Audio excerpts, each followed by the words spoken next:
I beg you. If you want to just take me twice, but please give my younger sister something to eat. The woman's sobs dragged Song Qing out of his daze and back into reality. Before his eyes was a tragically beautiful face, those large, lovely eyes brimming with humiliation. Several crimson palm marks marred her smooth body, and 2 particular spots had been pinched so hard they were swollen. You? Song Qing stared blankly at the wife before him who had shed her girlish innocence for mature allure, then at the mud brick walls around them, and the time-worn bed and furniture stunned in place. Wasn't I dead? In his previous life, he had done many beastly things, bringing about the deaths of his wife and child. The latter half of his life was spent in unceasing remorse and torment, until he finally chose to leap from a building to atone and escape. Looking at his wife Lu Cece, the woman he had yearned for day and night during the latter half of his life, Song Qing could not help but pull her into his arms. Feeling the warmth of her body, he knew he had been reborn. He had returned to life more than 30 years in the past to 1979. You can beat me however you like, do whatever you want to me. As long as when it's over you can give my younger sister something to eat. She hasn't eaten anything for 2 days. The other party's body trembled as she pleaded bitterly. Her words made Song Qing's heart seize violently, a piercing pain dragging his memories back to all the beastly deeds he had committed in those years. 25-year-old Lu Cece and her 21-year-old younger sister Lu Yanyan were both educated youth sent down to the countryside. With famine breaking out again in recent years and the policy allowing educated youth to return to the cities not yet relaxed in this area, Lu Cece, unable to hold on, had married Song Qing a year earlier on the condition that he would also support her sister Lu Yanyan. Half a year ago, the naive Song Qing responded to the tide of reform and opening up, wanting to imitate city folk and go into business. He borrowed a large sum of money and went into a partnership in the county town, only to be cheated by unscrupulous partners who ran off with the funds. Not only did the business fail, he was left buried in debt. From then on, Song Qing collapsed completely and used alcohol to drown his sorrows. It eventually turned into resentment against the world. He drank heavily every day and once drunk would drag Lu Cece over for a vicious beating. In the past month, he had even fallen into gambling, causing his debts to pile up like a mountain. A few days ago, he came up with a plan to sell Lu Cece's younger sister Lu Yanyan to pay off his gambling debts. The 2 sisters resisted with their lives, so enraged Song Qing starved Lu Yanyan for several days. A year later, Lu Cece became pregnant. During that period, Song Qing still wanted to lay hands on Lu Yanyan. If Lu Cece had not repeatedly threatened him with the child in her belly, Lu Yanyan would probably have fallen victim to his viciousness. After the child was born, Lu Yanyan returned to the city. Later, he heard she had married but seemed not to be living a good life. Lu Cece's family was from the city, and her father would occasionally send them financial support. Yet Song Qing squandered that money on debauchery and even swindled another sum from his father-in-law to go into business again. In the end, not only did the venture fail, he also fell into a huge usurious debt. To repay that usurious loan, he secretly mortgaged his father-in-law's house, enraging the old man to death. At that time, Lu Cece was already pregnant with their second child. She was driven into such fury and grief that she miscarried and died on the operating table. Their son, due to his negligent care, went missing and was never found. Only then did Song Qing finally awaken to the truth, but it was far too late. Tormented by regret for the rest of his life, he eventually could not endure it and took his own life to beg forgiveness. Thinking of this, Song Qing's heart was filled with boundless self-reproach. Fortunately, heaven had given him another chance at life. A prodigal who turns back is more precious than gold. Cece, from today on, I will make you happy for the rest of your life. Song Qing cupped Lu Cece's face, speaking with deep affection. Lu Cece allowed him to hold her cheeks, but in her eyes there was only numbness and contempt. Her happiness had been lost forever half a year ago. Would you believe the words of a gambler and a scoundrel? His wife's reaction made Song Qing's expression stiffen slightly as he sighed inwardly. In the past, he had wronged Lu Cece and also his younger sister-in-law Lu Yanyan. In these past 2 days, he had even contemplated selling his sister-in-law to pay off his debts. The harm he had inflicted on his wife had clearly sunk into her very bones. No matter what he said now, she would probably never trust him again. "He'll go cook," Song Qing spoke. Lu Cece looked slightly surprised. He wasn't going to torment her a second time. "No need for you to cook, you'll do it," she said. Lu Cece's voice was full of wariness. Since marrying him, he had never cooked a single meal. This abnormal behavior only deepened the unease in her heart. Who knew what vicious scheme he was plotting now? After dressing, Lu Cece quickly went to the kitchen to wash rice and start cooking. At that moment, a knock suddenly sounded at the door. "Song Qing, you should be paying back what you owe me today." Song Qing's face darkened. In his previous life, it was this very Song who had plied him with several bowls of liquor and dragged him to gamble, then colluded with a few others to cheat him out of his money. The door creaked open, revealing Song, a man of about 30 with a mouthful of yellow teeth and a face covered in pockmarks. The moment the door opened, Song Erhe's eyes kept darting inside.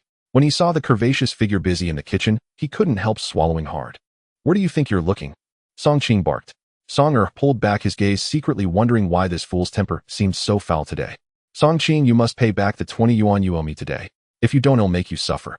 Song Er squealed. "That night you all cheated together to fleece me. I haven't even settled that score with you yet, so as for this so-called debt, there's no such thing." Song Qing said coldly. "You're trying to renege." Song Er was slightly taken aback. "You cheated me first.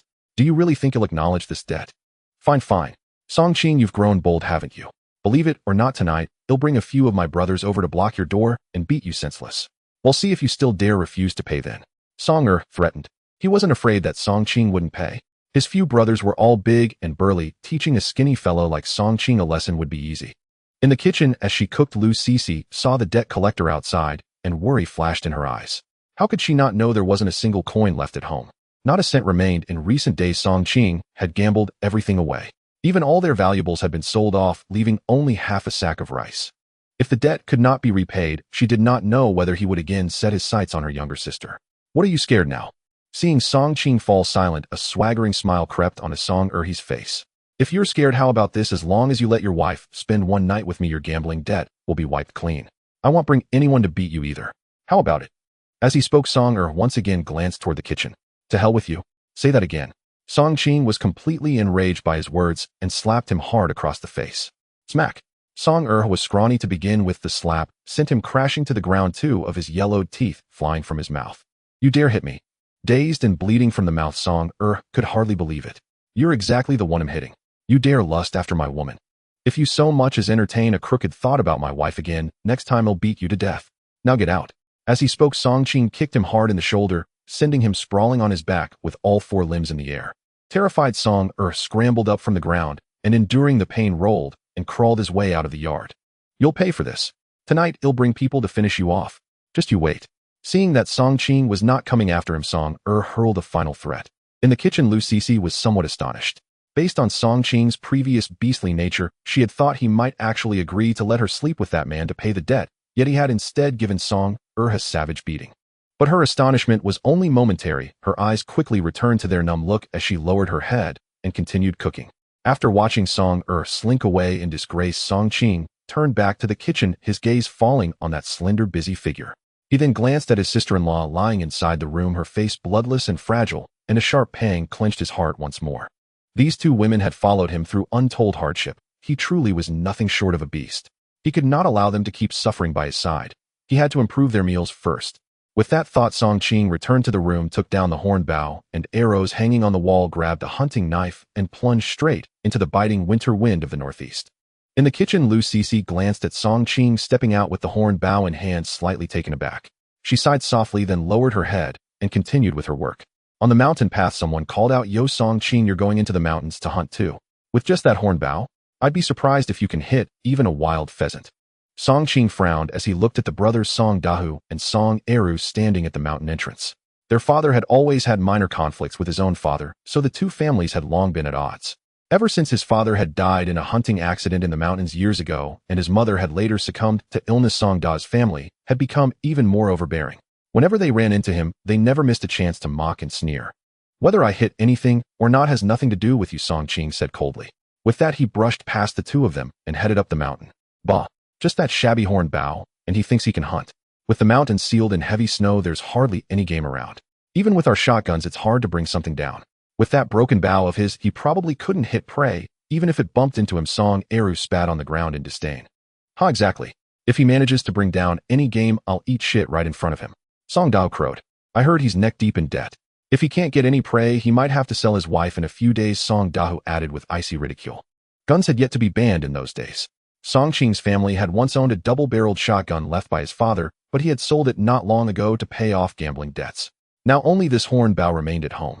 Keeping his head down as he hurried along, Song Qing could not help but worry whether he would be able to bring down any game this time. Hunting with a bow meant short range and limited power, and above all, it demanded extremely precise aim. When his father had still been alive, he had learned some archery from him, but only to an ordinary standard. Later, once everyone switched to hunting with guns, he had virtually stopped using the horn bow altogether. Especially when facing jackals, tigers, or leopards, a bow and arrow was far from reassuring as a means of self-defense. Yet the thought of his wife and sister-in-law at home steeled his resolve. No matter what, he had to bring something back today. I've been climbing and pushing through the woods for so long. Why don't I feel tired at all? He suddenly realized. He had covered a long distance in the past. He would have been panting and flushed by now. Yet his face remained calm, his breathing steady, and his whole body felt brimming with inexhaustible strength.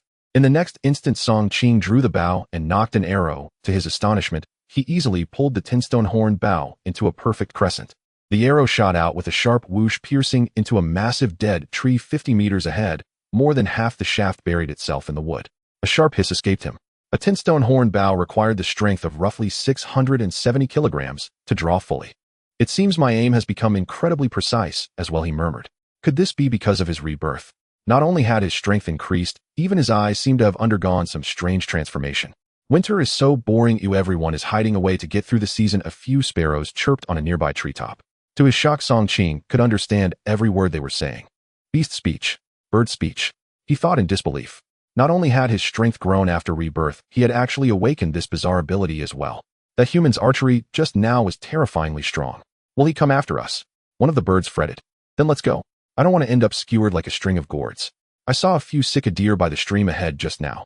Let's go play over there, another chirped. Listening to the sparrows chatter, Song Qing finally confirmed that he truly could understand bird speech. There are sick deer up ahead. His eyes lit up. As the little sparrows flew off, he hurriedly ran after them. Thanks to his greatly enhanced eyesight, he did not lose track of them. Though the snow reached up to his calves, he moved as if walking on level ground, and before long he arrived at the mountain stream. The ravine was draped in silver and white, and several hundred meters away, 3 sick deer were indeed foraging by the stream. If I can understand bird speech now, these birds can serve as my scouts when I hunt in the future. Finding prey will become much easier, he thought, excitement stirring in his chest. For the moment, however, the priority was to bring down one sick deer. Holding his horn bow, Song Qing crept carefully toward the depths of the ravine. The 3 sick deer, several hundred meters away, remained unaware that a hunter was drawing near. 300 meters. 200 meters. At 150 meters, Song Qing lay prone in the snow and halted his advance. He feared that getting any closer might alert them. If he spooked the 3 sick deer, it would all be for nothing. 2 of them weigh around 170 or 80 gene. The biggest looks close to 200, he estimated. All 3 were full-grown sick deer. If I can bring one down, we won't have to worry about meat for the next few days. 150 meters is still a bit too far. I need to get closer. The moment he loosed an arrow, it would certainly startle the deer, so he had to kill with a single shot. The closer he was, the higher his chance of hitting the mark. But the closer he drew, the more likely he was to trigger their vigilance. I'm downwind of them right now. They shouldn't be able to catch my scent, he reassured himself. With that in mind, Song Qing continued crawling forward with extreme caution. 130 meters. 110 meters. Just then the largest sick deer seemed to sense something. It lifted its head, scanning its surroundings as if seeking the source of danger. With a sharp cry, the largest deer gave an alarm call, then kicked off with its 4 hooves and bolted. Not good. Song Qing cursed silently. He sprang to his feet, drew the bow, and loosed an arrow in one fluid motion. The arrow tore across the 110 meters in an instant, flying straight toward one of the 3 deer. The largest deer had been the first to react and flee, but the other 2 lagged half a beat behind, giving Song Qing his chance. With a wet thud, the rearmost deer was struck in the abdomen. Half the shaft buried itself in its body, and it let out a heartrending cry. Got it. Song Qing's spirit soared, and he immediately broke into a run. The wounded deer staggered for more than 20 meters before finally collapsing into the snow, its blood staining a wide patch of white. The other 2 sick deer had long since vanished without a trace. Good thing I reacted quickly, or this would have ended in failure, he thought. Wild animals were highly alert, at the slightest disturbance they bolted. Around 170 or 80 gene. After removing the entrails and bones, there should be a bit over 100 gene of venison, Song Qing estimated as he stood before the deer, gauging its weight. Song Qing glanced at the sky and decided to call it a day for hunting and head back. He planned to process the deer at home, mainly because he worried about the safety of his wife and sister-in-law if he returned too late. Carrying the spotted deer, Song Qing felt it was effortless as he made his way down the mountain, taking strides that were deep in some places and shallow in others. Brother, our luck today really isn't great. We only caught a bunch of snow hares and 2 wild chickens. Nothing valuable at all. Song Eru said with some dissatisfaction. In their household, they usually consumed such small game internally. Only hunting wild boars or the like would be worth something. Hey, who is that? It looks like they're carrying a deer. Suddenly Song Dahua spotted someone coming down the mountain with a deer. What luck is that? In this weather and environment, they managed to hunt a spotted deer. Song Eru was also taken aback. With good eyesight, Song Qing could clearly see the two figures at the foot of the mountain and did not expect to encounter Song Dahua and his brother again. It's Song Qing. Finally, as Song Qing approached, the two brothers could finally see who it was. Upon realizing it was Song Qing, both revealed expressions of astonishment. He managed to hunt a spotted deer with just a broken horn bow. Song Dahua was so surprised his jaw nearly dropped to the ground. Impossible. He must have gotten lucky. We struggle even with hunting rifles. How far can his horn bow shoot? Song Er's eyes widened, filled with disbelief. But the evidence was right before their eyes. He was indeed carrying an adult spotted deer. Song Qing, how did you hunt this spotted deer? Song Dahua couldn't help but ask. When they went up the mountain, he boasted that if Song Qing could catch a game, he would eat feces in front of him. He never expected that not only did Song Qing catch something, but it was a spotted deer that made their hearts race. He felt as if his face had been slapped hard. Naturally, it's based on strength. Yet you two with hunting rifles only managed to catch 2 or 3 wild chickens and hares. Are your guns made of silver or wax? Song Qing had no good feelings towards these brothers, so he spoke bluntly. What do you mean by that? Are you implying we can't do it? Song Er's face showed anger and resentment. I'm not saying you can't do it, but only your wives would know if you can. By the way, Eru, it seems you're still unmarried, right? Now you can't do it, and maybe you won't be able to in the future. Song Qing wore a mysterious smile. His words made Song Er's face flush red, a hint of shame and anger creeping in.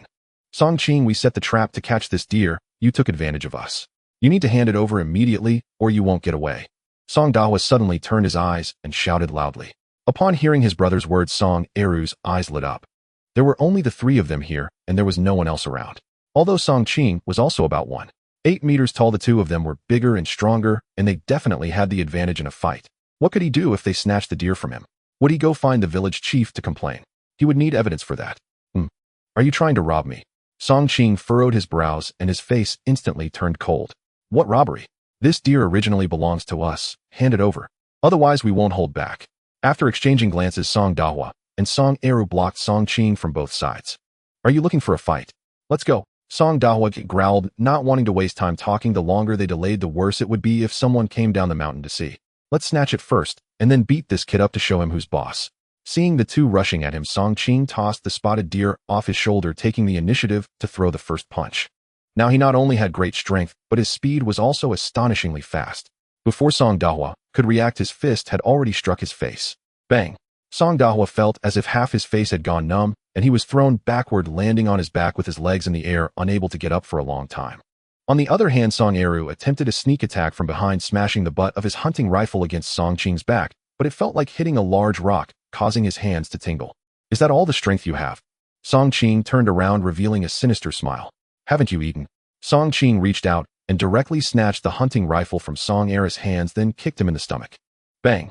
Song Eru flew 2 to 3 meters away, landing in the snow while clutching his stomach and wailing in pain. You're so fragile. He had been holding back earlier, afraid of killing someone in one hit. If someone died, there would definitely be trouble. They were at the foot of a mountain, and he couldn't guarantee if there were others nearby who might witness it. Crack! Song Qing stepped on Song Er's hunting rifle, breaking it, bending the barrel. Then he did the same to Song Dahua's rifle. At that moment, the 2 brothers lay on the ground, unable to move, witnessing Song Qing's immense strength as he easily took them down and broke their rifles, their eyes filled with endless fear. Is this still a human? You two, the next time you see me, just steer clear, or every time I see you, I'll beat you up. Do you understand? Song Qing said to the 2. Brother Qing, I won't dare again. Oh, I was wrong. I shouldn't have provoked you. Next time I see you, I'll just walk around you and absolutely won't make you unhappy.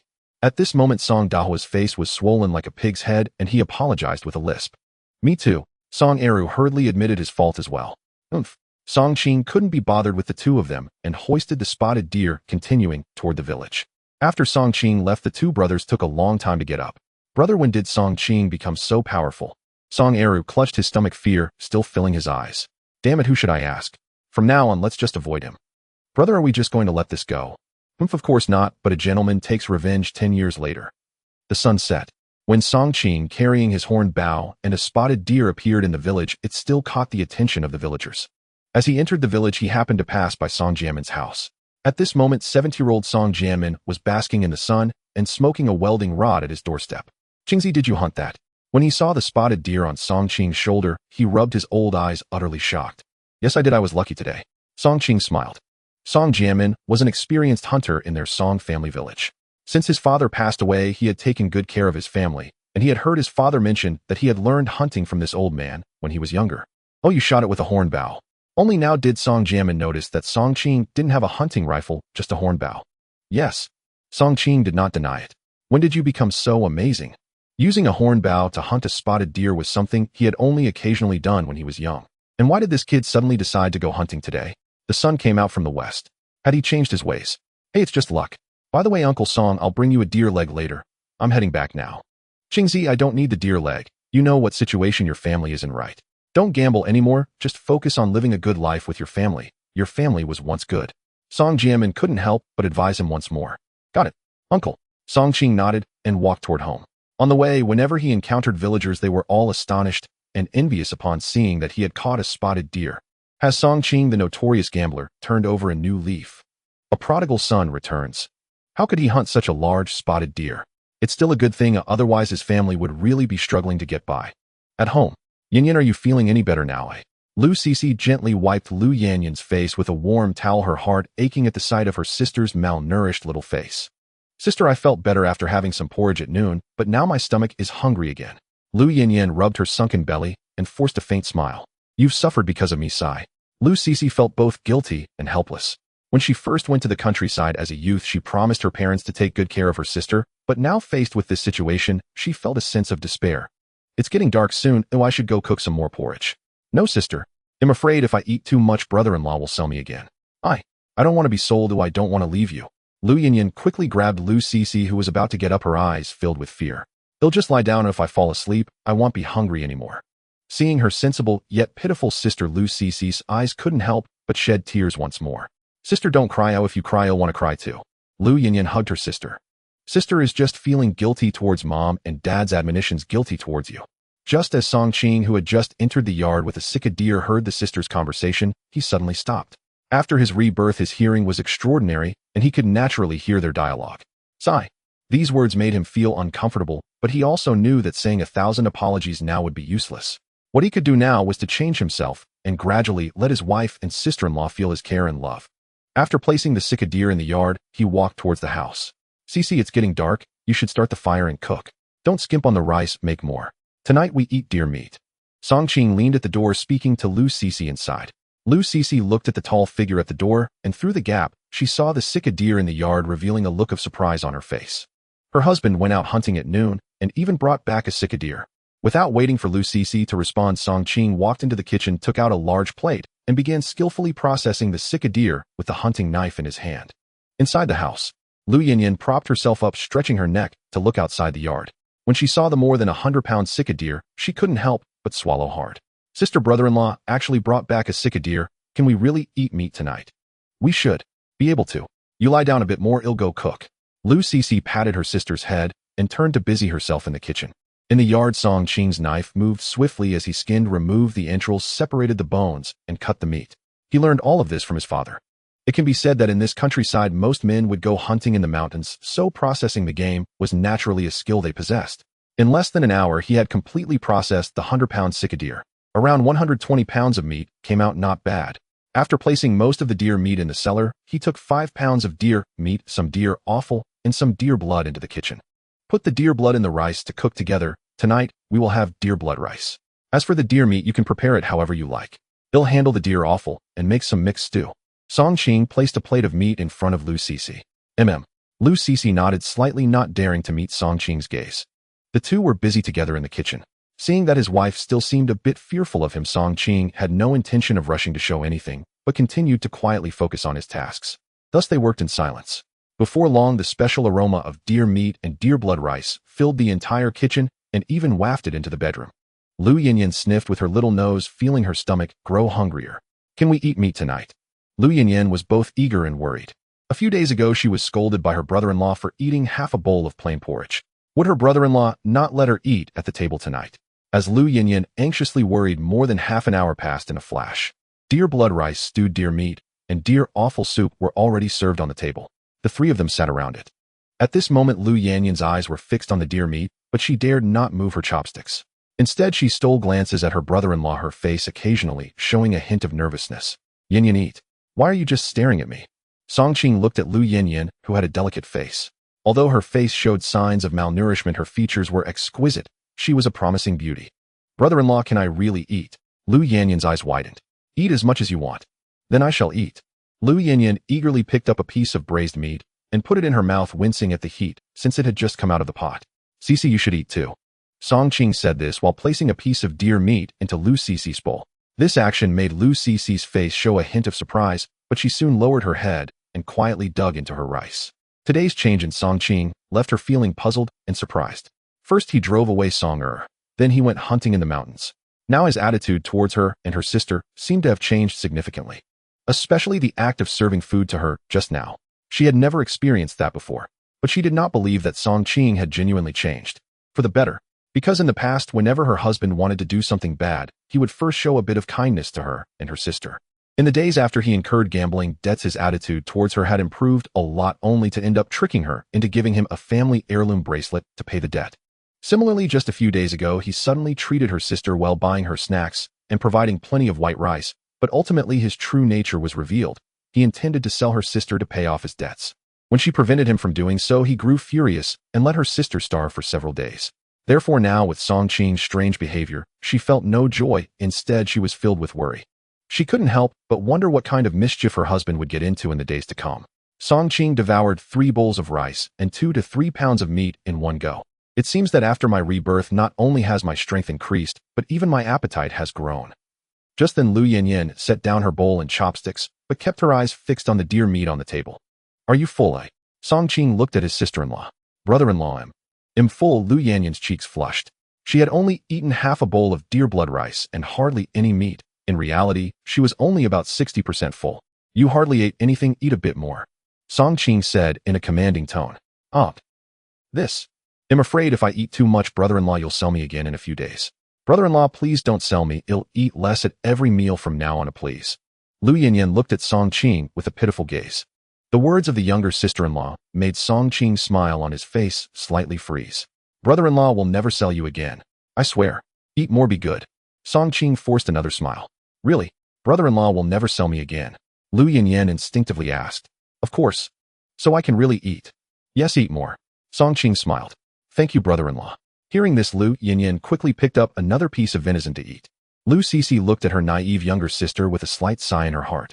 Didn't she fear that her brother-in-law might be a cunning beast in human guise? Cici, you should eat more too. You've lost weight recently. Song Qing turned to his wife gently and said, Lu Cici nodded slightly, lowering her head to continue eating. Brother Leopard, Brother Chong, it's that house up ahead. Song pointed to the small courtyard ahead, which was Song Qing's home. Song Qing's wife is quite beautiful, and his younger sister is also very pretty. The girls from the city have such delicate skin. As long as the 2 brothers can handle Song Qing, we might even force him to sell his younger sister to us to repay the debt. A few days ago he was thinking of selling her, but today he seems to have changed completely. Song continued to introduce. The man called Brother Leopard was named Wang Bao, standing at nearly 2 meters tall, with a broad face, a big mouth, and a bushy beard, looking quite fierce. Beside him, Zhang Chong was also tall at 1.8 meters with a strong build and a shaved head, looking like a tough character. Both were local bullies known for their lazy ways and engaging in shady dealings, secretly ruining countless families. Is what you said true? Song Qing's wife and his younger sister are really that charming? Wang Bao's eyes lit up with greed upon hearing this. It must be true. Song patted his chest to guarantee. All right then, we'll teach this Song Qing a lesson later. If he can't repay the gambling debt, let him use his wife and younger sister to settle it. Wang Bao grinned maliciously. The 3 chatted casually as they soon arrived at the entrance of Song Qing's courtyard. Inside the house, Song Qing had already heard the commotion, putting down his bowl and chopsticks, quickly grabbing the cow horn bow and arrows hanging on the wall, striding into the courtyard. At that moment, Song and the others had already reached the entrance of the courtyard. Song Qing, get the hell out here. Today I said I would teach you a lesson, and I will.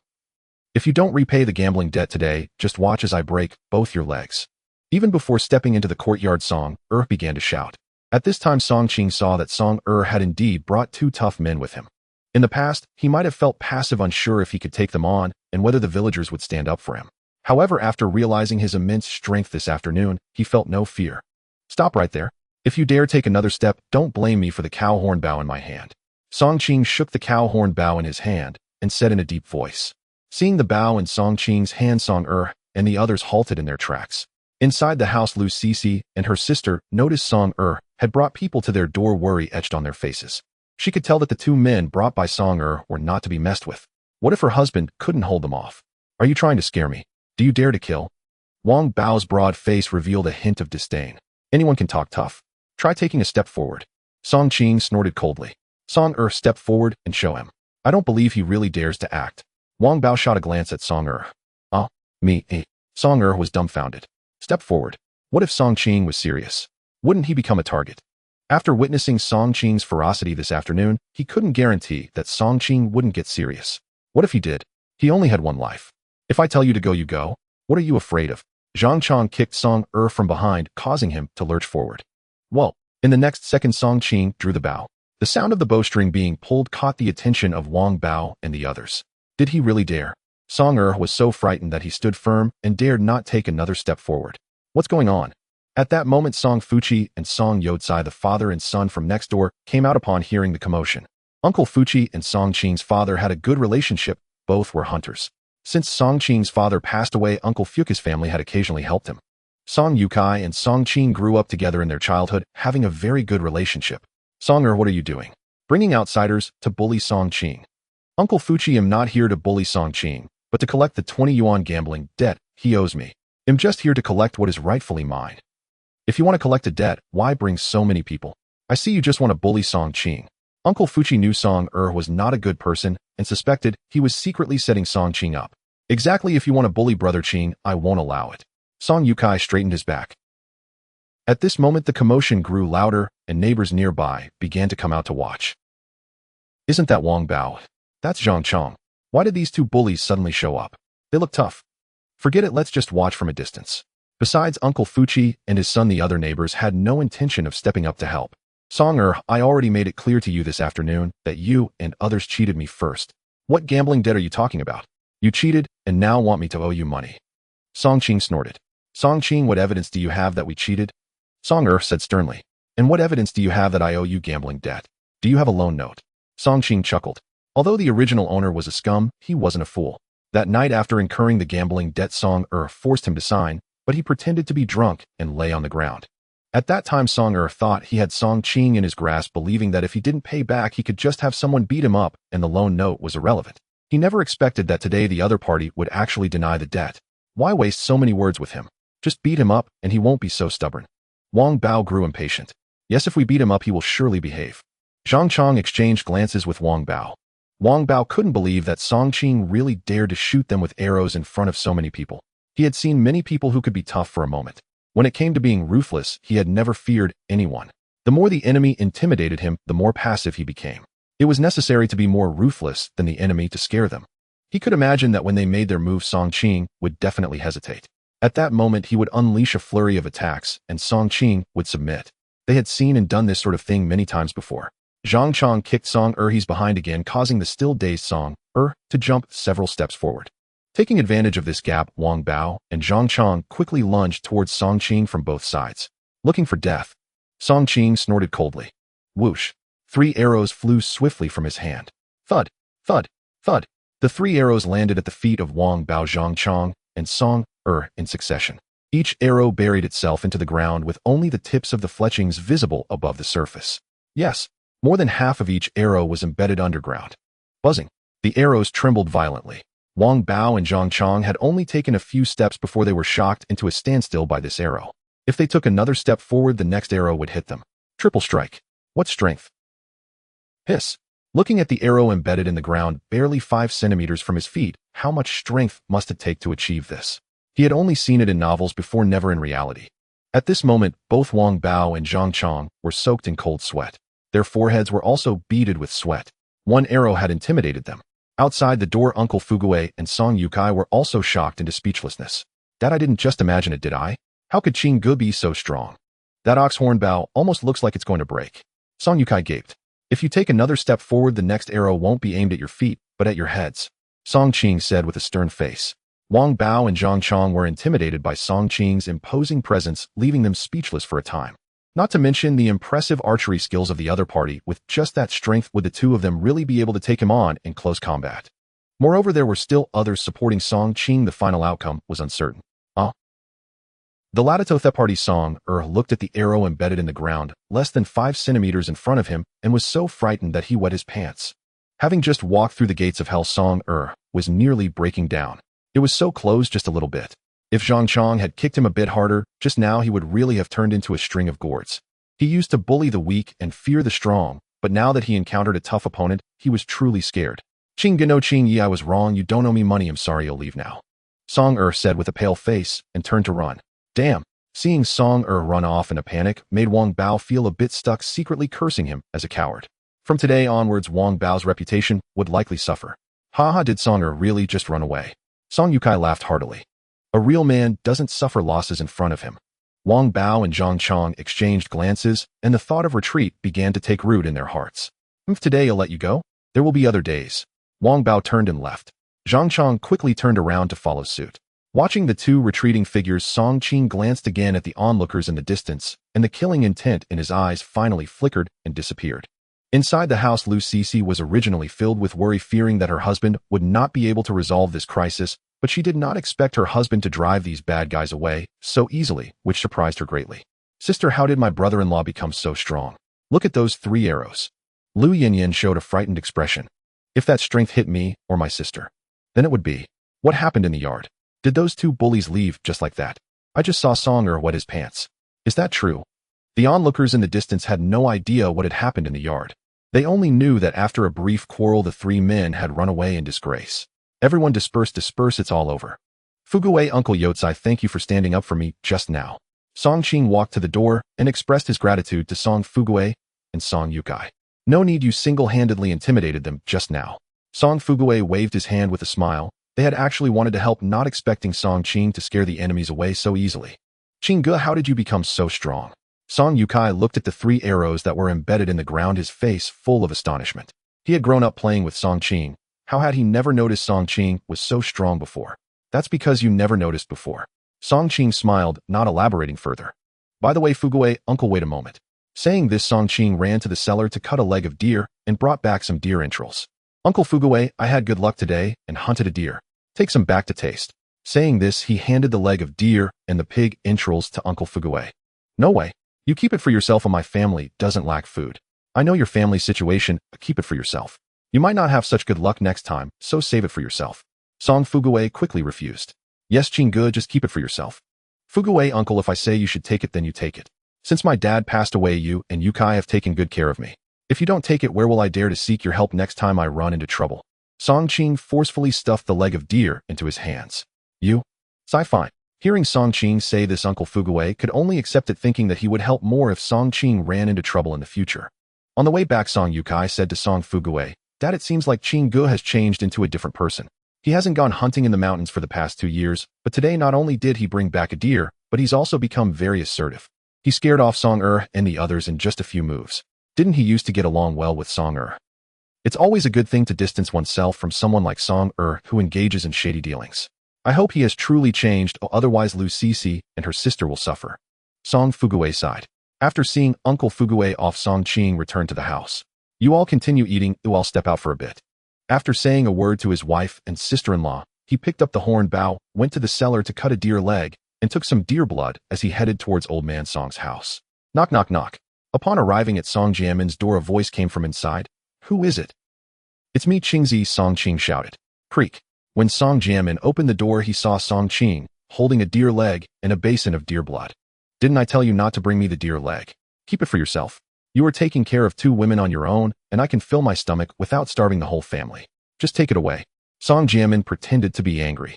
His wife died in childbirth when she was young, but the daughter in her womb was saved and later married off. Not remarried, he truly was a lonely man now. Uncle, I have something to ask of you this time. Is it all right if I don't bring something? Can you let me in first? Song Qing said with a smile. You have something to ask me, Song Jianmin was taken aback. Yes. Come in quickly. Inside the house, after placing the deer leg and deer blood down, Song Qing took off the horn bow he was carrying on his back. Uncle, this family heirloom horn bow hasn't been used for a long time. I found some damage after using it today. You are the only one in the village who can fix it, so I've come to ask for your help. When he intimidated Song and the others earlier, he had exerted a bit too much force, and the long-neglected horn bow, which had not been maintained, had suffered some damage. If it is not repaired, it will likely be rendered useless soon. Song Jianmin took the horn bow and examined it, saying, "This tip is indeed cracked and needs to be replaced with a new one. This horn part also needs to be re-glued and reinforced. Can it be repaired?" Song Qing asked with concern. Right now his household had no hunting rifle, and for the foreseeable future, he was relying on this horn bow for hunting. Repairing it shouldn't be a problem. How long will it take? Song Jianmin replied, "Tomorrow noon you can come and pick it up. I just happen to have some spare parts for the horn bow at home." "All right, thank you, uncle." After putting down the horn bow, Song Jianmin glanced at the basin of deer blood, saying, "This deer blood is good. I haven't had deer blood wine for a while. How about having a drink with me?" Respectfully, "I'll comply." Song Qing agreed happily.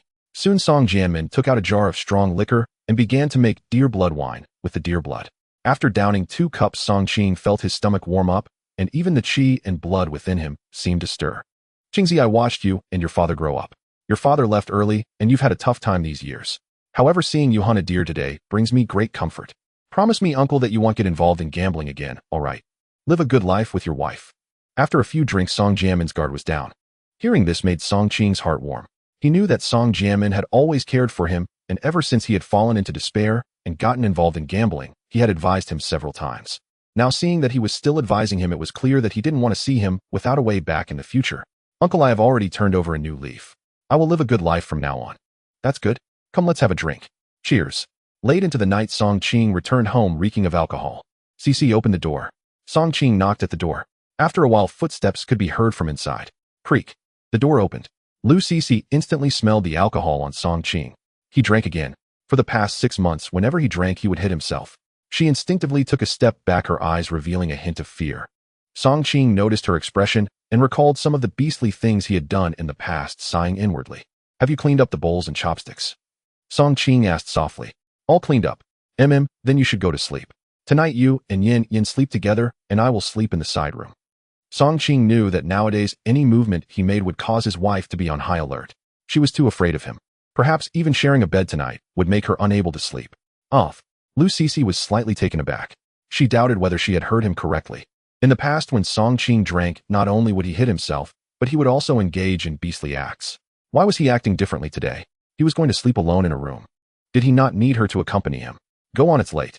After speaking, Song Qing didn't explain further and directly walked towards the side room. Watching Song Qing's departing figure, Lu Cici fell into deep thought. In the master bedroom, Lu Cici and Lu Yin lay on the Kong. "Sister, I feel like brother-in-law has changed today. He seems to be better than before. He said he wouldn't sell me anymore and even let me eat so much meat." Lu Yin whispered. Lu Cici playfully pinched her sister's nose and scolded softly. "You so naive. You actually believe what he says. A little kindness and you've forgotten how he treated us before. A few days ago he was still thinking of selling you. Now perhaps he is just playing hard to get. But he swore during dinner tonight." "Sworn? Hee." Remembering the injuries she had from this morning, Lu Cici's expression turned dim. Can a gambler's word be trusted? Only her naive sister would believe it. "Sister, don't you think he has changed? Today when Song came to pick a fight, that scoundrel wanted to target you. Did you see how brother-in-law beat him up? That was satisfying.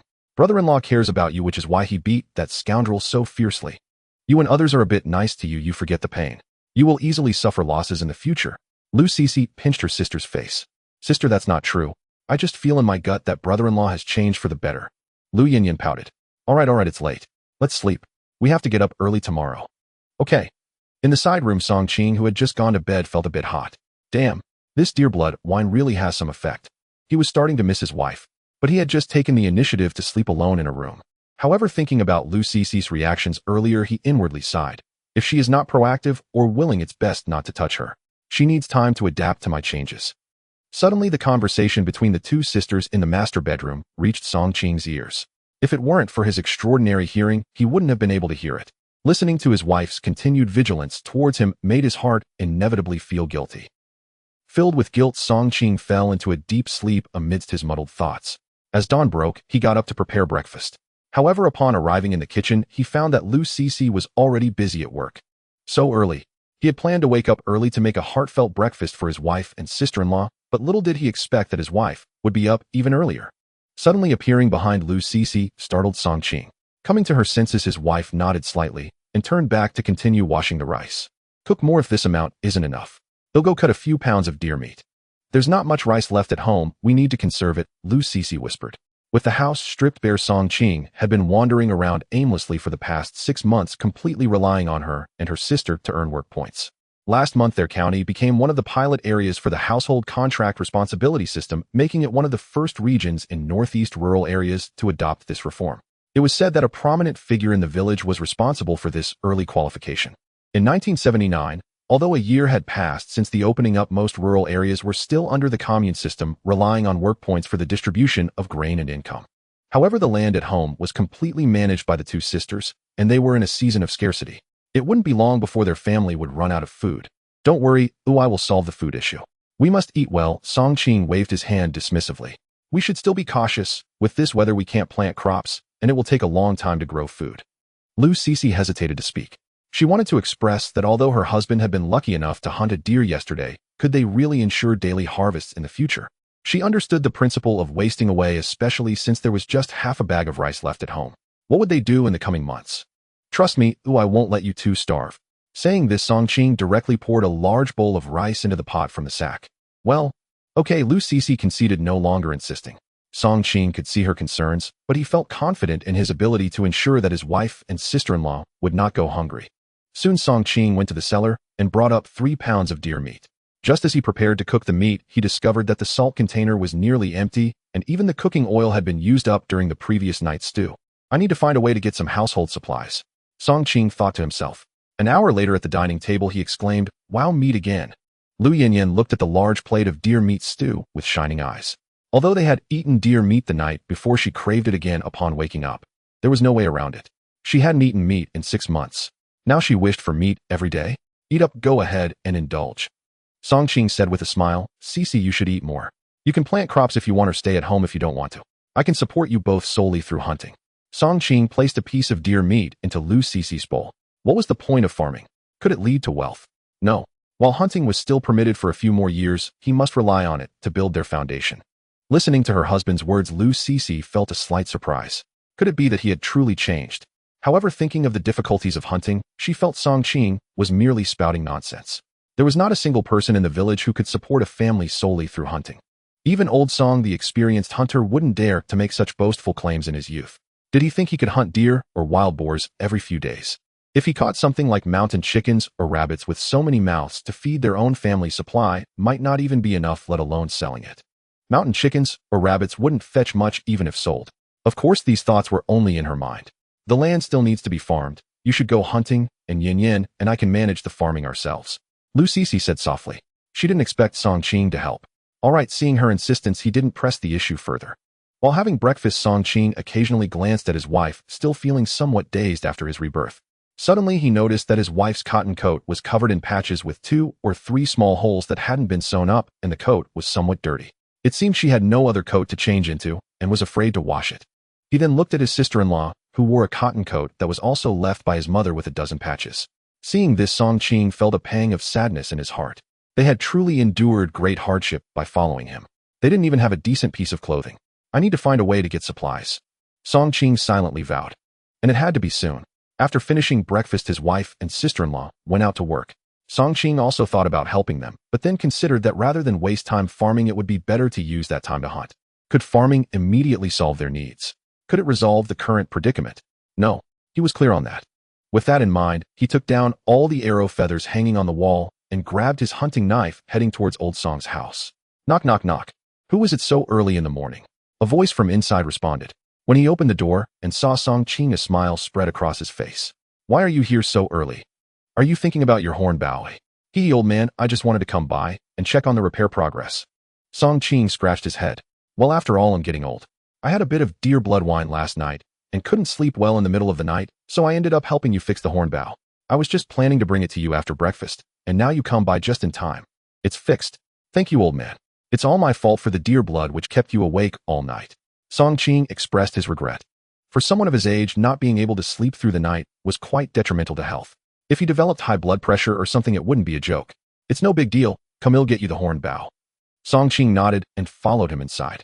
After a short while, when he looked at the horn bow in his hands, a smile appeared on his face. After old Song's repair, it looked completely brand new. By the way, have you eaten? Yes, I have.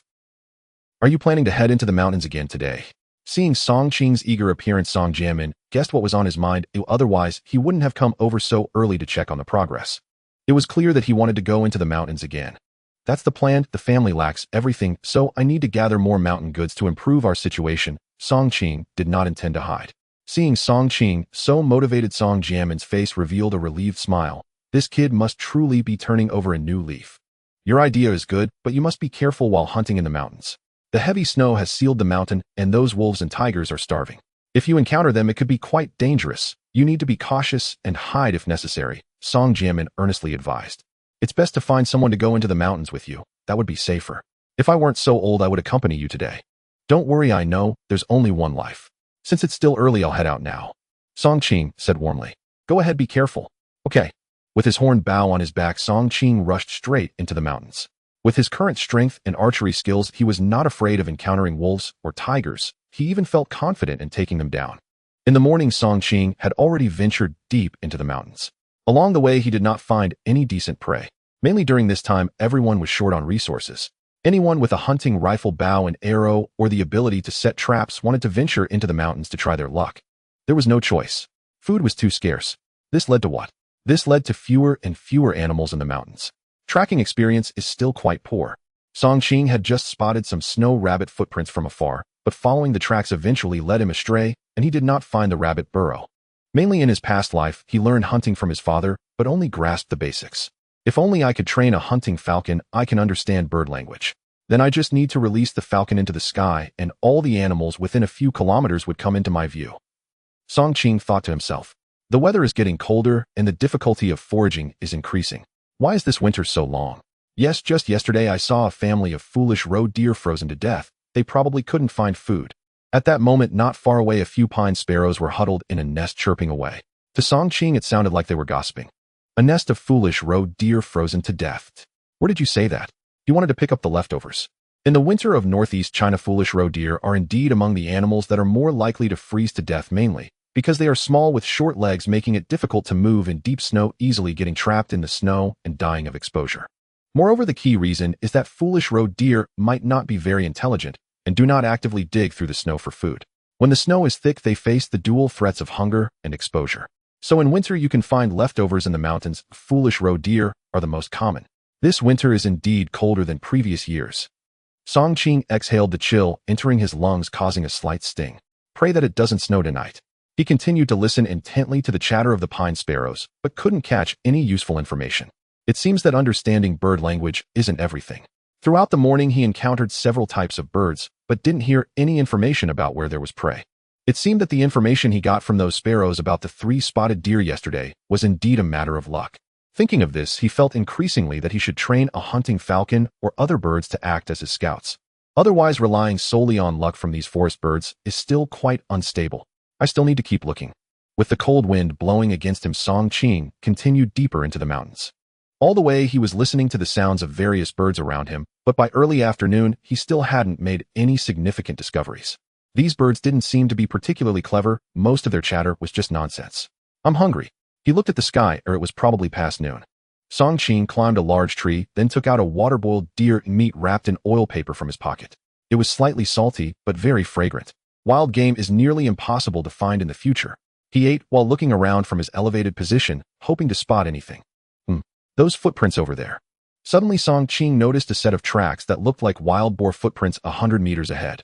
Although he learned only the basics of hunting from his deceased father, he could still distinguish between wild boar tracks and those of other large animals. Let's follow them. Song Qing swallowed the last of the deer meat in a few bites, then jumped down from the tree and rushed forward. He reached the 100-meter distance in an instant. Sure enough, in the snow, there was a set of tracks resembling both plum blossoms and maple leaves. Wild boar tracks appear this way in the snow. Moreover, wild boars have 4-toed hooves with the front 2 bearing most of the weight, so the footprints on the ground appeared to be shaped only by the front 2 toes. It didn't snow this morning, and the wind isn't very strong. I wonder when these footprints were made. Song Qing found it somewhat difficult to judge. If they were made in the morning, it would be impossible to catch up. If they were made at noon, there might still be a chance to encounter. Let's sneak over and see.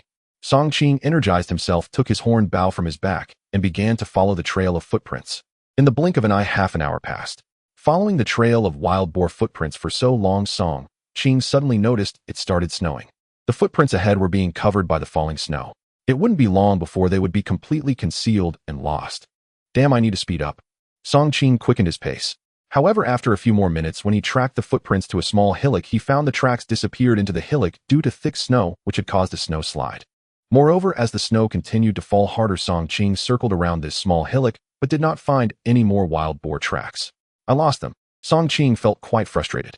What heavy snow. I need to find a place to avoid it. Those two foolish wild boars at the foot of the mountain are really shameless. They're still messing around in such heavy snow. Not afraid of freezing their tails off.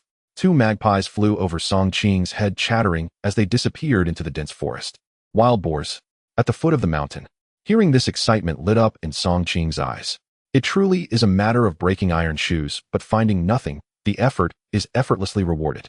He had thought he lost them, but unexpectedly he found a clue again. At the foot of the mountain, Song Qing quickly looked around. He realized he was standing on the side of a mountain. Those two magpies mentioned wild boars being at the foot of the mountain. Most likely it was the foot of this very mountain. Song Qing hurriedly headed toward the foot of the mountain, but as he got closer, he slowed down. At that moment, the snow was falling heavier. A few minutes later, when Song Qing reached the foot of the mountain, he indeed saw two wild boars in a flat area. One male and one female. The male looked to weigh around 200 jin, and the female seemed to weigh over 200 jin. Observing the state of the two wild boars, Song Qing couldn't help but marvel. One must say that wild boars have good endurance. They usually last between 10 to 40 minutes. And it's not even spring. It's winter now. They really know how to enjoy themselves. Song Qing didn't care about the wild boars' thoughts, but this moment, they were in a state of utmost relaxation. Now was definitely the best time to sneak up and shoot them. He checked the wind direction and immediately changed his approach. He quietly crept toward the two wild boars from downwind.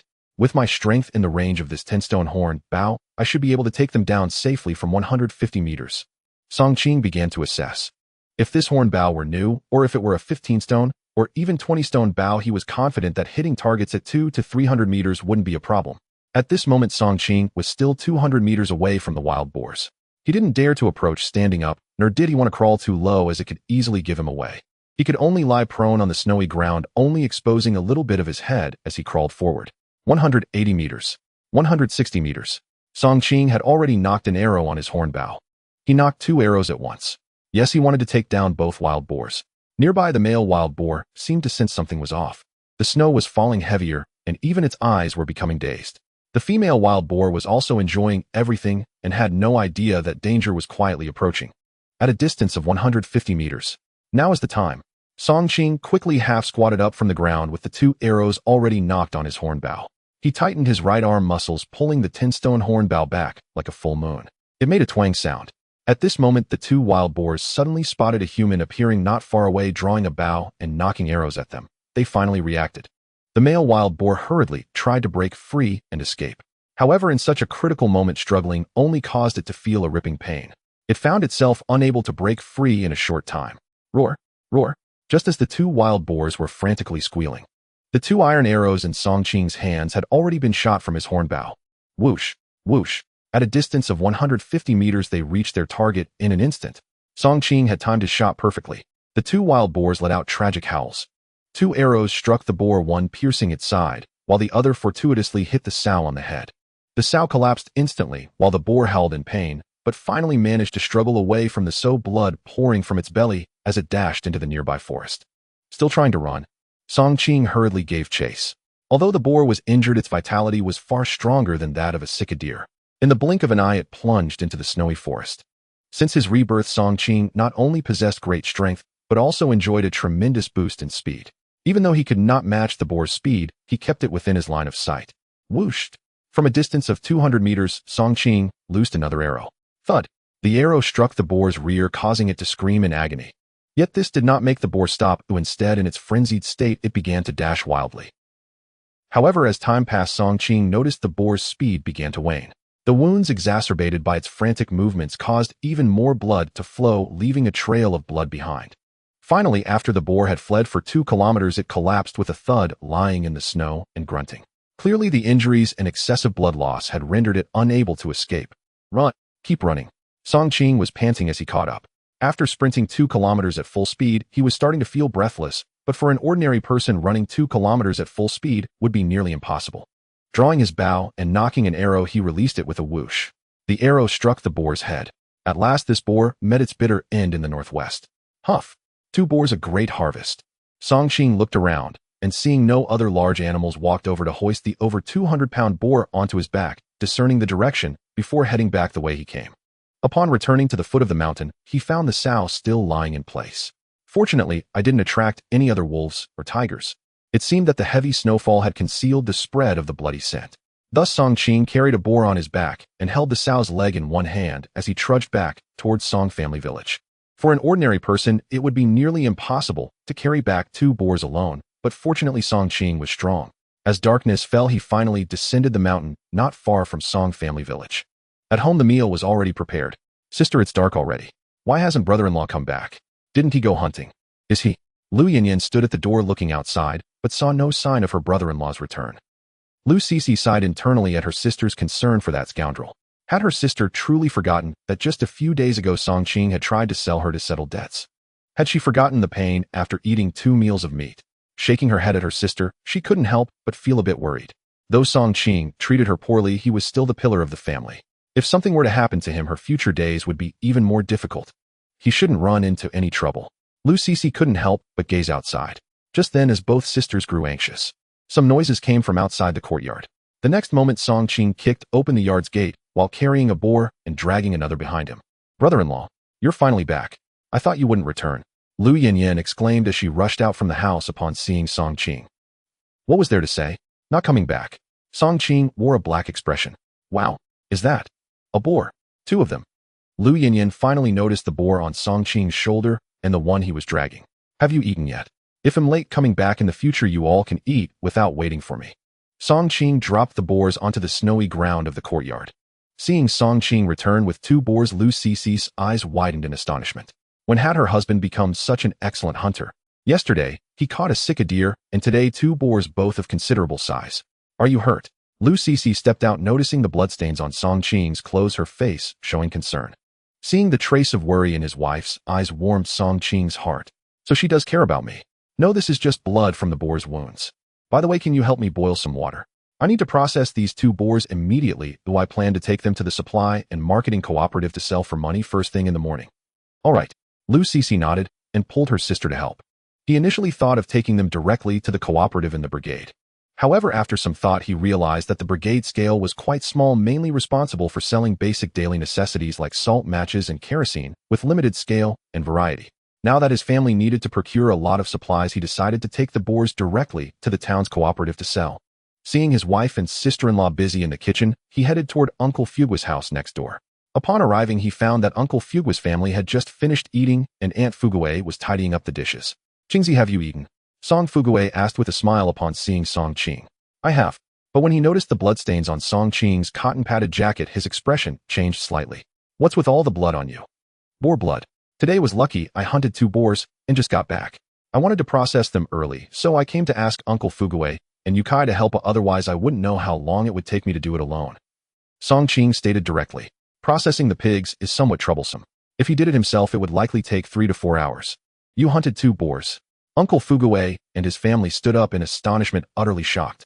Wow, Qingge, when did you become such a fierce hunter? Huh.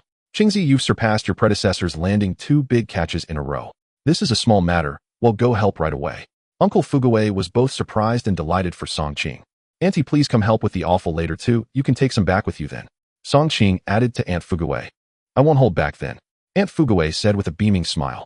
In this day and age, pig offal is a precious thing. After all, it's still meat. In Songjiadan, many families only have meat during festivals. Aunt Fugue, you have helped me so much before, there's no need to be polite. Song Qing waved his hand. They'll head back first. You all come over once the water is boiling.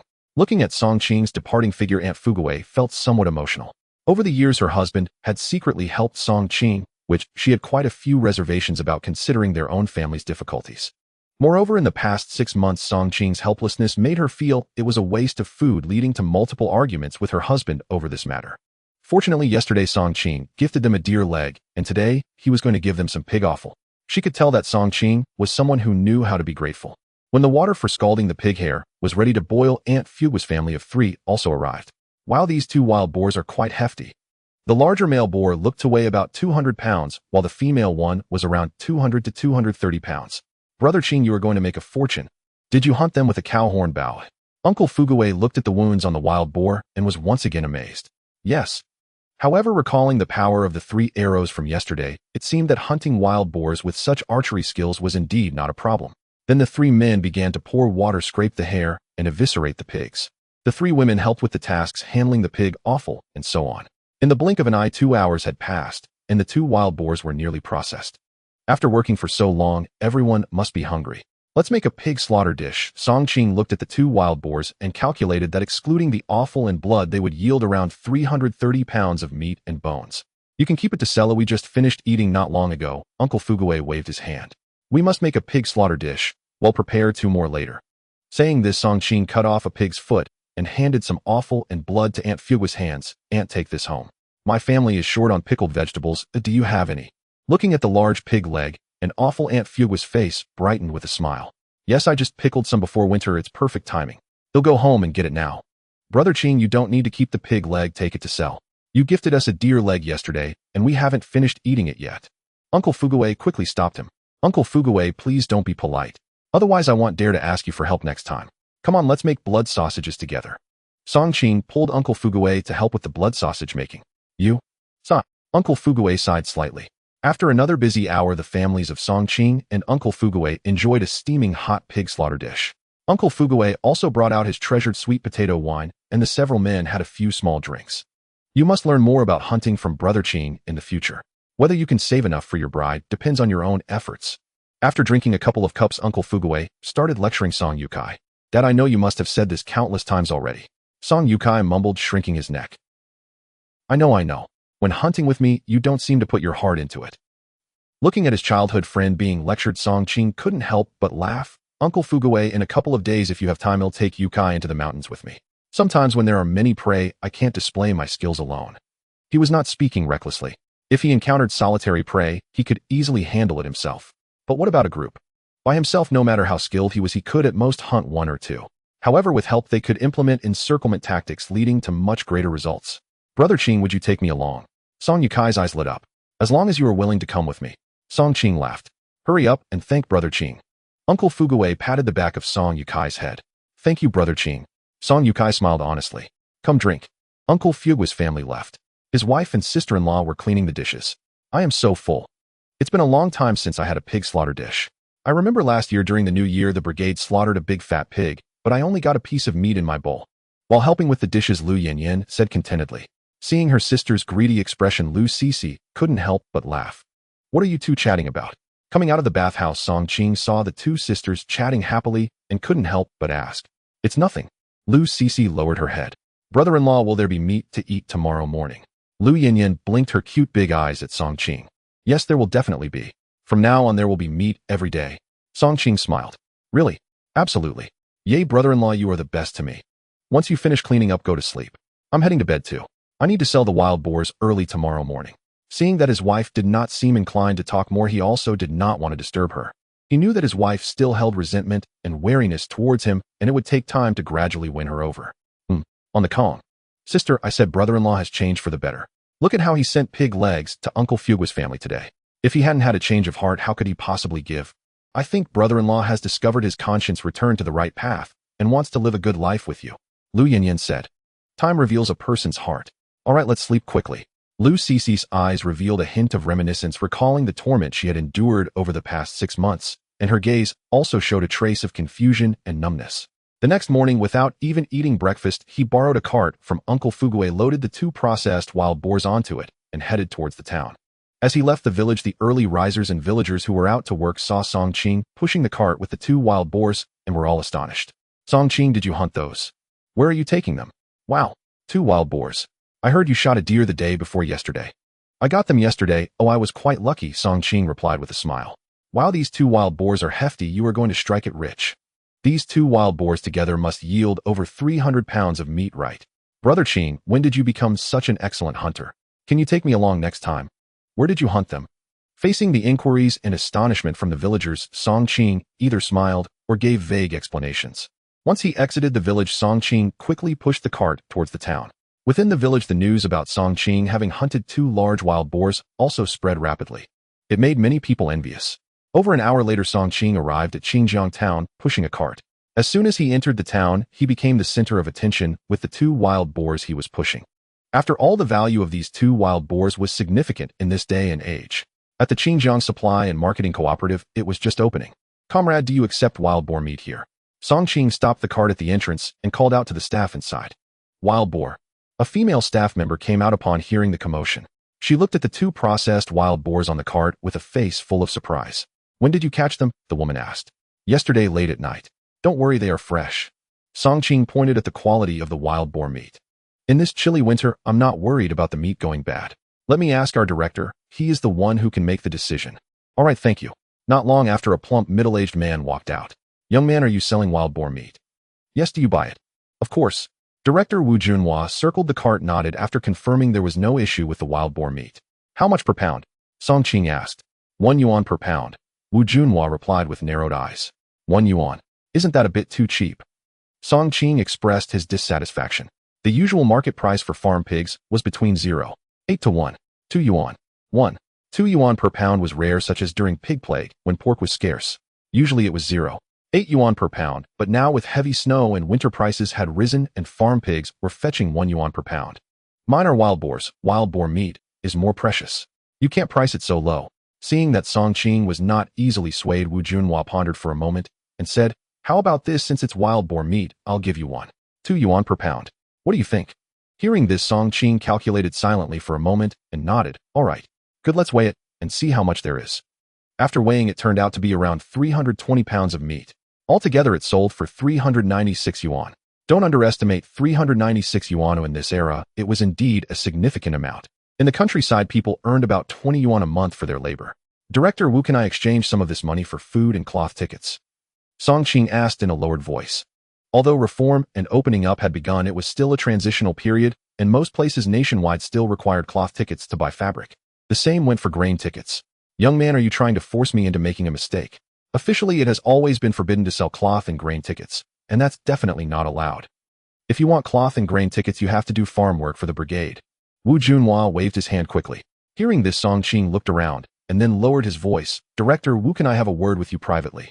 Saying this, he pulled Wu Junhua to a corner. Then, without being obvious, he slipped 5 yuan into the other's hand. "Director Wu, please help me. Now that we are in the reform era, our county was one of the first to pilot household contracting. The regulations on cloth and grain tickets should not be as strict as before, right?" Song Qing said quietly. "This?" Wu Junhua looked at the 5 yuan in his hand, and his originally stern expression suddenly broke into a smile.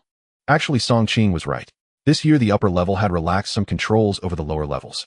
The people below were also eager to move, so the leaders turned a blind eye to some policies. "This is a one-time exception, and you must not mention it to anyone else." Wu Junhua lowered his voice. "All right. How much do you want to exchange?" "I need 18 feet of cotton cloth tickets and 300 pounds of grain tickets. I want to buy 18 feet of cotton cloth and also 200 pounds of rice, and some vegetable oil, salt, soy sauce, and sugar." Song Qing quickly listed his needs. "All right." In the end, for the 18 feet of cotton cloth, the entire ticket was used up and 9 yuan was paid. Because the price of 1 foot of cotton cloth was 5 jiao plus 1 foot of ticket.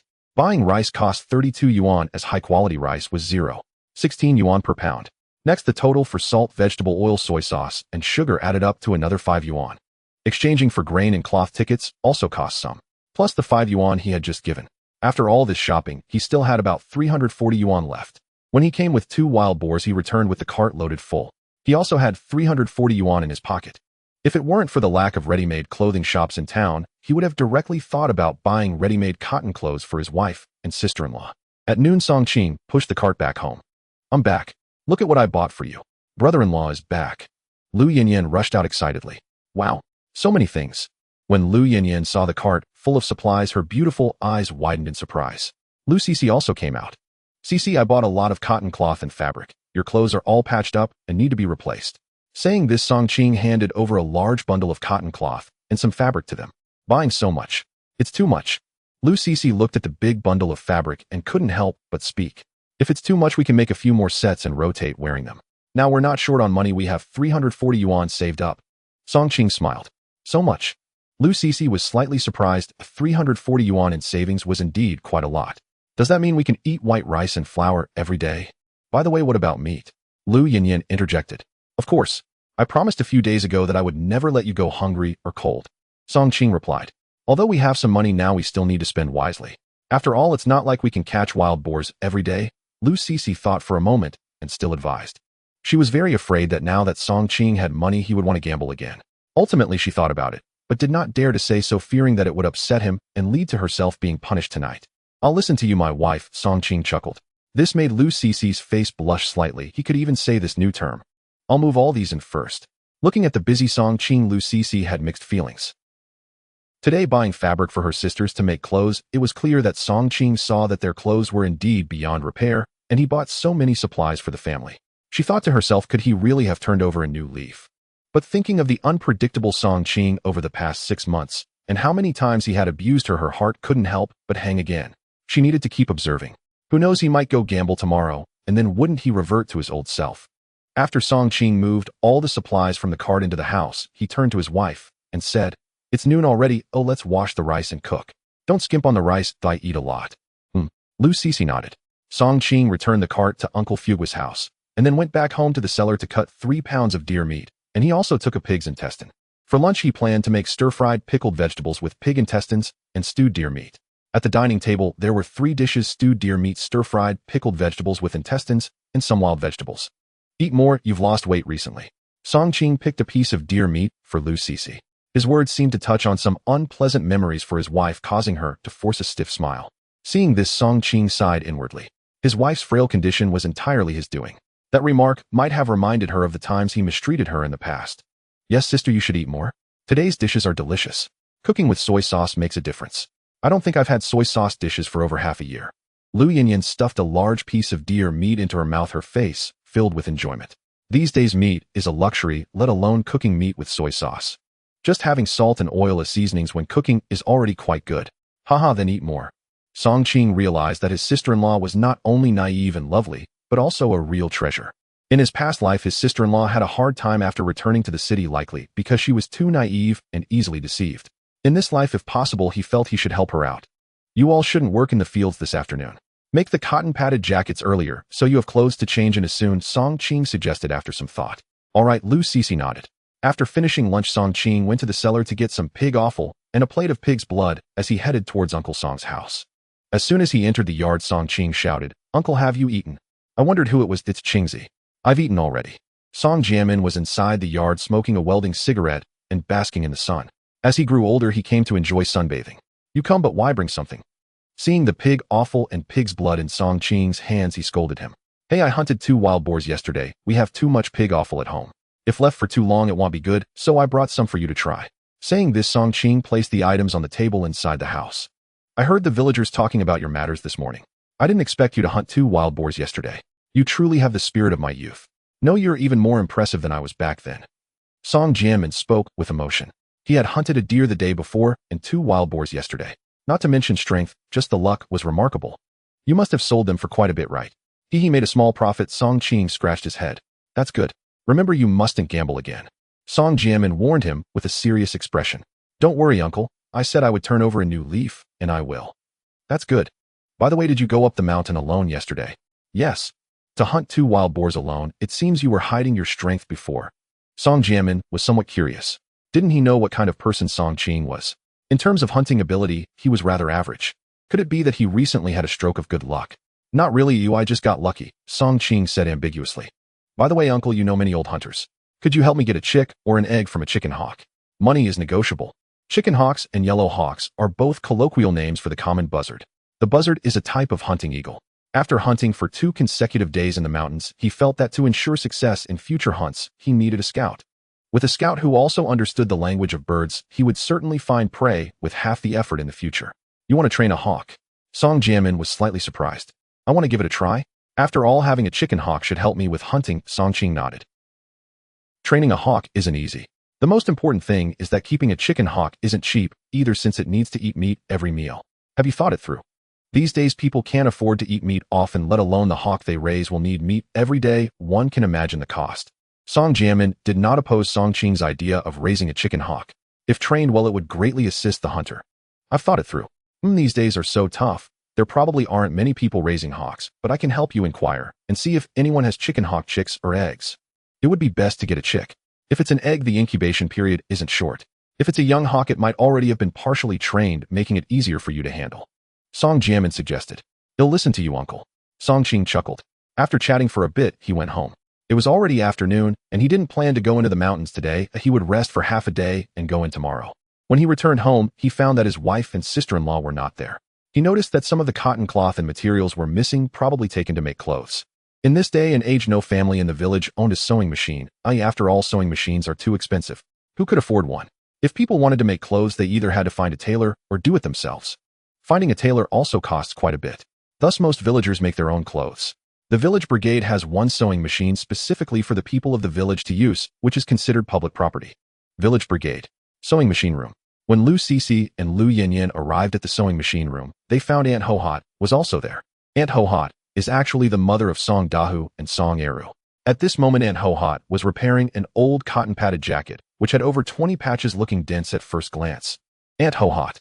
Lu Sisi vaguely knew that there seemed to be some conflict between the other party's family and her husband's ancestors.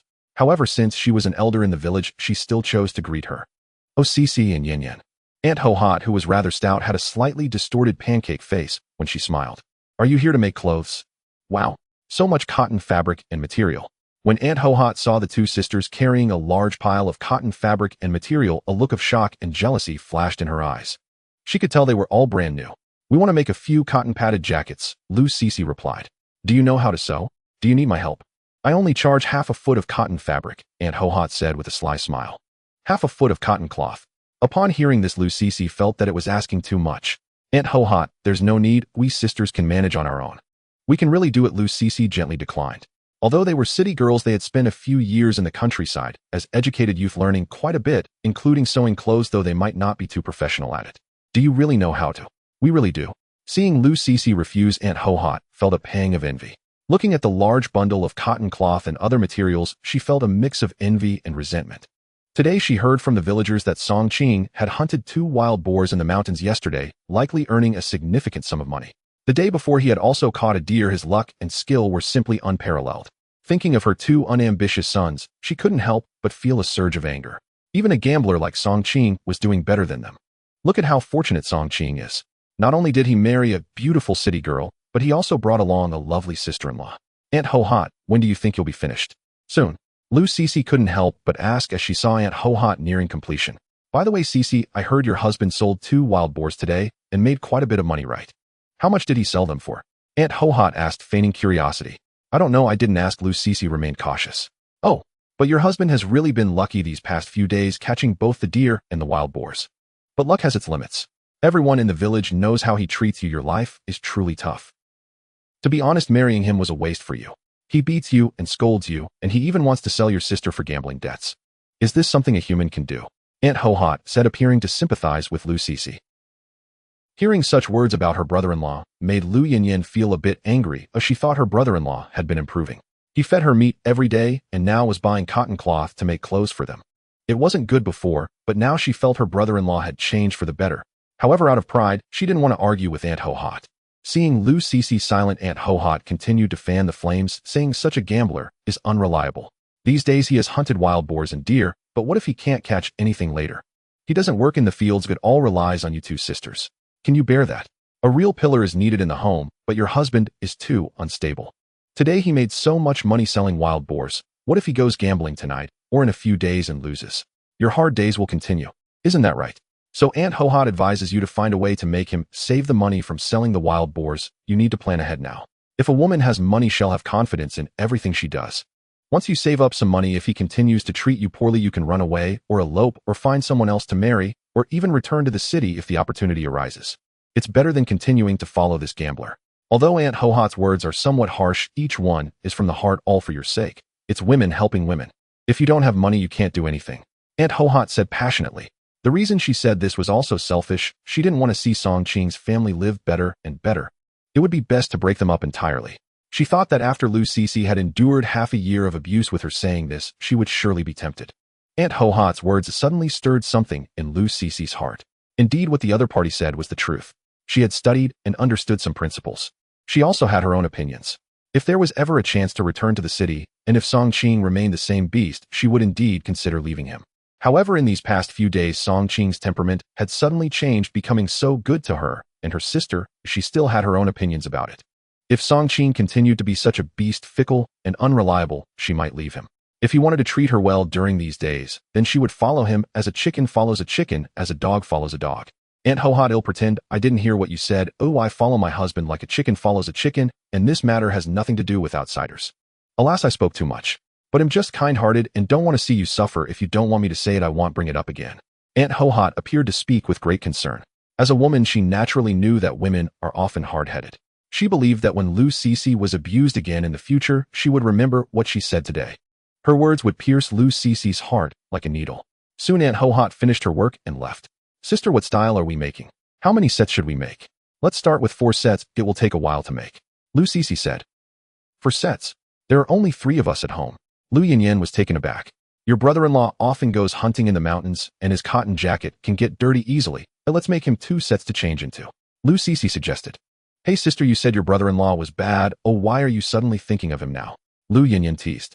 Lu Cece felt a bit embarrassed at her sister's words, playfully scolding, all right, enough with the jokes. Let's get started and try to finish the jackets in the next few days. Oh. In the afternoon, Song Qing had nothing to do, so he chopped some wood at home. During winter, they needed wood for heating the clay kong at night. By around 5 in the afternoon, seeing that his wife and sister-in-law had not returned, he took the initiative to start cooking. Venison stew with potatoes, stir-fried pig, offal, and cabbage. When Song Qing was almost done preparing in the kitchen, his wife and sister-in-law finally returned. You're back. Dinner's ready. Yay, venison again. Lu Yanyan exclaimed, her face filled with joy at the sight of the meat on the table. Is the venison really that delicious? I'm almost tired of it. It's true, Song Qing smiled. I've been eating this venison for 3 days in a row, and it's indeed getting a bit monotonous. I guess next time I go into the mountains, I should catch some different game to change it up. Brother-in-law, how could you get tired of eating meat? I could eat it every day without getting bored. Lu Yanyan said cheerfully. All right, it's not boring. By the way, Cece, how's the sewing of the jackets going today? Song Qing asked with concern. I have sewn some, but I estimate it will take another 3 to 5 days to finish them, Lu Cece said. That's good. By then you will have clothes to change into, Song Qing replied with a grin. After dinner, Song Qing intended to help clear the dishes, but his wife politely refused. With nothing else to do, he decided to visit Old Master Song's house and check for news about the young hunting falcon. Unfortunately, Old Master Song was still asking around, and there was no news yet. Upon returning from Old Master Song's house, his wife and sister-in-law had already finished washing up. Song Qing entered the side room and took out 300 yuan from the box under the bed. Yes, he intended to hand it over to his wife. He kept 40 yuan for himself. Knock, knock, knock. Cece, are you asleep? Song Qing knocked on the master bedroom door. Inside, Lu Cece, hearing her husband knock, showed a hint of panic on her face. Did he want to do that again? The thought of her husband's perverse preferences made her heart tremble. Not yet, what is it? Please open the door. Lu Cece hesitated for a moment, but chose to get up and open the door. As soon as she opened it, she saw Song Qing handing a stack of money to her. I earned some money from selling wild boars today. Here is 300 yuan for you to keep safe. For me to keep safe? A look of surprise appeared on Lu Cece's face. She couldn't have heard wrong, could she? Her husband was willing to give her the money to manage. Was the sun rising from the west? After being married for so long, he had never entrusted her with financial authority. Why was he suddenly willing to let her manage it today? Was it a sign of trust in her? Or was it out of guilt? Yes, take it. The man provides outside, the woman manages inside. From now on, if you need to buy anything or add anything to the house, you will be in charge. Song Qing directly stuffed the money into her hands. As he touched his wife's soft hands, he felt a stir in his heart. Maybe you should manage it after all, Lu Cece said hesitantly. You manage it better. I'm afraid I might spend it recklessly. Once we save a bit more, we will need to rebuild this house. After all, this house was passed down from my grandfather and is quite old. Song Qing casually found an excuse. Handing over money to his wife was a decision he made after some contemplation. He wanted her to see his change and know that he would no longer gamble or indulge in debauchery. All right, Lu Cece glanced at Song Qing, her heart feeling complicated. Had her husband truly changed? Or was he just putting on an act for her? Then you should sleep. I will go to sleep too, Song Qing said, and without saying more, he helped her close the door. After her brother-in-law left, Lu Yanyan whispered, Sister, I told you brother-in-law has really changed for the better, but you didn't believe me. Today that Aunt Hohat was still speaking ill of him. She is trying to sow discord between you. She can't stand to see you both doing well. Lu Yanyan said angrily. Perhaps Lu Cece was also uncertain whether Song Qing had truly changed or if it was just a temporary change. However, now that he had earned so much from selling wild boars, he shouldn't consider selling his sister as debt repayment. But what if? What if he couldn't resist gambling again in the future? Then everything would revert to square one. Because once gambling resumes, no amount of money is enough to bet. She understood this clearly. Just returned to the room, Song Qing listened to the whispers of the two sisters in the next master bedroom, his brow furrowing deeply. Aunt Ho-hot. That's Song Da's mother. This gossiping woman dares to speak ill of him to his wife. What exactly did she say? Aunt Ho-hot is notoriously foul-mouthed in the village and often enjoys gossiping behind others' backs. Moreover, his family has conflicts with this woman's family, so she must have spoken ill of him. Sowing discord. Can't stand to see us happy. He had just heard some information from his sister-in-law. What aspect between him and his wife was easiest to sow discord? Their feelings and the abuse. After thinking it over, these were the two greatest possibilities. Damn it. With that thought, Song Qing's expression turned grim. He hoped his wife would not be swayed by outsiders' words. That night, Lu Cece once again suffered from insomnia. In the past, her sleepless nights were due to her husband's mistreatment, his drunkenness, and his gambling losses, leading to her being beaten. She often cried alone at night. But tonight the question on her mind was whether her husband had truly changed, or if it was just a temporary change, or if he had completely changed. Would he gamble again in the future? If he remained unchanged, what would she do? Similarly, in the side room, Song Qing also struggled to fall asleep. It takes more than a day of frost to freeze 3 feet of ice. He sighed quietly in his heart. He had hurt his wife too deeply in the past, which led him to strive to change himself these days and alter his wife's perception of him. However, it seemed the results were minimal. It still takes time to slowly make her believe that I have changed. There is no other way.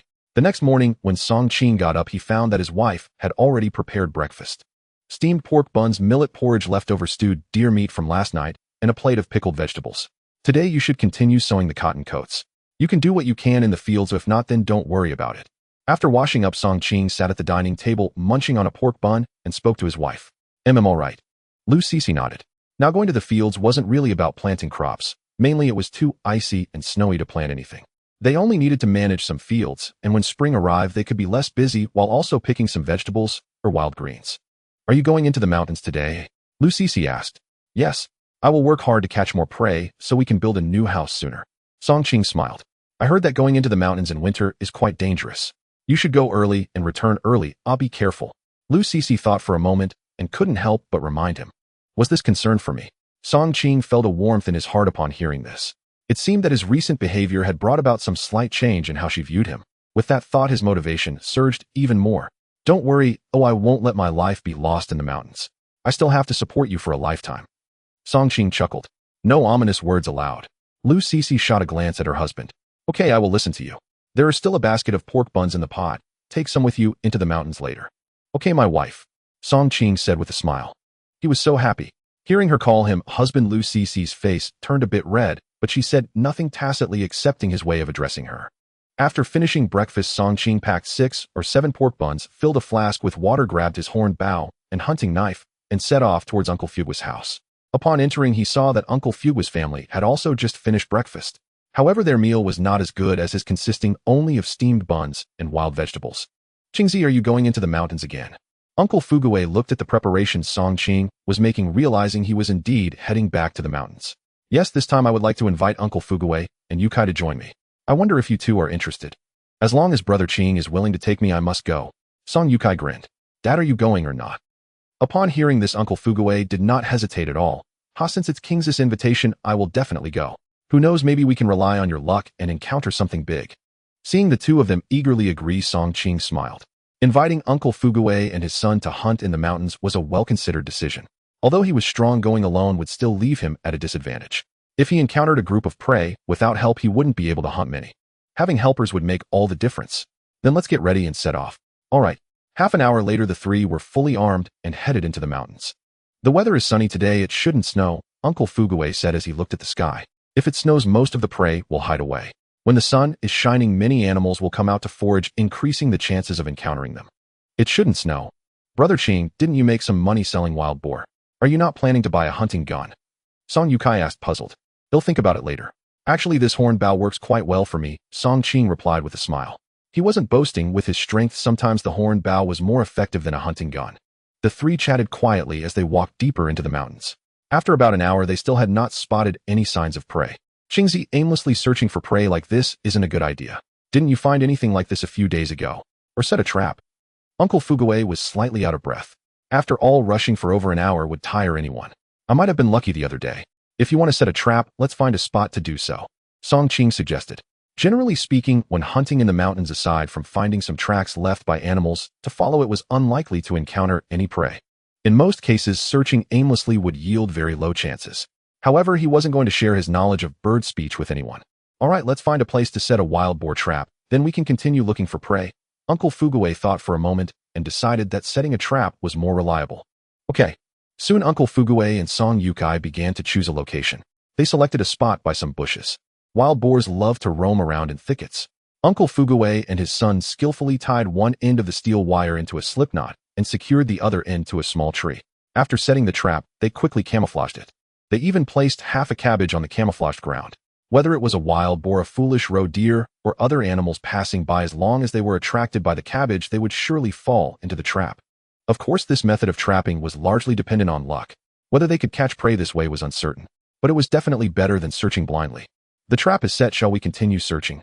Uncle Fuguwei looked at Song Qing. Sure. Actually, along the way, Song Qing had been listening to the sounds of birds flying overhead or perched on branches, but after this long in the mountains, he still hadn't heard any useful information. The three continued deeper into the mountains. However, by noon, they still hadn't made any significant discoveries.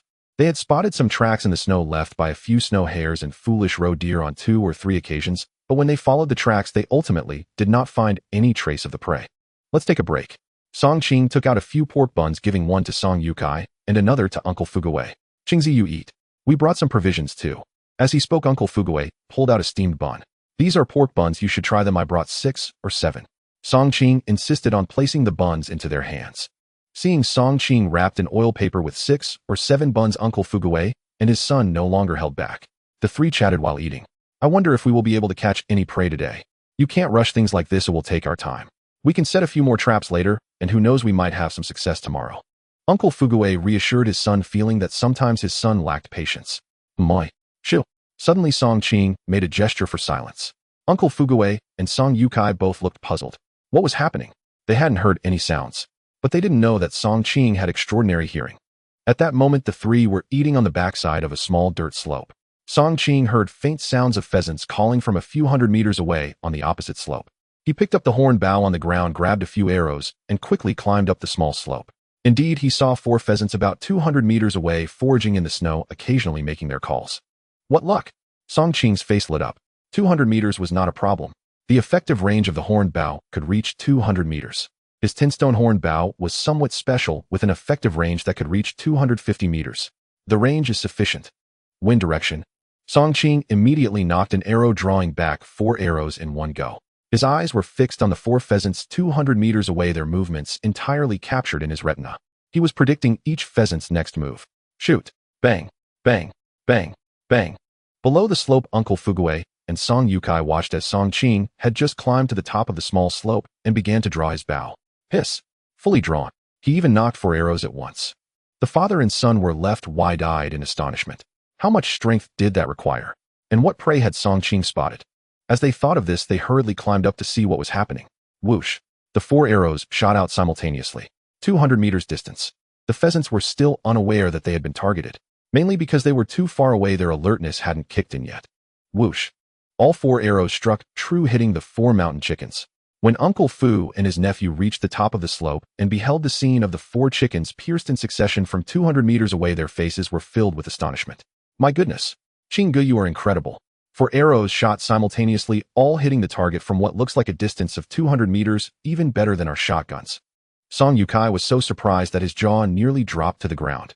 Most of their shotguns were either fire guns or shotguns effective at close range, but lacking in distance, with their main advantage being their power.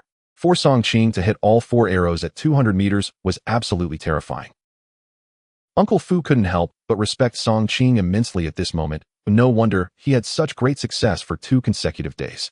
Just this archery skill alone made him the best in the entire village, if not the whole county. As long as he encountered prey, there was bound to be a harvest. Not bad, Song Qing smiled, and then walked over to retrieve the 4 mountain chickens. While they are quite hefty, each looking to weigh over 3 jin. Uncle Fu exclaimed, unable to contain his admiration as he looked at the birds. The northern mountain chickens, also known as wild chickens, generally have larger sizes, and weights of 3 to 4 jin are quite normal. Larger ones can even reach 5 or 6 jin, while southern mountain chickens tend to be smaller, around 2 jin. Haha, at least we won't go home empty-handed today, said Song Qing. Returning to the base of the slope, Song Yukai curiously asked, Qingge, how did you train your archery skills? The more you practice, the better you get, but the key is strength. Without strength, even this oxhorn bow wouldn't be of much use in your hands. Song Qing spoke candidly. You shouldn't be dreaming of matching Qingzi. Do you have his strength? If you can shoot accurately with a shotgun, you'll never have to worry about hunting for the rest of your life. Uncle Fu playfully slapped Song Yukai on the back of his head and scolded him. Don't hit my head. I've never been smart, and it's all your fault. Song Yukai protested with a wronged expression. Hey, you still don't admit it, right? I'm not denying it. I'm talking about you hitting my head. Get lost, get lost. Watching the two banter, Song Qing shook his head slightly. After finishing their rations, the three quickly set off deeper into the wilderness. 2 hours passed in the blink of an eye. It was now past 2 in the afternoon. Today's luck is poor. We haven't found a single trace of prey. Uncle Fu had been searching for signs of animals along the way, relying on his hunting experience, but he still found nothing. Looking at the sky, it seemed they would have to turn back soon. The mountains at night were very unsafe. Suddenly, a few magpies flew by overhead. Do you really think there are bugs to eat in that valley? What would I lie to you for? That valley had an avalanche, exposing a lot of wild vegetables and grasses on the steep slope, hiding plenty of bugs. I just ate to my heart's content, and now I'm bringing you all to taste the delicacies. While that sounds wonderful, hurry up. The magpies quickly flew away. Upon hearing this, Song Qing's eyes lit up. A valley and avalanche. Although winter in the northeast is extremely cold, some plants are quite resilient. For instance, certain weeds, wild vegetables, and shrubs. The reason why silly roe deer easily freeze or starve to death is that they do not know how to dig through the snow to find the plants buried beneath. Those magpies just mentioned that there was a valley where an avalanche occurred, revealing wild vegetables and grasses on the steep slope. These plants are abundant in other seasons, but become life-saving food for herbivores in the harsh winter. Perhaps the wild vegetables and grasses exposed after the avalanche on this steep slope will attract herbivores. With this thought in mind, Song Qing quickly took off, hastening after the magpies. Keep up. He didn't care whether Uncle Fu and the others could keep up as he charged ahead. He couldn't afford to fall behind. Hey Qingge, where are you going? Did you find prey? Uncle Fu looked bewildered. However, seeing Song Qing run off in a flash without responding, they could only follow closely behind. In no time after running 2 kilometers, Uncle Fu and his son had long been unable to keep up and had lost sight of him. Forget it, I'll look for them after I find the valley. Both of them had guns, so there shouldn't be any problems in the short term. After chasing those magpies for another kilometer, Song Qing finally spotted the valley not far ahead. The valley was not small. One of the steep slopes had indeed experienced an avalanche, exposing a large area of rocky soil. On the steep slope, he could see some sparse greenery. Wild vegetables, grasses, some shrubs. Song Qing also noticed many birds were foraging on the steep slope. He even spotted a few silly roe deer nibbling on the wild vegetables from a distance. What a great place. The wild vegetables and grasses on this slope after the avalanche are deadly bait. Song Qing did not choose to trouble those silly roe deer. He had little interest in them now. Instead, he was contemplating whether the exposed wild grasses and weeds could attract better prey. If so, it would be a bountiful harvest. First, I need to go back and find Uncle Fu. Having made his decision, he immediately turned back. After running back for more than a kilometer, he finally heard Uncle Fu calling for him from afar. Uncle Fu, I'm over here. Song Qing hurried towards them. When he reached Uncle Fu and the others, he found that the two were already panting heavily, their faces pale. Qingge, where have you been? Did you discover something? Song Yukai leaned against a tree trunk, his face covered in sweat. I thought I had found something and chased after it only to realize I misjudged it. However, I did find a valley ahead. An avalanche occurred there, exposing a lot of wild grasses and vegetables on a steep slope. I think we should go there and wait. We might have unexpected gains.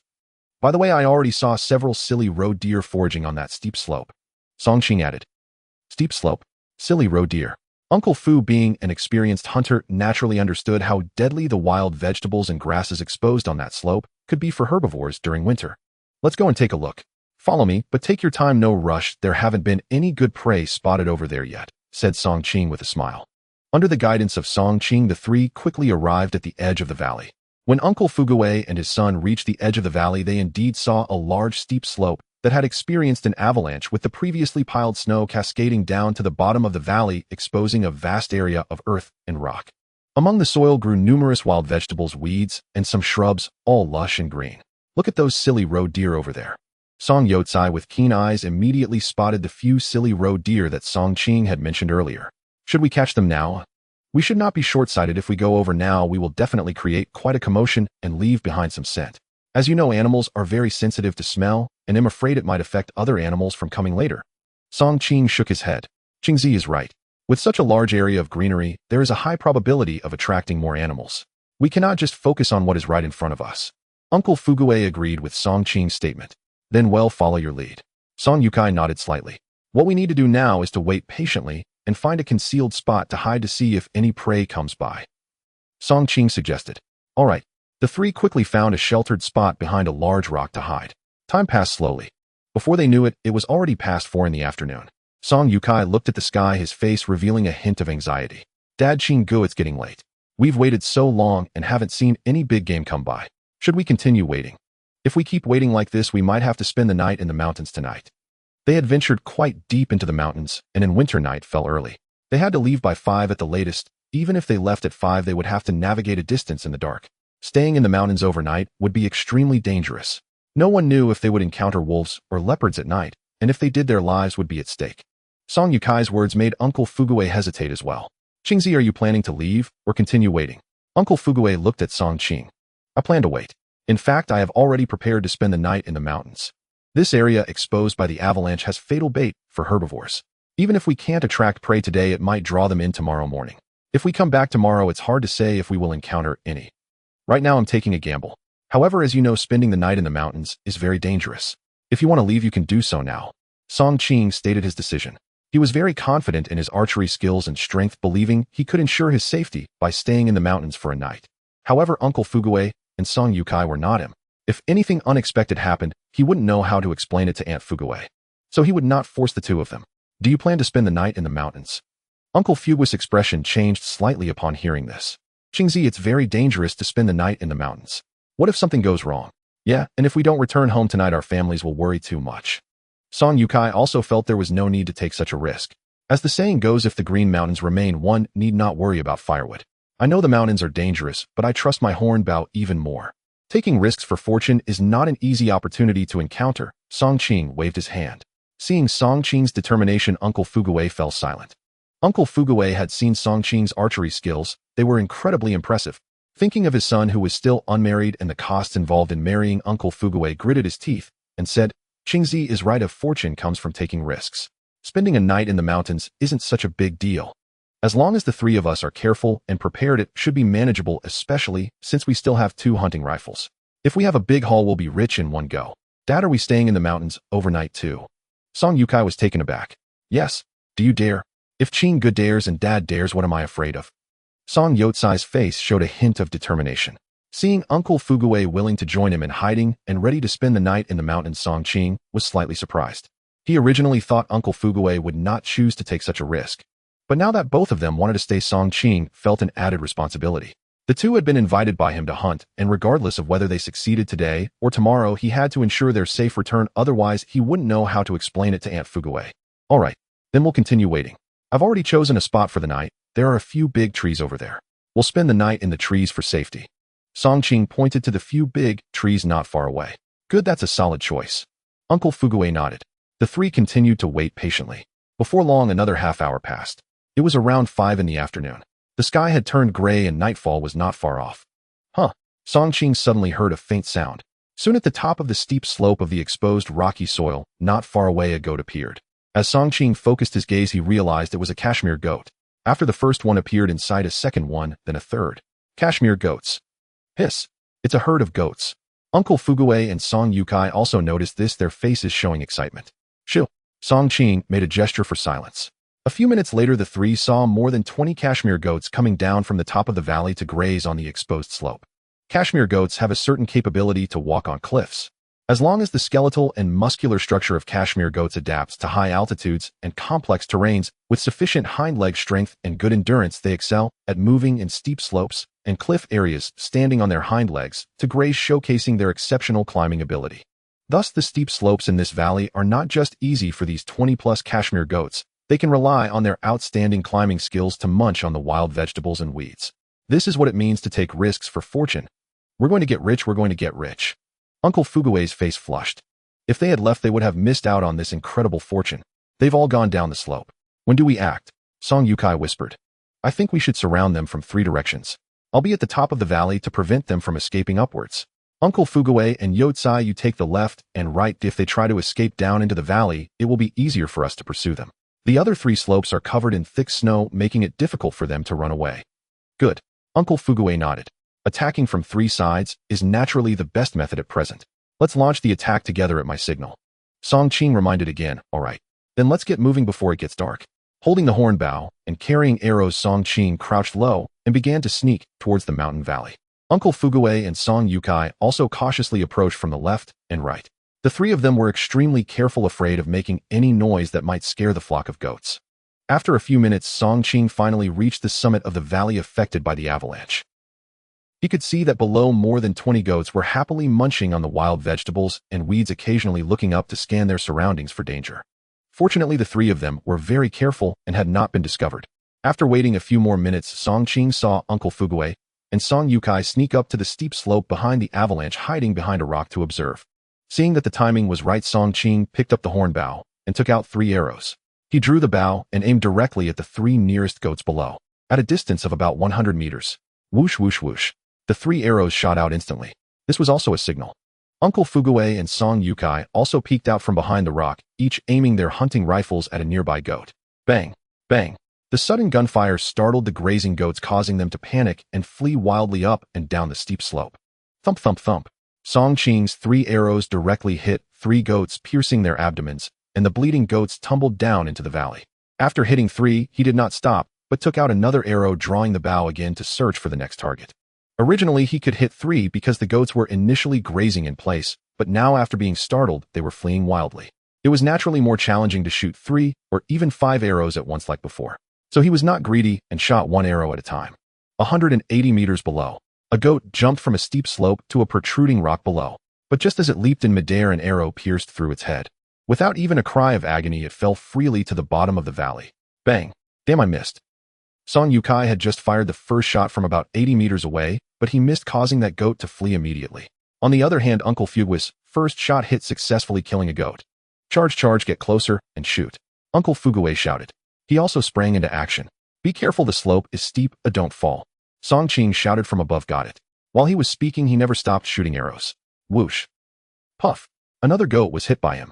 However, there were also several arrows that missed. Damn, these goats are really too quick on the slope. Some have already escaped. Song Yukai gritted his teeth in frustration, but felt powerless. To be honest, over 20 goats were not many, but there were only 3 of them. With just 3 people, their encirclement was too limited, which increased the number of escape routes for the goats. If there were 7 or 8 hunters cooperating this time, they could likely keep most of the goats. Not enough distance. After Song Qing killed 6 or 7 goats, he chose to jump down the steep slope from the summit of the valley. Fortunately, the slope was not too steep, and there were plenty of places to land. 250 meters. That's enough. Song Qing aimed at a goat again. Another arrow shot out. Puff. A direct hit.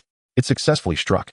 Just as predicted, Song Qing stood at the valley top, and any goat trying to flee upward was nearly shot down by him. Seeing that the goats sensed something was wrong, they could only flee towards the valley bottom or to the sides.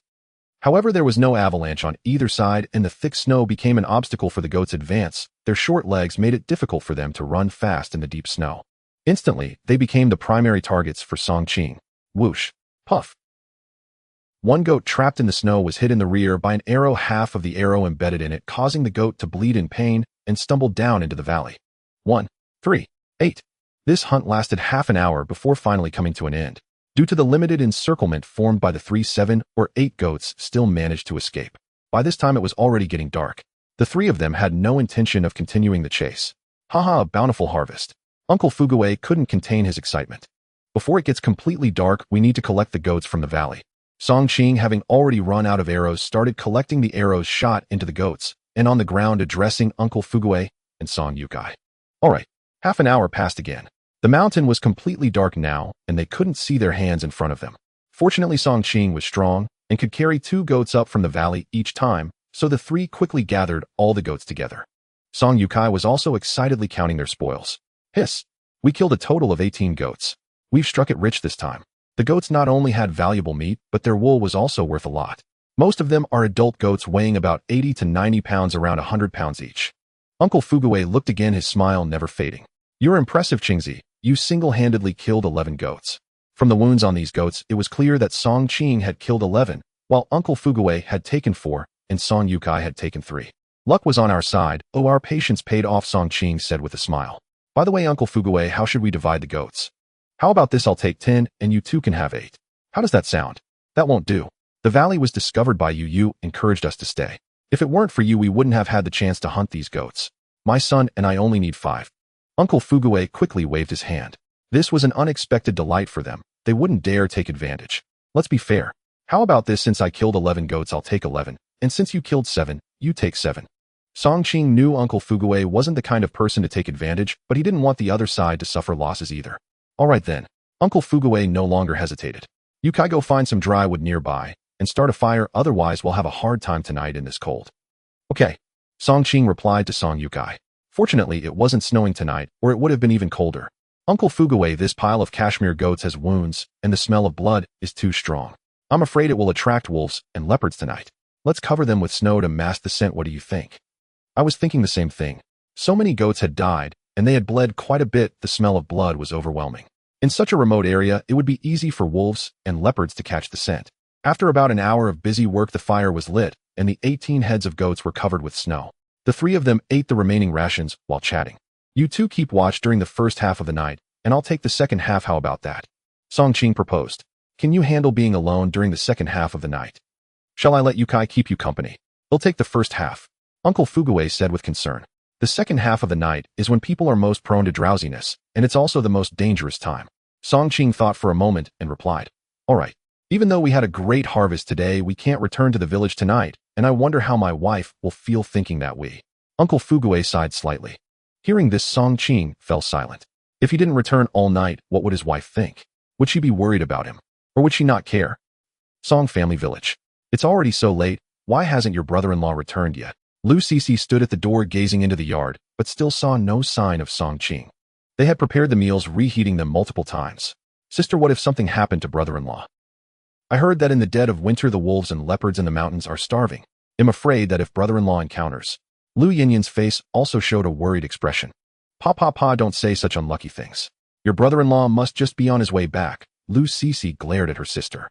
Although she still harbored resentment towards Song Qing, he was the pillar of the family, and deep down, she didn't want anything to happen to him.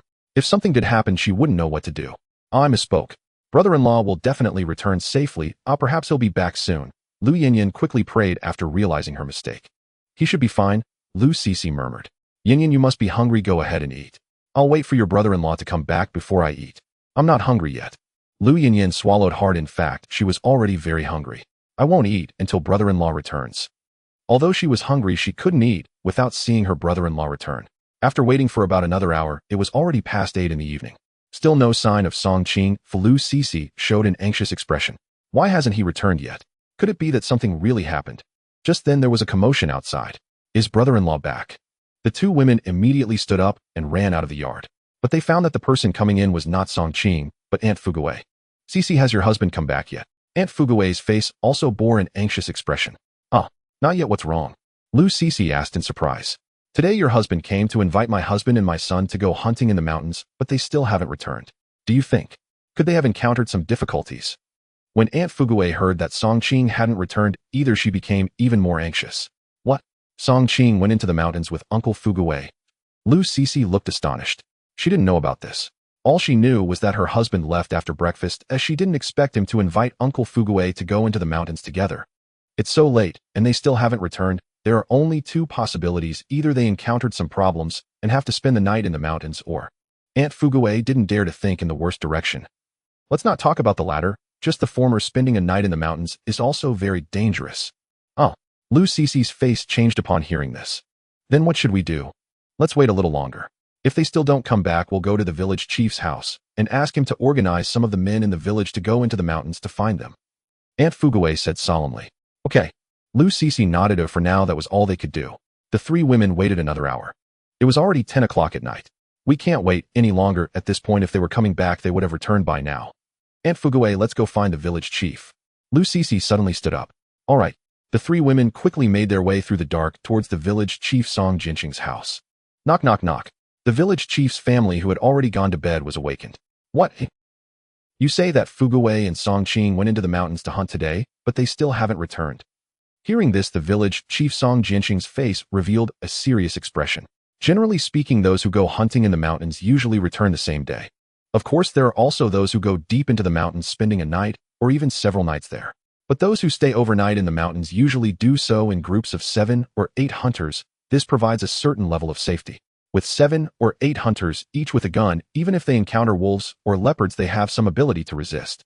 However, now Song Qing and the others only went into the mountains as 3 people. If it weren't for a last resort, they would most likely not choose to spend the night in the mountains. Because there are too few of them, it's too dangerous. Yes, it's already past 10, and they still haven't returned. I'm afraid that something unexpected might have happened, so can you organize the men in the village to go into the mountains and look for them? As Aunt Fugaway spoke, tears began to fall. If something were to happen to her husband or son, how would she live on? Seeing Aunt Fugaway cry, Lu Sisi felt very pained, as well her eyes reddening. She was also very worried about Song Qing's safety. Aunt Fugaway Sisi going into the mountains to find them at this late hour is very dangerous. Moreover, searching the mountains at night isn't very practical. Also, at this late hour, the villagers probably won't be willing to cooperate.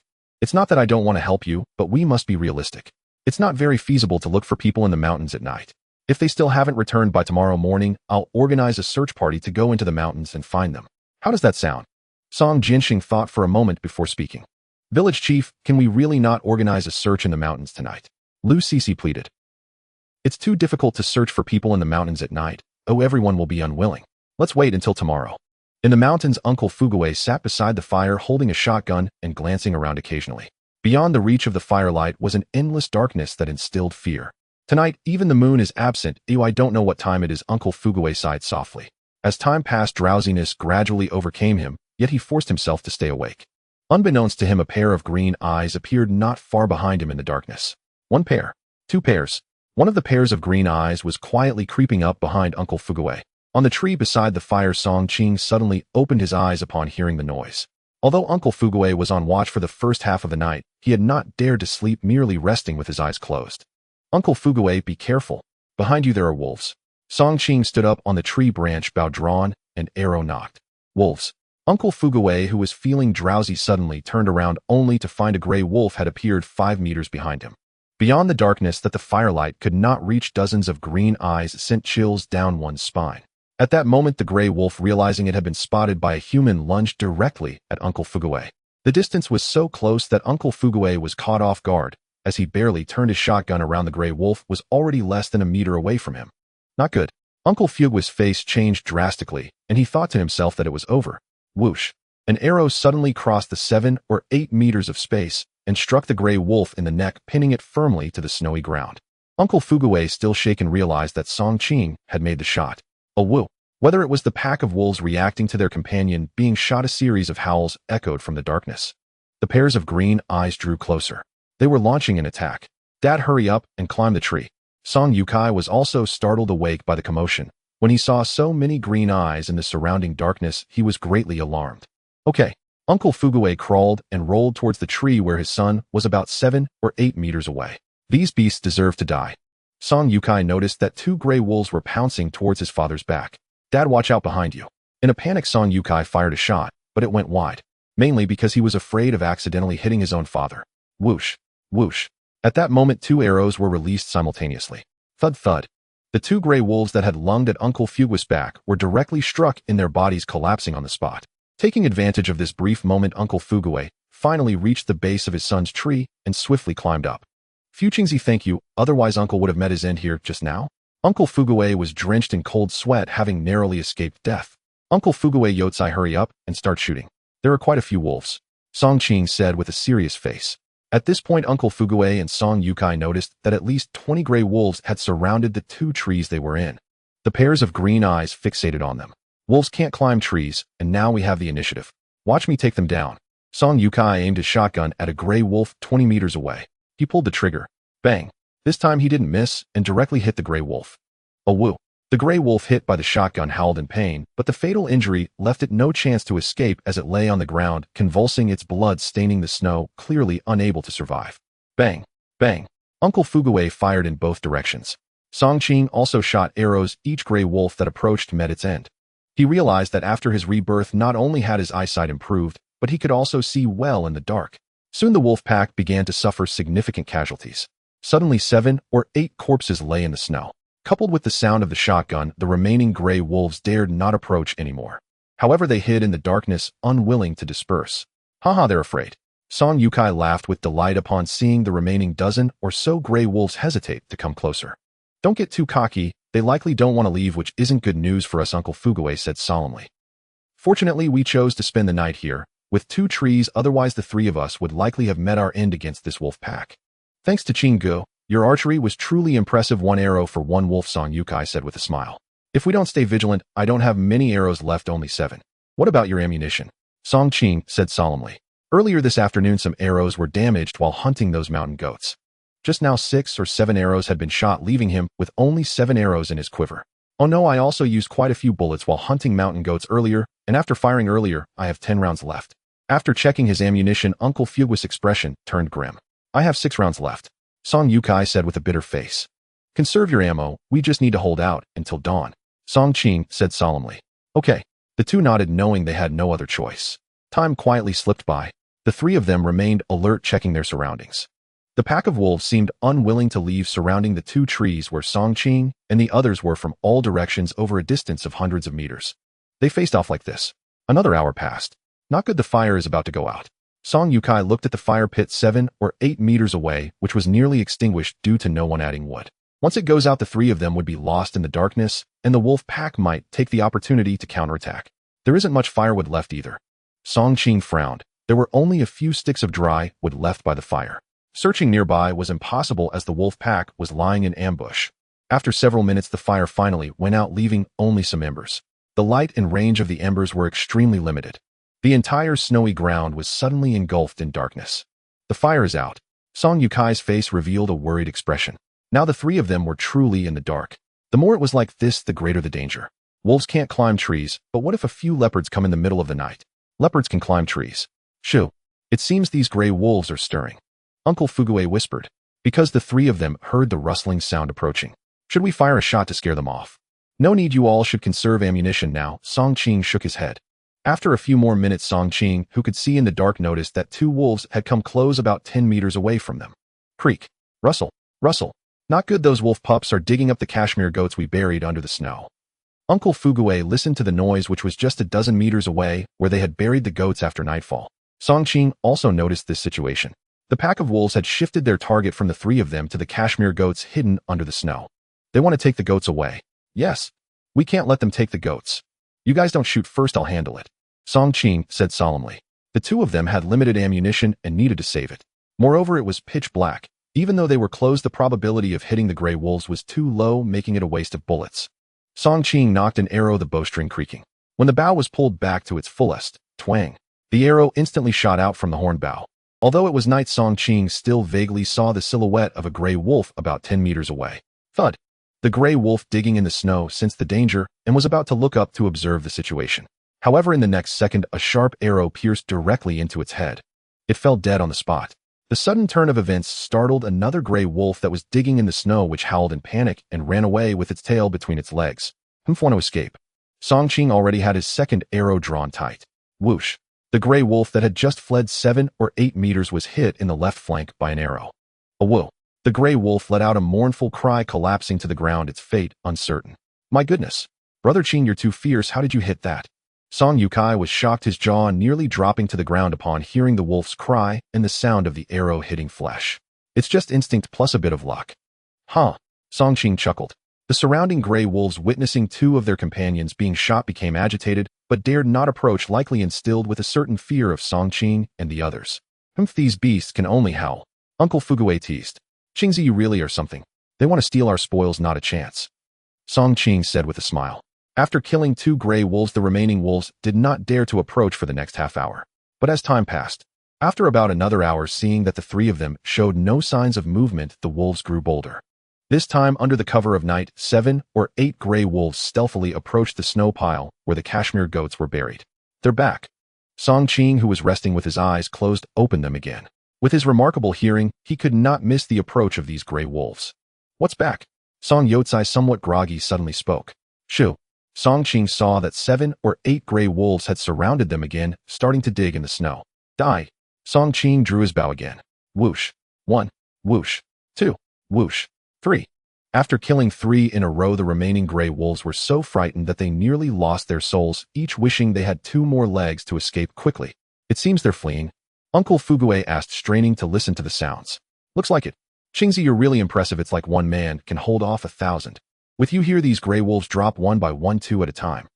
Uncle Fugue felt a great sense of security at this moment. I hope they don't come back. I only have 4 arrows left. Song Qing said. Off. Upon hearing this, Uncle Fugue and Song Yukai felt a bit of pressure. Let's see if they come back. He reassured them now was not the time to panic. You all still have guns, we're not panicking. Right. As long as we hold out until dawn, it'll be fine. Uncle Fugue nodded. After about another half hour, 4 or 5 gray wolves approached again. But 2 more were shot by Song Qing. At this point, more than 20 gray wolves had been killed by the 3 of them. Finally, the remaining 10 or so gray wolves seemed to be frightened, possibly realizing that every time they approached a companion was shot, ultimately slinking away. At this time, there were still about 1 or 2 hours until dawn. It seems there's no more movement. Uncle Fugue perked up his ears and listened, hearing no more wolf howls and seeing no glowing green eyes around. They should be gone. Song Qing sighed in relief. He only had 2 arrows left. Good that they're gone. But we shouldn't relax. These wolf pups are quite clever. It might be a tactical retreat, or they could be lying in ambush further away, so we still need to stay alert. Uncle Fugue understood the cleverness of the wolves, so they still couldn't afford to relax.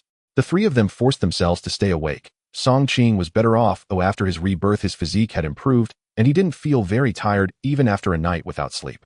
Instead, Uncle Fugue, being older, eventually dozed off, while Song Yukai managed to hold on. It's dawn. Looking at the dim light, the 3 of them let out a big sigh of relief. It seems the wolf pack really has left. Uncle Fugue glanced around. It was all white, and he saw no trace of wolves.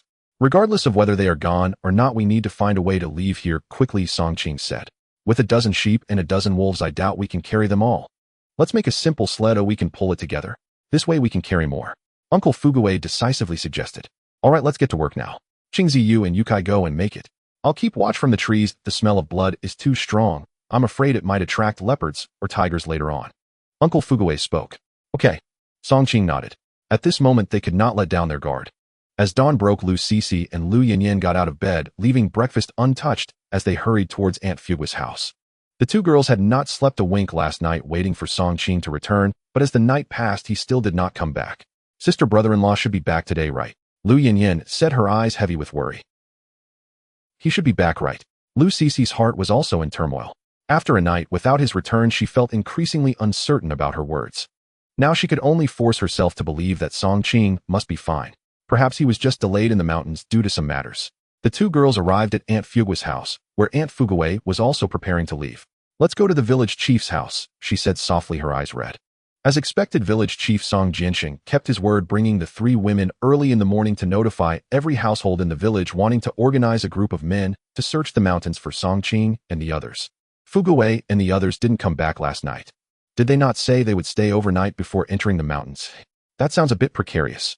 Spending a night in the mountains during winter is far too dangerous. As this news spread, the village erupted in chaos. Before long, under the village chief's call, most villagers gathered in the clearing at the village head.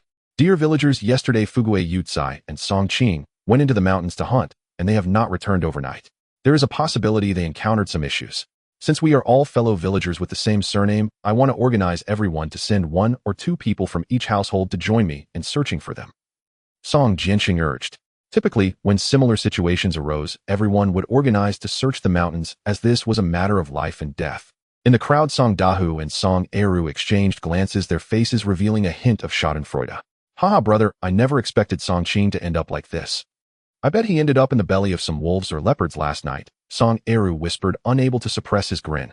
He used to bully us and destroyed our 2 hunting guns. Who would have thought retribution would come so quickly? Song Dahu's face also bore the satisfaction of revenge. The 2 of them were experienced hunters, well aware of how dangerous it was for 3 people to spend the night in the mountains. It seemed likely that the situation was dire. However, there was still a chance for survival. Perhaps they were injured and unable to descend the mountains. Suddenly, Song Dahu raised his voice. Village chief, I think it's inappropriate for each household to send 1 or 2 people. Everyone has their own work to do at home. If we go into the mountains to search today, what about our own tasks? Who will compensate for the losses? Besides, what if we can't find them today? It might take days. They went into the mountains to hunt for Fugue. Since it was for that, there are inherent risks. Why should we take the risk alongside them? Even though we would be searching during the day, there are still wolves and leopards in the mountains. If this leads to some other villagers facing unforeseen dangers, who will take responsibility? Moreover, a few days ago, Song Qing hunted a deer. Did he share any of that with us? Later, he hunted 2 wild boars and made money from that. Did he share that with us? No, right. Why should we go and rescue them now? For nothing. And take risks. Song Dao scoffed. Does everyone agree? Song Dao, what do you mean by this?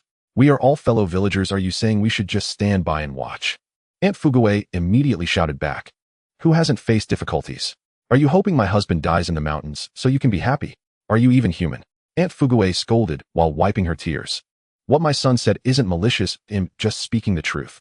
What if something happens while my Dahu and Eru are searching the mountains? Can you compensate for their lives? Aunt Hohat immediately supported her son's argument. Aunt Fugaway was momentarily speechless.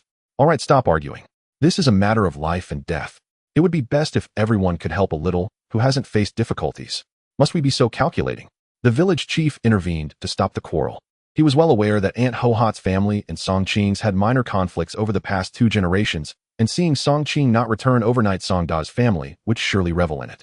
Moreover, in recent years, Aunt Hohat and Aunt Fugaway often had exchanges filled with sarcasm, and it seemed like they would revel in each other's misfortune. However, he found Aunt Hohat's petty and vindictive behavior too cold-hearted. But he wouldn't say this out loud. Yet Song Da's words still set off whispers among many in the crowd. People are always selfish. Everyone go back and prepare. Have breakfast, take your hunting guns, and let's set off in half an hour, shall we? The village chief continued. I thank everyone on behalf of my Song Qing. I beg you all to help. They really need everyone's assistance right now.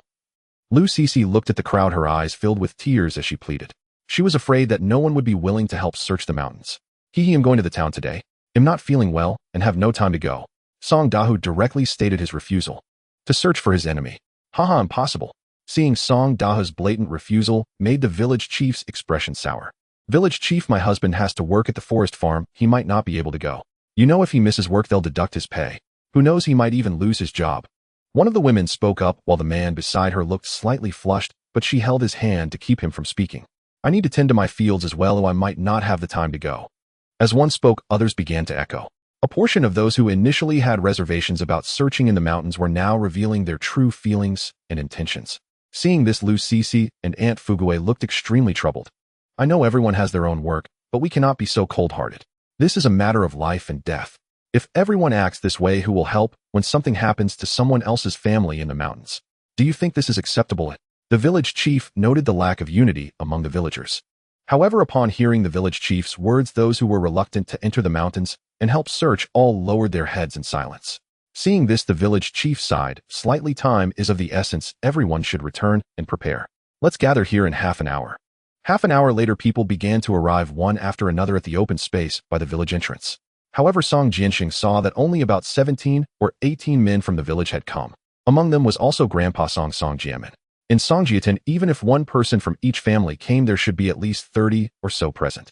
But now only 17 or 18 had come, and it was evident that the rest were not coming. Seeing this, the village chief felt a slight disappointment. Lu Cece and Aunt Fugaway also wore grim expressions. This is the warmth and coldness of human relationships. Aunt Fugaway, Cece, although there are fewer people, I believe we should be able to find Song Qing and the others. Don't worry too much. The village chief comforted the 3 women. Lu Cece nodded vigorously. Let's set off into the mountains. In the mountains, Uncle Fugaway and Song Yukai quickly made 2 sleds. One sled was loaded with 18 fluffy goats, and when there was no more space at the back, they tied a few goats with some tree vines to the sled. The other sled was loaded with 11 gray wolves. Qingzi, should I have Yukai return to the village to call for help? Can you manage to pull these 18 goats by yourself? Looking at the sled piled high with goats, could it weigh over 1,000 pounds? Should be manageable. Let's try it out first. Song Qing was quite confident in his strength. He grasped the sled's rope and began to pull slowly. Hey, it's moving. Oh my Qing Gu, your strength is incredible, just like the legendary Chu Bawan. Song Yukai was astonished to see Song Qing alone pull the largest sled, completely shocked. Such strength. Let's go, let's see if you two can pull the other sled. As Song Qing spoke, he slowly advanced down the mountain. He dared not go too fast, fearing that the sled could not withstand the bumps. Although the sled carried around 1,800 pounds of fluffy goats, sliding on the snow saved quite a bit of effort. As long as he could start moving the sled weighing nearly 2,000 pounds, it would get much easier with the help of inertia. Good. Together, the father and son began to drag the other sled, and despite the strenuous effort of the 2 strong men, the sled slowly started to move. All right, just barely manageable. Then let's go. Usually, everyone enters the mountains for hunting along this road. Let's search deeper along this path. Song Jianmin began to lead and direct. He was the old hunter in the village, and everyone respected his guidance. Songqing, Fugawei, Yukai. Everyone shouted as they delved deeper into the search. Lu Cece and her sister along with Aunt Fugawei also followed into the mountains. Cece, don't worry. Qingzi has excellent archery skills and great strength. Although it's dangerous in the mountains at night, as long as he is careful, he should be able to get through safely. Song Jianmin comforted Lu Cece again. Grandpa Song, is that true? Lu Cece's face showed a hint of hope. He could kill a spotted deer and 2 wild boars with a cowhorn bow. No one in the village can do that now. Yes, sister, Grandpa Song is right. That day, brother-in-law shot 3 arrows at once to scare those bullies away, and most of the arrows went deep into the ground. Brother-in-law's strength is truly immense. Lu Yinyan also recalled this incident. 3 arrows embedded mostly in the ground. Song Jianmin was also shocked to hear this. Yes, tell me more. After hearing the details of that day, Song Jianmin's face revealed a look of astonishment. Could this kid be born with divine strength? How come it was never discovered before? In a blink, the morning passed. At this time, it was already past 11 o'clock. Under the guidance of the village chief and Song Jianmin, the group had ventured very deep into the mountains. However, after several hours of searching, they still had not seen any sign of Song Qing and the other 2. This made Lu Cece and Aunt Fugawei anxious. Everyone is tired, let's sit down and rest for half an hour and eat something. At this moment, the village chief was also panting, leaning against a large tree while taking a sip of water. All right. Song Jianmin nodded slightly. Thus, over a dozen people took out their cornmeal buns and began to eat and drink. Grandpa Song, what if we can't find them this afternoon? Shouldn't we go back then? Lu Cece asked with a worried expression. If we don't find them by 4 in the afternoon, we must return. Otherwise, everyone will have trouble finding their way back to the village in the dark. If we can't find them today, we'll have to continue searching tomorrow. Song Jianmin sighed slightly. There was no other choice. It was already quite good that these dozen or so villagers were willing to help search the mountains. If they couldn't find them today, it was likely that some of them wouldn't come back tomorrow. In these times, everyone had it tough. Who in the family didn't have a few mouths to feed? We will be back soon. We should be able to return to the village by 3 in the afternoon. On a distant slope, Song Qing gritted his teeth and pulled the sled up. Just as he was about to set the sled down and help Uncle Fugawei and the others pull their sled up the slope, he suddenly spotted a group of people in the distance. Cece, village chief. Grandpa Song. Song Qing had excellent vision and quickly recognized the group of people and made out some familiar faces. Cece. Upon seeing this, Song Qing hurriedly shouted and ran towards them. Having not returned for a night, he estimated that his wife and Aunt Fugawei must be anxious. Today, they probably called for help to search for him and Uncle Fugawei. After all, not returning for one night might make them think something had happened to the 3 of them. Thinking of this warmed his heart. She still cared about his safety. The group of people resting in the distance heard Song Qing shout and turned to look in his direction. Did someone just call me? Lu Cece quickly turned her head. It's Qingzi. Haha, it's Song Qing. He's fine. What about Uncle Fugawei and the others? Everyone stood up, their faces filled with surprise and joy. They were astonished to encounter Song Qing here, but delighted that he was unharmed. This was good news. Song Qing. When Lu Cece saw Song Qing running over, the tears in her eyes finally flowed uncontrollably. Song Qing rushed to the front of everyone, and his sister-in-law quickly asked, brother-in-law, why didn't you come home last night? You worried your sister all night. She even asked the village chief to organize a search party for you. It's my fault. Seeing his wife crying like a child, a wave of guilt rose in Song Qing's heart. I encountered a herd of sheep yesterday evening and didn't want to miss the opportunity, so I stayed back to hunt. It got dark and I had no choice but to spend the night in the mountains. You brat, it's good you weren't hurt, otherwise everyone would have been worried sick about you. The village chief couldn't help but scold and laugh upon seeing that all 3 of them were safe. Thank you all for coming up the mountain to look for us. Oh, I will remember this kindness. He wanted to embrace his wife, but hesitated upon seeing so many people around. Are you okay? Lu Cece wiped her tears and asked. I'm fine, bouncing around as usual, sorry for making you worry. Song Qing smiled. Just so happens we hunted quite a bit yesterday. When we return, I'll treat everyone to meat and drinks. But before that, I need your help to carry the game back. Is that all right? Upon hearing there was meat, everyone's eyes lit up. Let's go, let's see how many sheep Qingzi hunted. Let's go take a look. The crowd cheered and set off toward the dirt slope ahead. When they reached the top of the slope, looking at a sled loaded with over a dozen fluffy goats, and another sled pulling 11 gray wolves below, everyone was stunned. I'll count 18 sheep. Did you guys kick the entire herd? Wolves. Over a dozen wolves. You encountered a pack of wolves. Song Jianmin's face showed shock when he saw the 11 gray wolf corpses. For the 3 of them to survive an attack from a pack of wolves and even kill 11 was simply a miracle. Did you 3 run into a pack of wolves last night? Aunt Fugawei's face was filled with anxiety upon seeing the wolf corpses. She couldn't imagine how the 3 of them managed to get through last night. Yes, but our Qingzi displayed great prowess. Those little wolves couldn't do anything to us. Uncle Fugue shrank his neck and said, "Hey, you're still showing off. Do you know your wife didn't sleep a wink last night, worried sick about you?" Aunt Fugue had one hand on her hip and the other yanked Uncle Fugue's ear, twisting it. "Ouch, ouch, ouch. 2M doing this for the family. I won't do it again next time. Let go." Uncle Fugue grimaced in pain, begging for mercy. "For the family, you must first ensure your own survival. If you're gone, how will I live? Gotta, don't twist it anymore, it might break." Their antics made everyone burst into laughter. As everyone helped carry the fluffy goats and gray wolves, Lu Sisi stood beside Song Qing and said with concern, "Next time you can't take such risks, and you can't spend the night in the mountains. This time you were lucky to escape from the wolves. Oh, what about next time?" Although Uncle Fugue had spoken lightly before she could see how perilous last night had been. Having hunted 11 wolves, how large could that pack have been?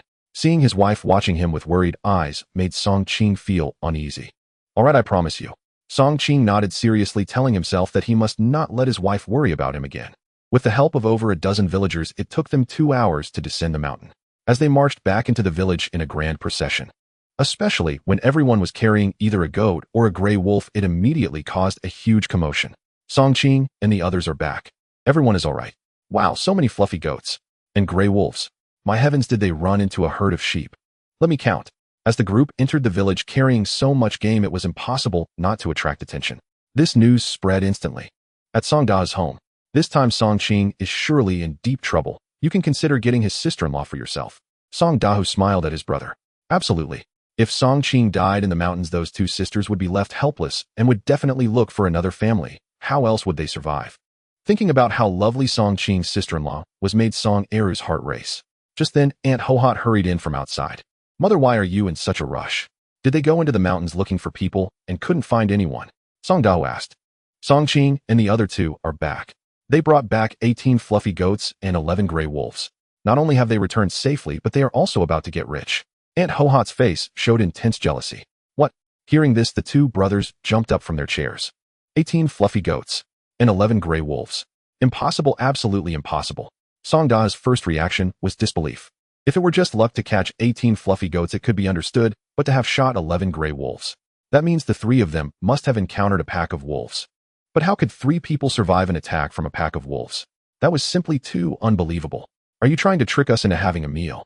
Go see for yourselves." Aunt Hohat rolled her eyes in anger, thinking that compared to her 2 sons, Song Qing was simply far superior. Seeing their mother's expression, the 2 brothers widened their mouths, unable to say a word. Were the 3 of them injured? Song Eru asked in shock. He felt certain that at least one of the 3 must have been injured. Oh, perhaps all of them were hurt, and they might not survive. Not a scratch. Each one is carrying a fluffy goat. This. At Song Qing's home, it was bustling with excitement. "Thank you all for coming into the mountains to look for us. We will always remember this kindness. I said I would treat everyone to meat and drinks tonight, and I will definitely do so. Everyone should also bring their families along to join. We need to sell the fluffy goats, so I apologize for that, but there will be plenty of wolf meat. And also sheep offal," Song Qing said with a smile. This was a decision he made after discussing it with Uncle Fugue. After all the villagers kindly went up the mountain to look for them, he couldn't let them make the trip for nothing. Even though none of the 3 were hurt and the villagers didn't contribute much, they had answered the village chief's call to search for them, and this kindness must be remembered. In fact, wolf meat is also edible, similar to dog meat, though it has a slightly stronger gamey flavor. However, with enough spices to mask the smell, it can still be a delicious dish. A cheer erupted among the crowd. In those days, most families could afford meat only during festivals and holidays. Now that wolf meat was plentiful, the villagers were overjoyed. As for mutton, everyone knew these Kashmir goats had been hunted at great personal risk and were destined for sale. How could anyone bear to eat them? Besides, they'd also be served offal, tripe lungs, liver, and other delicacies, a dish considered truly refined. Moreover, it wasn't only those who joined the mountain search who'd feast tonight. They could invite their entire families too. In essence, every household in the village would enjoy a lavish, unrestrained banquet. What more could one possibly ask for? Before we begin, everyone please help process these Kashmir goats. We'll take them to the township's supply and marketing cooperative this afternoon. And let's prepare the gray wolves as well. Dinner will be served tonight. Agreed. Nods rippled through the crowd. Within moments, Song Qing's small courtyard buzzed with feverish activity. An hour later, it was already afternoon. Song Qing, Uncle Fugue, and several fellow villagers pushed several handcarts laden with dressed Kashmir goats toward the township's supply and marketing cooperative. An hour later, as the group entered the township, passers-by turned in astonishment. After all, 18 Kashmir goats filled those carts, a fortune in itself. When they arrived at the cooperative's entrance, a crowd quickly gathered. Director Wu, we're here again, to sell meat. Song Qing called out cheerfully. Young Master Song.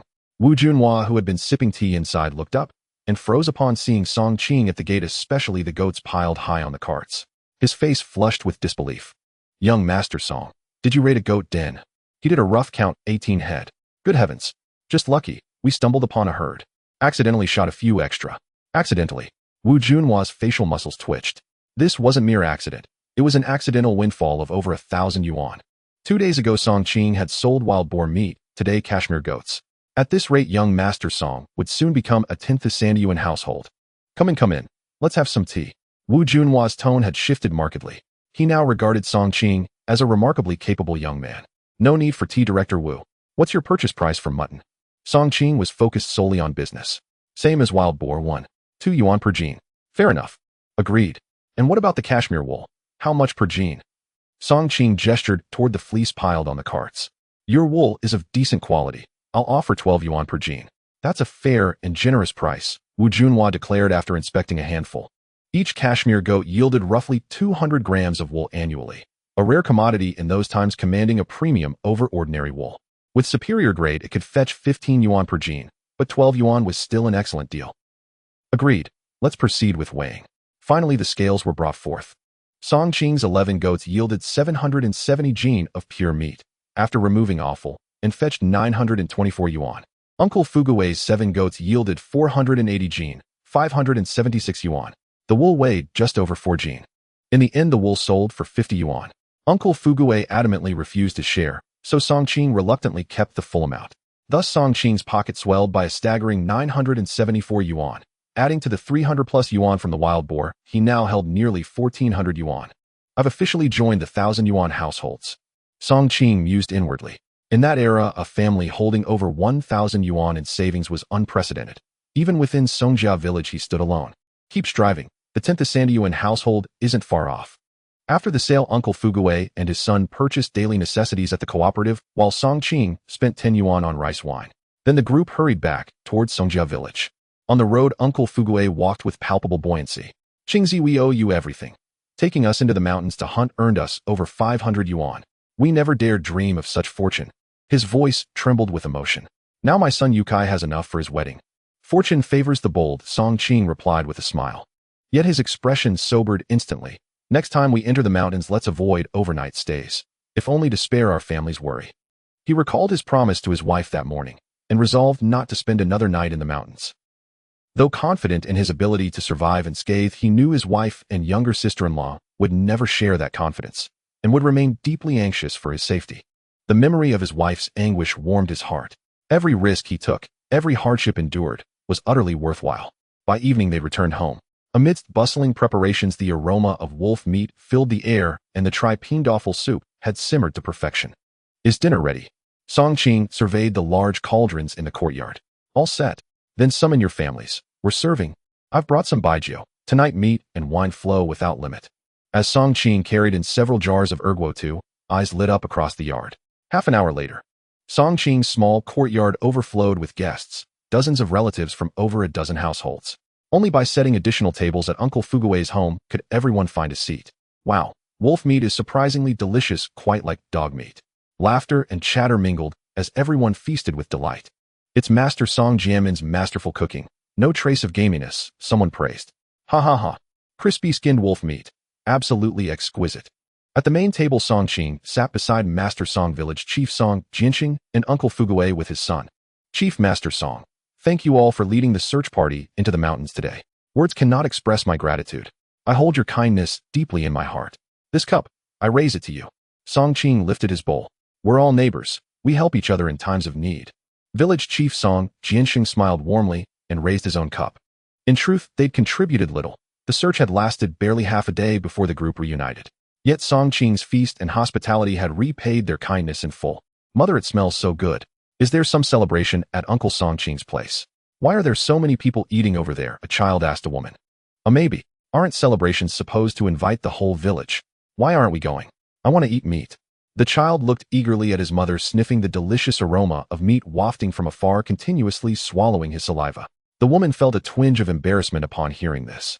She was the woman who had said that her husband was going to work at the forest this morning, the same one who had stopped him from going into the mountains to help search. Today, anyone who had helped search in the mountains would go to Song Qing's place for a meal and drinks. Naturally, those villagers who did not enter the mountains would not be invited by Song Qing. He understood the warmth and coldness of human relationships, but he would not be a busybody. The meat over there isn't that good. Let's go home and eat instead. Saying this, the woman pulled her child's hand and walked home. I want to eat meat. I don't want to eat cornbread and wild vegetables. Mother, hurry and take me to Uncle Song Qing's house to eat meat. The child began to throw a tantrum, trying to break free from his mother's grip. Are you looking for a beating? The woman, angered, slapped the child's bottom a few times. The child cried out loud and was ultimately forcefully dragged back home. That night, the aroma of crispy wolf meat and lamb offal soup wafted through half the village. It was unknown how many people were tempted. The meal lasted until after 9 o'clock at night, and the remaining wolf meat and some lamb offal were packed up for the villagers to take home. Seeing Song Qing's generosity, everyone had smiles on their faces. Such feasting and taking was almost unheard of in these times. Qingzi, I've heard some news about the hawk chicks. A good old friend of mine has a few, and I can take you to see them tomorrow. Before leaving, Song Jianmin said to Song Qing. Really? That's great. They'll come find you tomorrow, Song Qing said excitedly. With the hawks, finding prey would be much simpler. As long as he could catch something during the day, he wouldn't have to spend the night in the mountains like last night, sparing his wife and sister-in-law from worrying. I'm heading back now. Take care. One by one, everyone left. The women from earlier had already cleaned up the dishes and chopsticks. Closing the gate, Song Qing returned to the house. See, here is the money from selling the sheep today, you take care of it. Saying this, Song Qing handed 900 yuan to his wife. Looking at the stack of money, Lu Si felt a bit dazed. It seemed their family had become a household with thousands. Just last week they were not only broke, but also in debt, and now, just a few days later. Now it seemed they were the wealthiest in the village. How about you manage it? Just promise me you won't gamble. Lu Si thought for a moment. Deep down she still felt that the man should be in charge of the household. I told you I wouldn't gamble again, so you can rest assured, but the money should still be managed by you. Song Qing forcefully stuffed the money into his wife's hands. All right then. Lu Si nodded, seeing her husband hand her money for the second time. Her view of him had already begun to change. Perhaps he really was turning over a new leaf. Otherwise, he wouldn't have risked his life to spend the night in the mountains. That was literally earning money with his life. Thinking of this, Lu Si couldn't help but say, you really shouldn't spend the night in the mountains while hunting. This is something you must remember. It's better to come back empty-handed than to put yourself in danger. Actually, now that we have some savings, if we can avoid hunting in the mountains, we should. After all, hunting in the mountains is still too dangerous. Don't worry, I won't spend the night in the mountains anymore. But hunting is still necessary, but it's not too dangerous during the day. You'll go in with others and it'll ensure safety, so don't worry too much. Song Qing reassured her. If he didn't hunt to earn the first pot of gold, how could he make life better for his wife in the future? Lu Si knew she couldn't dissuade her husband. In fact, she was somewhat afraid of provoking him, so when she saw Song Qing say this, she didn't press on. All right. Lu Si nodded slightly. I didn't sleep at all last night, and I've been busy all day today. I'm going to rest now. At this moment, Song Qing did indeed feel a bit tired. He'll prepare a basin of hot water for you to wash your feet before you rest. Seeing his wife actively offering to get him water, Song Qing felt warmth in his heart and smiled, saying, okay, thank you. Thank you. Her husband actually said thank you to her. She had never experienced that before. Lu Si was momentarily stunned before turning to fetch the foot-washing water. Before long, his wife brought a wooden basin into Song Qing's side room. Watching his wife squat down to place the basin, revealing her curvaceous figure, Song Qing felt the blood in his body gradually heat up.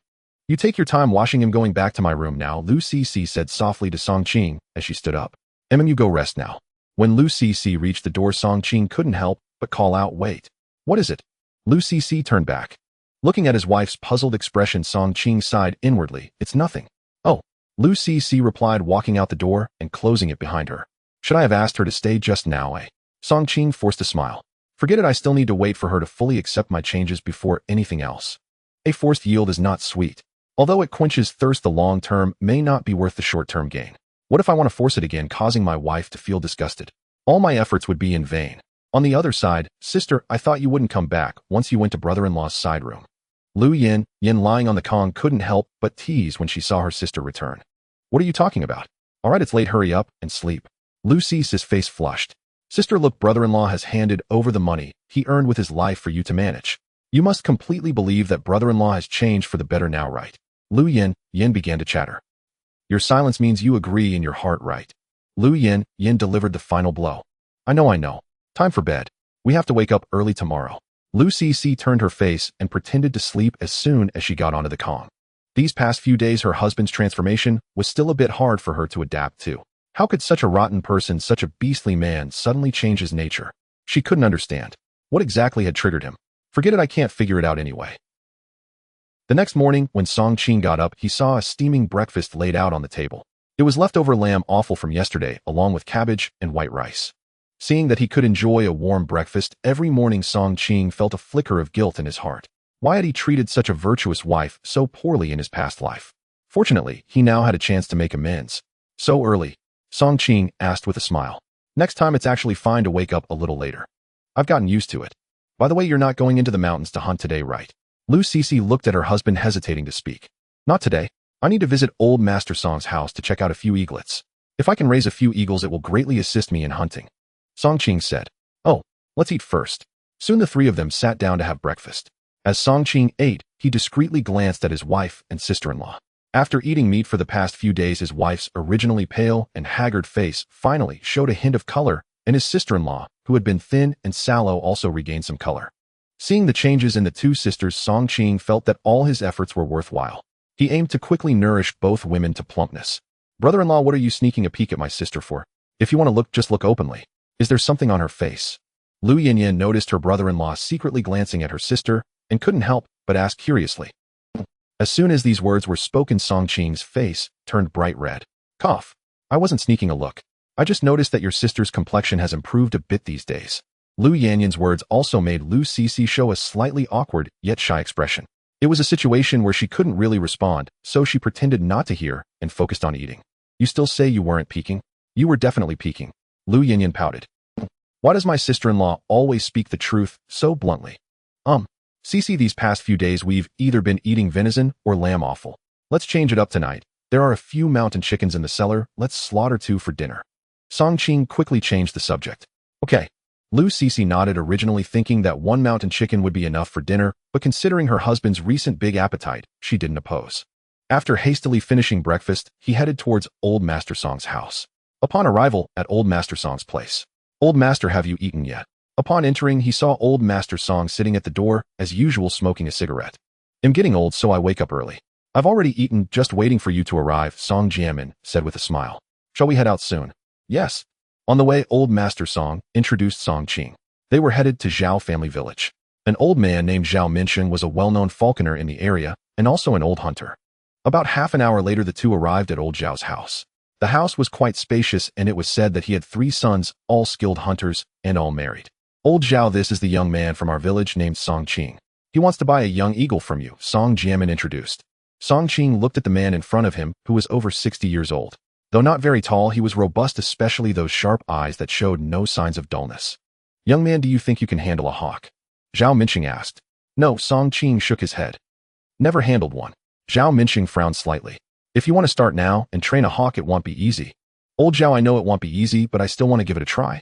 We can negotiate the price and tuition. Song Qing also revealed his thoughts. Old Zhao, this kid just wants to give it a try. Just teach him a bit, whether he can learn depends on himself, Song Jianmin chimed in. All right. Follow me.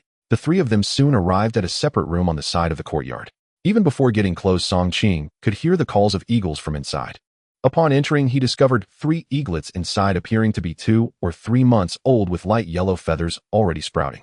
Just right, I recently captured 3 eaglets, all over 2 months old, already able to fly, and have undergone preliminary training in hunting skills. I've tamed all 3 eaglets, so your timing isn't great. Generally, when we catch eaglets, they are about 1 to 2 weeks old. That's when we begin the training. The younger they are, the easier they are to tame. If you want to take one home now and train it, the difficulty will be greater. You need to gain its recognition, which means it has to forget its impression of me as its master. I can't guarantee whether you will succeed. Actually, you could wait a bit longer until we catch new eaglets, then it would be better for you to come back. Zhao Minsheng was direct, not intending to deceive this young man, especially since he was brought by Song Jianmin. Hearing this, Song Qing furrowed his brows slightly. Before coming here, Old Master Song briefly mentioned some basics about falcon training. Generally, at 4 to 6 weeks, the eaglet's feathers are almost fully developed, and by 6 weeks, they can attempt to fly from the nest. The other party mentioned that the eaglets over 2 months old were already about 7 weeks old and had been tamed. Old Zhao, do you know how long it will take you to catch eaglets next time? Difficult to say. This year we've only captured twice. Eagle nests are usually built on cliffs or high places, so encountering them isn't easy, and obtaining them isn't easy either. I see. Time waits for no one. I think he'll choose not to wait. He'll buy one to try out. If it doesn't work out, then it doesn't work out. If I can tame it, even better. Song Qing made his decision. Then how about this? Since you were introduced by old Song, I'll charge you 10 yuan for each eaglet. As for the training technique, I can only explain it to you once, and that will be 10 yuan. Whether you can learn it depends on yourself. If you want to ask again, next time I'll have to charge you extra. Zhao Minxing thought for a moment. Old Zhao, isn't 20 yuan a bit too much for just one explanation? Song Jianmin was somewhat displeased. Old Song, this is a valuable skill. If it weren't for your personal connection, I wouldn't even teach it to outsiders. Zhao Minxing was instantly irritated, puffing up his cheeks. All right, I can't argue with you. Song Jianmin was too lazy to bicker with him. Okay, now I want to tell you the first step in falcon training, the hawk training technique. This is the most crucial step. Whether you can tame the eagle depends on this step. After you bring the eagle cub home, make sure to bind its claws and cover its eyes with a leather mask. At that time, you need to prepare a dedicated space specifically for training the eagle. Place it on rough hemp rope while you sit in a chair, providing fresh water and meat in front of the eagle cub. At this point, with all preparations complete, the next step is to prevent the eagle from resting while it stands on the rope. You must constantly maintain eye contact, glaring at it to conquer its spirit, while mimicking various beastly sounds to apply pressure, causing the hungry eagle to gradually lose its fighting spirit. In as short as 3 days or as long as 7, its mental state will severely weaken, becoming exceedingly miserable, and its temperament will gradually calm. If at that time it is willing to eat the meat you provide, it indicates that it can no longer withstand your pressure and has reached its limit, yielding to you. If the eagle cub begins to show submission, its gaze no longer sharp, it means that the eagle has been tamed, and the process of enduring the eagle has been successful. If after 7 days it has not succeeded, then it is considered a failure, and attempting to tame it afterwards will be even more difficult. Zhao Minxing elaborated. Understood. Song Qing meticulously recorded this eagle taming technique. Once the process of enduring the eagle is completed, the next step is to train it. This takes time, gradually making it strong and obedient, understanding your commands. Generally, it starts with food inducement, teaching the eagle cub to respond to its master's call, followed by a series of hunting training. Zhao Minxing explained these details increasingly thoroughly. It's quite similar to training a dog, but there are some differences. Now that the eagle cub can fly, I have also conducted a series of preliminary hunting training over the past month. As long as you successfully endure the eagle and become its new master, this young eagle can initially accompany you into the mountains for hunting. However, to make it stronger afterwards, it will take time to nurture. All right, thank you for your guidance, Elder Zhao. Song Qing nodded and then directly pulled out 20 coins and placed them in the elder's hand. As he left, Elder Zhao also gave Song Qing several special hemp ropes, a leather mask, and a specially made leather glove that would allow the eagle to perch on his arm. On the way back, Qingzi, do you have confidence in taming this eagle cub? Elder Song asked with a smile. To be honest, I have no certainty. I'll just give it a try. Oh, if it doesn't work, then I'll consider it a loss of 20 coins. Indeed, you're not short on money. Losing 20 coins isn't much to you. Song Jianmin laughed heartily. After returning home, coincidentally, his wife and sister-in-law were cleaning the house. For the next few days, I'll be home training the eagle. Please don't disturb me. Just bring the meals to my room when they're ready. After instructing, Song Qing took the young eagle into the room. After securing it with the hemp rope, he went to the cellar to cut some deer meat and filled a bowl with fresh water. Once all preparations were complete, he removed the leather mask covering the eagle cub and sat down on a small stool directly opposite it, staring intensely into its eyes. Caw. After the young eagle's eyes were uncovered, it looked at the strange human in front of it and let out a furious, agitated cry. It even attempted to fly, but its feet were bound by the hemp rope, preventing it from taking off. I'll give you food. Listen to me. Song Qing glared fiercely at the young eagle.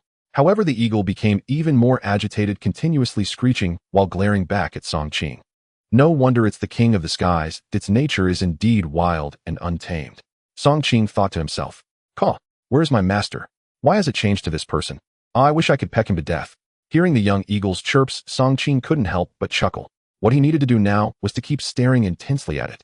An hour passed. 2 hours passed. On my feet. If I could fly, I would immediately escape from here. I'll glare him to death. 3 hours passed. I'm a bit hungry and thirsty. Wah. But I must endure. I absolutely will not eat. I will resist him to the end. The eagle clan never submits to anyone.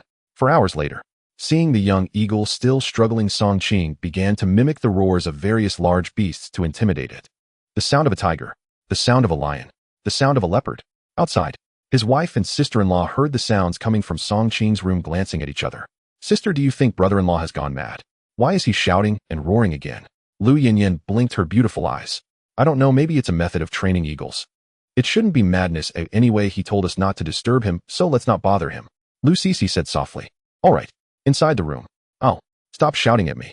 I'm most afraid of the sound of a tiger. Don't let the sound of a tiger appear. Oh, I can't take this anymore. Hearing the young eagle's cries, Song Qing's eyes lit up. You're not afraid of lions, not afraid of leopards, not afraid of wolves. You only fear the roar of a tiger. All right. The bird language finally had significant value, revealing the young eagle's weakness. If it were another eagle trainer, they wouldn't have any idea which method would be most suitable. After all, they cannot understand bird language. Now, with Song Qing utilizing the power of bird language, he had grasped the young eagle's weakness and could attack it at its vulnerable point. Roar, roar. Song Qing continuously mimicked the low growl of a tiger. It feels so awful. I'm so scared. Stop shouting. As time passed, it soon became evening. After an afternoon of enduring the eagle, although this young eagle still held out without eating or drinking the continuous simulated tiger, sounds had begun to drain its spirit. Of course, Song Qing's voice was also hoarse from shouting. Throughout the night, apart from eating, Song Qing continued to stare intensely at the eagle. He planned to keep this young eagle awake tonight. Of course, he couldn't fall asleep either. He believed his physical condition could last for a day or two without sleep without any problem. Then every half an hour, Song Qing would suddenly let out a tiger's roar at the young eagle. This startled the young eagle each time. Oh, this person is so abnormal, doesn't he need to sleep? I'm so tired. The young eagle cried, missing its original master. The next day arrived. Early in the morning, Song Qing continued to torment the young eagle. He had not slept a wink the entire night, his eyes bloodshot, yet he felt he could endure another day and night. Following that, Song Qing tormented the young eagle for an entire morning, continuously frightening it with the roar of a tiger. By the afternoon, the young eagle was in a state of extreme mental collapse, hardly making a sound, its eyes becoming somewhat vacant, and it struggled to stay awake. It no longer dared to meet his gaze. By evening, it exclaimed, I can't take it anymore. Oh, I submit.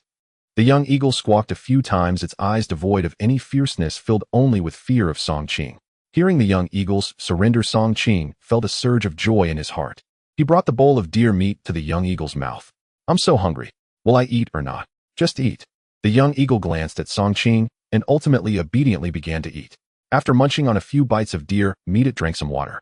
Seeing this, Song Qing gently stroked the young eagle's head.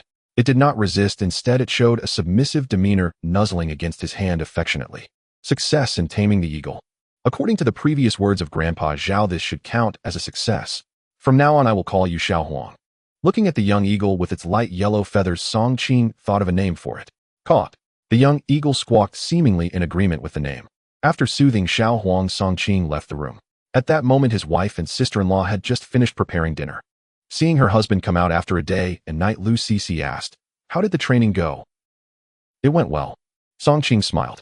He tamed it in less than 2 days and 1 night, which was significantly earlier than the 3 to 7 days Grandpa Zhao had mentioned. The main reason was that he understood the language of birds. He learned from Xiao Huang what it feared and discovered its weaknesses, allowing him to succeed so quickly. If it hadn't been for this, he probably wouldn't have succeeded. Time to eat. After dinner, a somewhat exhausted Song Qing went back to the side room to sleep. He slept deeply until 11 p.m. When he left the living room wanting a drink of water, he found his wife and sister-in-law still busy with their sewing. You two are still awake this late. Song Qing looked at the two women. We just have a little bit of sewing left on the cotton clothes, so we decided to finish it up before sleeping. By the way, I also made you a cotton jacket, see if it fits. As she spoke, Lu Cece picked up a cotton jacket from beside her and walked in front of Song Qing. You made one for me. His face lit up with surprise. Your old jacket was torn, and it gets dirty easily when hunting in the mountains. I've actually made you two. The other one should be finished shortly as well. Take off the old one and try this new one on. All right, thank you, dear. Song Qing grinned widely and swiftly took off the old cotton jacket, putting on the new one. Wow, it fits perfectly. You really know me well, dear. You made it so fitting without measuring me. Song Qing couldn't help but praise his wife. This flattery made Lu Cece's face slightly flush. As long as it fits, that's all that matters. I was worried it wouldn't fit. By the way, have yours been finished? Song Qing asked again. Ours will be done soon. We can change into them tomorrow. Lu Cece nodded. Wait a moment, I have something for you too. Saying this, Song Qing hurried back to the side room. Soon he pulled out a jade bracelet from under his pillow. This bracelet was a family heirloom from his wife. Previously, due to gambling debts, he had sold it to Song for $10.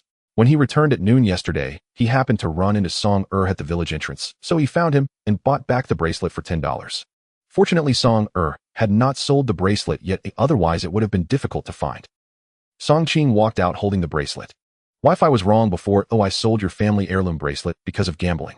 Now I've bought it back and am giving it to you again. I apologize for my past actions. I'm sorry. Song Qing pressed the bracelet into his wife's hand.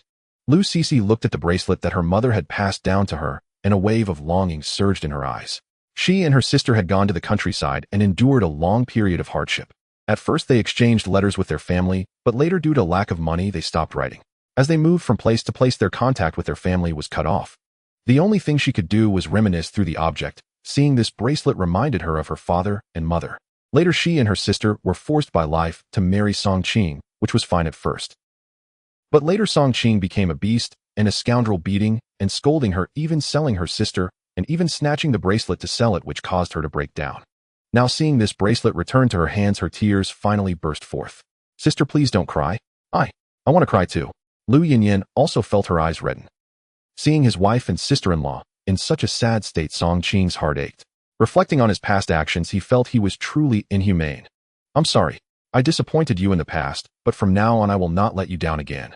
Song Qing stepped forward and gently embraced his wife. His wife struggled slightly at first, but did not resist any further. Song Qing looked at his wife, who was sobbing in his arms, and gently patted her back. After returning to the room, Song Qing fell asleep in a haze. He had a dream. In the dream, his wife completely forgave him and even invited him back to the master bedroom, while his sister-in-law went to sleep in the side room. In the room, his wife thawed their past grievances, willing to grow old together in love. He even dreamed that his wife was willing to have children with him. Just as the dream reached this point, he abruptly woke up. Song Qing opened his eyes to find that it was already dawn, but he felt that something was off. Looking down, he realized that the dream from last night had manifested in reality. A wry smile appeared on Song Qing's face. How uncomfortable. After all, it's quite chilly. Song Qing got out of bed, thought for a moment, and changed into a new pair of pants and a fresh set of clothes, then tossed the old clothes onto a nearby chair. As he opened the door, he saw his wife already busy in the kitchen. He went to the cellar, cut some deer meat, and brought it back to the room, removing the leather eye mask covering Xiao Huang. Eat up. He handed the scraps of meat to Xiao Huang, who chirped a few times before obediently eating. After feeding Xiao Huang, Song Qing went out to wash up, and by the time he was done, breakfast was already on the table. There were wild boar meat buns, porridge, and pickles. Brother-in-law, you really followed through on your promise. We now have meat for every meal. Lu Yinyin took a bite of the meat bun, her mood exceptionally bright. Huh. From now on we can have different kinds of meat every day? Song Qing replied, equally cheerful. Lu Cece watched her sister and brother-in-law smile, and she joined in the laughter. Life seemed to have hope now. After finishing breakfast, Song Qing continued to train the eagle in the side room.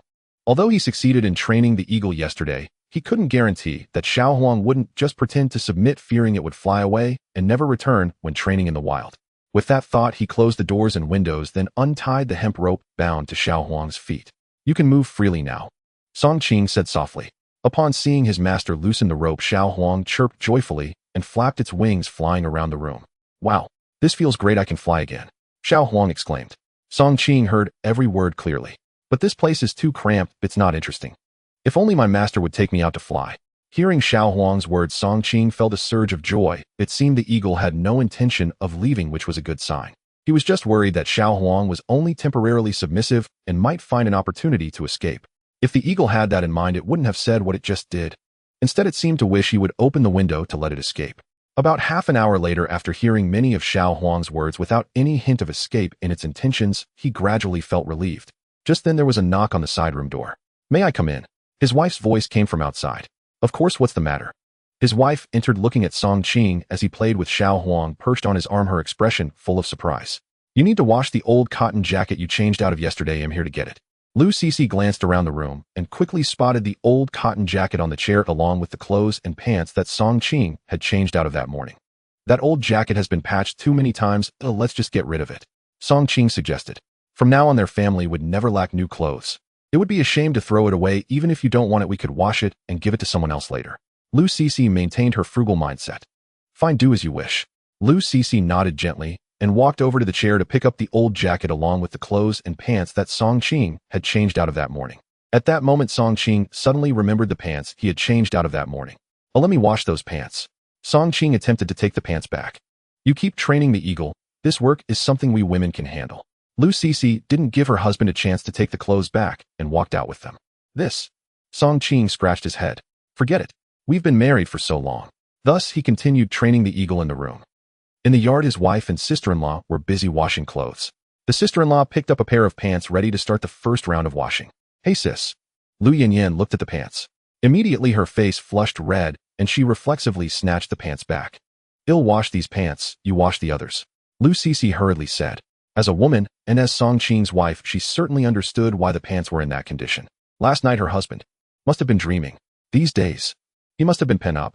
"Sis, it doesn't matter if I wash them too. I'm just curious why brother-in-law's pants are like this. It feels off," Lu Yanyan asked like a curious child. "Sis, why is your face red?" Lu Cece didn't know how to respond. After all, her sister was still unmarried and didn't understand anything. But she also felt embarrassed to explain. It must be that the hunting eagle peed on his pants. "All right, enough talk, hurry and wash." Lu Cece casually found an excuse to brush it off. "Oh, but I still feel like it's not that simple." At this moment inside the house, Song Qing felt somewhat annoyed at his keen hearing. Listening to the conversation between his wife and sister-in-law outside made his face turn red. "This is awkward. Forget it, let's go into the mountains to train the eagle." Song Qing decided to take Xiao Huang into the mountains for training. Training indoors was not ideal. Now that he was sure Xiao Huang wouldn't escape, he could train in the mountains. So he took the hornbow hunting knife and some scraps of meat, then set out with Xiao Huang. "CCM taking Xiao Huang into the mountains to train. You guys don't need to wait for me for lunch." As he spoke, Song Qing hurriedly left the house. Watching her husband leave in such a flustered manner, Lu Cece suddenly recalled why he didn't want to wash those pants and preferred to wash them himself. Thinking of this made her chuckle. "Sis, what are you laughing at? Brother-in-law is going into the mountains and you're laughing. Didn't you say you didn't want him to go hunting?" Lu Yanyan was confused. "Nothing, I just thought of something funny." "What funny thing? Tell me so I can be happy too." Lu Cece. How to explain? Luckily her sister was a bit oblivious, otherwise she might have figured out something from the earlier situation. "The weather is quite nice today. Good weather can make you happy. Do you think I'm foolish?" Lu Yanyan pouted. Song Qing had not gone far and could still vaguely hear the two women's conversation, making his steps quicken. He was almost on the verge of an awkward breakdown. It was noon. Song Qing and his little yellow bird had already ventured deep into the mountains. "Go help me see if there are any prey nearby," Song Qing said, stroking the little yellow bird perched on his arm. He gently tossed his arm, and the little yellow bird let out a cry before soaring into the sky. Earlier at the foot of the mountain, he had tried to make the little yellow bird fly several times, and it had shown no inclination to escape, but circled in the sky for a while before returning to him. Previously, Grandpa Zhao had trained the little yellow bird in basic hunting for a month, making my task much easier. For a while, the little yellow bird flew for about 10 minutes, then returned to rest on Song Qing's arm for a few minutes before continuing to fly. One person and one eagle ventured deeper into the wilderness. In the distance within the jungle on a patch of snow, a purple martin was running around, pausing intermittently, sometimes sniffing and looking around, exuding cuteness.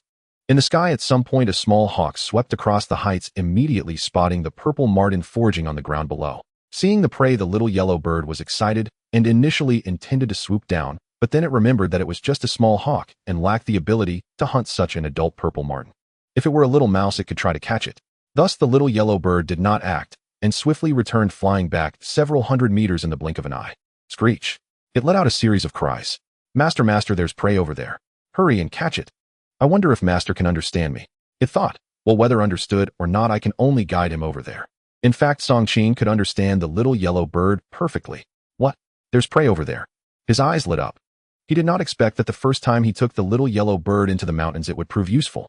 The little yellow bird perched back on Song Qing's leather wrist, screeched a few more times, looking somewhat anxious, then took off again, slowly flying towards the direction of the purple martin. While flying, it continued to screech, seemingly urging Song Qing to keep up. Song Qing quickly took down his horn bow and ran after it. In the sky, the little yellow bird once again spotted the purple martin. With a distance of several hundred meters, Song Qing ran swiftly to keep up, extremely curious about what kind of prey the little yellow bird had found. Was it a wild boar? Or a silly roe deer? Perhaps a goat? Just as Song Qing was about 200 meters away from the purple martin, the purple martin seemed to have heard the commotion in the sky, as it had listened to the distant cries of the hawk several times. Although it raised its head and looked around and saw nothing threatening, it only noticed a small hawk in the sky, which posed no real threat to it. Screech! Screech! The little yellow bird began to descend, continuously calling out. Song Qing, with remarkable eyesight, spotted the purple martin in the snow-covered forest 200 meters away. It's actually a purple martin. Song Qing noted that this purple martin appeared to be an adult, measuring about 40 centimeters long. Seeing the small hawk descending, the purple martin finally sensed danger and, startled, dashed swiftly, escaping under a large tree. Then with a sudden leap, the purple marten sprang up 30 centimeters from the ground, landing directly on the tree trunk. Agile in movement, it quickly climbed to the top of the tree and then made another leap, jumping to the branches of another tree. No wonder it's a purple marten. It climbs trees like a pro and is incredibly nimble. Typically, trying to hit a purple marten with firearms or bows is quite difficult. This is mainly because these purple martens are accustomed to moving in the woods and are so agile that they can detect you before you get close, vanishing into the trees in a flash, leaving you no chance to shoot. But at this moment, Song Qing had remarkable vision. Despite the distance of 200 meters, he had already drawn his bow and nocked an arrow. The startled purple marten was preparing to leap onto the third tree. Now's the time. Whoosh! The iron arrow of the horned bow was released, soaring towards the distance, just as the purple marten leaped into the air, ready to land on the branch of the third tree. Thud! An arrow struck directly at its head. The scene froze, and the purple marten plummeted to the ground. Got it! Song Qing's face lit up with joy as he hurried over. The little yellow bird circling in the sky was startled to see its master's successful shot, causing it to tense up. Such impressive archery. What if it were aimed at me? He shuddered at the thought. Upon reaching the purple marten, Song Qing pulled out the arrow. Fortunately, it hit the head, so the fur is intact, he thought, admiring the brown-black fur of the purple marten, feeling pleased. Though called purple marten, its fur is actually brown-black or chestnut in color. The purple marten is considered one of the 3 treasures of the Northeast, and the value of its fur is self-evident. There's an ancient saying: the first grade is the black fox, the second grade is the marten, and the third and fourth grades are the wastes of the knife. This fur should sell for about 300 to 400 yuan, or even more. Because purple marten fur is considered a top luxury item, ordinary people cannot afford it, and most of it is exported, making it quite expensive. Picking up the purple marten, the little yellow bird happily flew down to perch on his arm. Screech! Seeing the little yellow bird seeking praise, Song Qing smiled and patted its head, then took out some scraps of meat to feed it. This is the way of pet ownership. After a harvest, one naturally shares with their pet. One can't let it work for free. Eat up. From now on, the task of finding prey will be completely entrusted to you. Ever since he got the little yellow bird, he genuinely felt that finding prey was much easier than before. Previously, he had to gather useful information from the chirps of some small birds in the forest, but most of those birds were just chatter. After all, most birds are not hunting birds. Unlike the hawk, they are carnivorous and quite skilled at hunting. Once they spot prey, they can certainly provide their master with plenty of information. Especially since he could understand bird language, the situation became even more extraordinary. It was like having wings added to a tiger. However, the little yellow bird currently has a drawback: it is not yet an adult, and its flying time is short. After flying for a while, it needs to rest, and it cannot pursue some small animals, so he still has to chase after them. Lastly, it still requires in-depth hunting training. Songjiatan. After Lu Sisi and Lu Yanyan finished washing their clothes and hung them up to dry, the 2 girls busied themselves completing the finishing touches on the cotton coats they had not finished last night. At that moment, a knock came from the gate of the courtyard. Who is it? Lu Sisi asked as she walked out of the yard. With her husband not at home, she was quite afraid of encountering another rogue like Song Er. Sisi, it's me. A voice came from the door belonging to Hu Chili. Chili, is that you? Hearing her classmate's voice, Lu Sisi's face lit up with joy. Hu Chili was from the same city and was also a neighbor. They had attended both middle school and high school together. After finishing high school, she answered the call to go to the countryside as a sent-down youth, and Hu Chili had been dispatched in the same batch. More than a year ago, like her, Hu Chili had no choice but to marry locally after struggling to make ends meet. Currently, Hu Chili was married in a place called Majiao Village and had given birth to a son a year ago. As Lu Sisi opened the door, she saw a woman dressed in a tattered cotton coat with neatly combed hair, but a pale, haggard face. Chili, what brings you here today? Don't you have work to do or a child to take care of? Lu Sisi asked curiously. My family has all gone visiting relatives, and they asked me to stay home to feed the chickens and pigs. I'm taking advantage of this time to visit you and have some things to discuss, Hu Chili explained. Then come in quickly. At this moment, Hu Chili noticed that Lu Sisi was wearing a brand new cotton coat, but she had a lot to say, so she didn't ask further. Inside the house, Lu Sisi poured a glass of water for Hu Chili and then said to Lu Yinyan, Yinyan, it's almost noon, go make lunch. Cook some extra food. Your sister Chili is here to eat. All right. Lu Yinyan responded after greeting Hu Chili and went busying herself in the kitchen. Sisi, have you had any correspondence with your family lately? I haven't had any contact with my family for about half a year. You know my situation, I didn't even have money to send a letter before. I did send a letter home 3 days ago, but I don't know if they received it, Lu Sisi said. Well, you haven't heard this news yet. As Hu Chili said this, a mysterious smile appeared on her face. You know that our county is one of the first in the Northeast to implement the household contract responsibility system. Now I have another good piece of news for you. My father wrote to me saying that the sent-down youths in our county will soon be able to return to the city. Since our county was among the first to implement the household contract system, the return of sent-down youths will definitely be among the first batch in the Northeast. We can return to the city. Lou Cece was taken aback upon hearing this. Yes, at the earliest in 3 to 5 months, or at most half a year. During this time period, there were indeed some places across the country that had started to allow sent-down youths to return. In 1979, it was clearly stated that sent-down youths could return to the city. However, in practice, most sent-down youths returned between 1979 and 1980. By 1983, all those who wished to return had finally returned. Finally, we can escape from this sea of suffering, and you can escape too. Hu Qiuli said, dreaming of the future while reminiscing about life in the city. When that time comes, if the sent-down youths can return, will you go back? Lou Cece instinctively asked. Aren't you going back? Hu Qiuli was taken aback. But we are all married now, however my sister could return. After hesitating, Lou Cece replied. What does being married matter? Haven't you suffered enough in these hard years here? Not only do we not have enough to eat or wear, but we also don't have any happiness or joy. I truly can't bear this kind of life any longer. Besides, a few days ago that bastard at home hit me just because I stole an egg. As she spoke about this, Hu Qiuli gritted her teeth. He hit you. Yes. That's why I don't want to stay in this house for even half a day, no, not even a minute. Once the sent-down youths can return, I'm leaving immediately. Hu Qiuli appeared to have made up her mind. But, don't you have a son? Are you taking him with you or leaving him with his father's family? Lou Cece asked. My son. As she said this, a hint of tenderness and reluctance appeared in Hu Qiuli's eyes. But her expression quickly turned cold. I can't sacrifice my happiness for the rest of my life for my son. If I take my son with me, first of all, I don't know if they would agree. Even if they do, how would I find a job after returning to the city? How would I remarry then? You want to remarry? What else is there? Do you want to spend your whole life with that man? How can we spend our lives with such a country bumpkin? How has he treated you these past 6 months? How has he abused you? You are far worse off than I am. Don't you want a divorce? Don't you want to leave? Don't you want to return to the city? As Hu Qiuli said this, she showed sympathy on her face. She knew that Lou Cece was beaten frequently, while her husband only hit her 3 to 5 times a year. Losing a bet would lead to a beating, and drinking would lead to a beating. He even considered selling Lu Yanyan to pay off his gambling debts. With such a dysfunctional family, and such a gambler, how could Lou Cece still feel attached to her classmate? Lou Cece hesitated.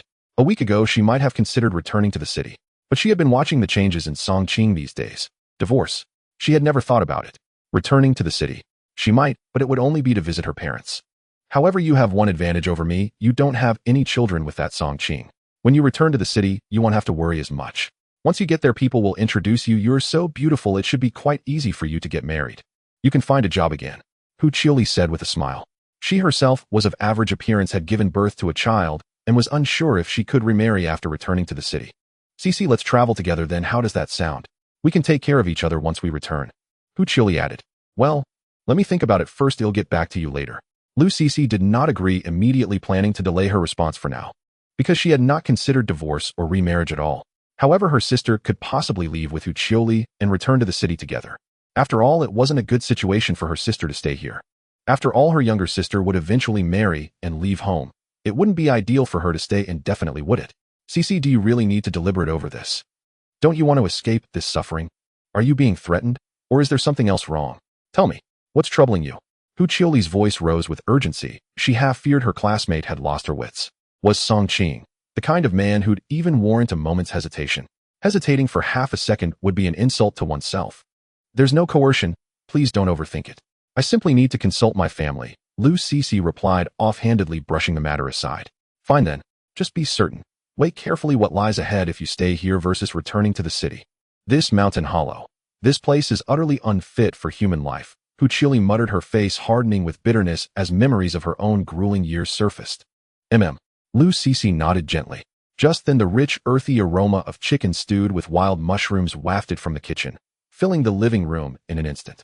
The long-forgotten scent of meat startled Hu Qiuli. Cece, did your sister cook meat? At noon. Heavens above. Likely so, Lou Cece replied with a quiet smile. How terribly awkward.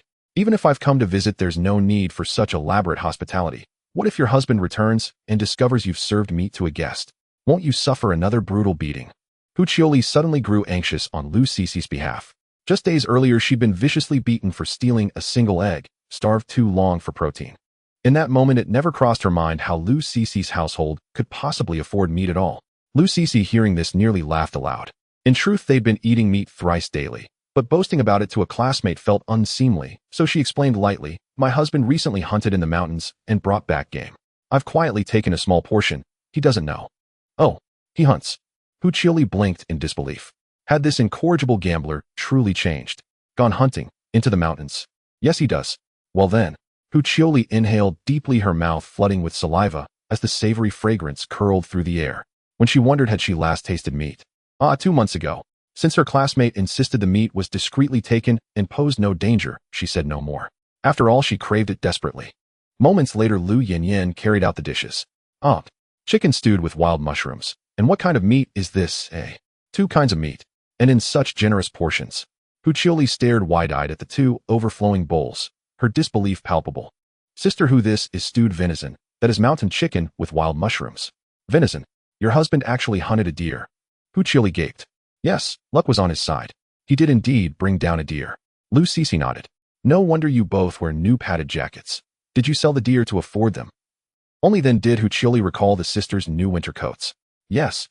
Recalling how Song Qing, upon earning money, had immediately purchased cotton cloth and fabric for them to sew new garments, Lu Cece felt a quiet warmth bloom within her chest. "Enough talk. Let's eat while it's hot." "Yes, yes." At the table, Hu Qiuli gazed at the steaming chicken and mushroom stew, the tender venison, and the bowl of snowy white rice, her mouth watering, her stomach rumbling uncontrollably. "Then I won't hold back." She lifted a bowl of rice, seized a chunk of venison, and devoured it with ravenous delight. So fragrant. Exquisite. Was soy sauce used in the stew? I haven't tasted soy sauce in 3 years. Her eyes shimmered with unshed tears. Hu Qiuli ate with frantic intensity, venison in one bite, mountain chicken in the next, as though starved for lifetimes. Lu Cece and Lu Yanyan watched momentarily stunned. They, however, ate slowly, having feasted on meat daily these past weeks. Their hunger for it had dulled. Delicious, absolutely divine. Hu Qiuli shoveled rice and meat alike, devouring as if her hands and feet might join in.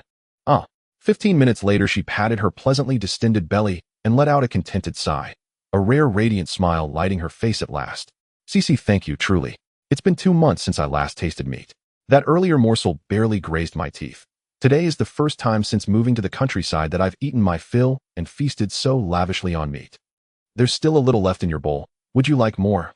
Lu Cece asked, unable to suppress a gentle tease at her classmate's voracious appetite. No, I'm utterly full. Though, Hu Qiuli glanced shyly at the remaining morsels in her bowl. "May I take this home with me? That way she could savor it again tonight." "Of course. Cece, you're too kind to me." Hu Qiuli's voice trembled, tears threatening once more. "By the way, Cece, if you cut so much meat for lunch today, won't your husband notice something amiss when he returns? After all, you took quite a lot." Hu Qiuli's concern resurfaced. "No, you needn't worry. It'll be fine," Lu Cece assured her, smiling serenely. "Thank goodness." "Cece, when you hesitated earlier about returning to the city, was it because Song Qing suddenly began hunting successfully, bringing home deer and mountain chicken, and bought you both new jackets? Is that why you wavered?" Hu Qiuli asked abruptly. "Well, Cece, don't be naive. Hunting relies entirely on chance. My own husband has ventured into those mountains many times. Bringing home 2 mountain chickens in a month would be considered exceptional. Not every expedition yields success. Today's bounty has temporarily eased your hardships. But what if the next trip yields nothing? Or the one after? And when the harvest fails again, won't your lives revert to what they were before? So weigh your decision carefully. Don't trade away your future for a fleeting comfort." Hu Qiuli's earnest counsel hung in the air, until Lu Yanyan bristled. "Sister Hu, my brother-in-law always returns with game when he hunts. He's exceptionally skilled. Yanyan, enough." Lu Cece shot her sister a sharp warning glance, fearing she might slip and reveal too much. She held over 1,000 yuan in savings, a fact best kept silent lest it invite unwelcome complications. "Even if there have been gains from the recent trips into the mountains, can we guarantee that there will be rewards most of the time in the future? If you all return to the city, your dad works in the research department and your mom works for the government, it shouldn't be hard for them to introduce you to a job. Do you not miss the life in the city? In the countryside, you would spend your whole life here. Cece, you should seriously consider it."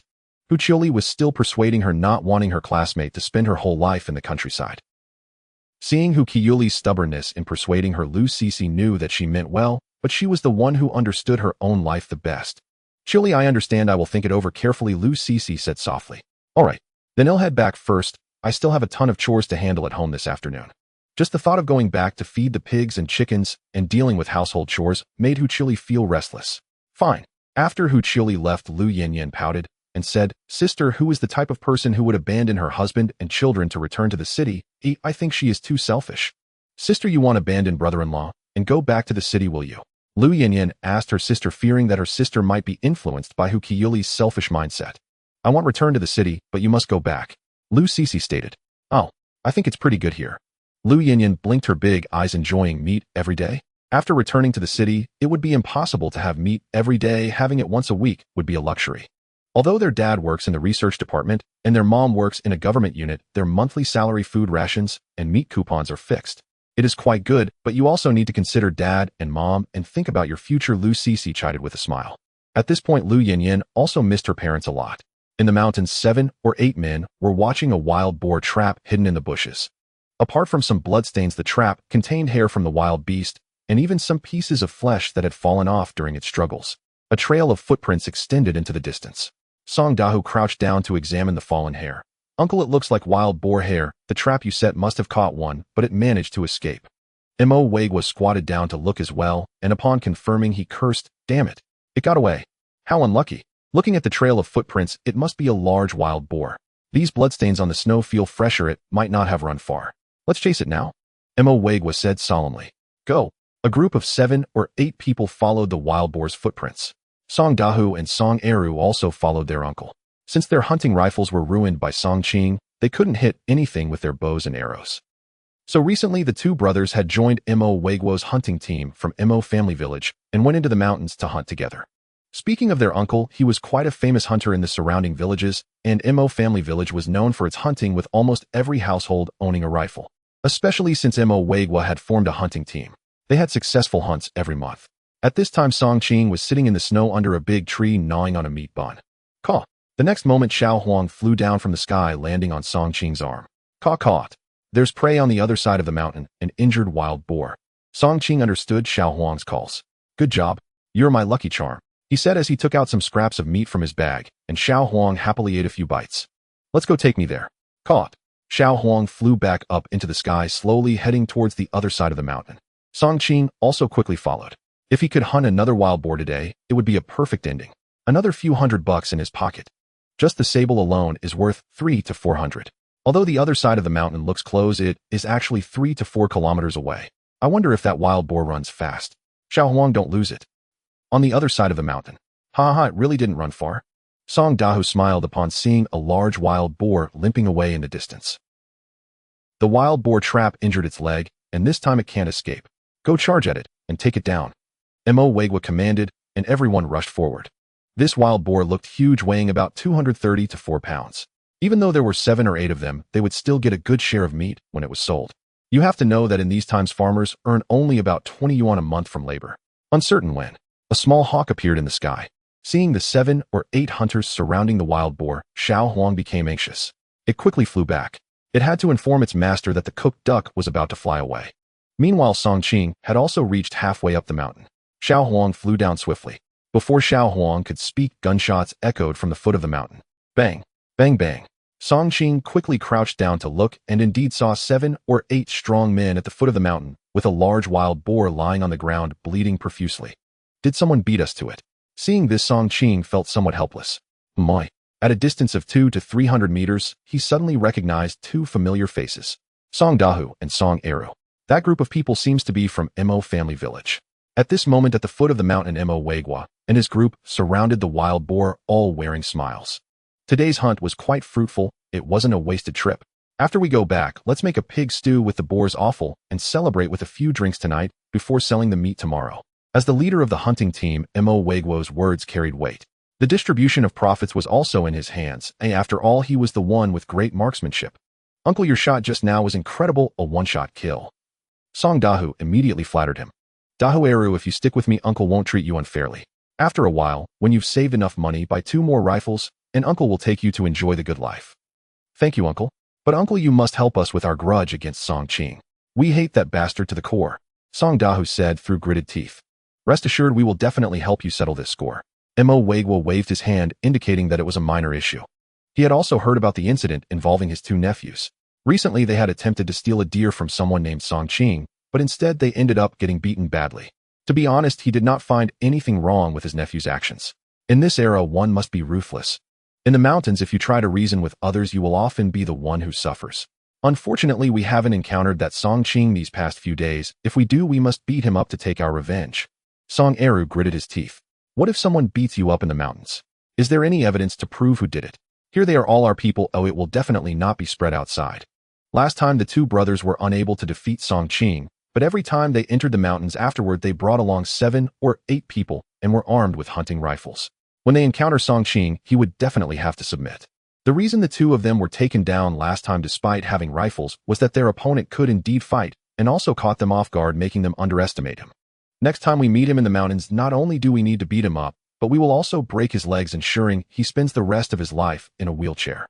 At that time, we can also take over his wife and his sister-in-law. A fierce glint appeared in Song Da's eyes. Good, you two are ruthless enough, and I like it. When doing things, one must be relentless and not show mercy, or there will be endless troubles later on, Mo Wegwa said approvingly. The few members of the hunting team were all Mo Wegwa's cousins and nephews, so they were not worried about their words leaking out. A few hundred meters away on the hillside, Song Qing lay in the snow listening to the conversation below, his fists clenched tightly. Break my legs, eh? And take my wife and sister-in-law, Song Dahu and Song Eru. The expression on Song Qing's face darkened, and the fire of anger in his eyes burned fiercely. Setting aside the existing conflicts between the two families and their ancestors, that was merely the grievances of the previous generation. This was his first time hunting in the mountains after his rebirth, and on his way back they had attempted to rob him of the deer he had caught. If it weren't for his great strength and combat prowess, that deer would have long been taken away by these two brothers. It was nothing short of bandit behavior. He had thought that after teaching these two a lesson, they would show some restraint. However, their mother, Aunt Ho-Hot, had been speaking ill of him to his wife. Additionally, when he had spent the night in the mountains previously, Song Dahu and his brother had secretly incited some villagers not to go into the mountains to help him. In essence, it was a veiled attempt to harm him for profit. Now these two brothers were still seeking opportunities for revenge, wanting to break his legs and take his wife and sister-in-law. All these grievances, new and old. Song Qing thought to himself, a hint of killing intent flashing in his eyes.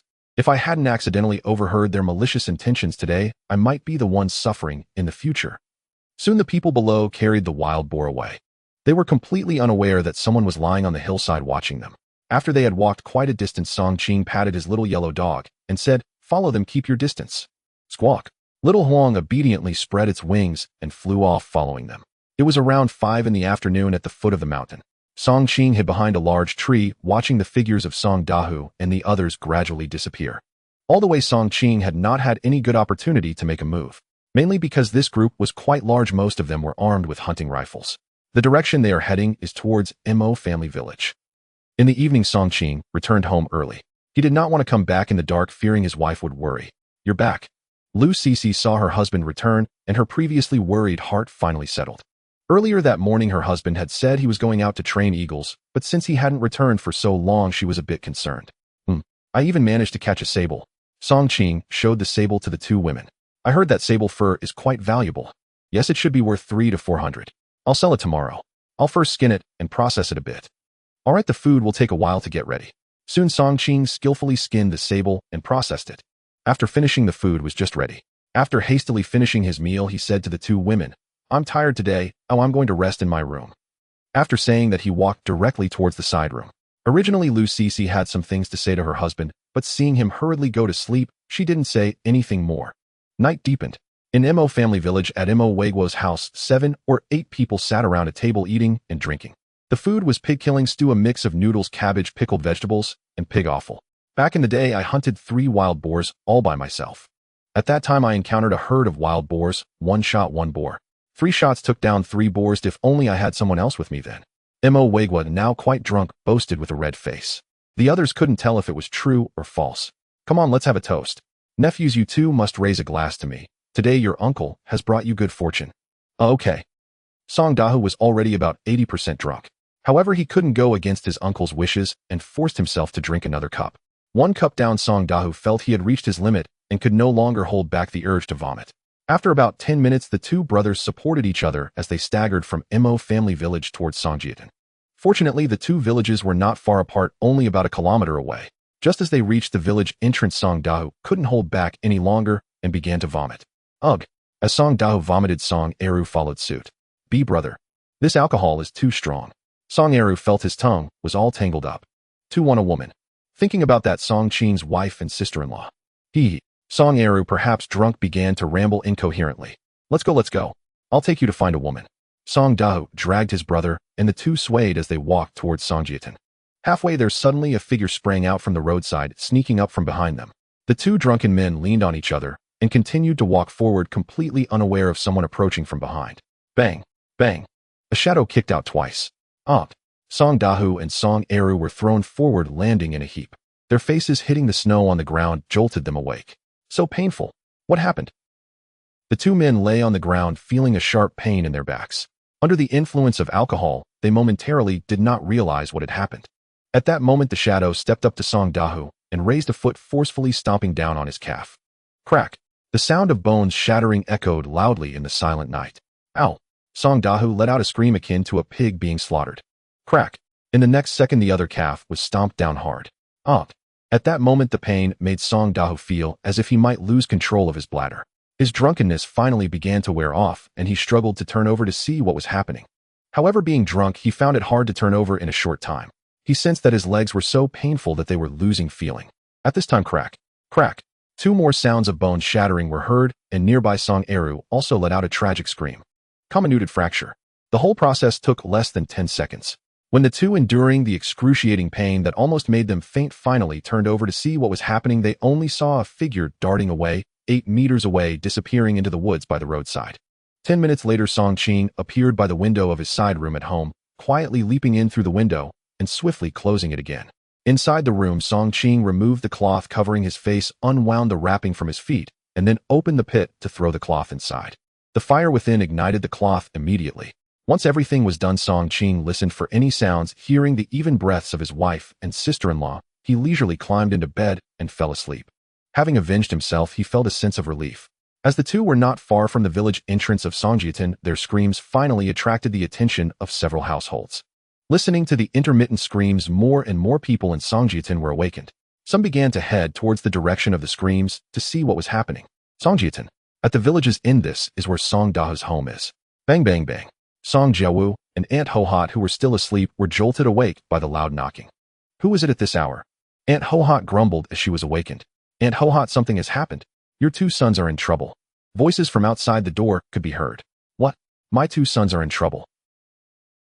Aunt Hohat's sleepiness vanished instantly, and the slight displeasure she had felt earlier disappeared, replaced by a surge of anxiety and worry. Damn it. Stop sleeping, the boys are in trouble. Aunt Hohat yelled as she dressed, slapping Song Jiawu, who was sleeping beside her. Song Jiawu, waking up groggily, was confused. Get up quickly.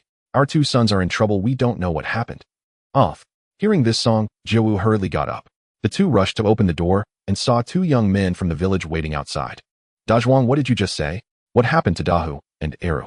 Aunt Hohat asked anxiously.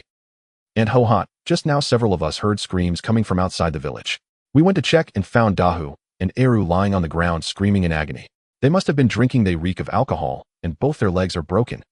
When we asked them, they seemed to be drunk and couldn't explain what happened. The road over there is flat. It shouldn't be from a fall. The young man named Dazhuang hurriedly explained. What? Both legs are broken. Aunt Hohat nearly fainted upon hearing this. If both legs are broken, how much will it cost for treatment? How long will it take to recover after treatment? If they don't recover, who will work? The whole family relies on them. Quick, take us to see them, Song Jiawu said with a serious expression. When Aunt Hohat and the others arrived at the scene, they found that over 20 villagers had already gathered. Where are Dahu and Eru? Aunt Hohat quickly pushed through the crowd.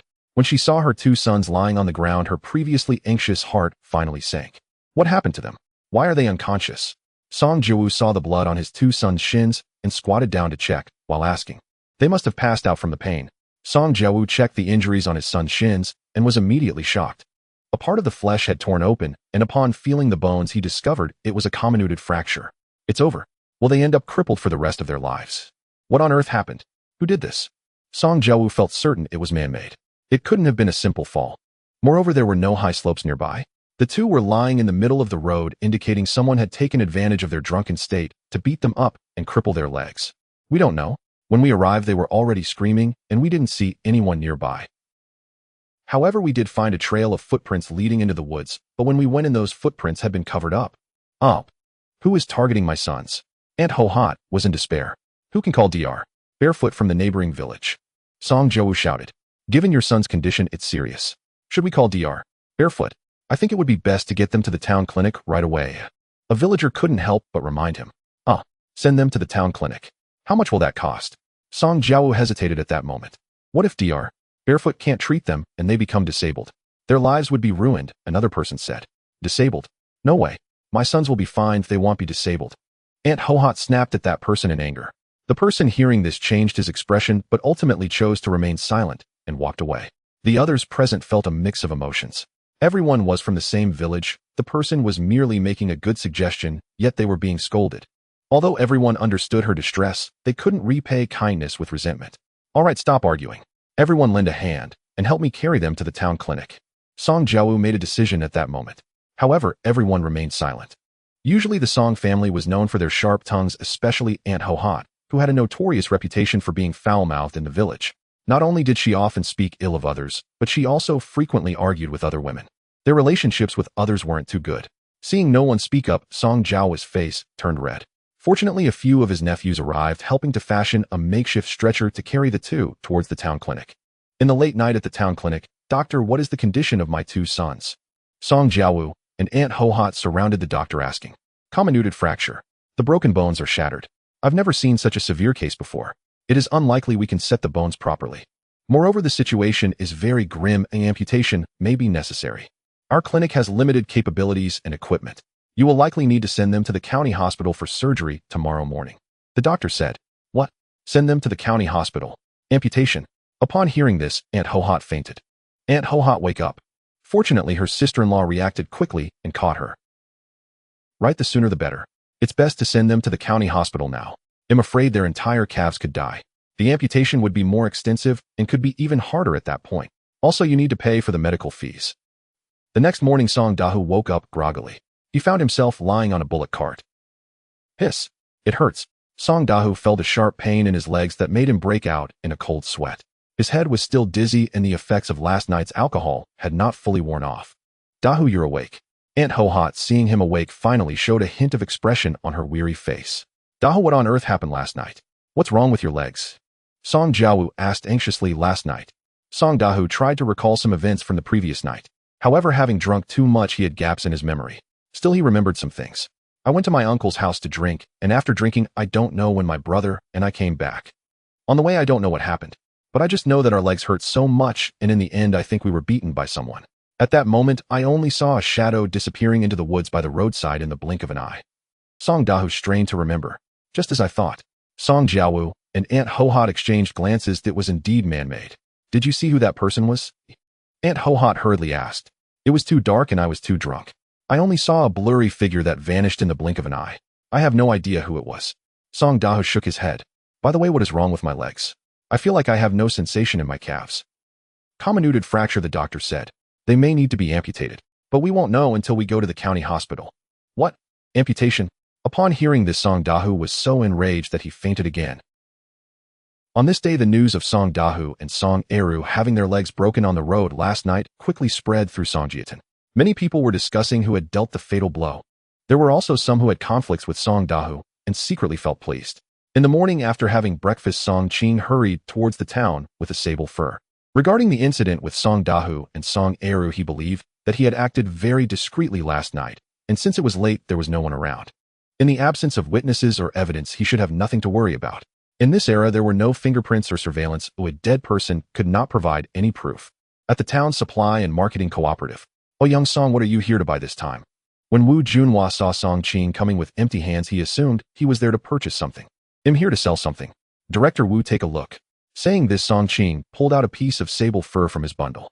It's just purple sable fur. Wu Junhua hurriedly took it and examined it closely, revealing a look of surprise on his face. The fur quality is excellent with no damage to the body of the sable. This is top-notch material. Wu Junhua collected some purple sable fur every year. This item is primarily for export, and the higher-ups place great importance on these acquisitions. However, purple sables are hard to catch, so not many can be collected throughout the year. He didn't expect that Song Qing would actually catch one. This young man truly has skills bringing good things to sell every few days. Director Wu, how much can you sell this for? Song Qing asked with a smile. Well, since we're old friends, I won't undervalue it.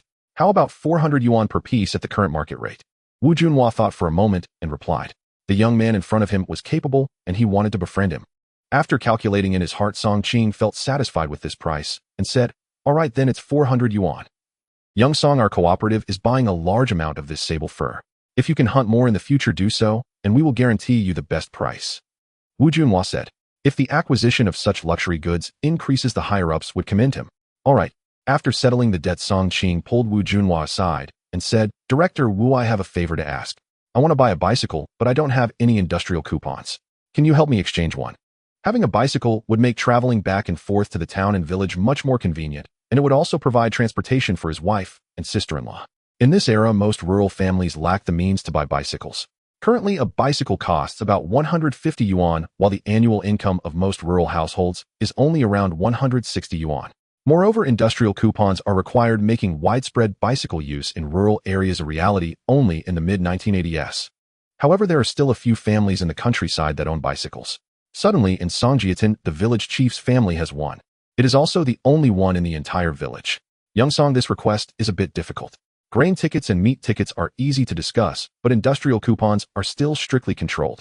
Wu Junhua said with a troubled expression. But now that the reform and opening up has begun, everyone can buy based on their abilities, and there shouldn't be any issues with reporting or anything like that. If you really want to buy a bicycle, you could try your luck in the black market. If you can get an industrial coupon, buying the bike shouldn't be a problem. Wu Junhua pointed out a way for Song Qing. Black market. Is there one in town? Song Qing's eyes lit up. Yes, but it only opens on Saturday nights in a small alley at the end of the town. You can come try your luck then. It's best to go to the black market in the county. They can definitely get industrial coupons there. Wu Junhua added. All right, thank you for the guidance, Director Wu. Song Qing expressed his gratitude. In the afternoon, he returned home. His wife was busy sewing shoes. Wife, I want to discuss something with you, Song Qing said to Lu Cece. What is it? Lu Cece put down her work. Today we made 400 yuan from selling sable fur. I plan to buy a bicycle. What do you think? Having a bicycle would make our outings more convenient and make trips to the town much easier. He wanted to discuss it with his wife, mainly to give her a sense of involvement in major family decisions. A bicycle. How much does it cost? Around 150 yuan, but I can't get industrial coupons. I might have to go to the black market, and the price might be inflated by about 20 to 30. Song Qing explained. We have a decent amount of savings at home. If you want to buy it, go ahead. It will definitely be more convenient for you to run errands in town without having to walk. Lu Cece readily agreed. Wife, you agreed. Yes, you earn the money, so as long as you don't spend it recklessly, I support you. Lu Cece said. This was her heartfelt thought. After all, the money was earned by her husband, and being a relatively traditional woman, she believed that the man should make the major decisions in the family. She didn't mind too much. Thank you, wife. This made Lu Cece's cheeks blush slightly. How had her husband become so sweet-talking? By the way, I have something to tell you too. Lu Cece spoke. What is it? Yesterday, my classmate Hu Chili came to visit us. She said that the educated youth might be able to return to the city in a few months. I plan to have my sister return to the city. You won't oppose it, will you? Lu Cece looked at Song Qing with a hint of nervousness. She was afraid he would oppose it. In fact, she could have waited to bring this up until the policy for educated youth returning to the city was officially announced. But she wanted to see what Song Qing's current attitude was, especially towards her and her sister. Had there truly been a change in him over the past few days? How could I oppose it? She has the freedom to choose whether to stay or go. If she can return to the city, that's a good thing, Song Qing said with a smile. Really? Lu Cece was slightly surprised, but her heart fell to joy. Her husband did not oppose it, and it seemed he was genuinely changing for the better. What good would it do me to hold her back? Song Qing shrugged. Thank you. What about you? Song Qing looked at his wife with a hint of anxiety. I married you, so I'll follow you whether you're a chicken or a dog. Why would I want to return to the city? Even if I do, it's just to visit my parents. Lu Cece laughed at Song Qing's somewhat anxious expression. Upon hearing this, Song Qing's heart, which had been hanging in suspense, finally relaxed. In his past life, his wife also did not choose to return to the city when the educated youth were allowed to do so. If we can return to the city, then I will accompany you all, and I will also take the opportunity to visit my father-in-law and mother-in-law, Song Qing said with a smile. In his past life, his father-in-law treated him well, otherwise he wouldn't have lent him money to start a business. Of course, it could also be that his father-in-law did not want his daughter to live in hardship, so he helped whenever he could. However, his mother-in-law had always held a grudge against him. Nevertheless, no matter what, since he married Lu Cece, his wife's parents were now his own, and he must honor them well in the future. All right, Lu Cece nodded. With her husband accompanying her, the journey would be safer. You continue to make shoes. I'll prepare dinner tonight. I'll start cooking early as I plan to visit the black market in town tonight to try my luck. Since I plan to buy a bicycle, the sooner the better. The earlier I buy, the earlier I can enjoy it. Deal. At 4 o'clock in the afternoon, Song Ching began to busy himself in the kitchen. There was still a mountain chicken left in the cellar, so he decided to make soy sauce chicken and stew the mink meat he hunted yesterday, adding a large amount of spices to mask the fishy smell. In the evening, the villagers gradually finished their work and returned home. At this time, a couple passed by Song Ching's house. It smells so good. Song Ching's family has meat to eat again tonight. The woman, smelling the delicious aroma wafting from Song Ching's house, couldn't help but swallow her saliva. They've been eating meat every day, or I'm so envious. The man showed a hint of envy in his eyes. What good does envy do? They go into the mountains to hunt every day. Of course, they can eat meat daily. What about you? You only work the few acres of land, forcing me to eat corn buns every day, the woman scolded. I heard that Uncle Fu and his son went into the mountains to hunt with Song Ching a few days ago and made a fortune. Why don't you go to Song Ching's house tonight and ask him to take you into the mountains to hunt? Maybe I can also eat some meat. The woman suddenly had a flash of inspiration. How can you say that? A few days ago, Song Ching's wife asked for help to search for him in the mountains, and you dragged me and wouldn't let me go with her. Now I'm going to ask him for help. Oh, where can I put my face? If you want to go, then go ask. The man, also irritated, turned and walked towards home. The woman stomped her feet in anger, regretting stopping her husband from going with the village chief to search for Song Ching back then. At home. Wow. The food my brother-in-law makes is delicious, so fragrant. It's much better than what my sister makes, Lu Yanyan said, biting into a big chicken leg, her mouth greasy, and her face showed an expression of enjoyment. Lu Cici. Haha, then I will often cook for you when I have time next time, Song Ching said with a smile on his face. He was truly enjoying this warm moment of togetherness. Cici, you should eat more too. Song Ching placed a chicken leg into his wife's bowl. Are you coming back tonight after you go to the black market in town? Of course. Then be careful on the way. Okay, thank you for your concern, my wife, Song Ching chuckled. Oh, calling you wife with every word is so mushy. Lu Yanyan nearby felt goosebumps all over. The antics of the little sister-in-law made both Song Ching and Lu Cici feel slightly embarrassed. Ahem. Well, I'm going to the black market. Do you want me to buy anything for you? I can help you see if there is any.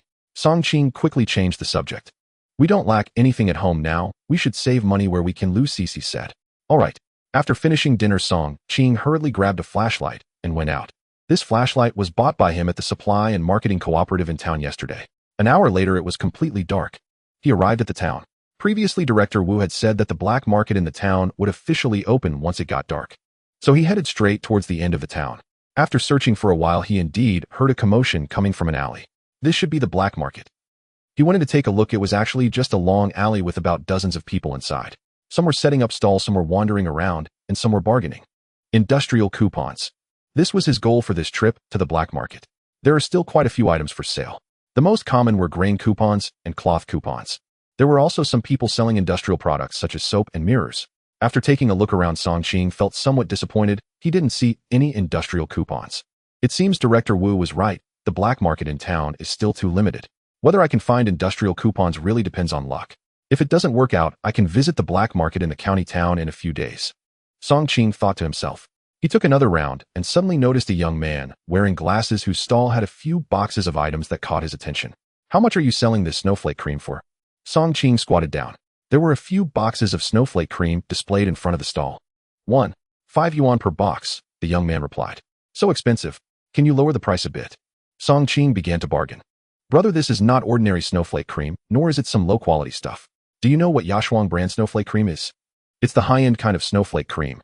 I can tell you that even the supply and marketing cooperative in this town doesn't have it for sale, and even in the county town it's often out of stock.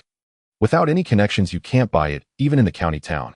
Yashuang snowflake cream is something the city women use. It's called what small bourgeois light luxury. Do you understand? The young man began to boast. Song Ching knew he wasn't exaggerating. Yashuang brand snowflake cream is indeed a high-end product among snowflake creams. Some ordinary products like Yuyi and Baike Ling are sold for about 50 cents a box at the supply and marketing cooperative. Even Yuyi and Baike Ling are often out of stock at the supply and marketing cooperative in the town. All right, I'll take all 6 boxes. Can you give me a discount? Song Ching said generously. You want all 6 boxes? The young man was taken aback. Yes. What's wrong? Can't you lower the price a bit? If you don't lower the price, I'm not buying it. How about 4 yuan per box? The young man looked at Song Ching and started to make a concession. These days, many women in rural areas can't afford snowflake cream as it belongs to a category of unnecessary expenses. For women from relatively well-off families in the village, being able to use some hali oil in winter to prevent frostbite is already quite good.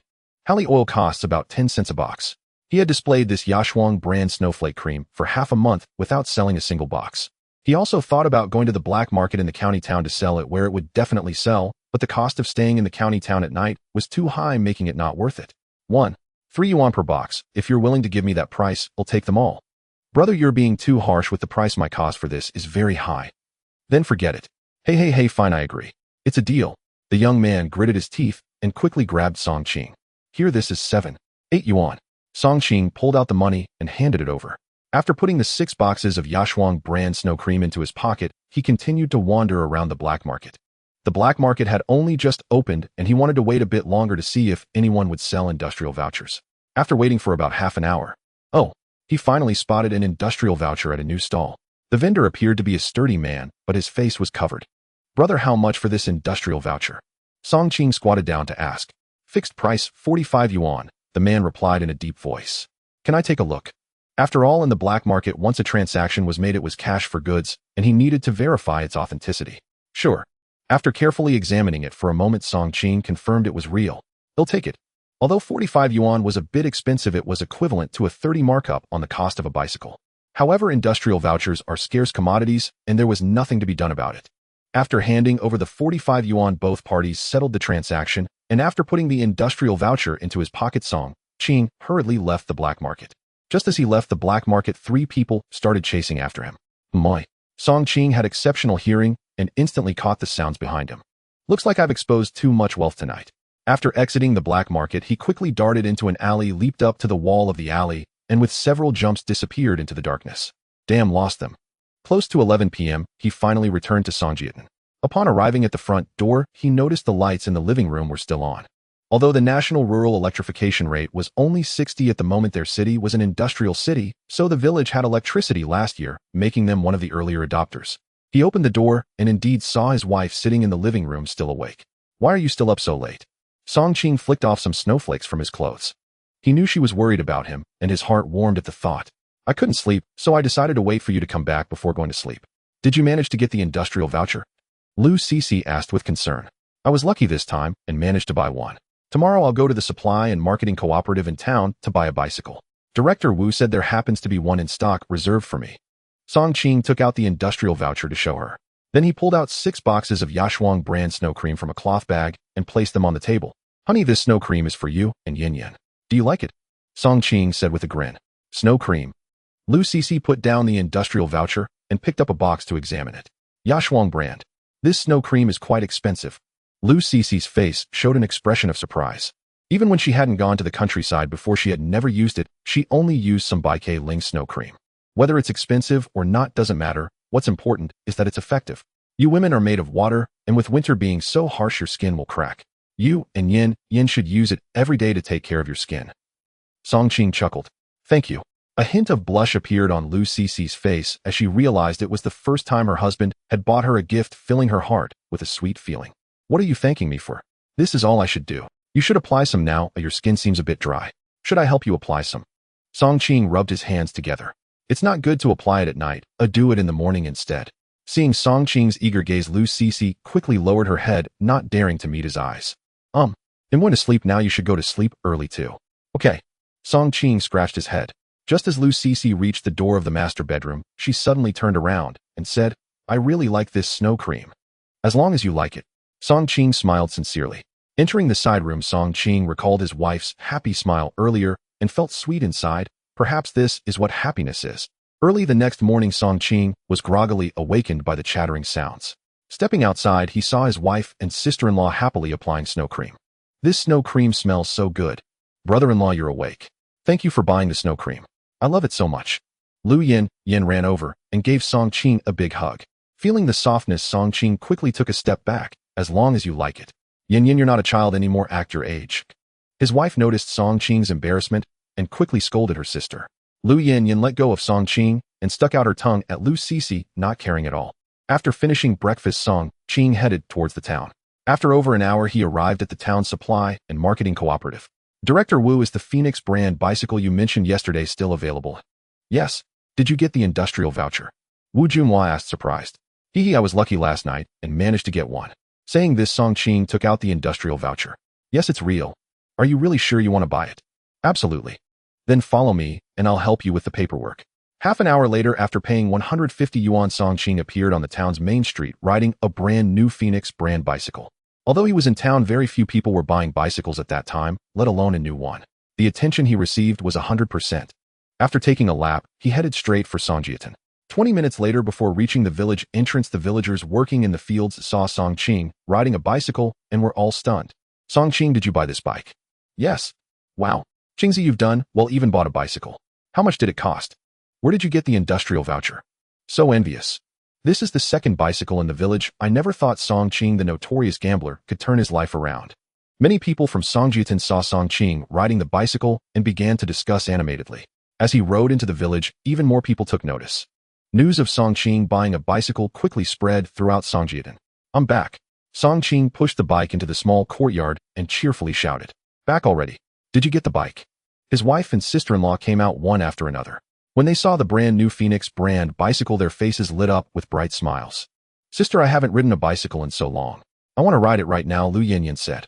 Back in the city, they had a bicycle that their father used to ride to work. "Go ahead," Lu Sisi said with a light laugh. She was curious as to how her husband, who had never ridden a bicycle before, managed to bring one home. "Wife, you can go ride with Yin. I will take care of lunch," Song Qing said. "All right."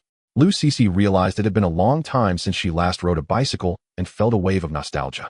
Although the Phoenix brand men's bicycle was quite large, both women were over 1.7 meters tall and felt no pressure while riding, easily able to reach the ground with their feet. The two beautiful women riding their bicycles around the village of Songjiatin attracted even more attention.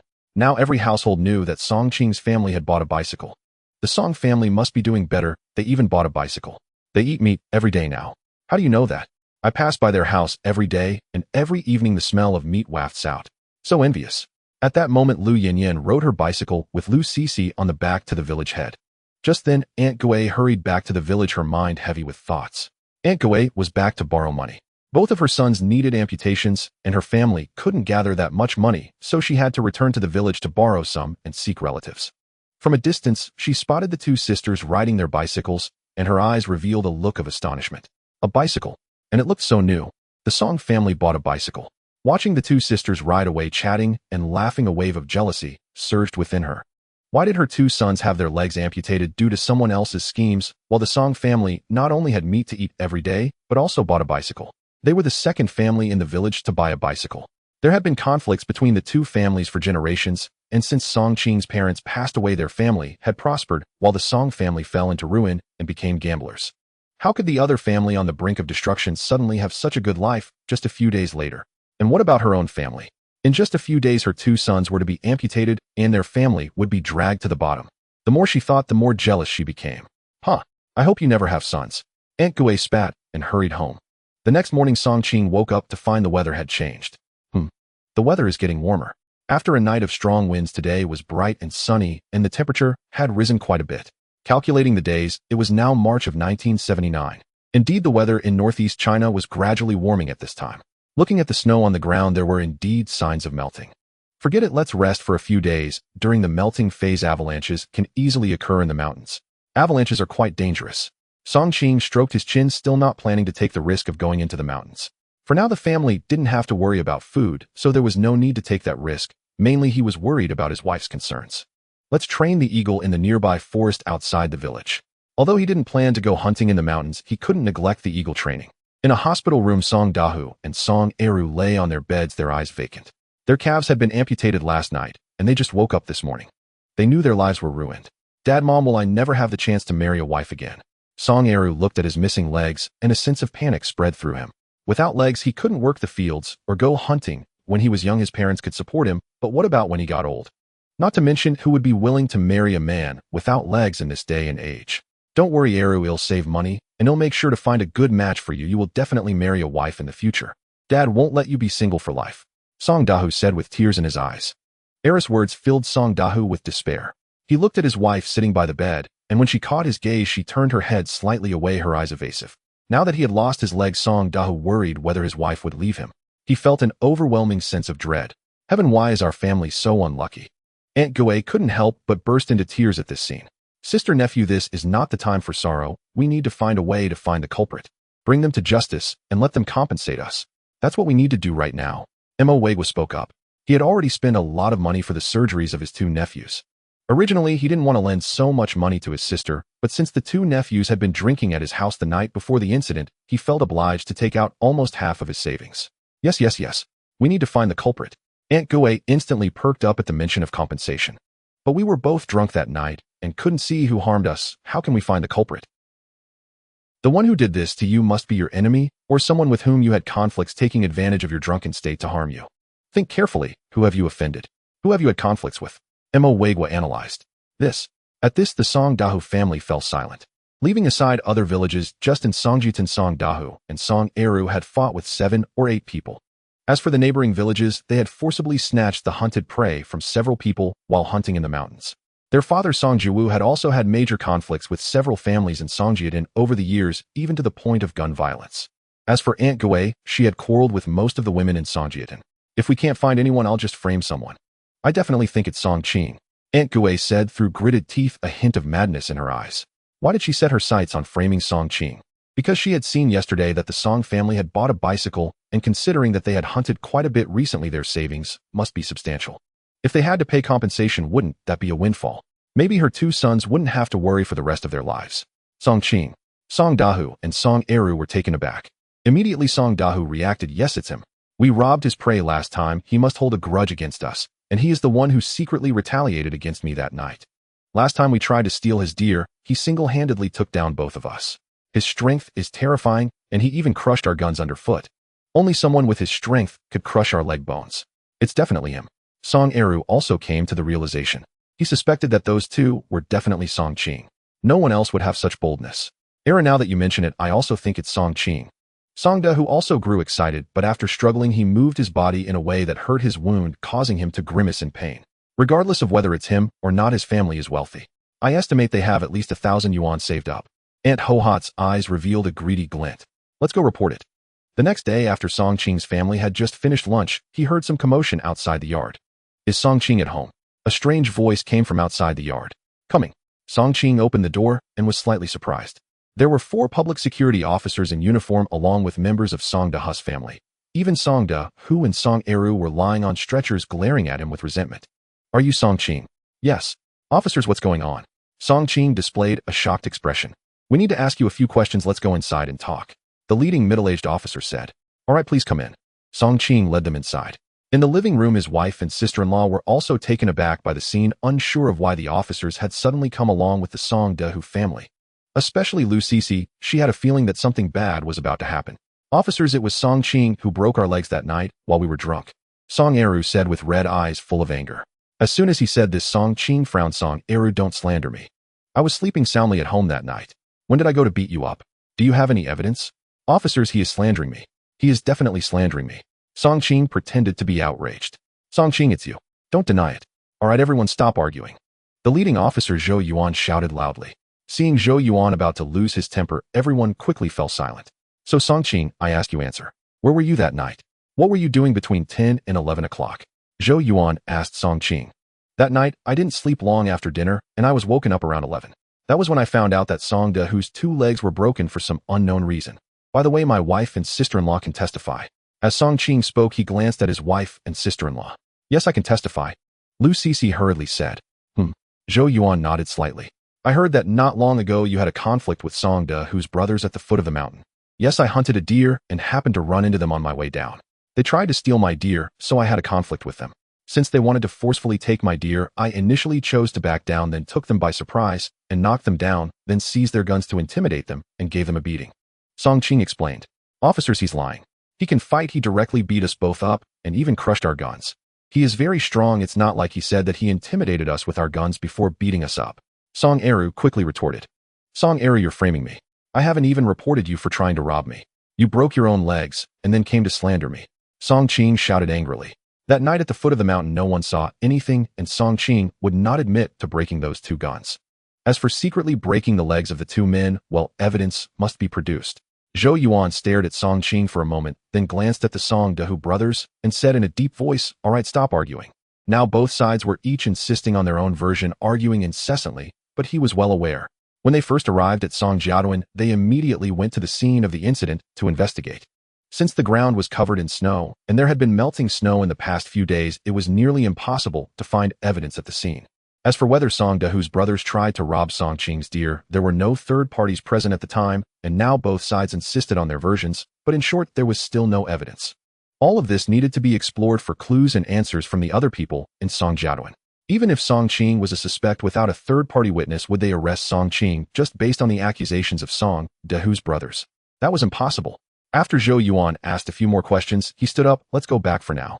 Huh. Officers, you're just leaving like this. Why aren't you arresting Song Qing? It was him who did it. Hurry up and arrest him. Aunt Ho-Hot was suddenly anxious. They just came in to ask a few questions and then left. Why weren't they arresting anyone? Investigating a case requires evidence. It has to be done slowly. Don't rush. Zhou Yuan comforted. Song Qing, you are currently one of the suspects. During this time, you are not allowed to leave Song Jiaduan at will. We will come to find you for questioning at any time. Zhou Yuan said to Song Qing again. Officer Zhou, it really wasn't me. Whether it's you or not is not up to you to decide. You need to cooperate. Yes. Song Qing nodded like a chick pecking at rice. After the group left the yard, Zhou Yuan turned to Song Da-hoo, who was lying on the stretcher, and asked Song Da-hoo, after you went hunting in the mountains that day, you didn't return to Song Jiaduan after the hunt, but went straight to Mo Jia village, right? Huh. Yes. After arriving at Mo Jia village, you killed pigs, ate and drank, and didn't return to Song Jiaduan until late at night, right? Zhou Yuan asked again. Yes, what's wrong?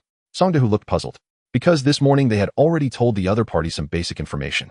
Zhou Yuan nodded slightly upon hearing this. Nothing is wrong. But in his heart, he had formed a preliminary judgment. Hypothetically, if that night Song Qing was to ambush Song Da-hoo's brothers, he would need to know in advance where they went and when they would return, right? But now Song Da-hoo said that they went hunting in the mountains with their uncle's hunting team, and after hunting they went straight to Mo Jia village without returning to Song Jiaduan. This means that most of the people in Song Jiaduan, except for Song Da-hoo's family, did not know where he went after hunting. In that case, where would Song Qing learn about the information of the Song Da-hoo brothers to ambush them? The probability is greater that the real culprit is hiding in Mo Jia village, because the people in Mo Jia village knew that Song Da-hoo was there drinking and eating. Reasoning is based on objective deduction like this. Of course, it does not guarantee that Song Qing knew in advance through any channel that the Song Da-hoo brothers were drinking in Ma Jia village that night and then set up an ambush. Comrade police, why don't you believe us? We should have arrested that Song Qing right now. He is very strong. Only he could crush our legs into shattered fractures. Our hunting rifles were ruined by him stepping on them, and we can show you those 2 ruined hunting rifles. Song Da-hoo was getting a bit anxious. I can see for myself that you all should go home. I need to continue investigating other leads. Zhou Yuan waved his hand. Hey, are you there? Zhou Yuan did not explain too much to the Song Da-hoo family and walked towards Uncle Fugue's house. Comrade police. Uncle Fugue was slightly surprised to see several police comrades. Hey, I have a question for you. What were you doing the night the Song Da-hoo brothers had their incident? What time did you go to bed? That night, I went to bed around 10 because I was making sauce at home. Did you notice anything unusual that night, like seeing any of your neighbors coming home late or going out? I didn't see any neighbors going out or coming back. After all, it was so cold, who would want to go out? I had just fallen asleep for a short time when I was awakened by noise, and then I heard. Oh, then there's nothing more to discuss. Zhou Yuan then began to inquire about information from house to house.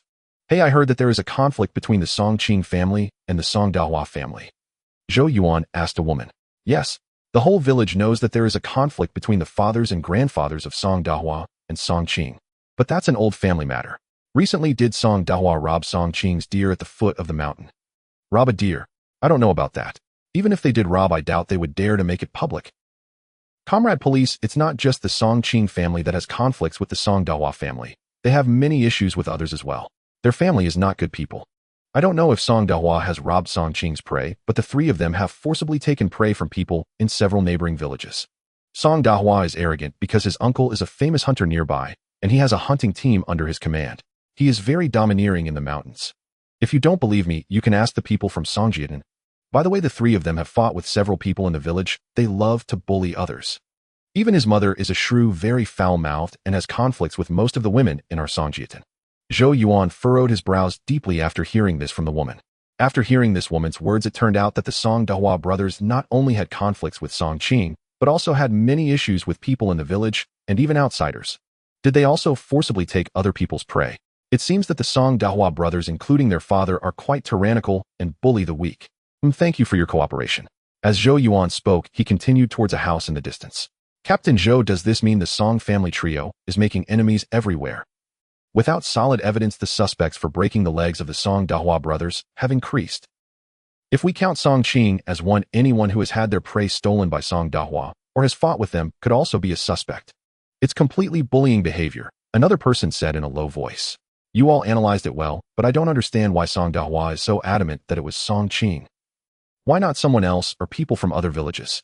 During the inquiry earlier, Song Dahua had robbed 2 pheasants from a person in Majia village last year, taking advantage of the fact that this young man was an orphan living alone. According to previous analysis, this young man from Majia village should be the biggest suspect for Song Dahua. After all, they were drinking in Majia village that night. Song Qing did not go out and didn't know that they were drinking in Majia village. Let's go continue the inquiry. Zhou Yuan said calmly. Auntie, I have a question. Have there been any major conflicts between Song Qing and the Song Dahua brothers recently? Major conflicts? I don't know if it counts, but a few days ago Song Qing went hunting in the mountains with Uncle Fuguwei and didn't come back that night.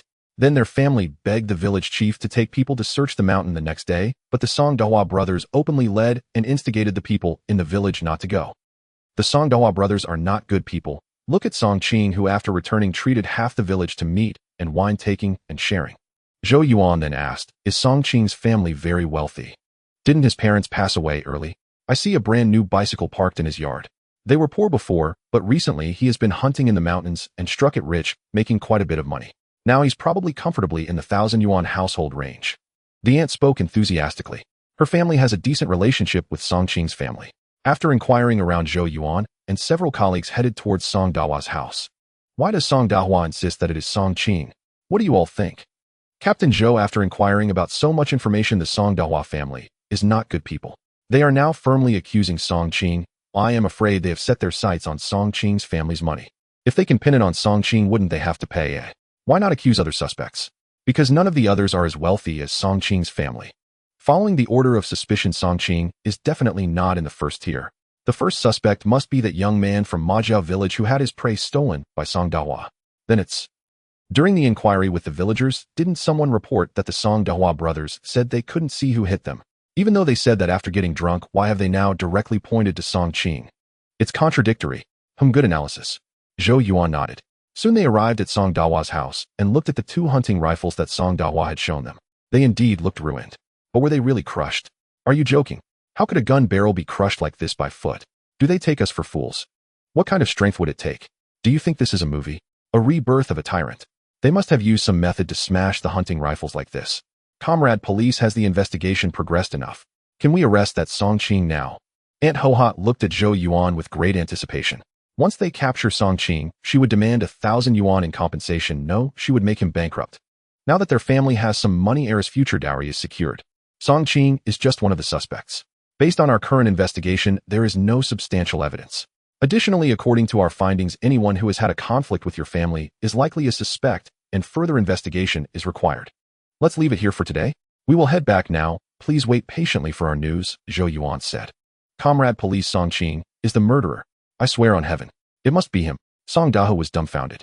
Whether it is him or not is not for you to decide. That's it for now. Today, after inquiring with the villagers in Songjiatin, it turns out this family is not good people, and Zhou Yuan has no good feelings towards them. Having said that, Zhou Yuan lost interest in arguing with them and left with his team. What the? Dad, Mom, is my dowry just gone like that? Era, don't worry. Didn't they say they would conduct a thorough investigation? They will definitely find evidence of Song Qing's crime. Just be patient. Song Jiawu comforted his son. As they exited the village, one team member said, Captain, I estimate this case won't be solved. Finding evidence seems almost impossible. All right, let's talk about it when we get back. Zhou Yuan replied nonchalantly. After today's investigation, he had a feeling that this case would turn into a cold one. At Song Qing's home. Why is Aunt Hohat's family framing you? Will there be any problems later? Lu Cece asked anxiously. Don't worry, my dear. They are slandering me, and the police comrades are sharpied. If there were any issues, they would have taken me away today. Just relax and do what you need to do, Song Qing reassured his wife. Yes, sis, don't worry too much. Brother-in-law is a good person. Lu Yinyan said sweetly. Ahem. I wasn't before, but I am now. Song Qing awkwardly touched his nose. A week passed in the blink of an eye. The weather grew warmer day by day, and the melting snow both on the mountains and in the valleys accelerated. Due to the risk of avalanches during the melting phase, Song Qing chose not to go hunting in the mountains. However, during this week, the police comrades had not visited Songjiatin again, giving off a feeling of unresolved matters. At Song Da's home, a weary Song Jiawu returned home. So how is it the children's father? What did the police say? Is there any investigation result? Aunt Ho-Hot asked him with eager anticipation. A week has passed, and they still hadn't caught that Song Qing leaving the whole family in torment every day. So early this morning, Aunt Ho-Hot asked her husband to borrow a bicycle to go into the city to inquire about the situation. Sigh. I went to the police station and asked. Captain Zhou said they are still investigating and told us to wait patiently at home for news. Song Jiawu sighed, looking helpless. What? We still have to wait. How long do we have to wait? Song Dahu was getting a bit worked up. Yeah, I think they don't want to investigate at all. Song Eru began to curse. No way I'm going to the county tomorrow to confront them in person. If not, I'll make a scene. Dahu and Eru are suffering because of others, why shouldn't they investigate? Aunt Ho-Hot cursed fiercely. You Song Jiawu, I see you are just spineless. Why didn't you question them face-to-face today about why they haven't sent anyone down to investigate? It's been 7 days. Not a single visit. Why don't you pressure them? Aunt Ho-Hot said, hands on her hips, pulling Song Jiawu's ear. Ouch, that hurts. I pressed them today and they said they have a pile of cases to investigate and ours needs to wait its turn. And you believe that? You are just spineless, driving me mad. You are unreliable. The arguing voices from Song Dahu's home spread to the neighbors. Hawk, evil will be met with evil. I hope they don't find the murderer. I remember the murderer is just carrying out justice on behalf of the heavens. To be honest, most of the villagers did not sympathize with the plight of Song Dahu and Song Eru. Everyone was well aware of the situation in this family. The next day, after waking up, Song Qing found the weather clear. After a week of snow melting, he felt that many of the dangerous avalanches in the mountains were nearly non-existent. The snow and ice have melted quite a bit. It's a great season for hunting. With the melting of snow, many wild vegetables and grasses on the mountain were exposed, attracting many animals to forage. This time frame is undoubtedly a prime opportunity for hunting. With this in mind, he told his wife during breakfast, Cece, I plan to go hunting in the mountains today. You don't need to wait for me for lunch. Hunting in the mountains today? Why not wait a few more days? Cece looked at her husband. No need, now is a perfect time. By the way, don't worry about me. I promise I won't stay overnight in the mountains. Regardless of whether I have any luck, I will return home before nightfall, Song Qing assured her. He knew that his last overnight stay in the mountains had indeed worried his wife. All right, then just be careful. I will go prepare some food for you now. Cece, seeing her husband determined to go hunting, stubbornly stopped him. Okay, thank you, my wife. Shortly after finishing breakfast, he first went to Uncle Fugue's house next door. Uncle Fugue, are you interested in hunting in the mountains with me today? Song Qing asked straightforwardly. Are we not staying overnight? Aunt Fugue quickly asked. Aunt, please rest assured, we won't be staying overnight anymore. That's good. Seeing his wife not stopping him, Uncle Fugue chuckled. Let's go, we must go. Now is definitely a good time for hunting. Last time going into the mountains with Song Qing earned him several hundred yuan, making him itch to go again. If he could strike it rich again, he even thought about rebuilding a new house for his family. Let's get ready and set off in 10 minutes. Okay. Song Qing returned home, quickly gathering his hornbow food, water bag, hunting knife, and xiaohuang. Then he headed into the mountains with Uncle Fugue and his son. Qingzi, have you trained the young hawk to be obedient so quickly? Uncle Fugue asked in surprise. Yes, maybe I just got lucky, but it's quite obedient to me. Song Qing replied with a smile. With the hawk, finding prey will be much easier in the future, but it's still quite small now and may not be of much help. Uncle Fugue sighed. Uncle Fugue was not wrong. Such a small hawk still needs extensive hunting training. It doesn't understand much yet, so it doesn't provide much assistance to its owner for now. However, he didn't know that Song Qing understood bird language, which changed the situation entirely. As they ventured deeper, Song Qing and the others noticed that after more than a week of melting snow, the accumulated snow on the mountain had thinned to a certain extent, with many areas completely bare. The calls of the birds in the mountains had increased compared to usual. Qingzi, should we set some traps and snares while wandering aimlessly like this? Uncle Fugue asked Song Qing. They had only encountered a herd of mountain goats last time by chance. Most hunters rely on traps and snares when hunting in the mountains. After all, it's not possible to encounter prey every time, is it? After making some money last time, Uncle Fugue had bought quite a bit of hunting equipment. Now he carried 5 wild boar traps, and Song Yukai also had 5 animal traps hanging from him, making them well equipped. No hurry, let's go a bit deeper first. Song Qing waved his hand, indicating that there was no rush. All right. The two of them were now centered around Song Qing. Caw! The little yellow hawk in the sky suddenly called out. After flying down and calling out a few times at low altitude, it suddenly soared high and flew rapidly in one direction. Did it spot 2 wild rabbits over there? Song Qing's eyes lit up upon hearing this. You all wait here, the little yellow should have spotted something. I'm going over. With that, Song Qing gathered his strength and dashed in the direction the little yellow hawk had flown. The two wild rabbits didn't require Uncle Fuguwei and the others to intervene. Seeing Song Qing vanish in the forest with a blink, Uncle Fuguwei and Song Yukai both wore expressions of helplessness. There was nothing they could do. They also wanted to follow to see what was happening, mainly because they had witnessed Song Qing's running speed last time, which was truly impossible to keep up with. After running a few hundred meters, Song Qing saw the little yellow hawk circling in the sky not far away, indicating he had reached the target location. Song Qing slowed his pace and approached slowly. Before long, he indeed spotted two wild rabbits nibbling on a few wild vegetables exposed by the thin snow near a bush. The little yellow hawk had learned to be clever. After more than a week of training with Song Qing, it didn't make a sound when nearing prey, waiting for its master to approach. This was to prevent alarming the prey below. At a distance of 130 meters, it's easy to hit. Song Qing drew his bow. In one breath, he knocked two arrows onto the bowstring. Whoosh, whoosh. The sharp sound of the arrows cutting through the air startled the two wild rabbits, and just as they turned to flee, the two iron arrows had already struck their bodies. A perfect double hit. Moments later, Song Qing returned with two wild rabbits, each weighing over 3 pounds. Tonight we have a plan for spicy dry pot rabbit. Two wild rabbits. Uncle Fuguwei looked at Song Qing holding the two rabbits, slightly surprised.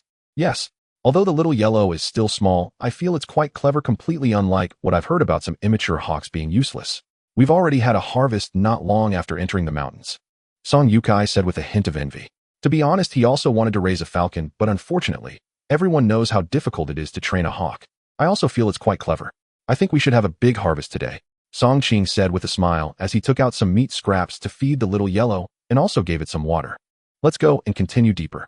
After about half an hour, when the little yellow had rested enough, he gently raised his arm, and the little yellow took to the sky again, starting to search the surroundings for any appearing prey. Before long, it was noon. Along the way, Song Qing was lucky enough to catch a silly roe deer and a mountain chicken, but there were no other gains. Let's take a break and eat something. Song Qing looked at the sun overhead and said, all right. The three found a spot to sit down and eat dry rations. Just as everyone was eating, the little yellow suddenly flew back in a hurry, calling out incessantly. What's wrong with the little yellow? Song Yukai and Uncle Fuguwei were both puzzled. Could it have spotted some danger? Only Song Qing knew what the little yellow was signaling. What? Did it spot a wild boar herd ahead? Song Qing's expression brightened as he listened to the message from the little yellow. A wild boar herd. We're going to strike it rich. The little yellow must have discovered something. Let's go and see together. Song Qing immediately put away the half-eaten dry rations and spoke to Uncle Fuguwei and the others. Okay, the three set off immediately. The little yellow in the sky did not fly high again, but chose to fly low, not too fast, heading towards one direction. After walking about 3 kilometers, the little yellow suddenly flew high into the sky and began to circle.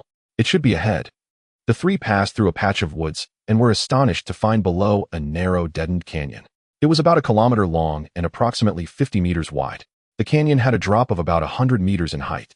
One end of the canyon was a dead end, while the other end had a low slope that served as the entrance.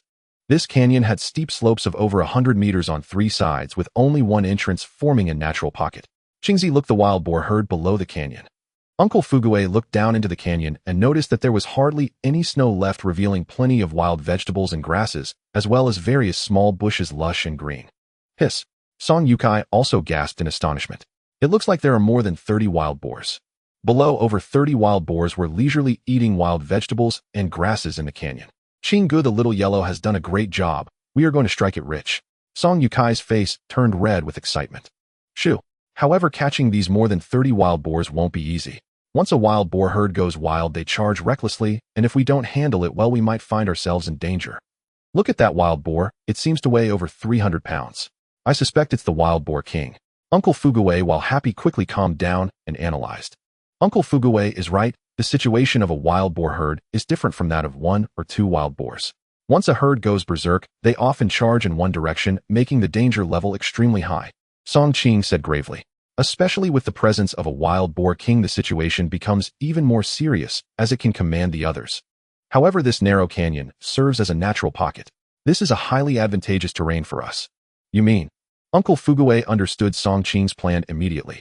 Uncle Fuguwei, you and your talents brought 5 wild boar snares and 5 animal traps, right? We will set traps at the lower entrance of this canyon, then I will guard the entrance alone while you start shooting from the dead end to drive the wild boars towards me. Once startled, the wild boars will undoubtedly flee. 3 sides of the entrance are slopes, so most of them are unlikely to climb those slopes. After all, frightened animals will always escape in the direction that seems easiest. There will definitely be a great harvest then. Song Qing squinted his eyes. The method is good, but if you're guarding the entrance alone, what will you do when a group of wild boars rushes in? Uncle Fuguwei frowned. That's too dangerous. Indeed, Brother Qing, a crazed horde of wild boars is no joke. That's a torrent of steel. Song Yukai also felt that this plan was too risky. No worries, I just saw a big tree next to the entrance. I can climb up and use my horn bow to hunt the wild boars. It should be fine. Moreover, we will have wild boar snares and animal traps to block the wave of wild boars. Song Qing said, You all must trust my archery skills. I have 30 iron-tipped arrows here. After hearing Song Qing's words, Uncle Fuguwei and his son felt that it seemed feasible. Hiding in a tree to shoot arrows should provide a certain level of safety. Moreover, considering Song Qing's terrifying strength and archery skills, it indeed seems possible. What you need to do is drive the wild boars over. That's the key. Of course, you also need to ensure your safety, so don't go down to the bottom of the canyon yet. Start shooting from the slope. Animals are very frightened by gunfire. All right. Uncle Fuguwei agreed to Song Qing's plan. Then let's go down now and set the traps at the entrance. Be cautious. We mustn't let the wild boars in the canyon notice us. All right. After discussing, the three of them quietly made their way towards the other end of the canyon entrance. 10 minutes later. Canyon entrance. The entrance is not wide, only about 20 meters across. Setting 10 traps will definitely be enough to catch a whole herd of wild boars. Uncle Fuguwei whispered, already imagining the scene when the wild boars step into those traps. Next, they spent 20 minutes setting up 5 animal traps and 5 wild boar snares. Uncle Fuguwei, you guys go around to the other side. I will wait here for the good news from you. Song Qing climbed up to a branch of a tall tree near the entrance, speaking to the two. Then be careful. After a few minutes, Uncle Fuguwei and his son quietly reached the other side of the dead end of the canyon. Although the slope was over 100 meters, the steepness was manageable enough for them to carefully walk down. Dad, the wild boars below seem to have eaten enough. Some are slowly moving towards the entrance. Song Yukai pointed at the herd of wild boars at the bottom of the canyon. Then let's hurry down. A few minutes later, the two had reached a height of about 10 meters from the canyon floor. That's enough. We can't go any lower. If the wild boars charge back, we will be in danger. Uncle Fuguwei assessed the situation and spoke. Fire. Boom. Boom. The 2 hunting rifles fired simultaneously, shooting at the wild boars over 100 meters away. The sudden gunfire indeed startled the herd of wild boars. Roar. Roar. Due to the dense herd of wild boars, even though Uncle Fuguwei and his son were shooting from 100 meters away, one wild boar was hit and injured. Haha, hit one. The startled wild boars immediately scattered in all directions. However, most of them fled towards the entrance. Oh, this is looking good. Most are running towards the entrance. Let's move. We'll push forward and keep firing. Bang, bang, bang. Soon gunfire echoed throughout the canyon. Song Qing at the entrance also heard this. He focused intently, drawing his bow and preparing an arrow. Within a minute, he saw the first fleeing wild boar come into his sight. 1, 2, 3. Especially that one over 300 pounds, robust and muscular, the wild boar king roared and charged towards the entrance. As the leader, it sensed danger and naturally aimed to lead the wild boars to escape. After all, the intense gunfire terrified these wild boars. 300 meters, 250 meters, 200 meters. Standing on the tree branch, Song Qing constantly calculated the distance. Die? The taut horn bow shot an arrow in an instant. The iron-tipped arrow soared through the sky, and under the immense force, one could clearly see the white feathers of the arrow twisting in the air. At this moment, the wild boar king had no idea that a hunter was hiding in a tree at the entrance ahead. Although it was alert, a deadly iron-tipped arrow suddenly emerging was beyond its reaction. Thud! The arrow struck directly into the wild boar king's left eye, embedding half its length inside. Boom! The wild boar king collapsed, rolling 7 to 8 meters before stopping. The wild boar king dying among the rushing wild boars caused great chaos. Yet gunfire still echoed from the back of the canyon, making the wild boars dare not stop their advance, forcing them to keep rushing forward. Because at least they hadn't discovered anyone blocking the entrance ahead. At this moment, the residual tension of the bowstring still vibrated at Song Qing's fingertips as he drew a second iron-tipped arrow from his back, drawing the bow and knocking the arrow. In the blink of an eye, the second arrow was shot out. Whoosh, whoosh, whoosh. Song Qing, standing on the branch, shot an arrow every 3 seconds. In just over 20 seconds, 7 to 8 wild boars were shot dead on the spot. There was a faint sense of an unstoppable force. However, these 20 seconds also allowed the first batch of wild boars to sprint over 100 meters, reaching the entrance of the canyon. Even if Song Qing's archery skills were exceptional, he probably couldn't stop the subsequent wild boars from escaping. But just at that moment, one wild boar charging towards the entrance thought it could escape. Its front leg stepped on an animal trap. The steel trap, upon being triggered, snapped shut violently. Thud! Blood flowed freely as the jagged teeth of the animal trap sank deep into the wild boar's leg, causing it to howl in pain. With the first caught, there would surely be a second. One by one, the animal traps were triggered by the oncoming wild boars, pinning them firmly in place, leaving them to struggle helplessly. The more they struggled to free themselves, the more they suffered from the pain. Meanwhile, some wild boars were caught by snares that locked their legs, tightening the bonds the more they fought. At this moment, the wild boars were panicking and going wild. Not caring how many traps lay ahead, they charged headlong towards the entrance. After all, beasts are beasts. In such a situation, they have little wisdom to evade traps. Coupled with the constant gunfire behind them, they could only charge forward. At this time, Song Qing stood on a tree branch, choosing not to shoot the trapped wild boars, but instead focusing on those who had not yet triggered the traps. Whoosh! Thud! At a distance of 10 to 20 meters, his iron-tipped arrows from the horn bow found their mark, without fail, each shot claiming a wild boar. They were going wild. Truly going wild. Meanwhile, 5 or 6 wild boars noticed something was off at the entrance and turned to flee into the other directions of the canyon. 1 minute later, many wild boars had burst out, although some were left in the traps and some were taken down by Song Qing. However, time was limited and still 7 or 8 wild boars rushed out of the exit, vanishing into the jungle in the blink of an eye. If only a few more people had been stationed at the entrance, perhaps we could have captured them all. What a pity. Song Qing did not pursue the escaping wild boars, but instead readied his bow again to shoot down all the wild boars that had triggered the traps. After all, those caught in the traps might struggle and escape later, so it was best to deal with them first. At the entrance, the ground was littered with the carcasses of wild boars. Blood flowed freely. Bang! Gunshots echoed in the canyon. Earlier, 5 or 6 wild boars had attempted to retreat. Thinking of this, Song Qing hurriedly jumped down from the tree and ran into the canyon. Inside the canyon. Damn! Quick shoot! It's charging at you. Uncle Fu just killed a wild boar trying to climb the slope when he spotted a crazed wild boar charging towards his son not far away. It had gone mad. The wild boar was driven insane. This boar looked substantial, weighing about 230 to 240 pounds. If it knocked him down, it would be extremely dangerous. Especially since this was a male wild boar, its tusks looked fearsome. Damn it, come on. Song Yukai quickly raised his gun to aim. Bang. Damn. I missed. At a distance of 30 meters, whether it was nerves or something else, he had indeed missed. The bullet grazed the wild boar's ear, leaving a mark, but the wild boar had become frenzied and charged at Song Yukai without fear of death. 30 meters had made Song Yukai's adrenaline flow rapidly. The distance was too short. His shotgun was not automatic. Just as he reloaded and prepared to shoot again, the wild boar was only 10 meters away. It's over. As Song Yukai planned to roll like a donkey to evade, whoosh. The sharp sound of an arrow slicing through the air rang out, and an iron-tipped arrow struck the wild boar's right leg. The wild boar let out a horrific howl. The injury to its leg caused it to lose balance, and it lunged forward. It fell just 2 to 3 meters in front of Song Yukai. Bang! Song Yukai quickly fired another shot, finally bringing the wild boar down. Thanks, Qing Gu. Song Yukai looked at Song Qing over 100 meters away, unable to help, but wiped the cold sweat from his forehead. With Song Qing in action, the remaining wild boars in the narrow canyon had no chance to escape, being hunted down one by Song Qing. After all, his horn bow had a range of about 250 meters, allowing him to kill the wild boars without even needing to get close. We're going to strike it rich. When the 3 of them carried all the wild boars to the entrance, Uncle Fu counted the wild boars on the ground. 30 boars. We actually hunted 30 boars. At the entrance, every trap had left behind a wild boar. In reality, Uncle Fu had only killed 3, Song Yukai 2, with the rest all taken down by Song Qing. Too fierce. This time we truly struck it rich. Song Qing looked at the 30 wild boars, a satisfied smile appearing on his face. Uncle Fu, how about we split it evenly? Split evenly? No.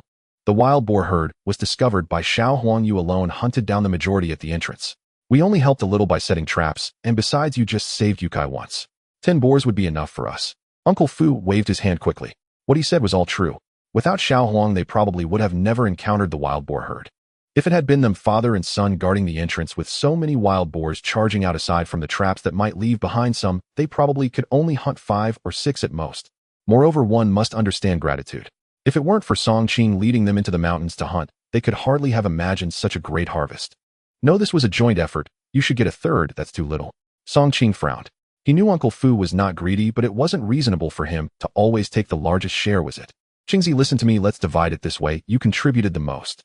If you insist on doing it this way, next time we won't have the face to go hunting with you in the mountains. Under Uncle Fu's insistence, Song Qing had no choice but to relent. Qing Gadad, now with 30 wild boars, it's going to be very difficult for us to carry them back. We probably won't be able to.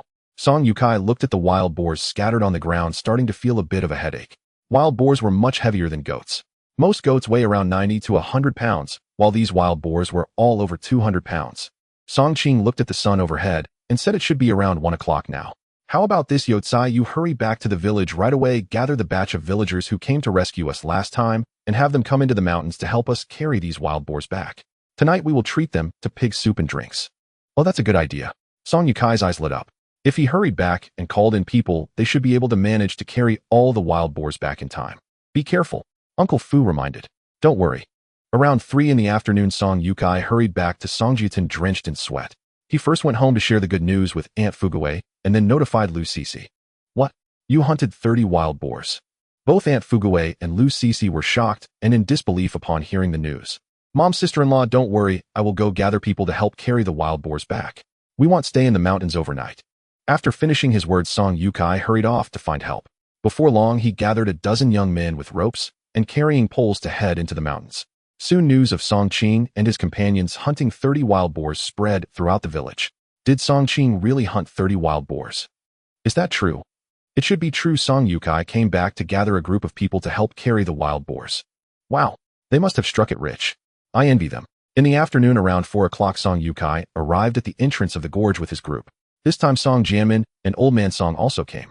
As he looked at the 30 wild boars on the ground, especially the wild boar king, he couldn't help but exclaim, "You guys are amazing. 3 people hunted 30 boars. This has never happened in the village before. No, it hasn't happened in the surrounding area either. Old Man Song, you are here too. When I heard you guys hunted 30 wild boars, I have never achieved such a feat in my life, so I came to take a look," Old Man Song said with deep emotion. Looking at Song Qing, he felt a sense of pride. Truly, the student surpasses the master. Thank you all for coming to help carry the wild boars back. Tonight there will be plenty of pork dishes and wine. And bring your families to eat together. Song Qing shouted to the crowd. With 30 boars, who knows how many would be served, likely enough to feed the entire village and more. Brother Qing, you said this. Huh. The crowd was overjoyed. They had helped Song Qing before, and now he was being so generous again. With everyone's help, by evening the 30 wild boars were carried back to Songjiatin. At this time, when the villagers of Songjiatin saw the 30 wild boars entering the village one by one, many came out to see the spectacle. Oh my gosh, they must have wiped out the wild boar nest. 1, 2, 3. There really are 30. They struck it rich. When did this kid Song Qing turn so lucky? How come every time he goes into the mountains he comes back with such great gains? His ancestors must be smiling down on him. At the home of Song Do, when he woke up and heard that Song Qing had hunted 30 wild boars, a strong jealousy appeared on his face. Why is this happening? Why does Song Qing get to marry a beautiful, educated youth, become a gambling addict, yet remain loved, and now he's getting lucky again? And what about me? Not only have I lost my legs, but I can also feel my wife growing distant and disgusted with me. I feel like she will run away soon. The most crucial thing is that the police are still saying they are investigating.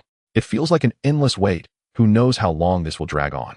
On the other side, hearing the commotion, Lu Sisi and Aunt Fuguwei hurried out of their homes and rushed towards the village entrance.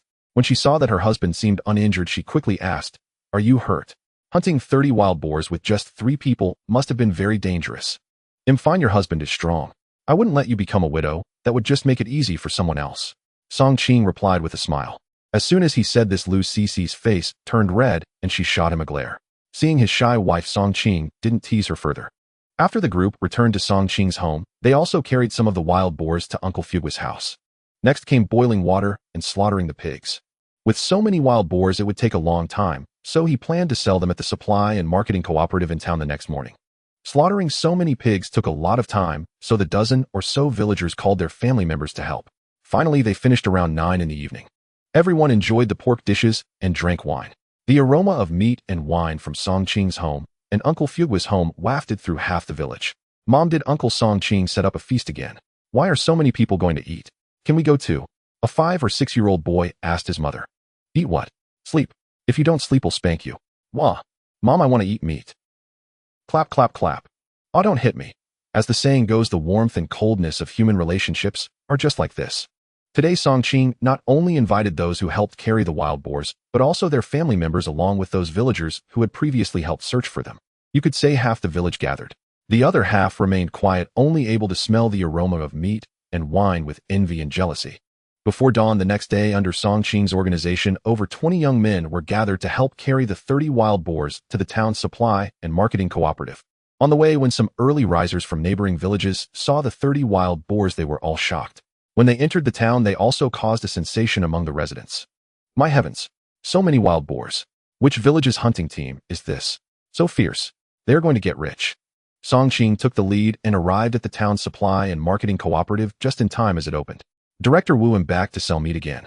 I wonder if your cooperative can take it this time. As soon as Song Qing entered, he greeted Wu Junhua with a smile. Oh, brother Song, this time did you catch a few wild boars or cashmere goats? Our cooperative can handle anything you bring. Wu Junhua was slightly surprised to see Song Qing, who hadn't been here for over a week. He also considered that the weather had warmed recently, melting the snow, making it indeed unsuitable for hunting in the mountains. He didn't expect there would be new gains now. You'll see for yourself, Song Qing said, pulling Wu Junhua outside. When Wu Junhua saw the 30 already slaughtered wild boars, he was left speechless in shock. Wow, brother Song, you're incredibly lucky. How many? 30. Song Qing replied with a smile. 30 heads. Wu Junhua's mouth dropped wide open upon hearing this. Did you stumble upon a wild boar's den? Sort of, I encountered them in a small canyon. Song Qing laughed. How many people did you mobilize? Wu Junhua was very curious. Ahem. Director Wu, you should take a look at the goods first. Song Qing did not intend to disclose too many details on this matter. All right. Wu Junhua was naturally not the type to pry too deeply. Bring them all in and place them in the backyard. To be honest, brother Song, our supply and marketing cooperative might not be able to consume so many wild boars, but since you are a regular customer, I have to help you out. Wu Junhua said with a smile. A town is neither too big nor too small, but how many families can eat meat every few days? With 30 wild boars arriving at once, it would be impossible to consume them all in a day or two, but it was certainly possible to send a batch of wild boar meat to the supply and marketing cooperative in the county. Thank you, Director Wu. Song Qing expressed his gratitude. Soon Wu Junhua had checked all 30 wild boars and found no issues. Although the weather had turned warm recently, it was still relatively cold. Even outdoors felt like a natural refrigerator. After working for half an hour, the 30 wild boars were finally weighed. Song Qing's 20 wild boars yielded over 3,700 pounds of meat. At 1.2 yuan per pound, that totaled 4,450 yuan. As for Uncle Fugui's 10 wild boars, they sold for 2,160 yuan in total. Holding the over 4,000 yuan, Song Qing smiled, but he wasn't overly excited. There was still quite a distance to go before reaching a 10th San Yuan household. On the other hand, Uncle Fugue and his son were flushed with excitement. We made 2,000 yuan in just one day.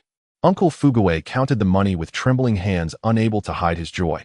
Dad, does this mean we are now a 1,000 yuan household? Song Yukai asked excitedly. Yes, of course. After receiving the money, Song Qing took out more than 20 yuan and gave each villager who helped carry the wild boars a yuan. Don't underestimate this 1 yuan. How much is salt per pound now? After receiving the money, everyone was beaming with joy. Brother Qing is generous. Last night he treated them to meat and drinks, and today helping to bring the wild boars to the town was just a small favor. Unexpectedly, Yang Wen even paid them. Thank you all for your help. I might need you again next time. Song Qing said with a smile. Spending over 20 yuan was nothing for him. Brother Qing, if you have any needs next time, just let us know. After selling the wild boar meat, Song Qing and the group returned to Songjiaton. By noon, as he returned home, he could smell the aroma of food. Wife, what are we having for lunch today? As soon as Song Qing entered the house, he asked towards the kitchen. Back already? Lu Cece smiled brightly upon seeing her husband return. Seeing his wife's smile, Song Qing felt a wave of emotion. In recent days, his wife's smile had gradually returned. Yes, I'm back. For lunch today, we're having pork stew with vermicelli. Soon the meal was served. After eating, Song Qing took out 4,000 yuan and handed it to Lu Cece. Wife, please keep this safe. So much money.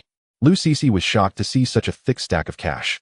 To be honest, she had never seen so much cash before. This time I sold for 4,450 yuan. It'll keep a few hundred for emergencies, and you can keep the rest. All right. You've worked hard to earn this money. This time Lu Cece did not hesitate any longer. After taking the money, she said softly to Song Qing. These past days she had seen how hard her husband worked hunting in the mountains. Moreover, during this time her husband really had not gone gambling. This change greatly shifted her perception of Song Qing. For you, everything is worth it. Song Qing smiled. By the way, let's go to the town in a couple of days. We need to replace the bedding at home, and you should also buy some daily necessities for women. You haven't been to the town for fun in a long time. All right. Lu Cece nodded. Since he had just returned from hunting yesterday, and it was noon again, Song Qing planned to take a break for 2 days before discussing it. That night, Song Qing went to bed early. In his dream, he had another dream. He dreamed that his wife said she wanted a child. After all, his wife was already 25 years old, and he himself was 26. In Songjiadan, there were quite a few children around this age. The next morning, Song Qing rarely slept in until the sun was high. My. As soon as Song Qing got up, he felt a bit uncomfortable. It was cool. Lifting the blanket, he revealed a wry smile. Not long after, he stepped out of the room with his changed clothes and pants, just as his wife and sister-in-law were preparing to go out to do laundry with a basin of clothes. Are you up? I've warmed up breakfast for you, go eat. Is this the laundry? Give it to me, we're just about to wash clothes. Saying this, Lu Cece walked over and took the clothes from Song Qing's hands. I'll wash it myself, Song Qing awkwardly said. As for the pants, what are you, a grown man, doing washing clothes? Quickly go wash up and eat breakfast. All right. Song Qing scratched his head, seeing his sister-in-law was also there. He couldn't explain too much and had to give up. Thinking to himself, never mind, they are already an old couple, it's better to pretend not to know. Inside the house, after Song Qing finished washing up, he had breakfast. In the yard, his wife and sister-in-law were washing clothes. Having a well at home was convenient. There was no need to go out to wash clothes. When Lu Cece was washing Song Qing's pants, her face suddenly turned red. Her husband. From last night again. Sister, why is your face suddenly red? Lu Yinyin, who had been chatting with her sister, suddenly noticed her sister's inexplicably flushed face and asked with curiosity. It's nothing, just wash your clothes. By the way, Yinyin, you should sleep in the side room tonight. I have something to discuss with your brother-in-law tonight. Lu Cece thought for a moment and suddenly said to her sister. What can't be discussed during the day, eh? Lu Yinyin was taken aback. Oh, don't ask so many questions. If your sister tells you to sleep in the side room, just go. Lu Cece said sternly. Okay, got it. Lu Yinyin stuck out her tongue and stopped asking further. That evening, since Song Qing was free, he decided to cook a hearty dinner for his wife and sister-in-law. The day before yesterday, before hunting wild boars, he had also hunted 2 wild rabbits and a silly roe deer. So tonight he planned to make spicy dry pot rabbit and potatoes stewed with roe deer meat. Wow, it smells so good. The aroma wafted from the kitchen as the sister-in-law hurried in, sniffing eagerly. Brother-in-law, what are you cooking that smells so delicious? Spicy dry pot rabbit. Song Qing pointed to the rabbit meat sizzling in the wok. Wow, I've never tried this preparation before. Lu Yinyin swallowed hard. It's absolutely delicious. Just wait and see. Half an hour later, steaming potato, braised moose meat, and spicy dry pot rabbit were served at the table. To keep the dry pot rabbit warm, Song Qing had even set up a small brazier, placing the iron pot directly atop it, so it wouldn't cool before being eaten. Dry pot rabbit tastes best piping hot. Go on, try some. Song Qing placed a piece of rabbit into his wife's bowl. Let's eat. Sister-in-law picked up a piece and popped it into her mouth.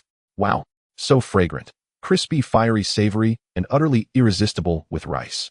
After one bite, Lu Yinyin hurriedly reached for another. Truly delectable, Lu Cece exclaimed after her first bite. Honey, Brother Qing, how did you learn this technique? She'd almost called him husband, but shyness kept the word from her lips, so she settled for Brother Qing. Learned it from someone else, Song Qing replied offhandedly. In these times, many struggled to fill their stomachs, let alone afford meat. Moreover, preparing meat well demanded a rich array of seasonings: soy sauce, aromatic spices, black pepper, white sugar, oyster sauce, and more. Yet in this era, even meat was unaffordable, never mind soy sauce or spices. Ordinarily, salt and oil sufficed for cooking meat, considered quite luxurious already.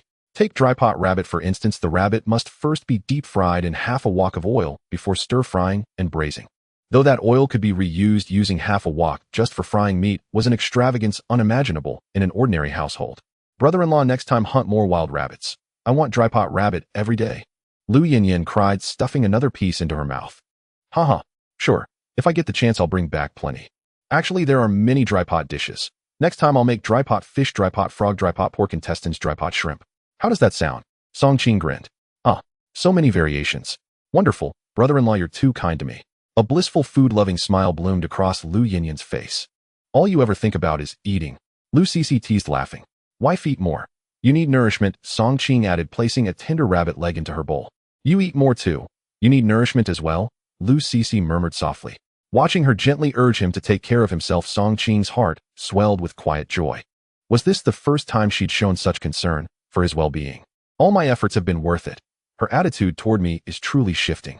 Song Qing rejoiced inwardly. All right, I'll listen to you and nourish myself well, he chuckled. Dinner ended in warmth and harmony. After the meal, he strolled by Uncle Fugui's house, then returned home to play with Xiao Huang. His wife and sister-in-law had already washed all the dishes and bowls. Brother Qing, I've boiled a large pot of hot water. Bathe while it's still warm, or it'll cool soon, his wife said, stepping into the side chamber. All right. In northeast China's biting cold, daily bathing was unthinkable. Most only wiped themselves down at night. A full bath might happen once a week. Some neglecting hygiene altogether bathed only once every half-month, or even once a month. Song Qing, however, couldn't bear it. He bathed nearly every 3 days. His wife bathed almost daily. Her parents hailed from southern China. Though they'd relocated north for work, they retained southern habits. Tonight you'll sleep in the main bedroom again. Yin Yin will stay in the side chamber, Lu Cece said upon his return from bathing. Huh? Song Qing blinked, startled. This news came utterly out of the blue. He was momentarily speechless. You may stay in the side chamber if you prefer, she added gently. Seeing his hesitation, Lu Cece spoke softly. I'm happy to, more than happy. I'd sleep in the main bedroom every night if I could. Song Qing blurted out eagerly. Her cheeks flushed crimson at his words. Every night. Truth be told, this decision had cost her a long internal struggle. Seeing how tightly her husband had held himself back lately, her heart had finally softened. Then change the quilts. I'll go bathe now, she murmured before turning away. She left, face burning red. Yes. Song Qing nodded vigorously. As she disappeared, elation surged through him, wild, uncontainable. He felt like leaping 3 feet into the air. Clearly her view of him had undergone a profound shift, even perhaps a willingness to welcome him back fully. It must be so. My efforts haven't been in vain. Life finally has purpose and direction. Fueled by this thought, Song Qing's resolve burned brighter than ever. He would cherish her more deeply each day, ensuring her happiness for life. Beaming, he swapped the quilts and his sister-in-law slipped off to the side chamber to sleep. In these times, especially in rural villages, cold nights offered little entertainment and people retired early. 20 minutes later, his wife opened the main bedroom door and stepped inside. It's late. Let's sleep, she said, quickly switching off the light. They lay down side by side. Silence fell, thick, fragile, edged with quiet awkwardness. Neither spoke. Song Qing's heart churned with inner turmoil. Should he make a move? Would she recoil? Perhaps wait a few more days? Time crept forward. After roughly 10 minutes, Song Qing slowly shifted closer. You? Suddenly his wife broke the silence. What is it? You won't hit me tonight, will you? Huh? Never again. I was a beast before. I swear I'll never lay a hand on you. Not ever. Wife, trust me, from now on I'll treat you only with tenderness and care. Her words struck him like ice. His body stiffened, guilt flooding his chest. Indeed, he had beaten and tormented her, unforgivably. A true scoundrel. Then, gently, Lu Cece whispered, voice hushed and tinged with shyness. I understood. Yet the moment Song Qing's hand brushed her shoulder, he felt her tremble faintly, a visceral, instinctive flinch born of deep-seated trauma. You're not ready yet, are you? He withdrew his hand, speaking softly. Lu Cece remained silent for a long while. 6 months of abuse. How could such wounds vanish overnight? Just now his touch had instantly resurrected memories of those 6 months. Brutal, inhuman torment, each episode excruciating beyond endurance. She had wished only for death. Seeing her mute, Song Qing rose from the bed. No matter. I'll sleep in the side chamber instead. Don't force yourself. He switched the light back on. Hearing the rustle of his movement, Lu Cece dared not turn nor meet his gaze. Only when he reached the door did she suddenly call out, "Give me time." Yes, Song Qing nodded. And don't overexert yourself. Your health matters. Her words made him flush deeply. He longed to protest. I haven't. It's just natural. But he paused. Some things once explained only grow murkier. After leaving the master bedroom, Song Qing did not go to call his sister-in-law, but instead went to another side room to sleep. Waking up the next morning, Song Qing reflected on the events of the previous night. His wife's initiative to have him return to the master bedroom made him realize that she was gradually opening her heart to accept him again. Although he had not broken through the final barrier, it was understandable.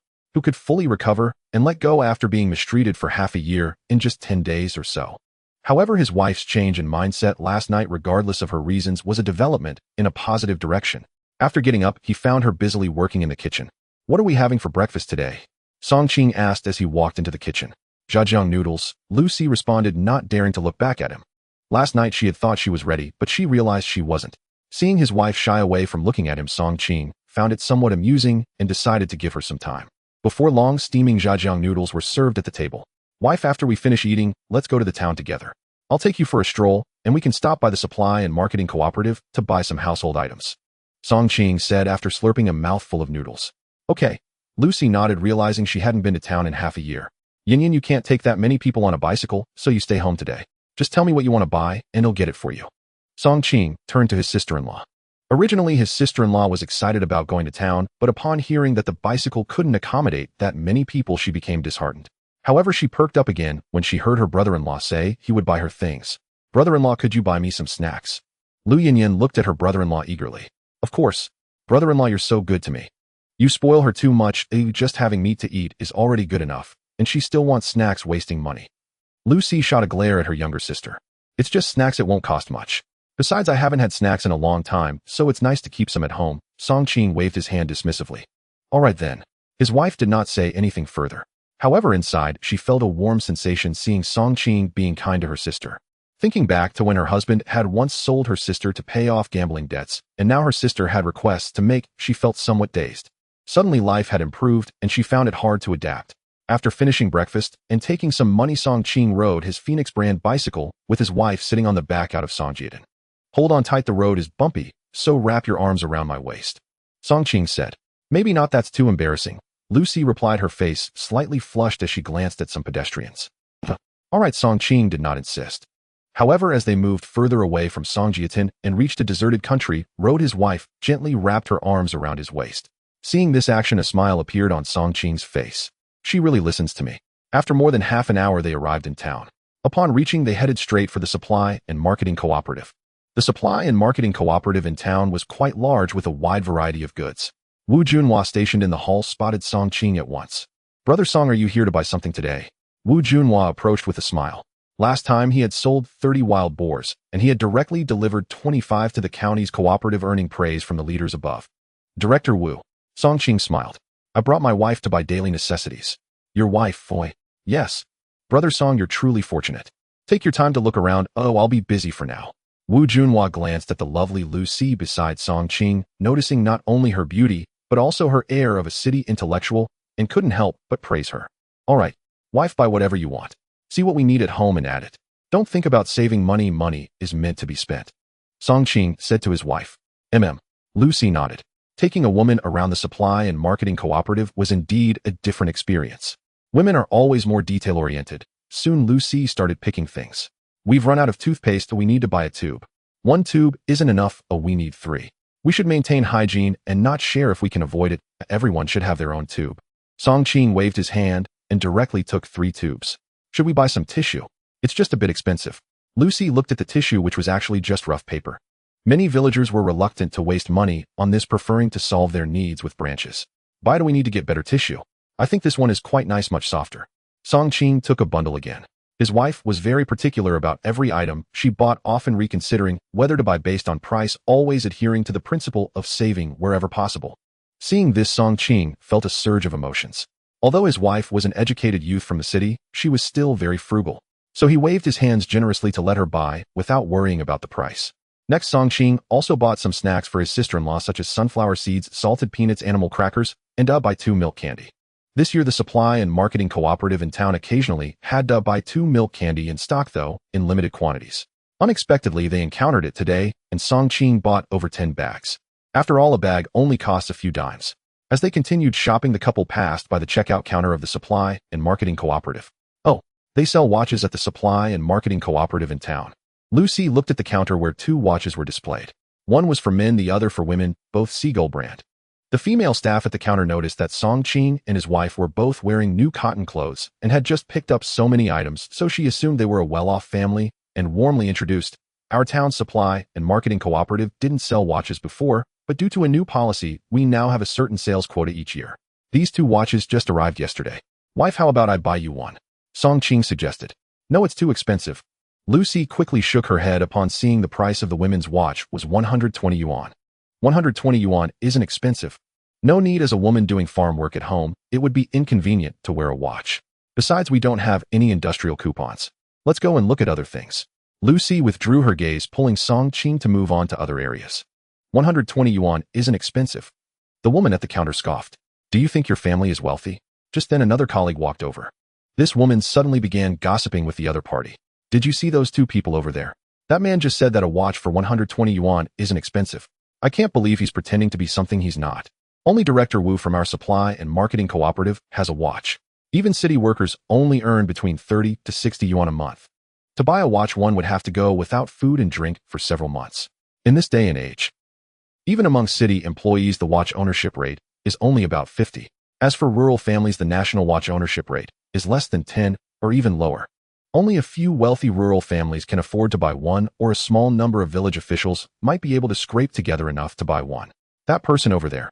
I've seen that person several times. He's quite familiar with Director Wu. A few days ago, he sold dozens of wild boars here and seems to have made 4 to 5,000 yuan. Listening to her colleague, this woman was dumbfounded, nearly dropping her jaw to the ground. What? 4 to 5,000 yuan? Honey, you continue to pick things out. I need to talk to Director Wu about some personal matters, Song Qing said to his wife. Lu Cece didn't think much of it and replied, okay. Soon Song Qing found Wu Junhua. Director Wu, can we talk for a moment? What's the matter? Shall we go inside? Sure. They walked into the back of the supply and marketing cooperative. Director Wu, I want to buy that Seagull brand women's watch from your cooperative. Can you help me? The tea fee is negotiable, Song Qing stated directly. He could tell that his wife liked the women's watch when she saw it at the counter. If his wife liked it, then he should buy it. After all, since their marriage, he had not given his wife a proper gift. As for cotton cloth and such, those were daily necessities and didn't count as gifts. You want to buy that women's watch? Wu Junhua was slightly surprised. However, thinking about Song Qing's financial situation, it was indeed easily affordable. You don't have an industrial coupon. Director Wu, you have a knack for guessing. Song Qing chuckled. So, I'd like to ask you to think of a way to help me. I really want that women's watch. Originally, Song Qing planned to try his luck at the black market tonight to see if he could find an industrial coupon. But after thinking about it, the chances were slim, and surprises should be timely, or otherwise their significance diminishes. It's a coincidence a few days ago my unit issued me an industrial coupon. I originally planned to buy something for home, but given your relationship with me, I can part with it. Wu Junhua said with a smile. Director Wu, you have an industrial coupon. Song Qing's eyes lit up when he heard this. He had initially wanted to ask Director Wu if he could secretly help him get an industrial coupon, but he didn't expect that Wu would already have one. Yes, Wu Junhua nodded. Director Wu, how about this? I'll buy your industrial coupon at the black market price. All right. This industrial coupon is worth about 30 yuan on the black market. Just give me 30 yuan, and it's yours. Wu Junhua spoke. In fact, he hadn't planned to buy anything for home with this industrial coupon, and he intended to sell it at the black market in a few days. Do you think everyone is as wealthy as Song Qing, wanting to buy whatever for their family? As a director of a supply and marketing cooperative, his salary each month is also very limited. Okay, thank you for your help, Director Wu, Song Qing said, as he directly took out 150 yuan to hand to him. Director Wu, I don't want my wife to know about this right now. Can you wrap that watch for me and give it to me later? He wanted to give his wife a little surprise. All right, I'll take care of it right now. About 10 minutes later, Wu Junhua brought the Seagull brand women's watch to Song Qing. Meanwhile, his wife was also almost done shopping. After finishing their shopping, their bicycle was already loaded with bags. The two then pushed their bicycles and wandered around the street, but since this town only had one street, Lu Cece said it was time to go home. He originally wanted to take Lu Cece to eat a bowl of noodles before heading back, but she said the noodles here weren't as flavorful as those made at home, so it was better to return home for a meal. Anyway, he listened to his wife, and they rode off towards Songjiatin. By noon, the two returned home. Hearing the noise, his sister-in-law quickly ran out. Seeing the bags hanging on the bicycle, she couldn't help but ask, brother-in-law, did you buy me any snacks? I bought some. How could I forget you? Here it is, come quickly and take it, Song Qing said with a smile. Thank you, brother-in-law. After the three of them moved everything inside, the sister-in-law eagerly opened the snacks. Wow, this is white rabbit milk candy. I haven't had this since I went to the countryside. Boo-hoo. Lu Yanyan's emotions surged as she sniffled and unwrapped a piece to put in her mouth. The familiar taste so delicious. Sister, have one. A brother-in-law, you have one too. In the blink of an eye, the sister-in-law was all smiles, handing each of them a candy. This sister-in-law. Song Qing smacked his lips, feeling both amused and exasperated. Honey, I've never given you anything since we got married, but I have a gift for you. As Song Qing spoke, he took out a delicate little box from his pocket. A gift? When did you buy this? Lu Cece was taken aback. I hope you like it. Song Qing opened the box to reveal the Seagull brand women's watch inside. Seeing the watch, Lu Cece covered her mouth. Isn't this the watch that was sold at the counter of the town's supply and marketing cooperative today? How did you manage to get it? Didn't we say we didn't have an industrial coupon? As long as you like it, I'll find a way to buy it for you. How about it? Do you like it? Song Qing said as he took the watch out. I do like it, but it's too extravagant. If I wear it while working, it might get dirty or damaged, Lu Cece said with a look of concern. She did find the watch appealing when she saw it at the supply and marketing cooperative, but she also felt that it wouldn't be very practical to buy it, especially since it was expensive. As long as you like it, that's all that matters. If it gets damaged, we'll replace it. We're not short on money now. Come on, let me help you put it on, Song Qing said as he took his wife's soft hand and helped her wear the watch. Wow, a watch. Sister, look how much your brother-in-law loves you. You're now the first woman in the whole village to own a watch, Lu Yanyan said with a grin. What my sister-in-law said is undoubtedly true. In Songjiatin, there isn't a single woman who owns a watch, not even the village chief's family is one. Thank you, Qinggu. Lu Cece looked at the watch on her wrist, a hint of happiness spreading across her face. What are you thanking me for? As long as you like it, even if you want the moon from the sky, I would pick it for you. Oh my, how cheesy. I can't bear to watch this. The sister-in-law beside her covered her face. These words made the wife's charming face turn red to the ears. Ahem. I'll go make lunch then. Song Qing found an excuse to slip away. After lunch, he told his wife and sister-in-law that he was taking Xiao Huang to the forest outside the village to continue training the eagle. Although Xiao Huang could help him find prey, now the subsequent training still couldn't stop. Not long after Song Qing left, someone came to visit. The visitor was none other than his wife's classmate, Hu Qiuli. As soon as Hu Qiuli entered the house, she caught a whiff of the lingering aroma of meat from the kitchen, feeling envious that her classmate was definitely having meat for lunch. Cece, is your husband not home? Hu Qiuli asked Lu Cece. He just went out to take care of some things. Come have some tea. Lu Cece poured a cup of tea for her. Upon hearing that Song Qing was not there, Hu Qiuli couldn't help but ask after taking a sip of tea, Cece, have you thought about the last matter we discussed? Are you going to return to the city with me? I probably won't go back, but my sister should be returning, Lu Cece replied. You're not going back. Do you want to stay in the countryside for the rest of your life? Hu Qiuli's eyes widened. When you marry a chicken, follow the chicken. When you marry a dog, follow the dog. I'm not considering returning to the city anymore. Lu Cece nodded. Now she felt that Song Qing had changed a lot, and a man like this was worth staying with. Oh dear, are you confused? What's so good about the countryside? Isn't the city better? Hu Qiuli couldn't understand what her classmate was thinking. What's so good about that, Song Qing? Hey, that watch. It was only then that Hu Qiuli noticed her classmate was wearing a brand new seagull lady's watch. When did you buy this? I just bought it today and my brother-in-law got it for my sister. He's really good to her, so my sister won't abandon him to return to the city. Lu Yinyin, who was beside them, couldn't stand it anymore. This Hu Qiuli had come to persuade her sister to leave her brother-in-law and return to the city multiple times, if she had no good feelings for this woman. Upon hearing this, a hint of envy appeared in Hu Qiuli's eyes. That watch must not be cheap, right? She never imagined that the gambler would actually give her classmate a watch. Could it really be that the prodigal has turned over a new leaf? In this day and age, even city workers find it hard to buy a watch. She never expected her classmate to be wearing one in the countryside. To say she was not envious would be a lie. There was even a hint of jealousy in her heart. It seems to be 120 yuan, Lu Cece said with a faint smile on her face. I heard that your husband hunted 30 wild boars with someone else recently and made a big profit. Hu Qiuli suddenly asked. Yes, we made some money, Lu Cece nodded. Hunting 30 wild boars at once was such a sensational event that it couldn't be kept a secret. Almost everyone in the nearby villages knew about it. Cece, could it be that your husband made money and gave you a watch to make you happy, so you're not planning to return to the city? Actually, you've fallen into a misunderstanding. You know how Song Qing treated you before. He might just be temporarily nice to you now. What if he loses money gambling again? At that time, everything will revert back to square one. Once someone is addicted to gambling, they can never change. Even if they had mountains of gold and silver, it would all be squandered away. When the money is gone, what will you face then? You should have a clear idea of this yourself. Hu Qiuli was earnestly advising her. We are all women, so let me give you a heartfelt piece of advice. We need to keep a way out for ourselves. Isn't your husband making a good amount of money from selling prey recently? You should ask him to give you a portion and secretly stash it away for emergencies. Hu Qiuli continued. I've inquired, and returning to the city requires certain conditions now. It's not that easy. Currently, the conditions for the first batch of returning city residents in other regions are quite strict. Only the following conditions qualify for returning. First, family difficulties, such as being an only child who needs to return to support their parents, but we don't meet this condition.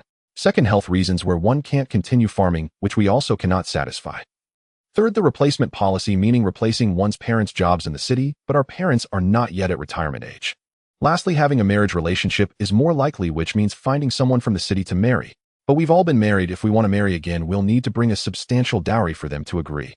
Let's not discuss this for now. Even the third option has some room for maneuvering, which is to use connections, give gifts, and arrange for a job in the city. But all of these require money, and quite a lot at that. Even if you don't consider yourself, you should think of your sister, right? When your sister wants to return to the city, the first option is to marry. If she doesn't want to marry that quickly, she needs to find connections and gifts to find a job to have a chance to return. Hu Qiuli said. Is it that strict? Lu Cece was slightly taken aback upon hearing this. Sister, I can manage without returning to the city. I think it's quite good here. Lu Yinyin pouted. Sister, who do you have a bias against my brother-in-law? I think my brother-in-law is great and doesn't exhibit any of the situations you mentioned. My brother-in-law has changed. He has become better. Looking at Lu Yinyin, who seemed a bit angry, Hu Qiuli frowned and said, Yinyin, you are still young. Have you forgotten that your brother-in-law once wanted to sell you? Time will reveal a person's heart. Do you think a gambler can easily change completely? While my words may sound harsh, I say them for your own good. Hu Qiuli had the appearance of a good person doing bad things. So Cece, you need to find a way to hide some money. No matter what, you must get a portion from him. Once you have money, you can have a backup plan for anything you do. You won't be passive. In fact, Hu Qiuli had a selfish motive. Now that Song Qing was making so much money, if Lu Cece could get a portion, she could also ask Lu Cece for help when she returned to the city. Given her current situation, even if the policy for returning educated youth to the city is opened, she will have no chance to return. To put it bluntly, it's all about money. No money to seek connections or give gifts. Sister, who my brother-in-law has changed for the better, he definitely won't sell me out again. My sister doesn't need to hide any money. Most of the money my brother-in-law earns from hunting is given to my sister for safekeeping. Don't judge my brother-in-law with your own standards and slander him. Lu Yinyin couldn't stand Hu Qiuli's excessive remarks and retorted. She felt that her brother-in-law treated her sister and herself very well. He both entrusted money to his sister for safekeeping and bought her a watch as well as snacks. He even fulfilled his promise of providing meat every day. What? Your husband gives most of his money to you for safekeeping? Hu Qiuli's expression changed to one of astonishment upon hearing this. This was something she never expected. Could it mean that her classmate now had at least a few thousand yuan in savings? With this thought, her mind immediately became lively. Yin, say less. Lu Cece became a bit anxious when she saw her sister speak so openly about this matter. Such family secrets should not be casually disclosed. But she also understood that her sister, in a moment of urgency, had not thought this through, and regrettably, it was already out in the open. Oh, Lu Yinyin also realized at this point. Earlier, Hu Qiuli had advised her sister to hide money, but now that they knew her sister held the family's financial power, would they have any ulterior motives? In her eyes, Hu Qiuli was just a bad woman. Could someone who would abandon their husband be good? Huh. Hu Qiuli quickly forced a smile. Cece, this is for the best. Now that you hold most of the family's finances, regardless of whether you want to return to the city in the future, both you and Yin have your own backup plan. This is much better than my situation. Sigh. I don't even know if we'll be able to return to the city when they open the policy for returning educated youth. You know, the requirements are too harsh. As a divorced woman, if I want to marry someone from the city, I might face rejection. Unless I bring a large dowry, but that's not realistic. As for sending gifts to seek connections for a job, that also requires money. It's really tough for me. As Hu Qiuli spoke, her eyes reddened. Qiuli, let's take it one step at a time. Honestly, I think rural life can be quite good as long as one is willing to work hard. Life will definitely improve. Lu Cece comforted her. It's not that easy. I often go hungry and wear inadequate clothing, and my husband doesn't have the kind of luck that your husband Song Qing has with big catches every time he goes into the mountains. In any case, I see no end to this hard life. Oh, I must return to the city. Hu Qiuli wiped away her hard-earned tears and said resolutely, Cece, can I discuss something with you? Considering that we were neighbors and classmates in the city, could you lend me some money? Once I can return to the city, I could use this money to seek connections and find a job. Hu Qiuli changed her tone and looked at Lu Cece pitifully. Borrow money. How much do you want to borrow? Lu Cece frowned slightly. 300. Hu Qiuli held up 3 fingers. Her parents in the city had informed her of the going rates. To send gifts, at least 200 to 300 yuan would be needed to help arrange a job. And it would still be a not so good job. However, as long as she could return to the city, the quality of the job was secondary. She was willing to take on harder, more exhausting work just to return. 300. Lu Cece's frown deepened even more. To be honest, 300 yuan is a substantial amount for the current situation. It was roughly equivalent to the annual salary of an ordinary employee in the city. Surely that's too much, or I can't make that decision. Lu Cece refused. Cece, your husband must have earned at least a few thousand yuan from hunting recently. You should be able to spare 300 yuan. Hu Qiuli did not expect her classmate to refuse. Are you worried your husband will find out? Afraid he'll hit you again. You don't need to worry about that. Just lend it to me secretly. If neither of us mentions it, he definitely won't find out. If he checks the accounts, just come up with an excuse to cover it. This 300 yuan is a bit much, but for me it's a lifesaver. It's the money that could change my life. As we are both classmates and neighbors, please help me out. Hu Qiuli pleaded. You wouldn't want to see me struggling in the countryside, would you? Don't worry, as soon as I return to the city and find a job, I will definitely find a way to pay you back as soon as possible. Listening to Hu Qiuli's words, Lu Cece felt conflicted. Not only were they classmates, but they also considered each other half-friends. But remembering how destitute she had been to the point that her sister couldn't even eat when she went to Hu Qiuli for help, Hu Qiuli had said she couldn't make that decision, and in the end, she borrowed not a grain of rice. If it weren't for her husband suddenly changing his ways, not to mention her sister being sold, she might have starved to death. The most important thing is that the money she currently had was earned by her husband risking his life in the mountains. Now suddenly lending 300 yuan to an outsider, her conscience wouldn't allow it. She could still recall how her husband risked his life to hunt wild goats and spend a night in the mountains. At that time, her husband was willing to risk his life for money. If she didn't consult her husband and casually lend out her husband's hard-earned money to an outsider, was she even still herself? With this in mind, Lu Cece, feeling a sense of boundaries, said, "Chili, it's not that I don't want to help you, but this money is just temporarily entrusted to me. It's not mine to give. 300 yuan is too much. I really can't make that decision. I'm sorry. Exactly, this money was earned by my brother-in-law. My sister is just helping to safeguard it. You should borrow it from my brother-in-law." Lu Yinyan also chimed in. She disapproved of Hu Qiuli, who constantly spoke ill of her brother-in-law, and she didn't want to see her sister lend money to her. If Hu Qiuli dared to borrow money from her brother-in-law, she would secretly tell her brother-in-law about Hu Qiuli speaking ill of him when he returned home tonight. At that time, her brother-in-law would definitely not lend money to that bad woman. This. Hu Qiuli did not expect that her emotional appeal would leave Lu Cece completely unmoved. "Cece, I understand your difficulties, but you can't just stand by and do nothing. I'm begging you, please help me." Hu Qiuli immediately displayed a pitiful expression. "For the sake of our many years as classmates, for the sake of being neighbors for so long. Sister Hu, it's about urgent help, not long-term aid. Don't make things difficult for my sister." Lu Yinyan saw her sister struggling and quickly chimed in. "This damn girl." Hu Qiuli felt a surge of resentment at Lu Yanyan's interference. But she still maintained a pitiful facade, saying, "I know this is true, but for me it concerns the happiness of my second half of life.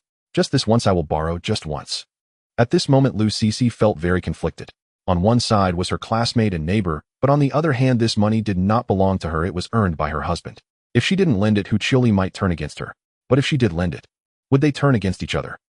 Lu Cece suddenly realized that if a falling out occurred over not lending money, such a classmate wasn't worth maintaining a relationship with anyway, right?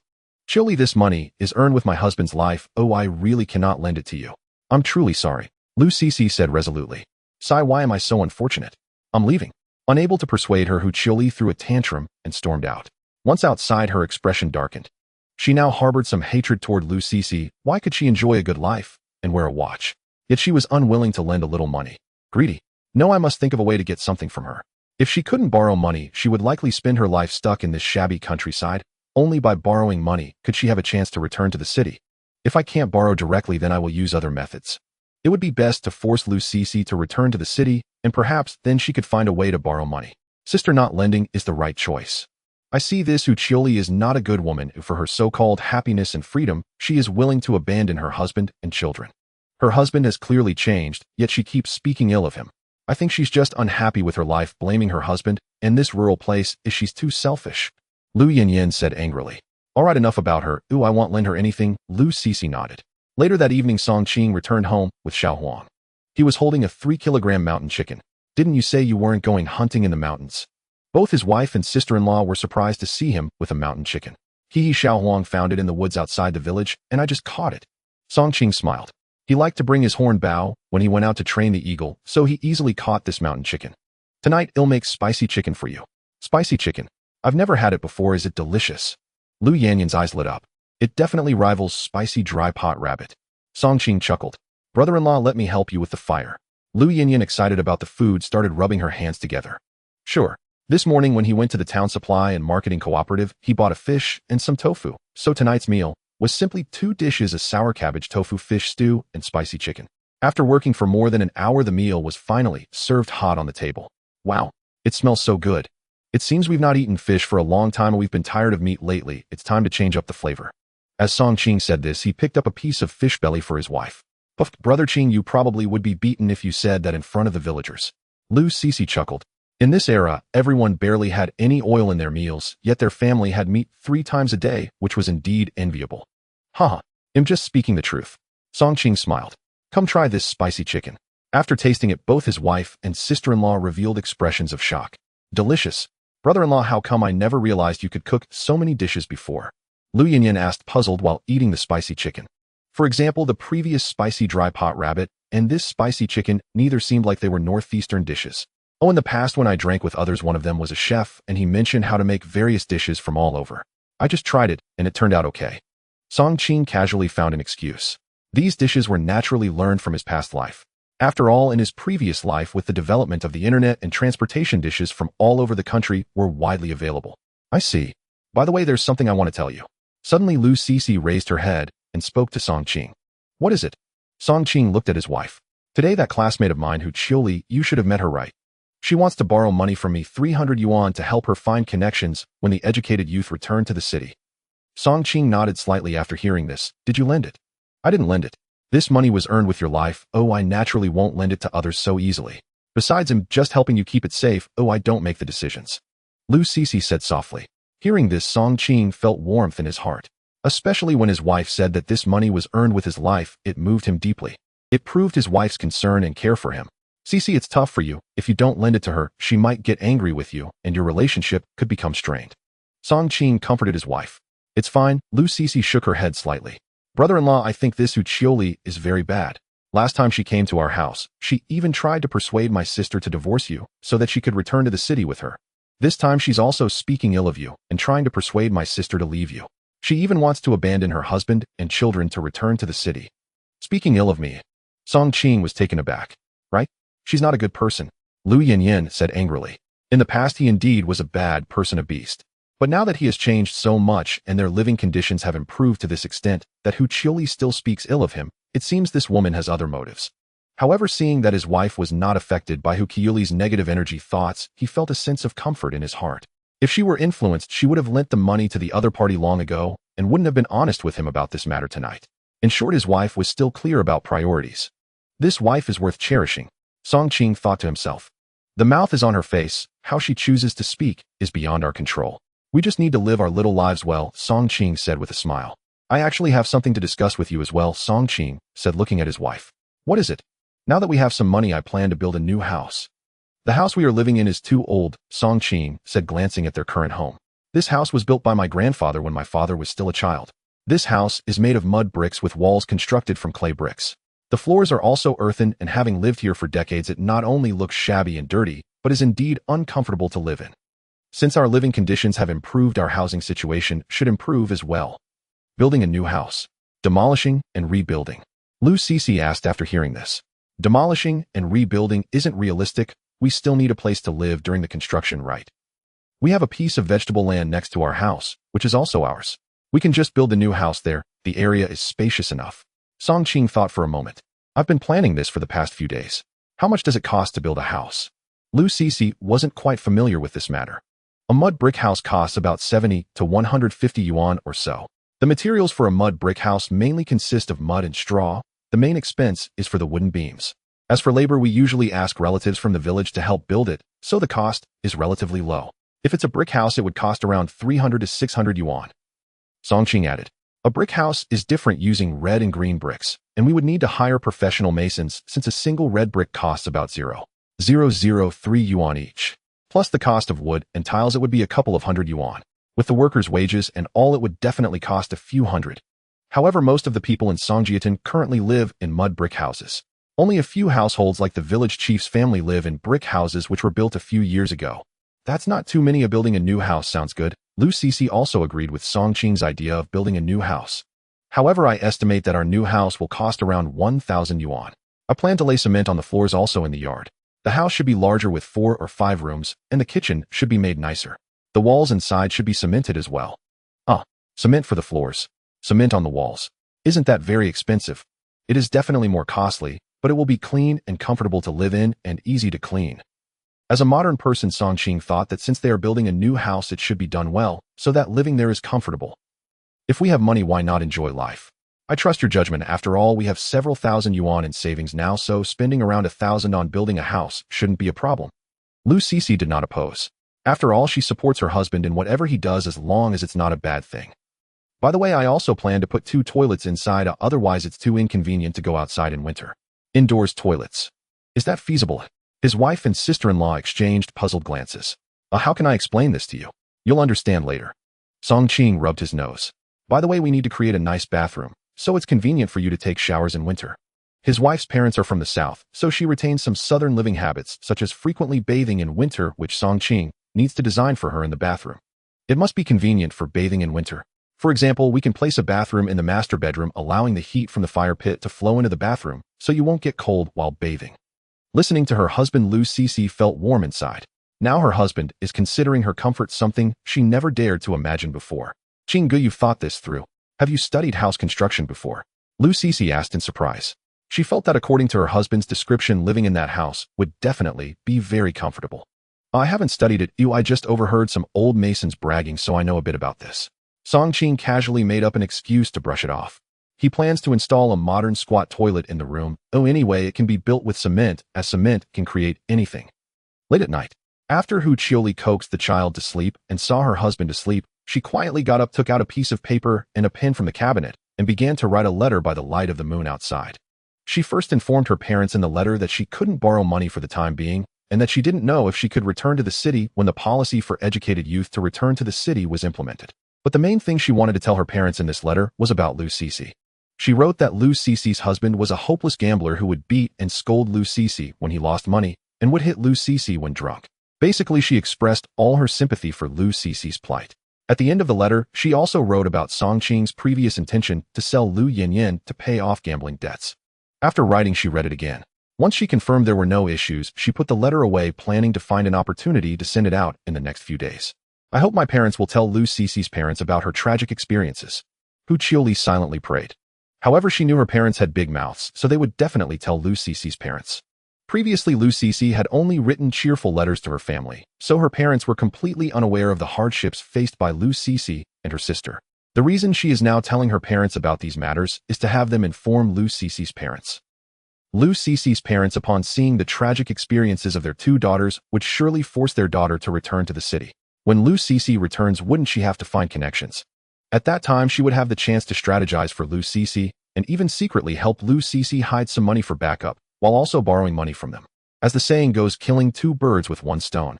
Since I can't persuade you, we'll have your parents intervene. Hu Qiuli thought to herself.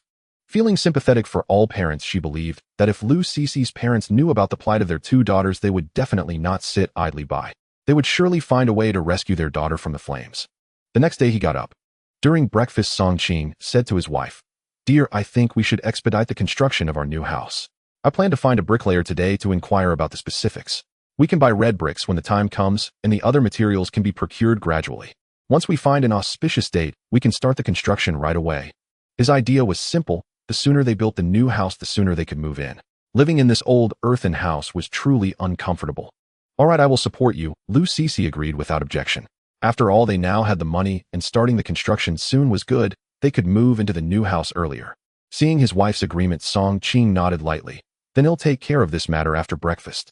After finishing breakfast, Song Qing rode his bicycle out. He was heading to Yangjiaton. There was a famous bricklayer team in Yangjiaton that was known in the surrounding villages. Many people in the area sought them out to build their houses. The house of the village chief was built by them. After about 10 minutes, he arrived at Yangjiaton and headed straight to the home of the bricklayer foreman Yang Jinrong. "Is anyone there?" Upon arriving at the door, Song Qing parked his bicycle and called out to the courtyard. "Who is it?" At that moment, a middle-aged man holding a large bowl of noodles walked out. Yang Jinrong looked at the young man in front of him with a hint of unfamiliarity. "Are you Yang Jinrong, the bricklayer?" "Who are you?" "Oh, I'm from Songjiaton. My name is Song Qing. My family wants to build a new house, so I wanted to hire your bricklayer team to help with the construction." Song Qing got straight to the point. Upon hearing there was business, Yang Jinrong's dark face broke into a bright smile. "So you're from Songjiaton, please come in." After entering, Song Qing found that the family was having breakfast. "Have you eaten? Would you like some?" "No, I've already eaten." Seeing that Song Qing arrived on a bicycle, Yang Jinrong figured he wasn't someone who was short on food.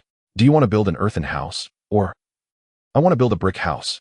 It should cover an area of about 300 square meters, and I also want to have a yard. The house will have 1 kitchen and 4 rooms. The walls need to be coated with cement, and ideally, they should be plastered with lime putty as well. The floor also needs to be cemented." Hearing Yang Wen's requirements, Yang Jinrong couldn't help but gasp. "Cement for the floor. The walls need to be coated with cement and then plastered with lime putty again."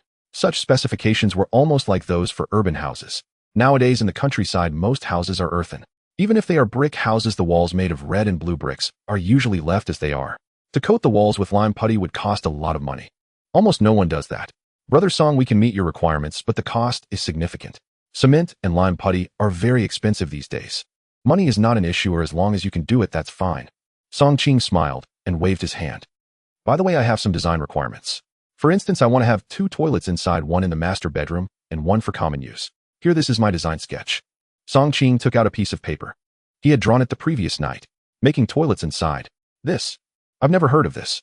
Are you following urban trends?" "Sort of. Also, the windows must be made of glass and not with wooden frames. Ideally, they should have iron or aluminum frames to look nicer. And, saying this, Song Qing detailed all his design preferences. In the end, Yang Jinrong indicated that there were no significant issues. However, the indoor toilets would need to be practically constructed to see if they would work as intended. Brother Song, based on your requirements, I've roughly calculated that the material costs plus our labor would amount to around 1,200 yuan to build this house. Your luxurious construction method would be the best in the area. This amount could build 2 quite decent brick houses. Money is not a problem, Song Qing smiled and waved his hand. Hearing this, Yang Jinrong felt reassured. So it turned out he was a local tycoon. Wait a minute. Song Qing, why does that name sound familiar? Where have I heard it? Brother Song, you wouldn't be the one who hunted 30 wild boars from your village a while back, would you? Yang Jinrong suddenly recalled hearing this news some time ago. Ahem. Unless someone else also hunted that many wild boars, it should be me. Song Qing chuckled. No wonder. You're incredible.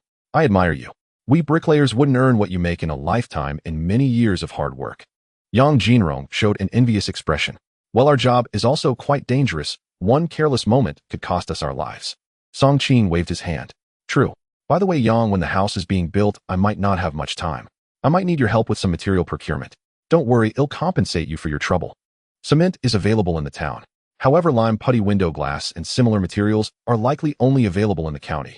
And also some steel bars. The selection in the town is limited. All right. Seeing that Song Qing was so generous and a big client, he was naturally happy to help. Moreover, he had mentioned compensation for the trouble. After leaving Yang Jinrong's house, he went to another village to find a well-known feng shui master in the area. Since they were going to build a new house, it was essential to calculate the auspicious date for breaking ground. Although Song Qing was a reborn person, he still needed to follow the common practices and believe in such things. After spending 1 yuan on a red envelope, the master helped him calculate an auspicious date. In other words, there was a good day to break ground in half a month. Don't underestimate 1 yuan, its purchasing power is still quite decent. That evening, so we can break ground in half a month.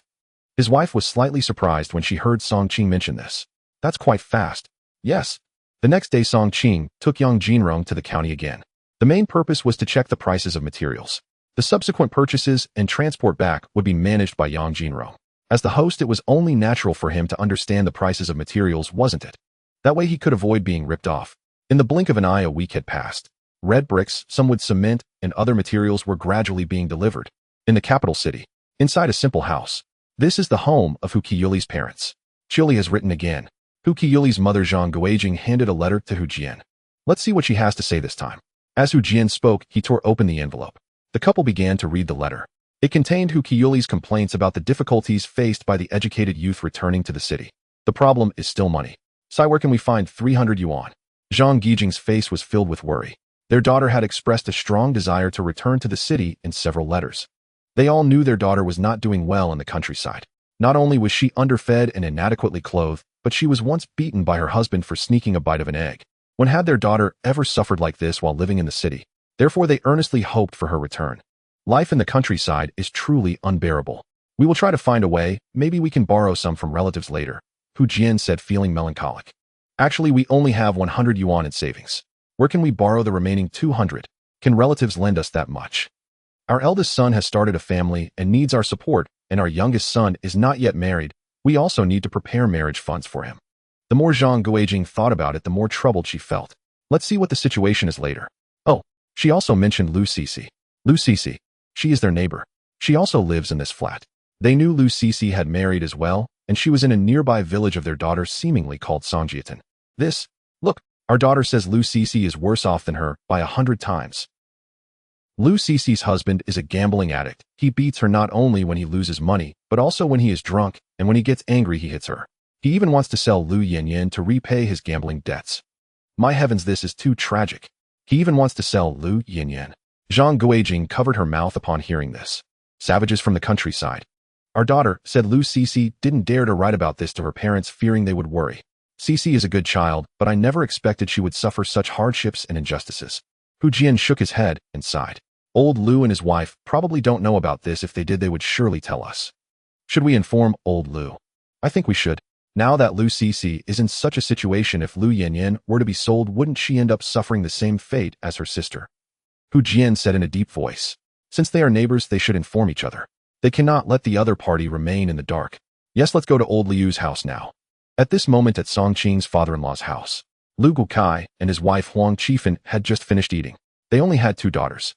So currently there were only the 2 of them at home. Huatsai, a few days ago we received a letter from Cici. She said she is doing well, but Yinyan should return to the city when the opportunity arises.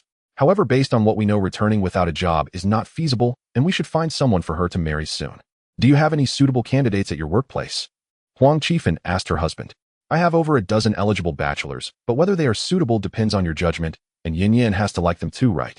I also have a few that I think are fairly suitable, but everything must wait until Yinyan returns to discuss further. It is a pity for Cici. For a bite to eat, she married a rural man with Yinyan. Moreover, she didn't express any desire to come back in her letter. I think we should persuade her.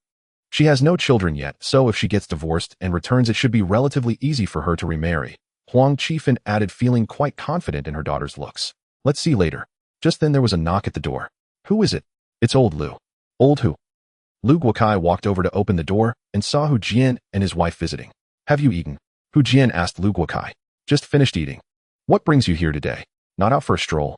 Huang Qifan smiled and asked upon seeing the 2. She and Zhang Guijing worked at the same unit and were neighbors, so they were quite familiar. I have something to discuss with you both, Zhang Guijing said straightforwardly. What is it? Lu Guokai and his wife both asked curiously. It's about your daughter Cici and Yinyan. Do you know about their dire situation? Zhang Guijing said. Dire situation? Lu Guokai and Huang Qifan were taken aback. It seems you both don't know. Cici hasn't mentioned it to you. This is a letter from my daughter. Take a look. As she spoke, Zhang Guijing handed over the letter her daughter sent them. Lu Guokai and Huang Qifan were stunned as they took the letter, not yet understanding what was happening. Their daughter is suffering. But when they saw the end of the letter mentioning the situation of their 2 daughters, their expressions changed drastically. What? Cici is being abused. A gambling addict husband. He beats her often, and he wants to sell Yinyan to pay off gambling debts. Huang Qifan was so shocked that she almost fainted. Wife, what happened? Lu Guokai hurriedly supported his wife. Pinch her to revive her. Quickly. A few people were in a flurry, and after a few minutes Huang Qifan, having taken a sip of water, felt slightly better. Is everything in the letter true? Are my 2 daughters living a life worse than that of pigs or dogs? Huang Qifan looked at Zhang Guijing and Hu Jian with a face full of sorrow, seeking answers. Qifan, my daughter wouldn't lie, or she probably couldn't bear to see it, and told us about this secretly, maybe hoping we would inform you. Your Cici has been understanding since childhood. She likely didn't tell you about her suffering to avoid worrying you. Sigh. Our daughter is not doing well either, which is why she is desperate to return to the city. When the policy comes out, we need to find a way. Hu Jian sighed. Whoa, my daughters, you are suffering so much. What? We never wanted to hurt you. What kind of scoundrel did you marry? Huang Qifan was overwhelmed with grief, crying uncontrollably. At this moment Lu Guokai was also holding the letter, his hands trembling. He never expected his daughter would be living such a miserable life. Previously, when their daughter wrote, she always said she was doing well. They never imagined the truth would be like this. Alas, none of us anticipated that Cici would marry such a man. Zhang Guijing sighed sympathetically. Who wouldn't worry when their own daughter? What a monster and scoundrel. To sell Yinyan. Could any human being truly commit such an atrocity? For the first half year, Cici sent no letters at all. We mailed several to her, yet received no reply. Only recently did we resume correspondence. Still, I fear something has gone terribly wrong on her end. It seems almost certain now. Huang Qifan cried, tears streaming down her face. My 2 daughters. Why must they suffer so? When Cici first wrote announcing her marriage, they had been deeply anxious. Yet at that time famine gripped them. They barely had enough to eat, nearly starved to death, and marriage became an unavoidable last resort. They never imagined her life after marriage would be this wretched. They simply could not accept it. Woo. No, we cannot stand by while they endure such suffering. Huatsai, take leave tomorrow.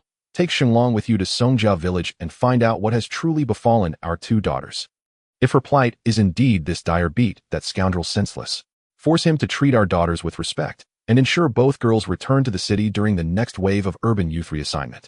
Lu Shenlong was their eldest nephew, a disciplined veteran formidable in combat. Taking him along guaranteed no one would dare challenge them. Daring to sell my youngest daughter. He's courting death. Huang Qifan spoke through redrimmed, furious eyes. She knew well, as women in the countryside, her daughters possessed little power to resist a grown man. When wronged, they had no one to turn to for justice. Now more than ever, they needed their natal family's unwavering support. Its very presence might deter that beast from further tormenting them. Upon hearing this, Lu Guokai resolved instantly he would take leave, no matter the cost, even if his wages were docked. Beijing lay far from northeast China, not impossibly distant, yet still a journey of at least 3 to 5 days round trip. Yet with his daughters in such straits, he would sacrifice his job without hesitation. He could not bear the thought of his daughters enduring such misery. Agreed. I'll submit my leave request first thing tomorrow. I'll go find my nephew right now to discuss it. Lu Guotsai's eyes too glistened with unshed tears. After finalizing arrangements, Lu Guokai turned to Hu Jian and his wife. Old Hu, thank you for bringing us this news. We'd have remained utterly ignorant of how wretchedly our daughters suffer in the countryside. We're neighbors after all, and our own daughter fares no better. Would you please visit her when you can and tell her we'll move heaven and earth to help her return to the city? Hu Jian spoke gravely. Agreed. That very evening, Lu Guokai and his wife sought out Lu Shenglong, 30 years old, a former soldier now employed at a factory. What a Cici and Yin Yin have endured such abuse. Shenglong's voice burned with fury. Having raised his two cousins since childhood, he cherished them deeply. Yes, we ask you to accompany me to Songjia village. As their maternal kin, we must stand firm behind Cici and the others. Lu Guokai stated bluntly. At this, Shenglong's parents grew anxious. Guotsai, but Shenglong must work. He risks losing his position if he takes leave. Rest assured, I'll give you 20 yuan as compensation. This trip demands more than just me. It requires Shenglong's presence to command authority. Lu Guokai understood every household bore its own burdens. Yet for his daughter's sake, he would pay any price, bear any cost. Refusal was unthinkable. Without going, he would not sleep a single night in peace. Uncle, keep your 20 yuan. I'll safeguard it.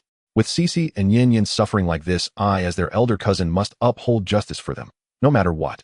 Shenglong spoke with solemn resolve. You. His mother stamped her foot in exasperation, but ultimately his parents could not dissuade him. The next morning, both men submitted their leave requests. By noon, they packed their belongings and headed straight for the railway station. The following dawn, they finally arrived in Haicheng. From there, they boarded a bus bound for the county seat of Songjia village. Due to poor transport infrastructure, they reached the county only at dusk. It's too late to enter the village tonight. We'll lodge here and set out for Songjia village at first light, Lu Guokai decided. Agreed, Shenglong nodded. At dawn the next day, the two shouldered their luggage and hired a tractor bound for Songjia village. By 10 o'clock, they arrived in the town, and soon thereafter continued towards Songjia village. This road is unbearable. How backward it is. I wonder how Cici and the others fare now. Lu Guotsai's face was etched with anguish. For 2 nights, he had slept not at all. Tears often welled in his eyes at midnight. Learning of his daughter's plight had shattered him, a father's heart breaking beyond endurance. Cici remains childless with that scoundrel. I will secure their return to the city, no matter the cost. He would sacrifice everything, even offer up his own position for Cici's sake. No, his research post was unsuitable for her, but his wife's position, that she could inherit. Around noon, the tractor at last halted outside Songjia village. After payment, the driver departed. The two men shouldered their packs and walked into the village. Excuse me, good sir, where does Lu Cici reside? Lu Guokai spotted a villager and hurried over with a courteous smile. Lu Cici's residence. Who was that? The elders had never heard the name. Could we have taken a wrong turn? Is this truly Songjia village? Yes, it is. After consulting another household, they confirmed they were indeed in Songjia village and learned precisely where their daughters lived. They rushed immediately toward Songqing's home. With each step nearer, Lu Guotsai's anxiety mounted. He dared not imagine the state his daughters were in. What condition had they been reduced to? Had his younger daughter Yin already been sold? So many days had passed. What if she'd been sold in the interim? At this thought, Lu Guokai clenched his fists until his knuckles whitened. Shenglong, if Cici and the other appear broken, battered beyond recognition, spare no mercy, strike that vile reptilian wretch down without hesitation. Lu Guokai ground out the words between gritted teeth. Uncle, rest easy. I'll teach him a lesson he'll never forget, Shenglong affirmed, nodding firmly. At home. At this moment, the Song family was having lunch. Suddenly, there was a commotion outside the door. Cici, are you home? Daddy is here to see you. While nibbling on a roast chicken leg, Lu Yin heard the familiar voice from outside, and her eyes widened in surprise. Sister, it sounds like Dad's voice. It seems like I can also hear my cousin's voice. Lu Cici was equally taken aback. If they were not hallucinating, then indeed the voice of their long-missed father was coming from outside the courtyard. Your father, my future father-in-law whom I have never met. Has he come to find us? Songqing was also astonished. Let's go out and take a look. The three quickly set down their bowls and chopsticks and walked towards the courtyard. As soon as they stepped outside, they saw someone frantically knocking on the door. Dad, is that you? Lu Cici asked with a mix of anticipation and confusion. Since she went to the countryside as a youth, she had not seen her parents again. One reason was the long distance and high costs. The other was due to some restrictions from back then. Although things have opened up this year, if her parents were to visit her, they should have sent a letter to inform her, right? Why would they suddenly come to her door? Outside, when Lu Guokai heard his daughter Cici's voice from inside the courtyard, he was filled with joy. "It's me, hurry, and open the door." After confirming Lu Cici and Lu Yanyan were both overwhelmed with excitement. "It's really Dad." The wife hurriedly opened the door and indeed found two people standing at the entrance. One was her father and the other was her cousin. "Dad? Cousin?" Both girls exclaimed in surprise at the same time. "Cici Yanyan, your dad has missed you so much." Lu Guokai immediately dropped the satchel he was carrying on the ground and quickly stepped forward to embrace his two daughters. "Dad, we miss you so much too." Tears streamed down Lu Cici's face. "Woo, Dad, I miss you too." Lu Yanyan was also sobbing uncontrollably. "Father-in-law, big brother, hello." Song Qing stood in the back looking at his father-in-law, feeling a sense of guilt rising in his heart. In his past life, he was a scoundrel, a beast who stole his father-in-law's house, deed upon it, and ultimately caused his father-in-law to die from anger. "You are Song Qing." Lu Guokai regained his senses at this moment, looking at the tall young man before him, and his face immediately showed anger. "Is it you who bullied my two daughters? Not only did you hit my eldest daughter, but you also wanted to sell my youngest daughter. Shenglong, give him a beating. Kid dare to bully my sister. Let me see if I don't break your legs today." Lu Shenglong's face also showed a fierce and angry expression as he cracked his knuckles, preparing to give Song Qing a beating. Seeing that her father and cousin were about to hit her husband, both the wife and her younger sister were stunned. Neither of them had told their family about the bullying they experienced. How did their father know? Unless there was only one possibility, that is who Chiuli had sent word back. This. Song Qing was taken aback when he saw his father-in-law and this big brother were about to beat him. Did my father-in-law learn about how I mistreated my wife and sister-in-law? In his past life, his wife secretly kept this from her family and had never informed them. How did they find out now? Dad? Don't. Now Chinga treats me very well. There were some misunderstandings. Please don't be impulsive. Let me explain. Lu Cici hurriedly stepped in front of her husband. She did not want to see her father and husband have a violent confrontation on their first meeting. It would be a laughingstock if this got out. The most important thing was that her husband had changed a lot now. If they got into a fight, it might lead to other problems. Seeing his daughter actually defend this scoundrel Lu Guokai was somewhat dumbfounded. He could not understand why his daughter would still protect him after the beast treated her this way. "Cici, has he been threatening you all along, so you are secretly threatened by him? Don't be afraid. Dad is here now. I won't let him bully you again. Let me teach this scoundrel a lesson, I want to see if he dares to bully you again." Lu Guokai tried to pull his daughter away, but Lu Cici shook her head vigorously, saying, "Dad, Chinga treats me very well, and he treats my sister well too. There are some misunderstandings. Can you please calm down and listen to my explanation?" This. Lu Guokai and Lu Shengxiao exchanged glances. He saw that his daughter did not seem to be threatened, and he quickly calmed down, wanting to hear what his daughter had to say. "Yes, Dad, my brother-in-law treats my sister and me so well. We eat meat every day. Look, we are wearing new clothes, and our family even bought bicycles. By the way, my brother-in-law is planning to build a new house for us." Lu Yanyan quickly chimed in to explain, "Every day we have meat." What a joke. Lu Guokai shook his head slightly, thinking his little daughter must be lying. Even city dwellers would be lucky to eat meat once a week, let alone in the countryside. Didn't he know how much those farmers earned in a year? As for bicycles, many of his colleagues in the unit still couldn't afford to buy bicycles. If he weren't a senior researcher, his salary wouldn't even be enough to buy a bicycle. "Uncle, there really is a new bicycle over there." Lu Xingqiao pointed to a Phoenix brand bicycle in the corner of the courtyard. Could it be real? Lu Guokai was momentarily taken aback upon seeing the bicycle. "Dad, you probably haven't eaten yet. Come in and eat while we talk." Lu Cici immediately pulled her father and cousin toward the house. "You? Son." Seeing his daughter pulling him in, he sighed, but still intended to hear what his daughter had to say. Upon entering the house, he saw that there was indeed meat on the dining table, and not just one kind. Roast chicken, pork stew with vermicelli, plus another unknown meat stew. 3 types of meat. They were actually having meat for lunch. What kind of family is this? Not only Lu Guokai was dumbfounded, but Lu Shenglong beside him was also shocked. With such dishes, even in the city, you would only get to eat like this during festivals. Yet here his daughter's family was having this for lunch. Today is not a special holiday, nor is there any intention to show off to me. Suddenly, he and his nephew had showed up unexpectedly. They couldn't have prepared in advance. This meant that perhaps they ate like this regularly. "Dad, you guys definitely haven't eaten yet. Come sit down. I'll get you some bowls and chopsticks. Eat a bit first." Lu Cici quickly took charge. "Gulyalu." Looking at the meat on the table, Lu Shenglong couldn't help but swallow hard. Although his family was in the city, it was not easy to eat meat. Seeing so much meat on the dining table, he was truly drooling. What a surprise that you are eating meat in the middle of the day, and 3 different kinds at that. What special day is it for you? Could it be your wedding anniversary? Or maybe a birthday? "Dad, there's nothing special. It's just the usual dishes." Lu Cici handed the new utensils to her father and cousin. At that moment, Lu Guokai keenly noticed the Seagull brand watch on his daughter's wrist, and a look of astonishment appeared on his face. Cece, where did you get that watch? How could a woman living in the village wear a watch? My goodness, how wealthy do you have to be? Dad, this was bought by my brother-in-law for my sister. Lu Yinyan quickly interjected. I just saw that Cece liked it, so I bought it, Song Qing said with a smile, scratching his head. To be honest, being confronted by his father-in-law and brother-in-law was indeed a bit painful and guilt-inducing. The painful part was that he didn't know how to explain himself, as he had indeed acted beastly in the past, having harmed both his wife and sister-in-law.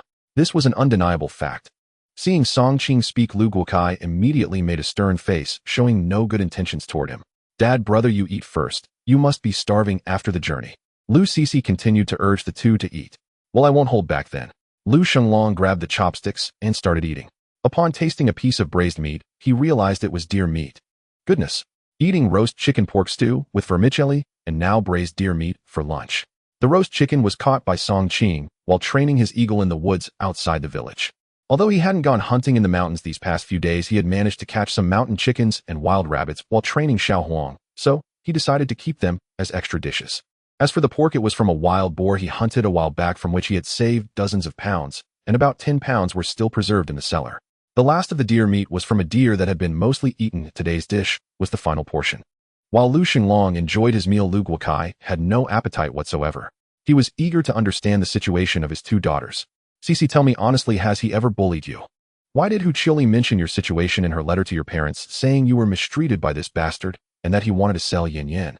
Is there any truth to this? Lu Guokai questioned his daughters, then shot a glare at Song Qing. Off. Lu Cece and Lu Yinyan both looked a bit flustered and relieved upon hearing this. So it was Hu Qili who relayed their situation back. No wonder their father knew about it. Otherwise, why would he suddenly come over in such a hurry? It seemed their parents were worried about the plight of the two of them, which prompted their visit to offer support. If it had been in the past, she would have been overjoyed and excited to see her father come to rescue her. But now that Song Qing had changed so much and their father knew about their past experiences, his visit would instead trigger a series of conflicts. Thinking of this, she quickly said to her husband, Qinggu, can you go to town to buy some ingredients for a big dinner? Oh, and my dad and brother both drink, so bring back some alcohol too. Sure. Song Qing wasn't foolish. He could tell his wife wanted to send him away. Otherwise, they might end up in another fight later. Indeed, Lu Cece was thinking the same.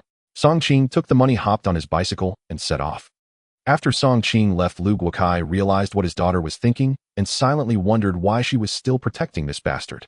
Cece Yinyan, tell me the truth. Did he ever mistreat you? Lu Guokai asked sternly. Sigh. Lu Cece knew that at this point not being honest would only worry her father more. Even if she didn't say anything, her father would find out about it sooner or later in Songjiadan. It would be better to just be straightforward. When I married him, he treated me decently at first, but over the past 6 months he somehow got into gambling. When he lost money, he would hit me, and when drunk he would also hit me, even wanting to sell my sister to pay off his debts. Off. So what Hu Qili said was true. Lu Guokai stood up angrily upon hearing this. He wanted to catch Song Qing and give him a good beating to vent his daughter's frustrations. But at that moment, he realized Song Qing had just left. Cece, why didn't you tell us about the suffering you endured? Do you know how worried your mother and I were when we heard about your situation? We were heartbroken. Sigh. Why did you marry such a scum? Lu Guokai's eyes were filled with tears. Dad, I didn't want to tell you and my sister about our situation because I was afraid it would worry you. After all, we couldn't go back at that time, and you couldn't help us. Telling you would only make you anxious. Lu Cece said, her eyes turning red. Sai, you've always been kind-hearted since you were young. It's a pity you encountered a scum. When the policy for youth to return to the city is implemented, your mother and I will definitely make sure you two sisters come back. You must divorce this scum. Lu Guokai said angrily. Dad, I will follow my husband wherever he goes. If my sister returns to the city, I won't go back with her. Actually, although he was bad to me before, he's changed now, and he treats both me and my sister very well. Look, he has been working hard to hunt in the mountains lately. Not only did he buy a bicycle for the family, but he also bought me a watch and is planning to build a new house. Lu Cece quickly explained. Yes, Dad, my brother-in-law has changed for the better and treats me well. He promised that I could eat meat every day, and now we have meat for every meal. Lu Yinyan also spoke up to defend Song Qing. Lu Guokai looked at his two daughters who were wearing new clothes and had a good complexion, and he began to believe them a little. These past days, both his wife and sister-in-law had been eating meat, so their complexion had naturally improved. By the way, Dad, now my brother-in-law doesn't gamble anymore and doesn't drink casually. He treats my sister very well. All the savings of several thousand yuan in the house are entrusted to my sister for safekeeping. Lu Yinyan continued. Look, every time my brother-in-law goes to the town supply and marketing cooperative, he buys me snacks. She pointed to a pile of snacks on another tea table. What? Luke Wakai overlooked the snack issue and was shocked upon hearing about the several thousand yuan in savings. Lu Shenlong beside him was also shocked, his mouth wide open. Several thousand in savings. Yingyan, are you trying to fool your dad? Luke Wakai exclaimed, his face filled with disbelief. What kind of international joke is this? How could a rural family have several thousand in savings? Did they rob a bank? Dad, Yingyan really isn't lying to you. Not long ago, he went hunting in the mountains and caught 30 wild boars, making over 400 in one go. Plus, he earned some before that, so we currently have around 5,000 to 6,000 in savings. Lu Sisi explained. 30 wild boars. Wow. Is hunting that profitable? However, when Lu Guokai thought about the current meat prices, it indeed seemed possible to earn that much from so many wild boars. Dad, this is true. If you don't believe me, I'll show you. Lu Sisi, worried that her father might not believe her, took him towards the master bedroom. When she took out the passbook locked in the cabinet, it was from when she and Song Qing went to the town's credit union to deposit 5,000 in cash a few days ago. Lu Guokai looked at the passbook that showed a deposit of 5,000, and he finally believed it. Dad, Song Qing has really changed for the better. He treats me well and is good to my sister too. For this family, he once spent a night in the mountains while hunting, which was very dangerous. Lu Sisi revealed what had happened last time. Although he made mistakes before and treated me poorly, he has turned over a new leaf. Everyone makes mistakes, shouldn't we give him a chance? Lu Sisi, fearing her father's concern for her future, expressed her true feelings. Alas, Lu Guokai sighed deeply after hearing this. This time he learned a bad news and a good news. The bad news was that his two daughters had indeed suffered. What Hu Chili said was also true. The good news was that his daughters seemed to be living quite well at the moment. Their home had a bicycle, and they even wore watches, things that only city folks would dare to dream of. Not only were they eating meat every day, but they also had 5,000 in savings. Honestly, even most city dwellers would be envious. 5,000 in savings. Most families in the city couldn't even come up with that. But his daughters could. However, he was also worried. Worried that Song Qing might just be a temporary reformed character, and if he fell back into his old ways, wouldn't his daughters still be in a fiery pit? Dad, I know what you're worried about, but don't worry. If he dares to make such a mistake again, I will never forgive him. How does that sound? Lu Sisi, knowing her father's worries, comforted her old father. I need to go back and discuss this with Mom. Lu Guokai replied in a low tone. On the way, Song Qing pedaled furiously towards the town. To be honest, he never expected his father-in-law to suddenly come over. And it was actually Hu Qiuli who had tipped him off. He was well aware that now that his father-in-law knew about this, his mother-in-law would definitely find out too. Whether he and his wife could continue to lead a happy life depended heavily on the opinions of the two elders. What was originally a 20-minute journey, he managed to ride in just 10 minutes to reach the town. Upon arriving at the supply and marketing cooperative, he immediately chose to buy some alcohol. Because he had just heard his wife mention that his father-in-law and brother-in-law liked to drink, he had to buy some alcohol. However, when he got to the alcohol section, he found only Erguo-tu sweet potato wine and some locally produced sorghum liquor. Since it's my father-in-law visiting, I must get some premium liquor. Thinking of this, he immediately went to find Wu Junhua. Director Wu. Oh, Xiaosong. Wu Junhua smiled and greeted Song Qing. Director Wu, do you have any Maotai liquor for sale at the supply and marketing cooperative? Song Qing asked. Maotai liquor? None. This stuff sells for 10 yuan a bottle. Who in this rural town can afford that? Wu Junhua shook his head. Song Qing felt a bit disappointed upon hearing this. That's right, he planned to buy 2 bottles of Maotai for his father-in-law. But then he thought about it. Maotai is considered a high-end product in the liquor category. Not only is it expensive, but ordinary folks also need certain conditions to purchase it. That is a purchase ticket. You must have a special supply liquor ticket. Regular tobacco and alcohol tickets cannot be used to buy Maotai. True, I wonder if the county supply and marketing cooperative has Maotai for sale. Song Qing asked again. The county has a quota, but it's very limited. Once there's stock, it will probably be sold out immediately.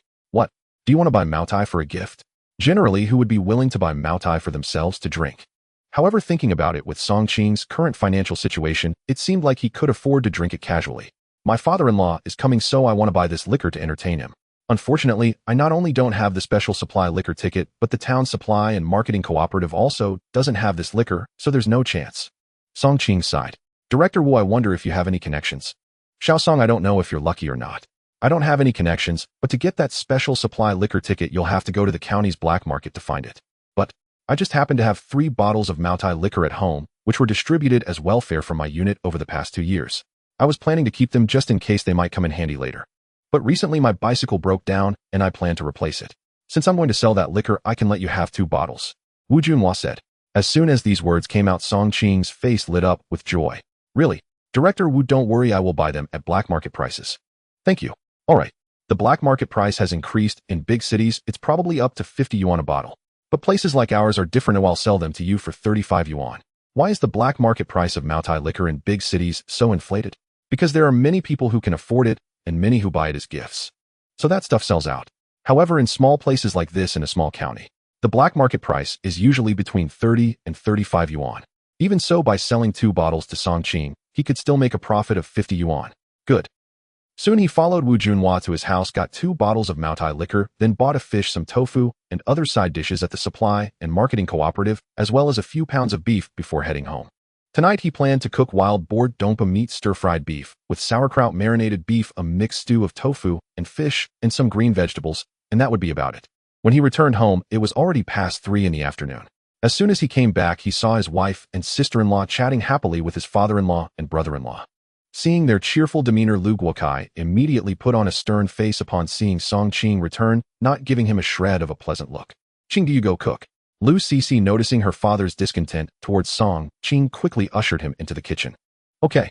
After placing the 2 bottles of Maotai liquor on the table, Song Qing took the ingredients in his hands and went to the kitchen to get busy. Matai liquor. Lu Guokai stared in astonishment at the 2 bottles of Matai on the table.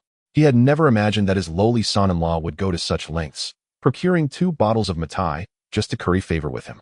After all, Matai was no ordinary drink. Each bottle cost 10 yuan.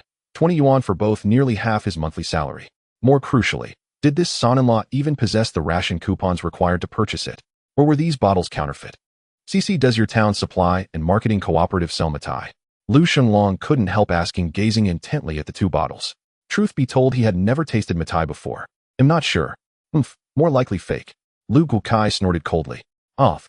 Lu Cece paused, recalling her last visit to the town's supply and marketing cooperative. Indeed, she had seen no Matai on its shelves. Yet she trusted her husband was no fool, and certainly not so easily deceived. Well, ask Chinga about it later. Inside the kitchen, Song Qing, his hearing sharp, listened quietly to the conversation outside, betraying no expression. His Matai was authentic without a doubt.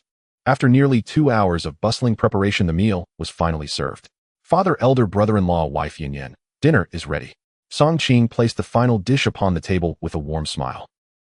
Don't address me as father. Given how you've treated Cece, you hold no such right. Lu Guokai glared sternly at Song Qing, his face rigid with disapproval. The rebuke left Song Qing momentarily frozen, speechless.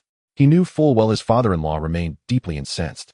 And truly, how could any father remain calm upon learning his daughter had been abused by her husband? He considered himself fortunate merely to escape a beating. Father, please, don't be angry. Let's eat first, Lu Cece hurriedly interjected, soothing her father.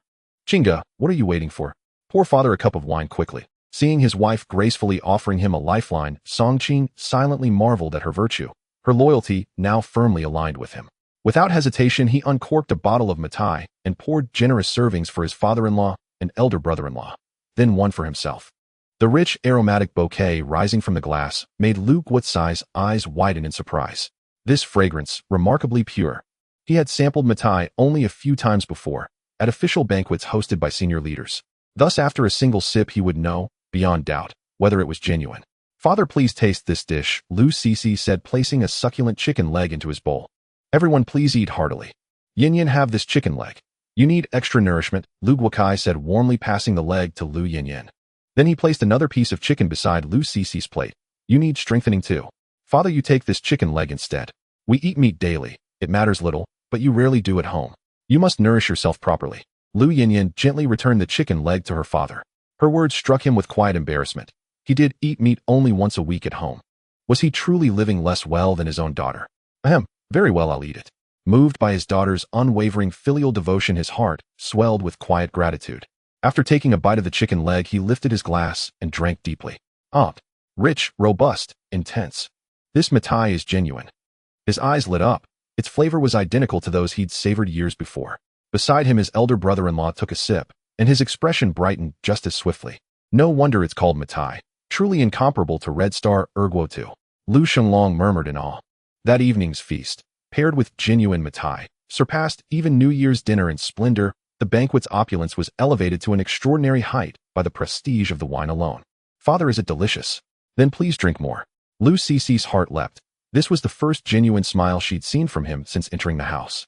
Indeed, her husband's purchase had been perfectly judged. And where did you acquire this mitai? Does the town supply and marketing cooperative stock it? Lu Guokai turned to Song Qing, curiosity overcoming reserve. Father, the cooperative had no allocation, but I purchased it directly from the director himself. He happened to have several bottles in his personal collection.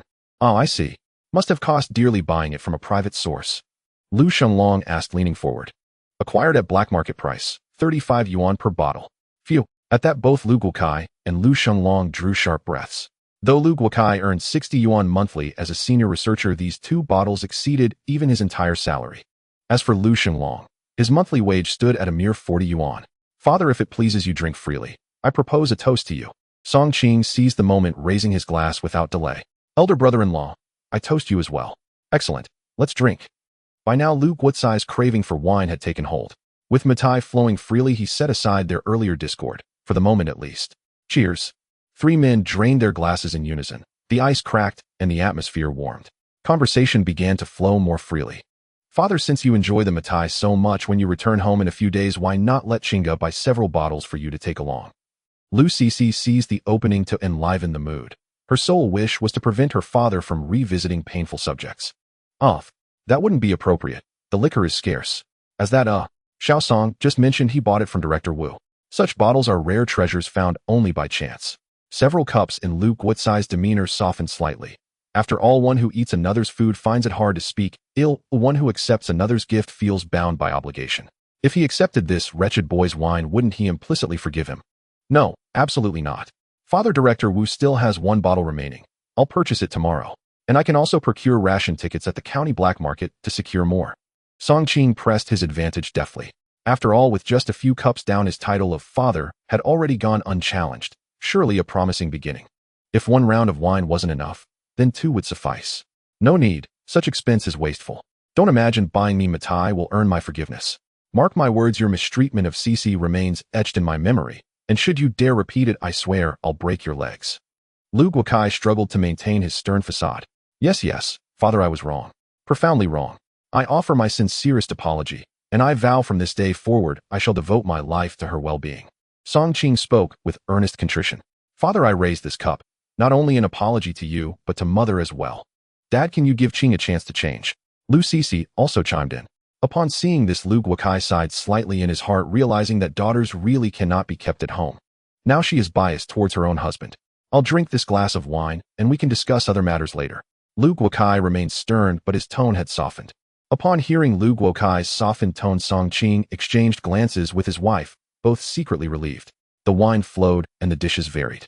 Although Lu Guokai had not yet let go of his prejudice against Song Qing, he began to understand more about his daughter and Song Qing's living situation. Overall, his 2 daughters living here were indeed doing quite well. Not only was there meat at every meal, but Song Qing had almost supported the entire household. The meal lasted until late at night. Fortunately, Song Qing's house had a master bedroom and 2 side rooms, so the father-in-law and elder brother-in-law stayed in one side room, while Song Qing had his own, and his wife and younger sister-in-law slept in the master bedroom. After arranging for his father-in-law to sleep, his wife came to Song Qing's side room. Qing, you don't have any resentment towards my dad, do you? He threatened to beat you as soon as he arrived today. Lu Sisi asked Song Qing in a hushed voice. How could I dare to harbor any resentment? I indeed acted foolishly before treating both you and Yin Yin poorly. Even if Dad were to beat me today, I would accept it. Don't overthink it, Song Qing said as he gently patted his wife's head. This was his heartfelt sentiment. He vividly remembered how he had treated his wife and sister-in-law in the past 6 months. Is that something a person can do? If his daughter were to be treated that way by another man in the future, he would wish to kill the other party. That's good. Actually, my dad is all bark and no bite. Don't be fooled by his cold demeanor today. Once he sees that I'm doing well, he should eventually accept you. Lu Sisi added. I can see that. I will work hard to improve myself, Song Qing replied with a faint smile. In his past life, he was indeed a worthless person. But in the end, his father-in-law couldn't bear to see his daughter suffering and ultimately lent him money to improve their living conditions or even start a business. He even indirectly caused his father-in-law's death. Now that he has been given a second chance, he would not let such a tragedy unfold again. The next morning, Lu Guokai woke up feeling somewhat regretful. He wished he could slap himself. Drinking leads to mistakes. I had promised to teach that kid a lesson, but after a round of drinks I muddled through and let it go. Lu Guokai rubbed his temples, feeling a headache coming on. After a while, when Lu Guokai and Lu Shenglong got up, they saw their daughter and that son-in-law busy in the kitchen. Dad, brother, you're awake. Hurry up and wash up, breakfast will be ready soon, Lu Yanyan called out. Wow, it smells so good. What are we having for breakfast? Lu Shenglong couldn't help but ask, drawn in by the aroma coming from the kitchen. Fried intestines with sauce noodles and sheep offal soup. Oh wow. Hearing that breakfast would include such hearty dishes made both Lu Guokai and Lu Shenglong exclaim in delight, thinking they were being treated too well. The fresh intestines and sheep offal were even bought by my brother-in-law before dawn. After Lu Guokai and the others finished washing up, breakfast began. Song Qing served a bowl of sheep offal soup to his father-in-law and elder brother-in-law, filled to the brim. Dad, elder brother, have some soup to wake up from the alcohol. Lu Guokai wanted to maintain a stern face, but realizing it no longer held much meaning, he decided to let it go. Thank you. Lu Shenglong accepted the sheep offal soup with a smile. Wow, this sheep offal soup is delicious. A bowl in the morning warms the stomach and helps with the hangover. This fried intestines with sauce noodles is really well made. So tasty. Lu Guolong couldn't help but praise after tasting it. Dad Qing's cooking skills are excellent. Why don't you stay a few more days? Lu Sisi said with a smile. No way, we can't take too long a leave, we have to leave tomorrow. Lu Guokai shook his head. Oh, all right. The two daughters sighed slightly, but there was nothing they could do. It's fine, next time I'll take you both to Beijing to stay for a while, Song Qing busily interjected. That sounds good. Lu Guokai nodded. Just in time, your mother misses you both too.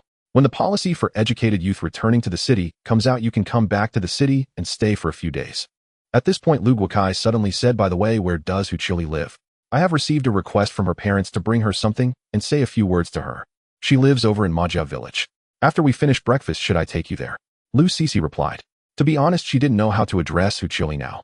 She had previously told the other party not to let their matters be relayed back to the city, but they still did it. Why didn't they relay it before? Why did they only bring it up now that her life was going well? It felt insidious. Okay. After breakfast, Song Qing accompanied his wife and father-in-law to Majia village. After about 10 minutes. Chili, are you home? Sisi. A voice responded from the earthen house. Then they saw a woman with a sallow complexion, her cotton coat dirty and patched, even her cloth shoes had several patches coming out. She was holding a small child in her arms. Uncle Lu. When Hu Chili saw Lu Guokai next to Sisi, she was taken aback. Did her letter work? She never expected Lu Sisi's family would come knocking so soon. Wait, something's not right. Why is this Song Qing here too? It seemed like neither side was acting like enemies. At this moment, Lu Guokai looked at Hu Chili, who was thin and had a vacant expression, and his heart was shocked. The state of her clothing made it look as if she had never had enough to eat or wear, and compared to his daughter, it was like heaven and earth. Look at his daughter, new cotton clothes, clean and tidy, her complexion rosy, and she even wore a watch. Anyone would think she was a city woman rather than a rural one. In contrast, Hu Chili, just looking at her complexion and shabby appearance made one think she was a rural woman, and not just any rural woman, but one living in very poor conditions. Didn't Hu Jian tell him that although Hu Chili lived a hard life, she still had food? But now seeing her, oh my goodness. Suddenly Lu Guokai felt somewhat dazed, as if Hu Chili was the one suffering terribly, while his daughter seemed to be living quite well. In fact, in terms of food, they were even doing better than those in the city. Thinking of this, he felt that his son-in-law was indeed quite capable, able to raise his daughter to such a state. How did you come here? Hu Chili asked in surprise. I came to see my daughter since your letter mentioned Sisi, Lu Guokai replied, his tone softened by a flicker of sympathy for this neighbor's daughter. Such a wretched existence. Truly heartbreaking. Old Hu asked me to deliver a message to you, Lu Guokai continued. Who is it? Suddenly, an elderly woman emerged from the house. Spotting Lu Guokai and the others, evidently urbanites, she instantly grew wary. This was none other than Hu Chili's mother-in-law. Mom, this is Uncle Lu from the city. He's my neighbor and also Sisi's father, Hu Chili explained, forcing a faint strained smile. Oh. The woman fixed her gaze on Lu Guokai and his companions, showing no inclination to invite them inside. Instead, she leaned against the doorway, observing them silently. Uncle Lu, may I speak with you privately for a moment? Hu Chili clearly wished to conceal her impending return to the city from her husband's family. Her parents had sent Lu Guokai to relay news about the sent-down youth repatriation. Surely that was the matter at hand. If her husband's family learned of it, her chances of returning would dwindle to near impossibility. Of course, Lu Guokai grasped her meaning instantly. They stepped outside the courtyard. Chioli, old Hu asked me to tell you that everyone is doing their utmost to resolve the repatriation matter. Don't grow anxious. By the way, they also entrusted me to give you 20 yuan. As he spoke, Lu Guokai withdrew the 20 yuan note from his pocket, glancing inward. The courtyard wall blocked their view, ensuring Hu Chioli's mother-in-law could not see. At the sight of the money, Hu Chioli's eyes lit up as she hastily accepted it and slipped it into her pocket. Thank you, Uncle Lu. No need for thanks. With that, they returned to the courtyard. Please come in and sit a while, Hu Chili invited. No, we must be off, we still have matters to attend to. Lu Sisi spoke first. She sensed the mother-in-law was no easy person and felt disturbingly as though she'd just been betrayed. She had emphasized repeatedly that her situation must remain unknown to Huqiuli's family, yet Huqiuli had disclosed it anyway. Very well.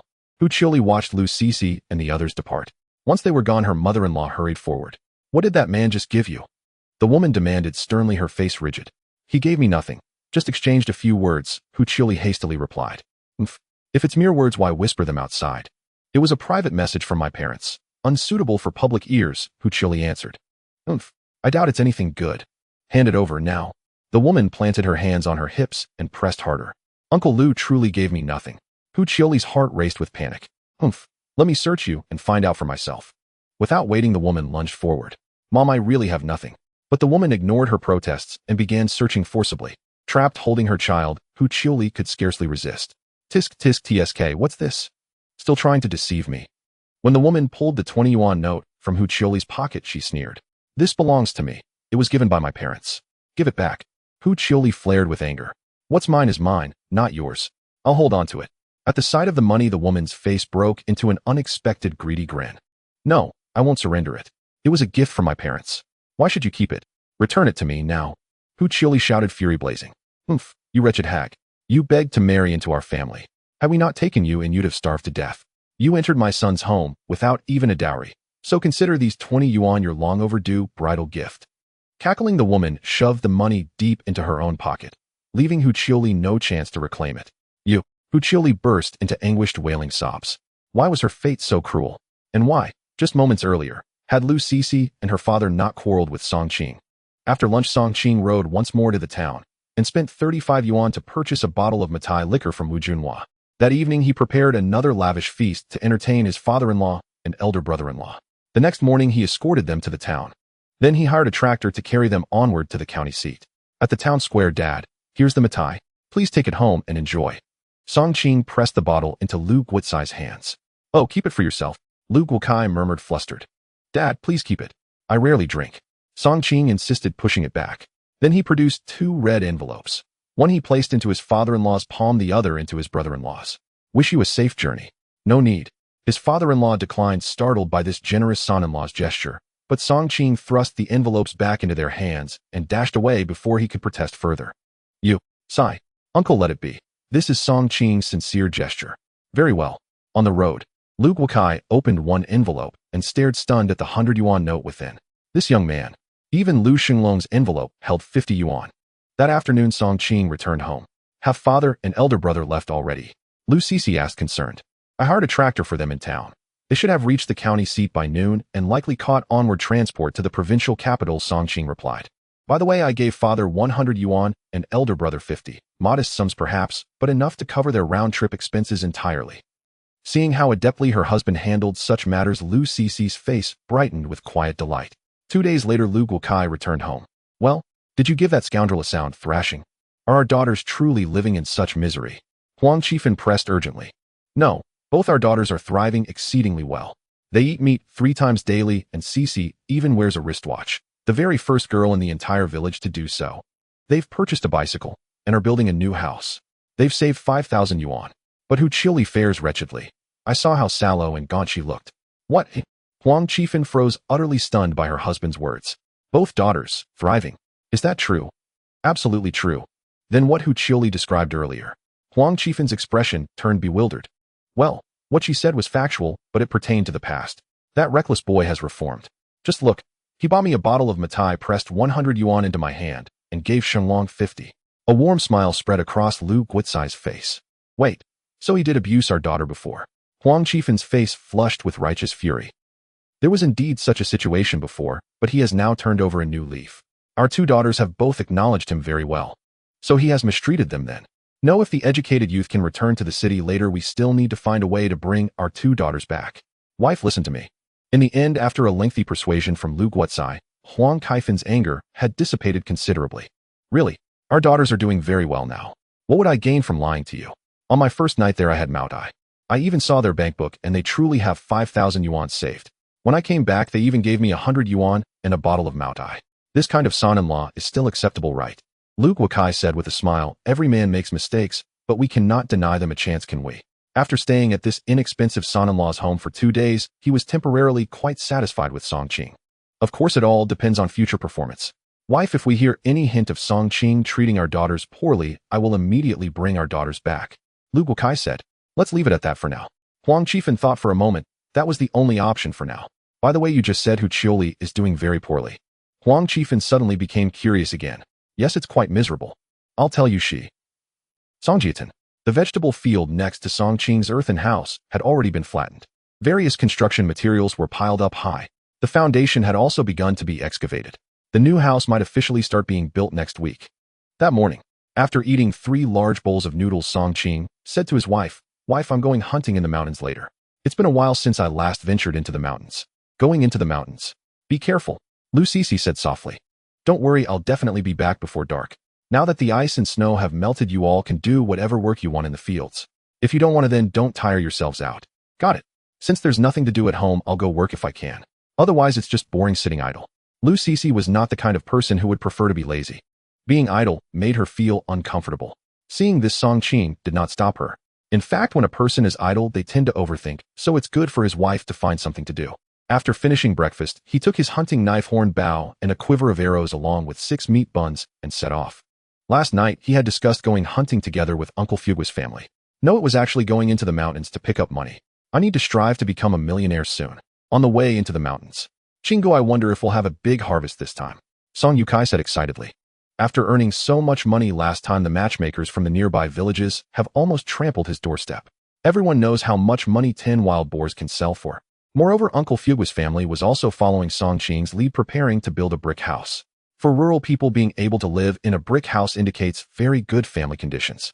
You should stop thinking about a big harvest. Last time it was because Xiao Huang did a great job, and those wild boars happened to be in that narrow canyon. Otherwise, if the terrain were different, we would never have been able to hunt so many wild boars. Uncle Fugui rebutted. Yes, what Uncle Fugui said is correct. For instance, the last time we encountered that flock of goats in the mountains, we had the advantage of the terrain, otherwise we wouldn't have been able to hunt so many. Song Qing nodded in agreement. Animals will run when startled. They are quite fast. Relying solely on the 2 guns and 1 horn bow in their hands, it is impossible to hunt many in just a minute and a half. So if we encounter a herd of wild boars or a flock of goats in the future, won't we only be able to catch a few? Song Yukai asked with his head hanging low. That's quite possible. Song Qing nodded. This is also why being able to catch 3 to 5 prey is already astonishing throughout the village. Hunting a herd of wild boars would be a shock to the entire town, because it is indeed rare for a few people to hunt so many. Even using traps or snares only targets individual prey. Thinking of this, Song Qing began to calculate in his heart. Even with Xiao Huang's help, he could not expect to always encounter favorable terrain to hunt a herd of beasts. What if the next herd of beasts is not in a favorable location? Uncle Fugui, do you know anyone in the surrounding villages who trains dogs? Or if there are any large hunting dogs for sale? Song Qing asked Uncle Fugui. Right. Now the scout in the sky is Xiao Huang. The problem of finding prey has been solved. But relying solely on his horn bow, it is not enough to catch more prey. If there is help on the ground to drive the animals into favorable terrain or to drive them to a position convenient for him to shoot and kill, then it would resolve some of the above issues. Exactly. Who among the shepherds on the grasslands doesn't raise dogs? Not only can they help herd sheep, but they can also guard against wolves. What if he raises a few hunting dogs himself? If Xiao Huang discovers a herd of prey and then lets the hunting dogs drive these prey to advantageous ambush and hunting terrains, and then he steps in, there will definitely be a huge harvest. No longer having to worry about the possibility of returning empty-handed due to unfavorable terrain. Training dogs. Uncle Fugui immediately understood Song Qing's thoughts. There is indeed someone in our surrounding villages who trains dogs. It seems to be near a village close to the town, but I forgot the specific name. I'll have to ask around when I return. It's best to inquire with Uncle Song. After all, he is an old hunter and was quite famous in his youth. That's true. Song Qing nodded. By the way, is there anyone in our surrounding villages who raises Tibetan Mastiffs? Song Qing asked again. Tibetan Mastiffs? Hiss. I don't think I've heard of anyone. Tibetan Mastiffs are very fierce and are major meat consumers. Who can afford to raise one these days? Many people can't even afford to eat enough. Even experienced hunters can't afford to raise them. An adult Tibetan Mastiff consumes 3 to 4 gene of meat a day. Having a Tibetan Mastiff doesn't guarantee that you'll have a harvest every time you go into the mountains, Uncle Fugui analyzed. Hearing this, Song Qing couldn't agree more. 3 to 4 gene of meat a day is indeed something very few hunters can afford. Many people these days can't even afford to eat meat, but he believes he can afford it. A Tibetan Mastiff is undoubtedly the king of dogs. When it comes to driving prey, it will definitely not disappoint. Ordinary hunting dogs may not be as effective, they can't compare to Tibetan Mastiffs. The three of them whispered as they ventured deeper into the mountains. Qingzi, I have a suggestion. I think the narrow canyon where we last hunted the wild boar is a great place to set up traps and snares. Once the snow melts, it will surely form several small ponds. The bottom of the canyon is conducive to the growth of weeds, which will easily attract prey looking for food and water. If we set some snares and traps at the entrance, we might have a good catch in a couple of days. Exactly. We brought 5 snares and 5 traps this time. We might just see results tomorrow. With that, the three quickly set off towards their destination. At this moment, at the entrance of the narrow canyon, Mo was setting up traps with 4 other members of his family. Uncle damn it, how come that Song Qing and Song Fuguwei are so lucky? They actually discovered a wild boar herd in the canyon. If only we had found this place sooner. A young man cursed softly. Mo was none other than Song Da's uncle. This canyon is indeed a natural hunting ground, but if we set traps here, we might just have some success in the future. Mo said in a deep voice. Just mentioning Song Qing made him furious. Previously, his 2 nephews wanted him to find a chance to teach Song Qing a lesson, but before he could do anything, his nephews lost their legs. Moreover, based on his nephew's instincts, the one who set them up was definitely Song Qing. However, after the police visited twice, the matter was left unresolved. His nephews had lost their legs for no reason, yet they couldn't find the culprit. Now Aunt Ho-Hot, his sister, kept asking him for money or food, which was quite distressing. Dad Qinggu, it seems like there are people at the entrance of the canyon. Just as the three had crossed a small hill, they saw 5 people at the canyon entrance a few hundred meters away. Song Qing had sharp eyesight and recognized the people from hundreds of meters away. Mo, the uncle of Song Dahu and Song Eru. Who are they? They're probably Mo and his hunting team setting traps at the entrance. Song Qing said in a low voice. Huh, how did they find this place? Now that they've set traps here, don't we have no chance today? Uncle Fuguwei felt a bit annoyed. Generally, when people go hunting and set traps, they keep their locations secret from others. If others knew about it, and if they had a good catch, those people might come to check your traps in hopes of finding something, thus benefiting from your efforts. So knowing where others have set traps is also a taboo. This place is quite deep, surrounded by dense forests. It's strange that anyone discovered it. How did they? Song Yukai was also puzzled. When they first came here, if it weren't for Xiao Huang spotting it from the sky, they might have passed nearby several times without knowing it. We have hunted wild boars here before, so if someone inquiring about it should still hear about it. Song Qing spoke up. After all, after they caught the wild boars, they had called over a dozen people from the village to help carry them back, and it was normal for the location of the canyon to spread around. Who? At that moment, Mo at the entrance heard a noise and looked up abruptly. He saw Song Qing and the other 3 a short distance away. Song Qing. Seeing him, Mo instinctively tightened his grip on his gun. To be honest, he wanted to interrogate Song Qing about whether his 2 nephews' incident was caused by him. But upon seeing that Song Fuguwei and his son each had hunting rifles, he suppressed the rising malice. They only had 5 people on their side. The other side had 3 people.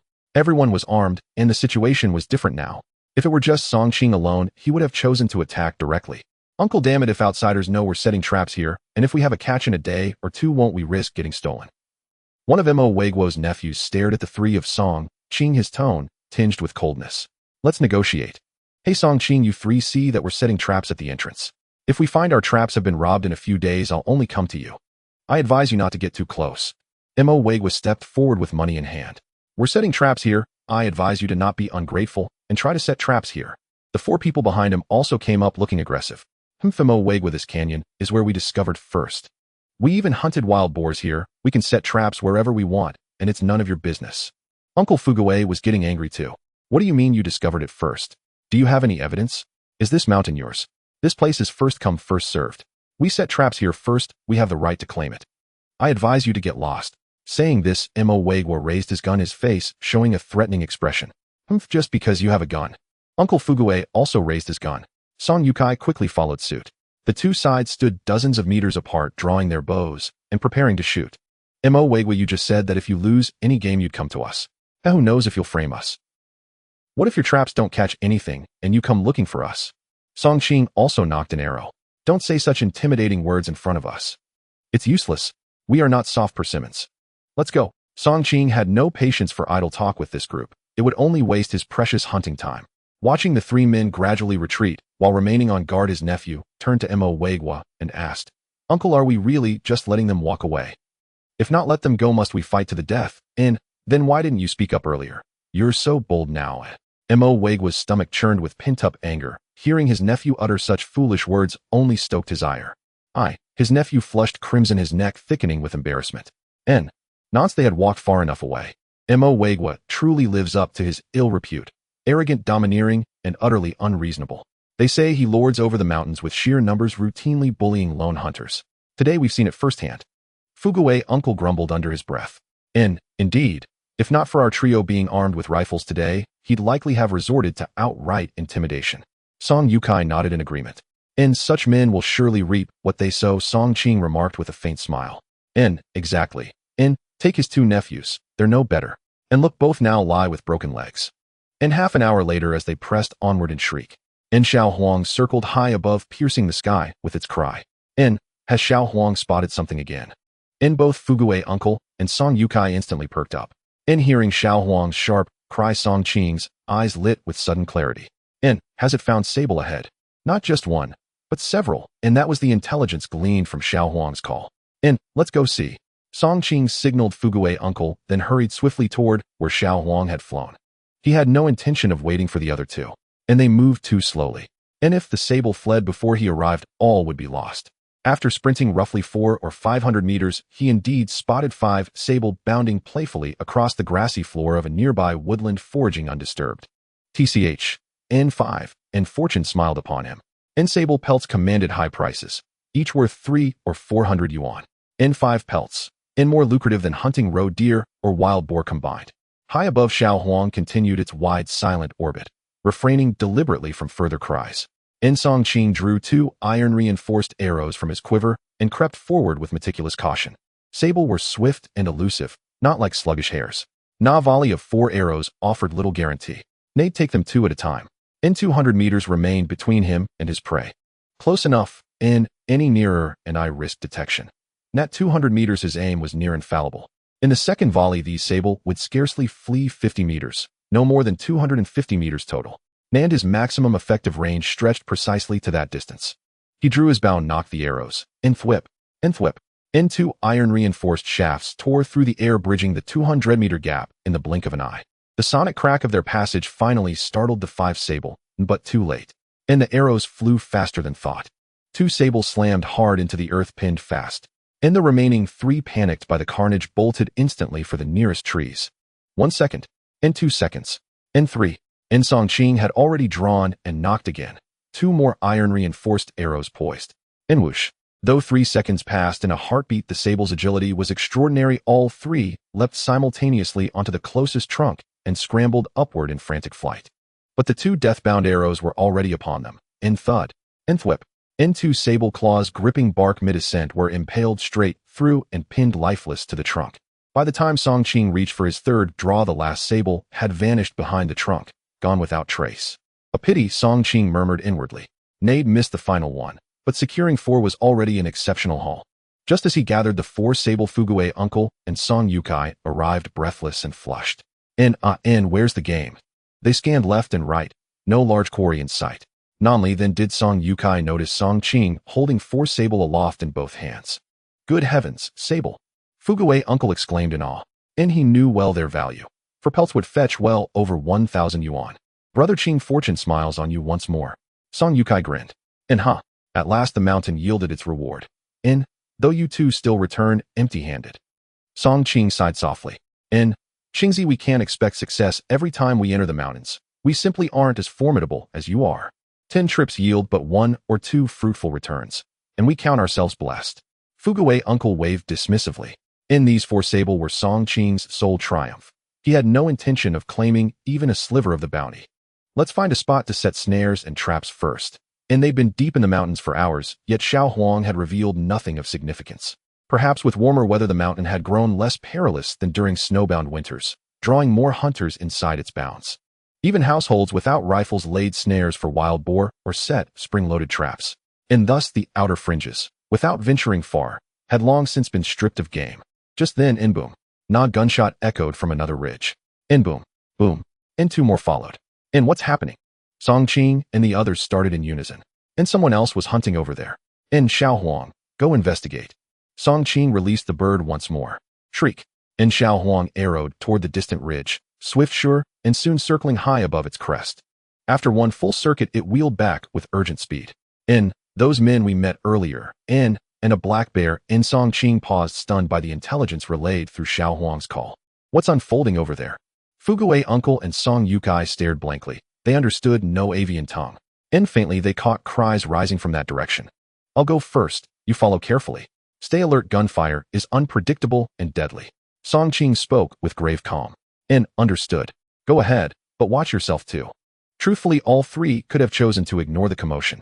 Gunfire meant someone was hunting, nor far less likely in peril. To intrude upon another's hunt was unseemly. Nand risked suspicion. Might they be perceived as scavengers inviting conflict? And meanwhile on the other ridge. Damn it. Run. Nmo Wegwa and his four companions fired backward in ragged bursts while fleeing headlong ahead. Chasing them, three massive black bears, each weighing 300 to 400 jin. The largest bore fresh blood along its flank, clearly struck by a bullet. Yet this wounded bear surged fastest, frenzied by pain, closing the gap to barely a dozen meters. At this moment, Song Qing had already rushed to the top of the mountain, and as he looked down, he saw three massive bears chasing after the five people led by Mo Wegwa. Two of them were running in different directions while Mo Wegwa and the other three were fleeing in a panic in the same direction. Three blind bears. Song Qing was taken aback. To be honest, it was his first time encountering blind bears after hunting for so long. Mo Wegwa's group is really unfortunate. Who would have thought they would encounter blind bears? If it were just one blind bear with their 5 guns, they might still have a chance to fight back. But 3 blind bears were a different story. At this moment, Mo Wegwa and the others were so shocked that they couldn't even curse. They were indeed quite unlucky. After setting up traps at the entrance of that canyon, they headed to the next location to set traps. On their way, they had just passed through a dense forest when they unexpectedly came across a bear's den at the foot of the mountain. The distance between them was only about 10 meters when the 3 blind bears were suddenly discovered, causing one of the nephews to panic and fire his gun. It was a mistake to fire the gun. It directly provoked the 3 blind bears, who saw them as intruders and charged at them furiously. Due to the short distance and the sudden encounter, the 5 of them panicked and fired wildly. In such a critical moment, their shooting was chaotic. Especially after firing a few shots and realizing that the blind bears were just a few meters away, they all turned to flee in fright. In the dense forest with trees obstructing their path and the bears being tough-skinned and thick-fleshed, their bullets posed minimal threat to the blind bears. As a result, in the chase, they managed to escape about a kilometer away. During the chase, although they managed to injure the largest blind bear, its tough skin and the fact that they didn't hit any vital spots only enraged it further, and it continued to chase them relentlessly. Uncle, there's no path ahead. Below is a cliff. One of the nephews, seeing that there was no way forward and a 10-meter-high cliff below, turned pale with fear. Damn it. Shoot. Bang, bang, bang. They fired their 3 homemade shotguns in succession. However, the other 2 were too flustered to hit anything. Only Mo Wegwa remained relatively calm. His shotgun hit the blind bear in the shoulder, but it still didn't deliver a fatal blow. The 400-pound blind bear, feeling pain, roared in anger and continued to pounce toward the 3. They were now less than 5 meters apart. We're done for. Jump. What? Jumping down from this height will break our legs. 10 meters is not extremely high, but it's not low either. Jumping from that height could lead to death in a bad situation. Even if they landed on their feet, the worst outcome would be broken legs. If caught by a blind bear, there's no chance of survival. Mo Wegwa was a decisive person. He took 2 steps and jumped off the 10-meter-high cliff. The other 2 nephews gritted their teeth and followed suit. They all understood that if caught by the blind bear, they would be torn apart. But jumping down, as long as they didn't land headfirst, there might still be a chance of survival. Roar. The blind bear charged up, but halted when it saw the 3 jumping off the cliff, stopping at the edge to watch them below. Crack. Oh, my leg, my leg.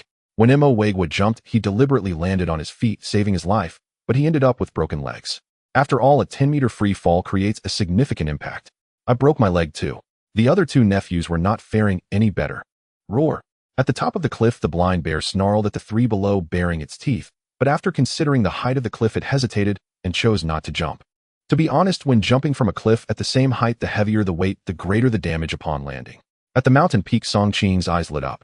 He didn't expect that the blind bear would force Mo Wegwa and the others to jump off the cliff. Even if they didn't die, they would surely suffer. The other 2 blind bears went after the 2 isolated individuals. What a great opportunity to take advantage of. Song Qing narrowed his eyes. Blind bears are quite valuable, not to mention their entire fur. 4 bear paws and the bear bile are the real valuable goods. At this moment, the 400-pound male blind bear looked down at the 3 who had jumped off the cliff, but had no intention of letting them go, and began to retrace its steps to find a way down the cliff. It had 2 bullet wounds, one in the shoulder and one in the right rib area with blood slowly oozing out, staining its dark brown fur. Song Qing took out a steel-tipped arrow from his quiver and aimed down the mountainside. At about 100 meters distance, he aimed at the blind bear below 100 meters. Drawing his bow, he released the arrow. Whoosh! Roar! At the same time, this blind bear spotted Song Qing not far away. Because Song Qing was currently upwind, the bear must have caught his scent. Not good. It shifted. The blind bear was moving. Roar! The originally furious and injured blind bear, upon seeing other humans, was immediately enraged again, dropping to all fours and charging at Song Qing. Thud! Although it had shifted, the arrow still hit the other shoulder of the blind bear. A third of the steel arrow was embedded in its flesh. Ow! This time the injury caused the blind bear to cry out in pain. Clearly this damage was greater than the previous 2 gunshot wounds. Damn! Song Qing initially aimed for the bear's head, but didn't expect it to move, while charging, causing the arrow to only hit its shoulder. However, this arrow still hindered the bear's right front leg, clearly inflicting considerable damage. Roar! The blind bear was completely enraged. It howled and charged madly at Song Qing. Come again. Song Qing drew his bow again. Whoosh! The second arrow was shot. I must say, animals lack any intelligence. They only know how to charge blindly. The second arrow hit the head of the blind bear directly. Boom! The bear fell to the ground before it could even scream. At this point, the blind bear was still about 60 to 70 meters away from Song Qing. For an ordinary person, that distance might induce panic. But who is Song Qing? He was calm in the face of danger and had absolute confidence in his archery skills. Of course, if it were anyone else using a horn bow, they would likely struggle to kill this blind bear. It all comes down to strength. Without enough strength, one simply cannot draw this horn bow. Ordinary bows and arrows simply do not possess the power to inflict damage on a blind bear. Xiao Huang, keep watch. Song Qing instructed Xiao Huang to continue scanning the skies. The other 2 giant bears might return at any moment. Caw! Xiao Huang let out a call as it circled in the air. At that moment, Uncle Fuguei and Song Yukai hurried over. When they saw the mighty bear lying on the ground not far below with 2 arrows embedded in its body, they were immediately stunned in shock. A bear! My goodness, Qingge shot down a bear. Song Yukai was utterly astonished. That's incredible. Only Qingzi could hunt a bear like this. Uncle Fuguei also clicked his tongue in amazement. Dad, this bear looks like it weighs around 400 pounds. It does look like it. Oh right, didn't we hear gunshots coming from this direction earlier? Where are the people? Uncle Fuguei suddenly realized. Let's go down and take a look. Song Qing stood in front of the bear and kicked it to confirm it was definitely dead. As for the other 2 bears, he had no intention of pursuing them. Xiao Huang had informed him earlier that the 2 bears were not nearby, likely chasing after the 2 people from Majia village. Qingzi, you're amazing. Qingge, what exactly happened? When I arrived, I saw 3 bears chasing Mo Weigua and the other 5. They split up and fled at the front. Song Qing pointed to the empty land ahead. 1 bear was chasing after Mo Weigua and his 3 companions, and they couldn't withstand the gunfire before ultimately jumping off a cliff. The other 2 bears were chasing after the other 2 people, but have gone missing. I see. Haha, evil begets evil. Mo Weigua has his day. Uncle Fuguei chuckled. Should we go check if they fell to their deaths? Just then, Mo Weigua and his companions at the bottom of the cliff seemed to have heard some commotion above. Are the 3 kids back? Hey, 3 kids, are you back? It's us. We've all broken our legs. Come quickly to save us. Oh, not dead. Uncle Fuguei exclaimed in surprise. Forget them, let's go. Song Qing had no intention of rescuing them. After all, Mo Weigua had previously tried to target Song Dahu and his brothers. If not for considering Uncle Fugui's presence, he wouldn't mind being ruthless. But thinking of that, he decided to let it go. Broke your legs. Haha, serves you right. Song Yukai whispered. Qingzi, let us help you carry this bear back. All right. Soon the 3 men had lifted the bear and left the area. About half an hour later, the 2 who Mo Weigua referred to as the 3 kids returned with pale faces. They had been chased by the other 2 bears, but luckily they were clever enough to run into a nearby cave they were familiar with, where the bears, being too large, could not follow them, allowing them to escape. At 3 o'clock in the afternoon, when Song Qing and the others appeared in Songjiatin carrying the 400-pound bear, it immediately caused a huge stir. Oh my, did I see that correctly? Is that a bear? Oh my goodness, it really is a bear. It must weigh at least 400 pounds. And it's a male. This is too incredible. It seems no one from Songjiatin has caught a bear in 20 years. It really is big. Song Qing, did you 3 catch this? Old Man Song, hearing the commotion, hurried over to see what was happening. Old Man Song, it was really just Song Qing who caught it all by himself. Look, 2 arrows took it down. Song Yukai pointed at the 2 wounds. Oh, and there's a gunshot wound too. Shill. Old Man will explain in detail later. Soon more and more people gathered. Each one was shocked, and quite a few were frightened upon seeing the bear. Uncle Fuguei, go borrow a tractor from the neighboring village. I need to take this to the town coop to sell it right away. The weather is warming up, and we can't wait until tomorrow. Song Qing said to Uncle Fugue. All right, I'll go now. Uncle Fugue nodded. Shortly after the news of Song Qing killing a bear spread like wildfire. It quickly spread throughout all of Songjiaton. What? Song Qing hunted a bear. Isn't he going to strike it rich? Everyone knows that bear meat isn't worth much about the same as wild boar meat. But bear paws and bear bile are valuable. At home, his wife and sister-in-law were shocked to see Song Qing bringing back a bear. Qinggu, are you hurt? Lu Sisi looked worried as she circled around Song Qing. She had heard of how fierce bears could be. They were said to be able to fight with tigers. How could her husband provoke such a creature? I'm fine, you don't need to worry. Song Qing felt warmth in his heart. Next time, don't provoke such things. What if? Lu Sisi hesitated, not daring to finish her sentence.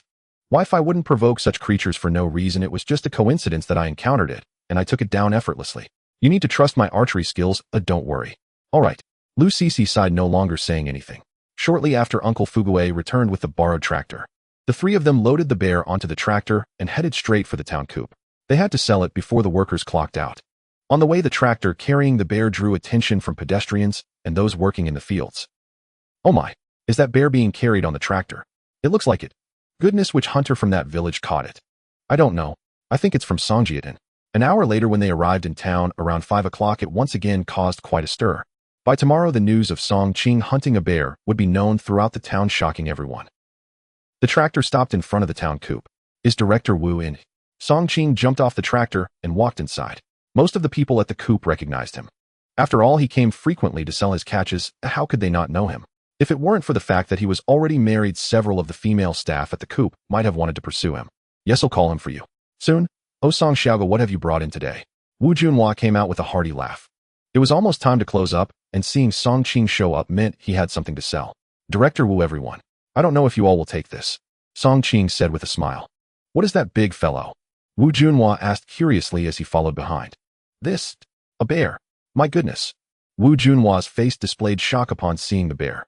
Looking at the majestic bear, he could easily imagine how perilous the hunt must have been. It could have cost him his life. Yet now Song Qing had taken down this bear. Song, I think the title of the best hunter in our town belongs to you now. Wu Junhua couldn't help but exclaim. He often delivered a large haul of game to their supply and marketing cooperative. Now he had even hunted a bear. In ancient times, what difference would it make compared to Wu Song? He was undoubtedly a hero. Director Wu, what do you think? Shall we take it? Yes, of course. This is definitely a rare find. Let's move it inside and weigh it first, then we can discuss further upstairs. All right. With the help of Uncle Fugue and others, they lifted the bear to the backyard of the cooperative to weigh it. 417 pounds. Wow. And it's a male bear. By the way, there are also 4 sable furs here. As he spoke, Song Qing pulled out 4 sables from a sack. Looking at the 4 sables, Wu Junhua gave Song Qing a thumbs up. Song, at this rate, you'll probably become a millionaire within a month. Though these 4 sables looked small, each was worth at least 300 to 400 yuan. The value lies in their fur. In the room, Wu Junhua poured a cup of tea for Song Qing and the others. Song, for these 4 sables, 2 of them have the best fur. I can offer 400 yuan each for those, and for the other 2, with slightly poorer fur, I can only offer 350 yuan each. That totals 1,500 yuan. What do you think? Wu Junhua addressed Song Qing as brother now. Yes, he wanted to build a good relationship with him. Song Qing nodded sure. Not every sable can be sold for 400 yuan. The fur on the other 2 is indeed inferior, which is understandable. As for the bear meat isn't very valuable comparable to wild boar meat. I can give you 2 yuan per pound. Director Wu, I know bear meat isn't worth much, but bear paws and gallbladders are valuable. I wonder what price you can offer. Song Qing looked at Director Wu with a smile. The bear paw is a luxury ingredient for the wealthy in big cities. The bear gallbladder has medicinal value.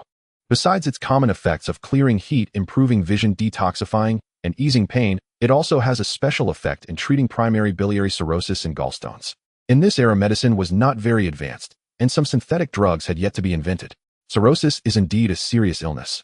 Moreover, some wealthy individuals believe in traditional remedies, so this item still has a market among the upper class. As for the bear paw, according to our regulations and previous purchasing prices, it's generally about 150 yuan each.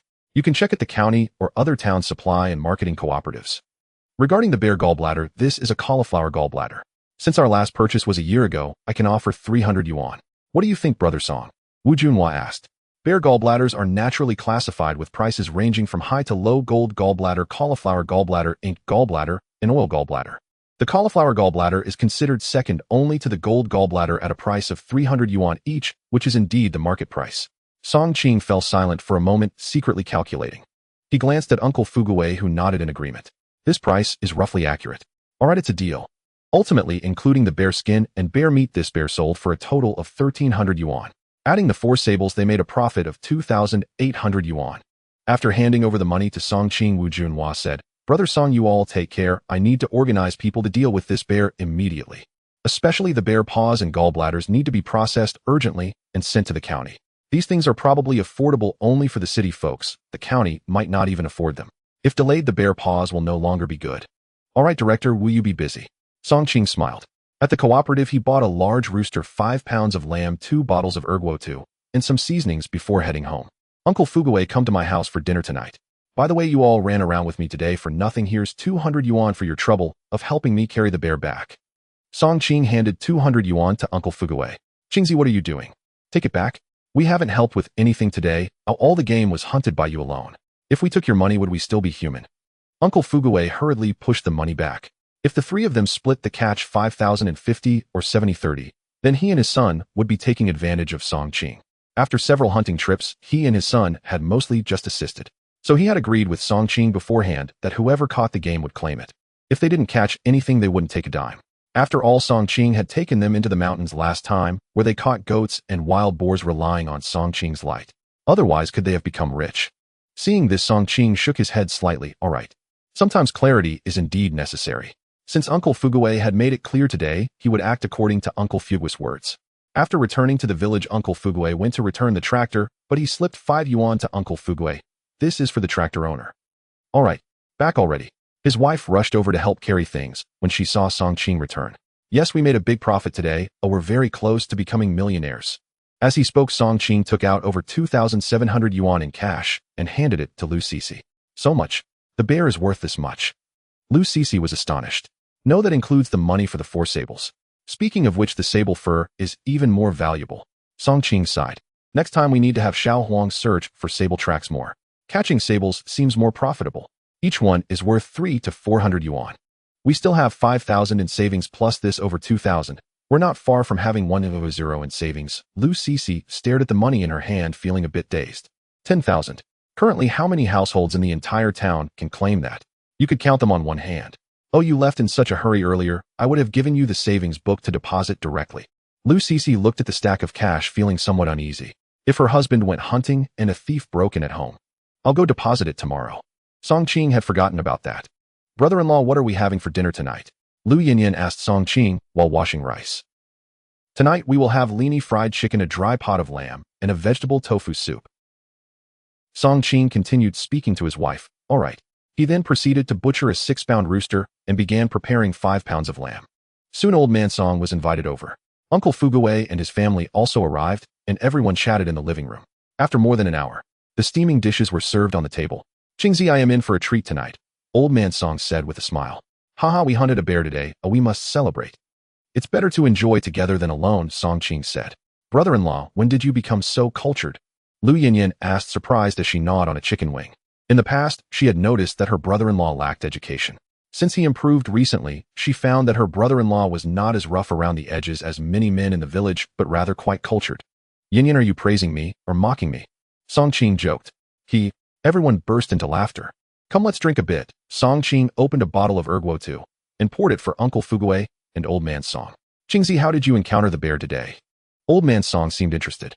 "The situation is like this." Song Qing explained the events, knowing that Old Man Song wasn't the type to casually spread news. "Haha, so those people led by Mo Wagwa were indeed unlucky, but they deserve it. It seems heaven is punishing them." Song Jiamin laughed. Mo Wagwa's hunting party had a bad reputation in several nearby villages. Everyone knew they only relied on their numbers. "Right, I think so too." Uncle Fuguwei nodded vigorously. Night. Town hospital.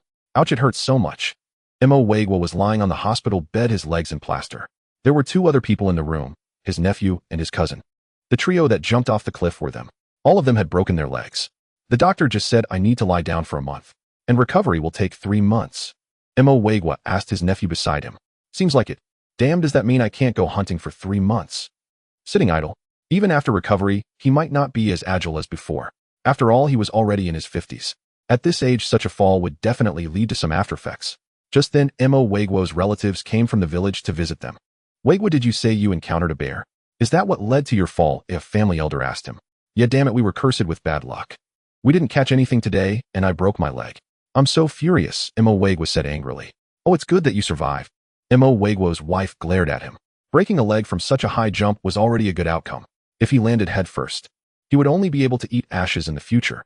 Did you encounter 3 bears today? I heard that Song Ching from Songjiatan encountered a bear this evening, and it weighed 400 pounds.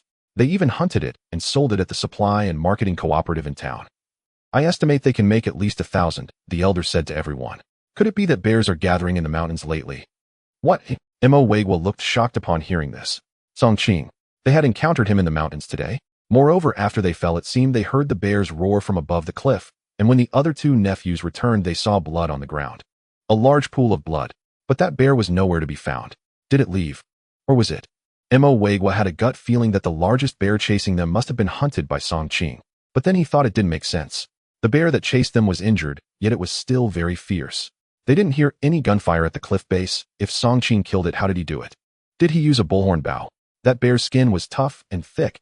Even their hunting rifles struggled to shoot it.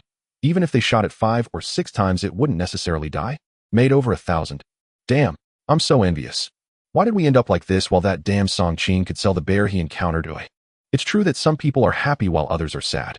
The ones worrying were Mo Wagwa and his group. Naturally, the ones celebrating were Song Ching and his side. At home, after the 3rd round of drinks and the 5th dish, old man Uncle Fugue said, you know someone who raises Tibetan Mastiffs? Is that true? Yang Wen asked Song Jiamin. Tibetan Mastiffs? Are you planning to raise Tibetan Mastiffs? Song Jiamin took a sip of erguo too and looked at Song Ching. Yes, I want to raise a few to help with hunting in the mountains. Having hunting dogs should be quite helpful. Song Ching nodded. I do know someone who raises Tibetan Mastiffs, but in the neighboring town. However, Qingzi, you should know that raising Tibetan Mastiffs requires a considerable cost. They eat meat and need 3 to 4 pounds a day. Song Jiamin first explained this issue. I understand, but with my current strength, I should be able to afford it. By the way, aside from Tibetan Mastiffs, I also want to raise a few other hunting dogs. Song Ching added. Common hunting dogs. That's easy enough. There are many hunters in the area. There are definitely people raising hunting dogs. Raising Tibetan Mastiffs is quite rare. But I'm not sure if my friend currently has any Tibetan Mastiff puppies. If not, they probably won't sell you an adult one. Their family also hunts, and they will surely need them.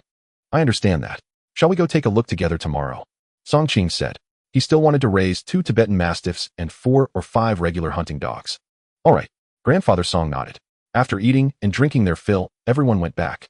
Wife, I plan to buy a hunting dog tomorrow and take you to the town to save money the day after. Song Ching said to his wife. Okay, you should take a shower. You're covered in blood today. As you wish, he. After finishing her bath, his wife and sister-in-law cleared away the dishes and everything. His wife handed Song Ching a cup of hot tea. Drink some tea to settle your stomach. Then she sat beside Song Ching. Today you encountered a bear in the mountains. It was too dangerous. Next time be more careful and stay away. We don't lack money now, so there's no need to take such risks. If anything were to happen to you, I wouldn't know how to go on living. Living on less money can also be managed. Oh, we survived hardships before. Lu Cece looked at Song Ching and couldn't help but voice her true feelings. Wife. Song Ching felt warmth in his heart. Don't worry, I will be more careful next time, Song Ching said insincerely. He was very confident in his own strength and abilities. With his archery skills and strength, he was confident he could tear a tiger apart. However, considering his wife's feelings, he naturally couldn't speak the truth. That's good. Lu Cece revealed a sweet smile, leaving Song Ching momentarily stunned. Lu Cece felt shy under his gaze. I'll head to my room to sleep. I need to get up early for work in the fields tomorrow. The next morning after breakfast, Song Ching rode his bicycle to Grandfather Song's house, taking him to Longshan town. Grandfather Song had mentioned last night that his old friend, who raised Tibetan Mastiffs, lived in Longshan town. After more than an hour, Song Ching arrived at Xinjiang town with Grandfather Song, as they needed to pass through their own town to reach Longshan. As they passed by a lamb noodle stall on the street, Song Ching spotted a familiar face. Song He saw Song and 2 other burly men enjoying lamb noodles not far away. He didn't recognize one of them, but he recognized the other, Guokai, his enemy from his past life. He was also Song distant cousin. In his previous life, after hanging out with Song for a long time, he got introduced to Guokai through him. Guokai was from the county. His father was a director in the county education bureau, and his mother was an employee at a supply and marketing cooperative. Yet Guokai was just a small-time hoodlum, not working, excelling at drinking, gambling, and debauchery, especially skilled at conning people. In his past life, after receiving help from his father-in-law, Song Ching's life improved, so he often followed Song to drink, gamble, and even steal chickens and dogs. Later, Guakai started conning everyone into investing in a big business focusing on the truck transportation industry. Many agricultural products from towns and counties needed to be transported to cities, and industrial goods had to be sent to the countryside. At that time, the state-owned transport capacity was insufficient, so this transportation industry indeed had promising prospects. After the ADS, a few farmers who engaged in short-distance transport of vegetables and industrial products became the early Tintasanuyuan households. Of course, such cases were relatively rare. A truck cost $20,000 to $30,000, a more expensive imported truck cost over $100,000. How many farmers could afford that at the time? So Guakai suggested crowdfunding, letting everyone become shareholders, buying 2 trucks for transport first, and then purchasing the 3rd, 4th, and 5th when they made money. Eventually, everyone would have a truck, or even several trucks. They would all become wealthy and bosses together. One must admit that Guakai was quite skillful at conning people. He managed to deceive a bunch of gamblers, drunks, and some easily fooled villagers. He conned over 20 people, big and small. Ultimately, everyone sold their possessions and borrowed money to scrape together over $40,000. Just when they thought they would become bosses and become rich together, Guakai actually ran away with the over $40,000. Later, Songqing and the others learned that in order to purchase a truck, one needed to be affiliated with a unit or commune.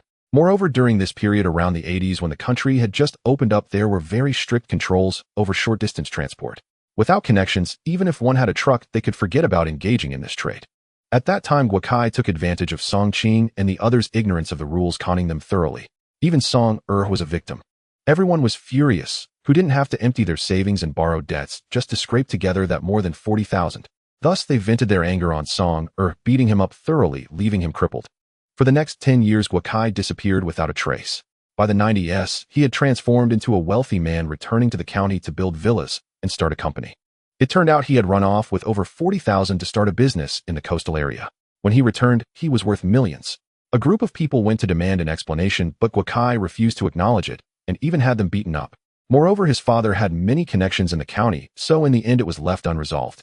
However, he had run off with the $40,000, leaving Songqing and the others in dire straits. How many families were ruined? In his past life, Songqing was also devastated after being conned by him, sinking into debt and falling deeper into alcoholism. At this moment, Song also saw Songqing riding his bicycle not far away. Upon recognizing him, he instinctively shrank his neck, fear evident in his eyes, and quickly lowered his head, not daring to meet Songqing's gaze.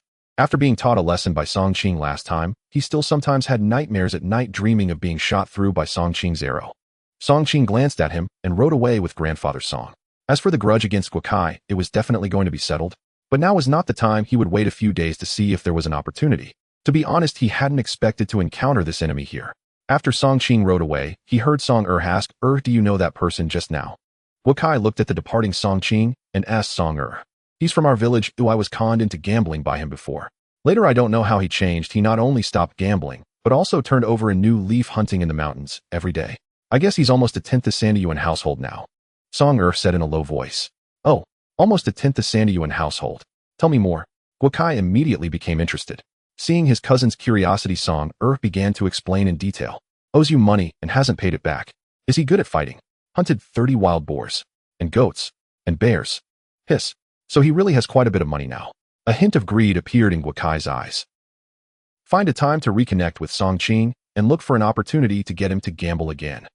Guakai said to Song I'm afraid he might hit me, and he has already quit gambling. He quit. A gambler can never truly quit. Guakai squinted. All you need to do is come up with a way to get him back into it, and his money will be ours. Listen to me next time. An hour later. Longshan Town. It's the house up ahead. Grandpa Song's old friend lives at the end of the town. Even from a distance, they could hear the sounds of barking. Oh, it seems quite wealthy. Songqing looked at the 2-story green brick house, marveling. My old friend has a skill in training dogs and has 4 sons, all good at hunting. Over the years, he has naturally saved up some wealth, Grandpa Song explained. Arriving at the door. Knock, knock, knock. Old son, are you home? Grandpa Song knocked and called out. Shortly after, Songqing heard footsteps approaching. Creak. Why does that sound so familiar? Oh, it's you, old Song. The door was opened by an old man in his 60s with gray hair and a long gray beard, looking quite robust. What brings you here today? Son Wooly looked at his old friend in surprise. They had met while hunting many decades ago and later became friends. In their youth, they often hung out together, but as they aged, their meetings became less frequent. I'm bringing this young one from my village to buy a Tibetan Mastiff. Do you have any for sale? By the way, his name is Songqing. Hello, Grandpa Son. Songqing greeted with a smile. Buying a Tibetan Mastiff. Son Wooly looked at the young Song Ching, slightly surprised. Yes. Old son, do you have any Tibetan Mastiff puppies for sale? Adults are fine too. After all, Song Ching had just mentioned that he didn't want to leave empty-handed today. Come inside. Once inside, Song Ching saw 2 large dog kennels in the corner of the yard, each containing 4 hunting dogs. Oh no, they should be Tibetan Mastiffs. Song Ching could tell at a glance that the 4 dogs in the kennel were different from ordinary hunting dogs. They had black backs and yellow bellies with heads broader and larger than typical hunting dogs.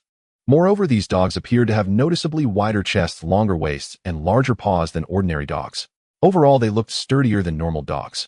And the 4 Tibetan Mastiffs in the kennel seemed to be quite sizable, appearing to weigh over 80 pounds. But the next moment, he was drawn to 2 even larger and more imposing Tibetan Mastiffs tied in the corner.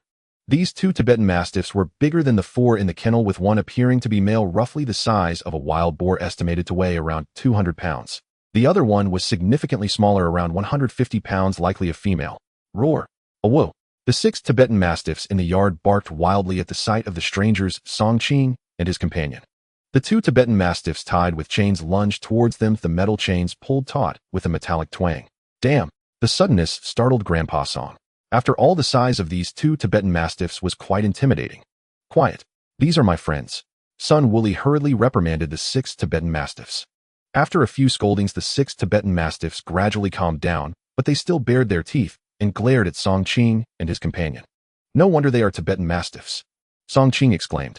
Ordinary hunting dogs simply cannot compare. Grandpa Son, are all these giant Tibetan Mastiffs? Yes. Do you know a bit about Tibetan Mastiffs? Son Wooly smiled as he looked at Song Ching.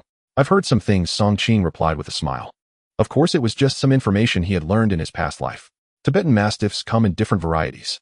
Generally, they are classified into giant Tibetan Mastiffs and ordinary Tibetan Mastiffs. Ordinary Tibetan Mastiffs weigh between 30 to 60 kilograms. Giant Tibetan Mastiffs can generally reach between 60 to 100 kilograms. In terms of ferocity, giant Tibetan Mastiffs are definitely more fierce than ordinary ones. To be honest, he did not anticipate that the Tibetan Mastiffs raised by Grandpa Son were giant ones. Such Tibetan Mastiffs are a rare find. Are you planning to keep them for guarding or hunting? Son Wooly asked curiously. Nowadays, very few people buy them for guarding. How could someone who can barely feed themselves afford to keep a Tibetan Mastiff? I'm buying them to hunt in the mountains. Song Ching replied honestly. Let's cut to the chase, old son. Do you have any extra Tibetan Mastiffs for sale? Actually, I do. The 4 Tibetan Mastiffs in the kennel are about a year old, 3 males and 1 female. Although they haven't reached adulthood, yet they'll be fully grown in about 6 months. Although they aren't fully grown, yet they can already go hunting in the mountains. Song Ching nodded after hearing this. Although these 4 Tibetan Mastiffs weren't adults, yet their physiques already surpassed those of ordinary adult hunting dogs. An 80-pound young Tibetan Mastiff is quite impressive. To be honest, he had considered selling those 4 younger Tibetan Mastiffs a few months ago. Unfortunately, many people struggle to feed themselves these days. How could they afford to raise one? Even if they don't feed these Tibetan Mastiffs meat every day, wouldn't they still need to feed them barley, corn, wheat, flour, rice, millet, and vegetables 3 times a day? If you feed these dogs such vegetarian meals every day, they wouldn't take long to become emaciated. This has caused him to be unable to sell those 4 Tibetan Mastiffs for months. Even those who want a Tibetan Mastiff for hunting find it quite challenging. Now that he heard someone was coming to buy Tibetan Mastiffs, he was genuinely overjoyed. He had previously thought about selling them at a low price, but considering the costs he incurred in raising them over the past few months, wouldn't selling them cheap lead to losses? This thought held him back until now. The main reason is that each of his 4 sons has an adult Tibetan Mastiff for hunting in the mountains, and the 4 brothers go hunting together, so 4 Tibetan Mastiffs are basically enough. The 4 newborns are simply of no use. How many do you plan to buy? If you buy more, I can offer a discount. Son Wooly squinted his old eyes at Song Ching, asking, 4, is that okay? Song Ching surprised everyone with his response. What? All of them? Son Wooly was overjoyed. Wow, this young man is impressive. How does he have so much money? No. Can he even take care of 4? Yes. Can you sell them all to me? Song Ching still felt a bit anxious, afraid the other party wouldn't sell that many to him. Sure. How much for one? Song Ching's heart leapt with quiet delight. 4 Tibetan Mastiffs. This would form the core of his initial hunting team. Adding a few more hounds later would make it perfect. Before arriving, he had already consulted Old Master Song about Tibetan Mastiff prices, anywhere from several dozen to 100 yuan per dog, depending on lineage, quality, and age. My Mastiffs are of exceptionally pure bloodline. Their ancestry is outstanding. My father brought them back personally from the Tibetan plateau.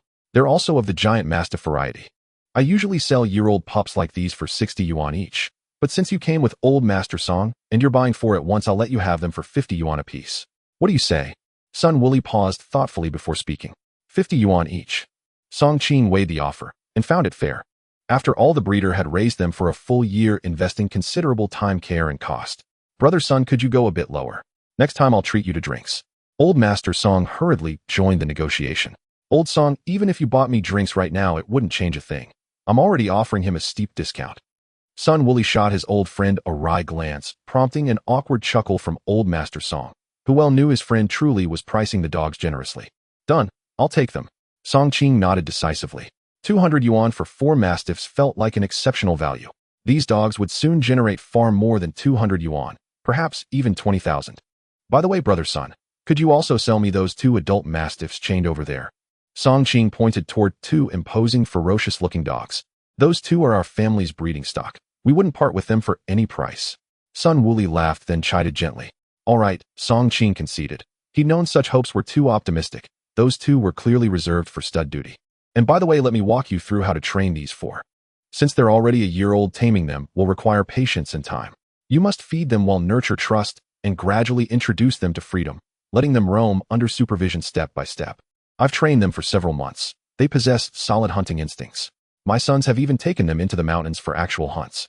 So your first priority upon returning home is bonding. Feed them regularly, spend time near them, build affection and mutual trust. After that, I'll share further techniques, both general dog training and specialized hunting discipline. Sun Wooly then imparted detailed methods for obedience, field command, and predatory conditioning.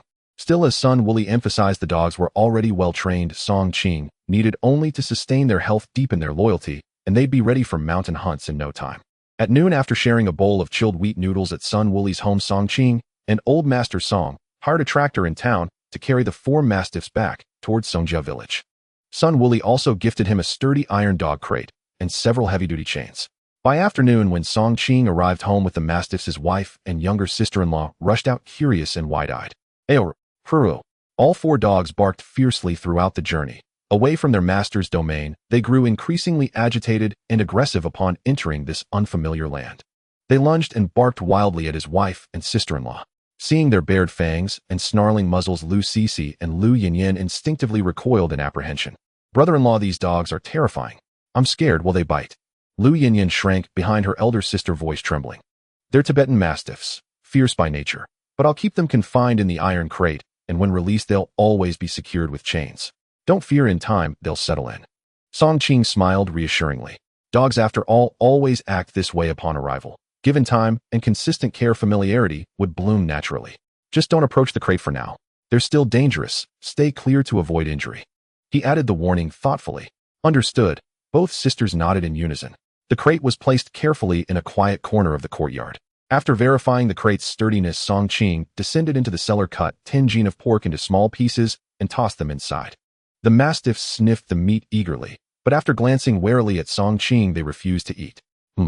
Truly well-trained mastiffs. They regarded him with suspicion, perhaps fearing poison, refusing food offered by strangers. Looks like I'll need to add something extra. He returned to the cellar, cut several more gene of pork, and sprinkled a fine medicinal powder over the meat. The powder had been given to him by Sun Wooly, who'd advised, if they refuse your food upon returning home, mix this in. It calms resistance and builds acceptance. After thoroughly blending the powder into the meat, he tossed it back into the crate. The mastiff sniffed again, hesitated, eyes flicking doubtfully towards Song Qing, then finally devoured it ravenously. Sun Wooly certainly knows his craft. The breeder had supplied over 20 packets. Should the supply run out before the dogs accepted plain food, Sun Wooly promised to provide more. Chinga, do these mastiffs need meat at every meal? Lu Sisi asked, watching her husband feed such generous portions. Not necessarily. Barley or cornmeal suffices for daily meals, but ideally they should receive meat once a day. Alternatively, every 3 to 5 days is acceptable. That's still quite costly, Lu Sisi remarked. Indeed, Song Qing replied with quiet confidence. Yet our household can afford it. He planned to feed cornmeal or grain in the morning and at noon reserving meat, or bones and offal, at night. These dogs were still growing. Optimal nourishment was non-negotiable. Don't forget, I hunt in the mountains regularly. Animal organs, bones, and entrails will more than suffice for their diet, so cost need not trouble you. Lu Sisi reflected and agreed. Just last time, 30 wild boars yielded more offal than they could consume. Once the dogs were settled, he walked next door to inspect progress on his new house. Did you hear? Song has bought a bicycle. the third household in Songjia village to own one. That scoundrel actually owns a bicycle. Heaven's blind. Indeed. Rumor says he's opened a billiard hall in town with some relative. True or false? Learning city ways. Becoming a merchant. What's a billiard hall? On the construction site, several villagers from Songjia village exchanged gossip while hauling bricks. They were laborers Song Qing had hired, digging foundations, hauling soil, and transporting materials. Song Qing couldn't help but sneer at this. Perhaps Song had invested in that billiard room, but the bicycle definitely wasn't his. In his previous life, he knew that the bicycle actually belonged to Song his cousin Guokai. Song borrowed it to show off in the village while also using it to deceive some idle friends from nearby villages, claiming how promising business was these days. These actions were actually instigated by Guokai. The goal was to make everyone see that after starting a business in the county, Song had even bought a bicycle, proving that business was easy to do, thus making it convenient to fool his friends in the future. Just then a bicycle approached from afar. The rider was none other than Song He rode the bike close to the construction site, parked it, and then took down some candy, biscuits, and fruits he had hung on it, approaching Song Qing with a smile. "Qinggo, I was just thinking of visiting you." Song Qing was slightly surprised to see Song suddenly come to pay a visit. Ever since he had taught Song a lesson last time, every time they met, Song had kept his distance. What wind had blown him here today? Visiting me? Aren't you afraid I might hit you again? Song Qing snorted coldly. He hadn't forgotten that this bastard had previously been eyeing his wife. "Hey, that's all in the past. It was just a misunderstanding. I'm here to visit you this time, and also to apologize for some things that upset you before. We are from the same village, we see each other often, and I've turned over a new leaf now. A small gift as a token of my sincerity." Saying this, he handed over the biscuits and fruits to Song Qing. But Song Qing did not accept. "What do you want to visit me for?" Song Qing frowned and asked. "Hey, my cousin and I just opened a billiard room in the county. Next time you come to the county, you can visit our billiard room, and it'll give you a discount. Also, our business has just started, and we need the villagers to help promote it. If you could support us, that would be even better." Song explained with a smile. "Because we might open another billiard room in the town in the near future." Listening to Song his explanation seemed reasonable, but Song Qing knew that according to his nature, it was definitely not just a simple apology or visit. There must be another motive behind it. He was aware that Guokai was a very shrewd person and must have seen something in him, otherwise Song wouldn't be so concerned about this enemy. Wait, now that his worth had increased, was he eyeing his money? Is this billiard room very profitable? I see you've even gotten a bicycle. At this point, it's not too much profit, but it's not insignificant either. That's why we're considering opening one in the town as well. We still need the villagers' support," Song said with a smile. Opening a billiard room in the town was not something they would choose in the short term. Even the one in the county was just getting by. Currently, this type of entertainment consumption was still too lacking in clientele. In rural areas like the town, many people were struggling to make ends meet. Where would they find money to spend on entertainment? Of course, the reason he said this was actually to let Song Qing hear it, using this topic to get closer. "Oh," Song Qing pretended to be slightly surprised, and then accepted the candy, biscuits, and fruits he had offered. Seeing that Song Qing accepted his gift, Song was delighted. It proved that Song Qing's hostility towards him was not as strong as before. By mending their relationship, perhaps he could lure him back into the trap. In fact, Song Qing's acceptance of Song his gift was a sudden change of mind. He had already guessed a bit. Song and even Guokai must be planning something ill toward him. Otherwise, why had they waited so long to come and apologize when their conflict had long passed? But none of that was important. He had already turned over a new leaf.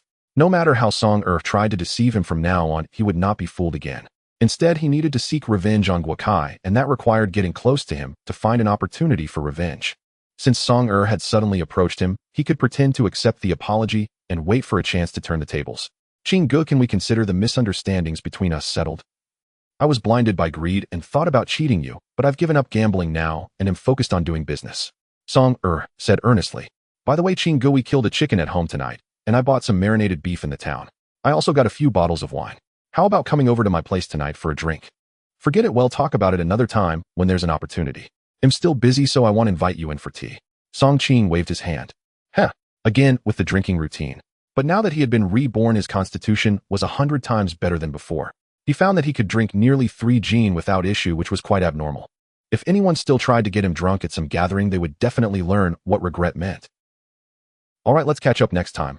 Song didn't push, as he had already succeeded in the first step by seeing Song Qing's attitude towards him soften. This was what his cousin had told him before. There would be plenty of time in the future and opportunities would come. After Song left, Song Qing distributed the candies, biscuits, and fruits he received to Yang Jinrong and the other bricklayers, as well as the small workers. "Everyone come eat." "Huh, that's too generous. This is something someone else gave you. Yang Jinrong and the other bricklayers said, feeling embarrassed. You all worked hard for me, so eat up, don't be polite. Song Qing smiled and waved his hand. Then I won't be polite. In Song Erhe's home. So did he accept the gift? Guokai asked Song Er.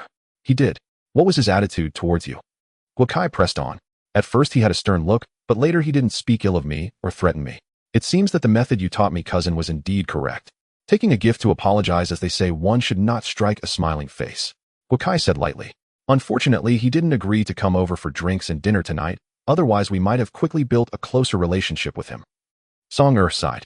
A meal must be eaten bite by bite. You've already done very well in this first step. With time, we will surely have more opportunities. As long as we can coax him into gambling later, he will become our long-term source of income, Guokai said with a sly grin. Cousin, but this person is quite strong. What if he plays dirty and refuses to acknowledge his debts later?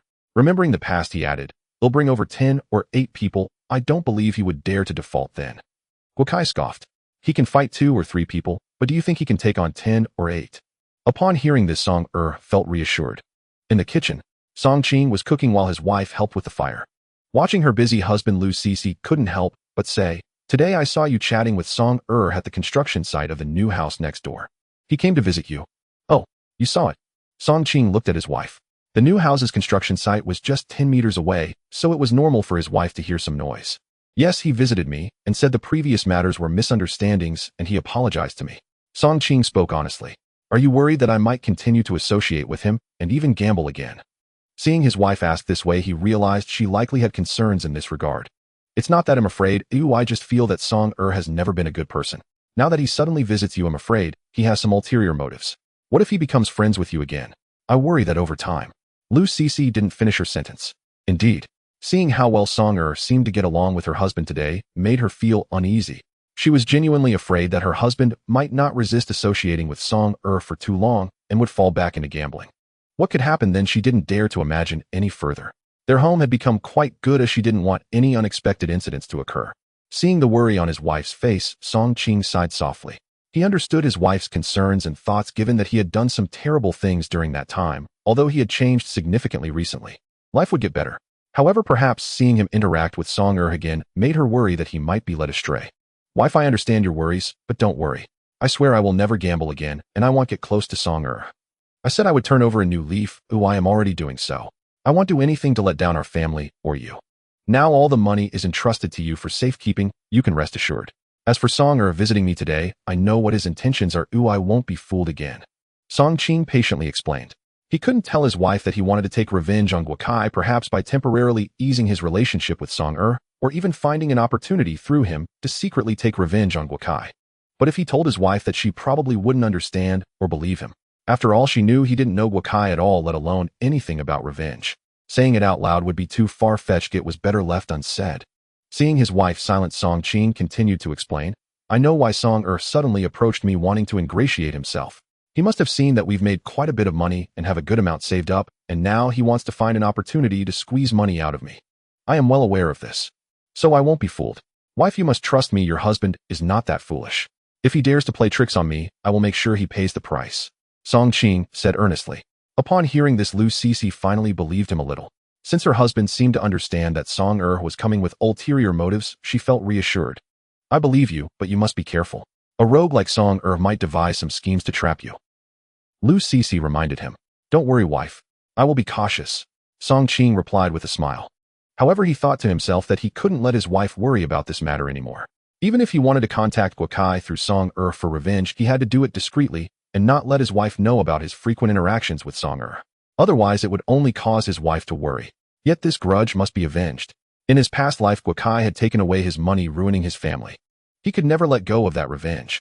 Besides, Guokai was a scoundrel and not a good person. Avenging himself could also be considered a way of righting wrongs right, to prevent this scoundrel from harming others in the future. That's good. Lu Cece's worried expression gradually eased. By the way, wife, I want to discuss something with you. I want to buy you a sewing machine and add a television to the house. What do you think? Song Qing suggested. They had just gotten electricity at the end of last year, making them one of the fastest areas in rural northeast China to get electrified. So buying a television wouldn't be a problem with the power supply. The main consideration was that there were not many entertainment activities in the countryside at night. Buying a television could alleviate boredom and provide something for his wife and sister-in-law to watch. A television. A sewing machine. That would cost quite a bit, right? Lu Cece hesitated. Although there is a good amount of money in the house, we can't spend it recklessly. Wife money is meant to be spent. Besides, we're not doing anything wasteful. Buying a television would give you something to watch at night. Otherwise, it would be boring to do nothing every evening. As for the sewing machine, having it at home means we won't need to queue at the brigade anymore, right? Song Ching said with a smile. Well, I'll listen to you. But without an industrial coupon, it might be hard to buy one. Lu Cece frowned again. You can rest assured about that, I'll find a way. Song Ching waved his hand.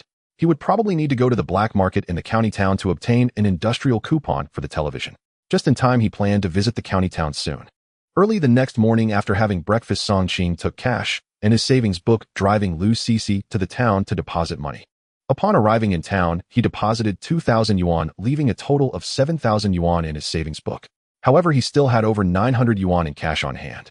This was because every time he returned from hunting, although he handed most of the money to his wife, he always kept a small portion aside for emergencies, so he still had over 900 yuan in cash.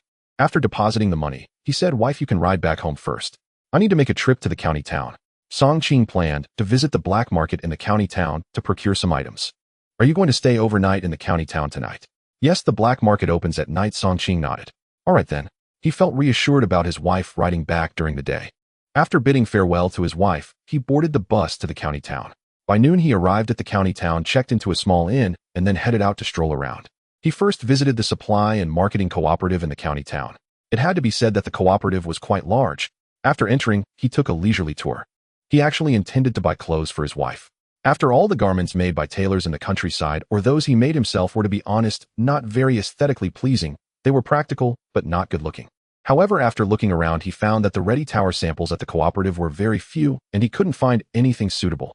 The ready tower market will probably take a few more years to gradually develop. However, the cooperatives in coastal big cities should have quite a bit of ready tower clothing available. This time I don't need to buy much, but the focus is on looking for a television and a sewing machine. No imported TVs. Looking around, Song Ching discovered that the cooperative in the county town only had domestic televisions with just 3 brands available. The brands were Jingxing Modu and Jingxing, all black and white televisions with sizes of 9 inches, 12 inches, and 14 inches respectively. The prices were 300 yuan, 400 yuan, and 500 yuan respectively. If I'm going to buy one, it better be the bigger one. Song Ching had already made up his mind. The 9-inch television was still too small. He decided to directly buy the 14-inch one. He then took another look at the sewing machines. There were only 2 brands of sewing machines. One was Butterfly brand, which had 3 models priced at 120 yuan, 130 yuan, and 150 yuan. The other brand was B brand, which was slightly cheaper than Butterfly brand, also with 3 models priced at 110 yuan, 120 yuan, and 130 yuan. They'll go for the Butterfly brand. Song Ching knew that Butterfly brand had better quality, holding 70% of the market share. Given such a large market presence, it must have a good reputation and quality. After looking around, Song Ching went to browse other places. In fact, the county town in this era still appeared quite shabby with not much to see. After having a meal at a snack stall, he returned to the small inn to wait for nightfall. Before long, it was already 7 in the evening. Song Ching left the inn and headed straight for the water alley entrance in the west of the city. This was because Director Wu had told him before that the black market in the county town was located at the water alley entrance in the west of the city. After a 10-minute walk, when he arrived at the water alley entrance, he found the alley bustling with people, at least over 100. Song Ching didn't wander aimlessly. He began to look for sellers of industrial coupons. It had to be said that there were indeed quite a few people selling industrial coupons in the county town's black market. There were far more than those in the town. Items like food and meat coupons were also very common here, with many selling grains and meat. Soon a stall selling various industrial coupons caught Song Ching's attention. At that moment, 4 or 5 people were consulting in front of the stall. "Boss, do you have industrial coupons for televisions?" Song Ching asked in a low voice. Upon hearing this, everyone around turned to look. In those days, very few people could afford a television. "Yes." The boss' face lit up upon seeing a big customer. "What size do you want?" 14 inches. "How much?" Song Ching asked. "The industrial coupon for a 14-inch television is 150 yuan," the boss replied quietly. This made Song Ching frown. According to the market information provided by Director Wu, a 14-inch industrial coupon was currently selling for around 120 yuan. The other party's asking price of 150 yuan seemed a bit exorbitant. "Can I take a look at the coupon?" Song Ching asked. "Sure." The boss took out a coupon, but only placed it in front of Song Ching for him to see. Director Wu had taught him how to judge the authenticity of coupons. He carefully observed and found it was likely real, but he needed to touch it to be certain. "Can I touch it?" Okay." The boss hesitated for a moment, but still handed it to Song Ching. However, the boss' eyes were fixed intently on Song Qing. Song Qing took the coupon and rubbed it a bit. In his heart, he had already made a judgment. Brother, you can rest assured I have been running this stall here for many years, never selling fake goods. I have a good reputation and you can ask around if you don't believe me. Boss, how about 120 yuan? Song Qing suggested. No way. Televisions are hot-selling items now. 150 is 150. The boss shook his head. Boss, you are taking advantage of someone who doesn't know the market. I have a relative who is a director at the Supply and Marketing Cooperative. The going rate for 14 inches is 120 yuan. Are you selling or not?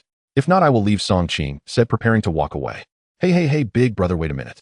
Fine, 120 it is. The boss panicked when he saw Song Qing about to leave. Do you have industrial coupons for sewing machines? Yes. How much? 40. 30, I'll take it. Song Qing continued to bargain. The industrial coupon for sewing machines in rural towns ranged between 30 and 35 yuan. At this point, the boss was speechless. Each time he was being cut at the main artery. All right, I'll sell it to you. He exchanged the goods for money. After obtaining 2 industrial coupons, Song Qing did not rush to leave. With his strength, he wasn't afraid of anyone following him to rob him later. After buying what he wanted, he began to casually stroll around again. After wandering a bit more, suddenly a few items at a stall caught his eye. I have to buy a few things for my wife. He hurried over. The stall was run by a middle-aged man and a young woman. How much are these undergarments? Song Qing was surprised to find finished undergarments for sale at this stall in the county town's black market. In 1979, ordinary county towns and rural state-owned shops and supply cooperatives barely had finished undergarments for sale. One reason was the recent economic opening, and the other was that traditional concepts were just beginning to change. Thoughts had not yet opened up. Only in some developed coastal cities were finished undergarments available for sale. In this day and age, most women in the countryside wear undergarments made from vests or homemade cotton underwear. Even if they seek a tailor, the designs are simplistic and unattractive. No padding, no elasticity. Furthermore, many villagers consider such garments to be non-essential expenses. As long as they can wear them, they simply do not care. But my wife is different. She needs to keep up with the trends, right? Most importantly, scientifically designed lingerie is beneficial for maintaining one's figure. This fabric is different. Song Qing crouched down to feel the material, discovering it was not ordinary cotton, nor was it any form of inferior fabric. In fact, neither of these fabrics is suitable for making lingerie. This is nylon fabric. Song Qing, being a man from a later era, naturally knew that this material was imported. Young man, you have quite an eye knowing it's nylon fabric. The uncle was surprised to see that Song Qing understood this. Is it imported or a replica? Song Qing asked.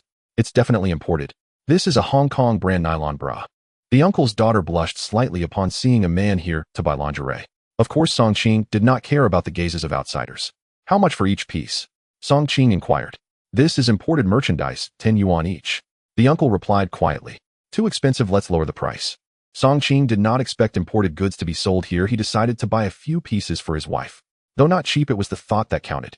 This is imported goods, it can't be cheap. We don't sell them at a low price. The uncle insisted. I'll buy 6 pieces, how about 8 yuan each? I genuinely want to buy, so you should offer a sincere price, right? All right, 8 yuan it is. In fact, 8 yuan for these imported undergarments on the black market is quite reasonable. Initially, Song Qing planned to buy only 3 pieces, but he thought that since he was already buying for his wife, he might as well get 3 for his sister-in-law as well. So he decided to buy 6 pieces. The first 3 should be this size. Song Qing was still aware of his wife's clothing size. But for his sister-in-law, estimating visually, it shouldn't be too far off. The other 3 should be this size. Give me 6 pieces that haven't been unsealed. Oh, I don't want these. All right. With payment made, he received the goods. After shopping around a bit more and finding nothing else worth buying, Song Qing left the black market. The next morning, after having a bowl of beef noodles, Song Qing took 2 industrial coupons to the county supply and marketing cooperative, heading straight to the counter. I want to buy a 14-inch black and white television from the Beijing brand. As he spoke, Song Qing pulled out the industrial coupon he bought at the black market last night. The female salesperson at the front desk brightened up upon seeing that Song Qing was there to buy a television. Especially after noticing how young he was, a sweet smile spread across her face. Great. Let me check your industrial coupon first. After verifying it was legitimate, she led Song Qing to the television section to pick one out. Do you provide installation and delivery? Song Qing asked. Yes, but for delivery, you need to pay an additional yuan. If it's being sent to the countryside, it will cost 3 yuan. All right, help me deliver it to Songjiatin in Qingjiang town. What? To a village? My goodness. The young lady was stunned. Have the villagers become so wealthy? They're buying televisions. You must know that most families in their cooperative don't have televisions, and many of their leaders can't even afford one. After all, a television costs 500 yuan. That's no joke. Okay, Then Song Qing pulled out another industrial coupon for a sewing machine, spending 150 yuan to buy a Butterfly brand sewing machine. After receiving the invoice, he asked them to deliver both the television and the sewing machine to his Songjiatin tomorrow. By noon, he took the gifts he bought for his wife and boarded the bus back to Qingjiang town. In the afternoon, he returned home. "Wife, I'm back." "You're back." Lu Cece came out, but after a glance, she didn't notice the television. "Didn't you say you were buying a television? Didn't you find the industrial coupon at the black market?" Lu Cece asked curiously. "I bought both the television and the sewing machine, but the cooperative staff will deliver them tomorrow." Song Qing replied, holding the invoice. He wasn't worried about them defaulting. "So brother-in-law, doesn't that mean we'll have a television to watch tomorrow night?" Lu Yanyan said excitedly. "A television? They don't even have one at their home in the city." "Absolutely." "Huh.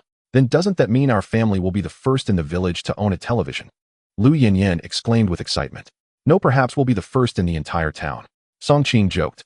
"In fact, it really was uncertain. By the way, wife, I bought you some gifts. Come into the room, and I'll show you." Song Qing whispered. "What gifts?" "Brother-in-law, what kind of gifts?" "Can't we look here? Do we have to go into the room?" "Did you buy me gifts?" Lu Yanyan blinked her big eyes. "I bought you some snacks, Kier." Song Qing took out several bags of snacks from the cloth bag for his sister-in-law. "Thank you, brother-in-law. What kind of mysterious gift is it?"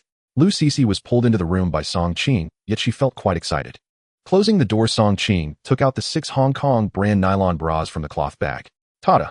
Look, lingerie. These 3 sets are for you, and these 3 sets are for Yan Yan." "Oh, you bought me this." Lu Cece's face turned red upon seeing the garments. Oh dear, her own husband. How could he buy her such clothes? How thick-skinned. Didn't he feel shy while buying them? "These are imported, or look at the design. It's beautiful. It must be very comfortable to wear. Hurry up and try it on." "But this isn't ordinary." Lu Cece's face was flushed with embarrassment. "Don't you like it?" Song Qing looked at his shy wife, scratching his nose. "I do like it. It's just that I'm afraid it won't fit." "It will definitely fit. Oh, just try it on and see." Song Qing felt he shouldn't have misjudged. "Then you go out first." "Okay." Inside the room, Lu Cece tried it on, feeling the nylon fabric. With the scientific design and having never tried such clothing before, it's quite nice. It's just a bit embarrassing. She felt it was too avant-garde. But then she thought since it's worn underneath, it shouldn't be too much of an issue. Oh dear. He even bought for his sister-in-law. How would she explain it to her sister later? Standing in front of the mirror, Lu Cece gazed at her reflection in the outfit she was wearing. It actually looks quite nice. It was breathable, comfortable. It accentuated her figure perfectly, and the fit was just right. She wondered how her husband managed to buy something so well-fitting without her having told him her size. Could it be that he measured it somehow in the past? Cough, cough. A knock came from outside the door. "Wife, how is it? Is it fitting it?" "It's fitting," Lu Cece replied in a voice as small as a mosquito's. "Huh? What? I can't hear you." "It's fitting." Lu Cece's face flushed with embarrassment. "Then I'll come in and take a look." "No." Lu Cece quickly put on a jacket before opening the door. Upon entering, Song Qing noticed that one of the 6 sets of nylon clothes on the bed was missing. Had she put it on? Seeing that his wife's figure looked even more alluring than before, he realized she had. "Is it fitting? Comfortable? If it's uncomfortable, I'll return it next time and get a different size." Song Qing, seeing his wife's flushed cheeks, couldn't help but ask. "It's quite fitting. As long as it's fitting, do you like it, eh?" Song Qing asked with a smile. "I like it, but do you think it's too avant-garde? I'm afraid that when I hang the clothes out to dry, the villagers will see and gossip about it, saying it's indecent." Lu Cece expressed her concerns. Nowadays, people were still quite conservative in their clothing choices. What they say is their business. You're not wearing it for them to see. When you wear it, it's just for me to see. Song Qing rubbed his nose. His words made his wife's cheeks burn even more, resembling a ripe red apple. "Women in big cities dress like this now, but you shouldn't feel any psychological burden." "How do you know?" Lu Cece was slightly taken aback. Cough. "The owner of the shop selling the clothes said so. It's imported from Xinjiang, and women in Europe and America have been dressing like this for a long time." Song Qing replied half-jokingly. "I see. They'll go prepare dinner now. They'll help you with the fire." "Sister-in-law, what dishes are we having tonight?" "Let's make a white-cut chicken, a salt-baked shrimp, and a fish-flavored shredded pork." Song Qing had bought a free-range chicken, a pound of shrimp, and some pork while passing by the supply and marketing cooperative in town. "White-cut chicken? Isn't that Cantonese cuisine? Can you make it, brother-in-law?" Both his sister-in-law and wife were surprised. However, recalling that her husband had mentioned drinking with an old drunkard who was a chef and taught him some culinary skills, they were relieved. "I can't say whether it's authentic, but at least it's edible," Song Qing joked. "I think it will be delicious." In his past life, Song Qing had grown accustomed to feed chickens and lean meat with additives. Now reborn and enjoying the wild game from the mountains and local produce, he realized that as long as the seasonings were adequate, even a little adjustment would make it taste exquisite. Night fell swiftly. Song Qing had finished preparing the meal. The three of them enjoyed their dinner happily. Wow, this white-cut chicken is delicious. Lu Yinyan took a bite of the white-cut chicken, dipped it in the sauce made of soy sauce, peanut oil, ginger, and chopped green onions, and found it to be truly delicious. White-cut chicken is all about its original flavor. It highlights the chicken's tenderness and sweetness. Song Qing explained. This salt-baked shrimp is also quite good. Then you all eat more. I can't. We eat meat 3 meals a day now, and I've noticed I've gained quite a bit of weight recently. If I keep eating like this, will I turn into a big fatty? Lu Cece expressed her concern. Don't worry, your frame isn't that of a big-boned woman. No matter how much you eat, you won't gain much weight. Oh, just relax. Song Qing said seriously. Really? Why would I lie to you? Come on, have a chicken leg. Song Qing served his wife a chicken leg. That night his wife pulled her sister-in-law into the room. Sister, why did you call me in? Lu Yinyan looked confused. Your brother-in-law? Oh no, your brother-in-law went to the county town yesterday, right? I asked him to help me buy a few pieces of clothing for you in the black market there. Come and try them on to see if they fit. Lu Cece explained. She absolutely couldn't say that these were bought for her sister by her husband. That would be too awkward. What clothes, eh? Her sister-in-law immediately became curious. Well, these 3 pieces are yours. Try them on first. If they don't fit well, return them and get a different size. With that, Lu Cece picked up a nylon bra that was still in its packaging from the bed. What is this? It looks like lingerie. It's lingerie. Try it on. Lu Cece urged. It looks quite unique, unlike the vest we usually wear. The material seems very different too. Lu Yinyan touched the fabric and found it very comfortable. Here, let me help you try it on to see if it fits. She had to struggle for 20 minutes to put it on by herself. There was no other way, and it was her first time wearing something like this.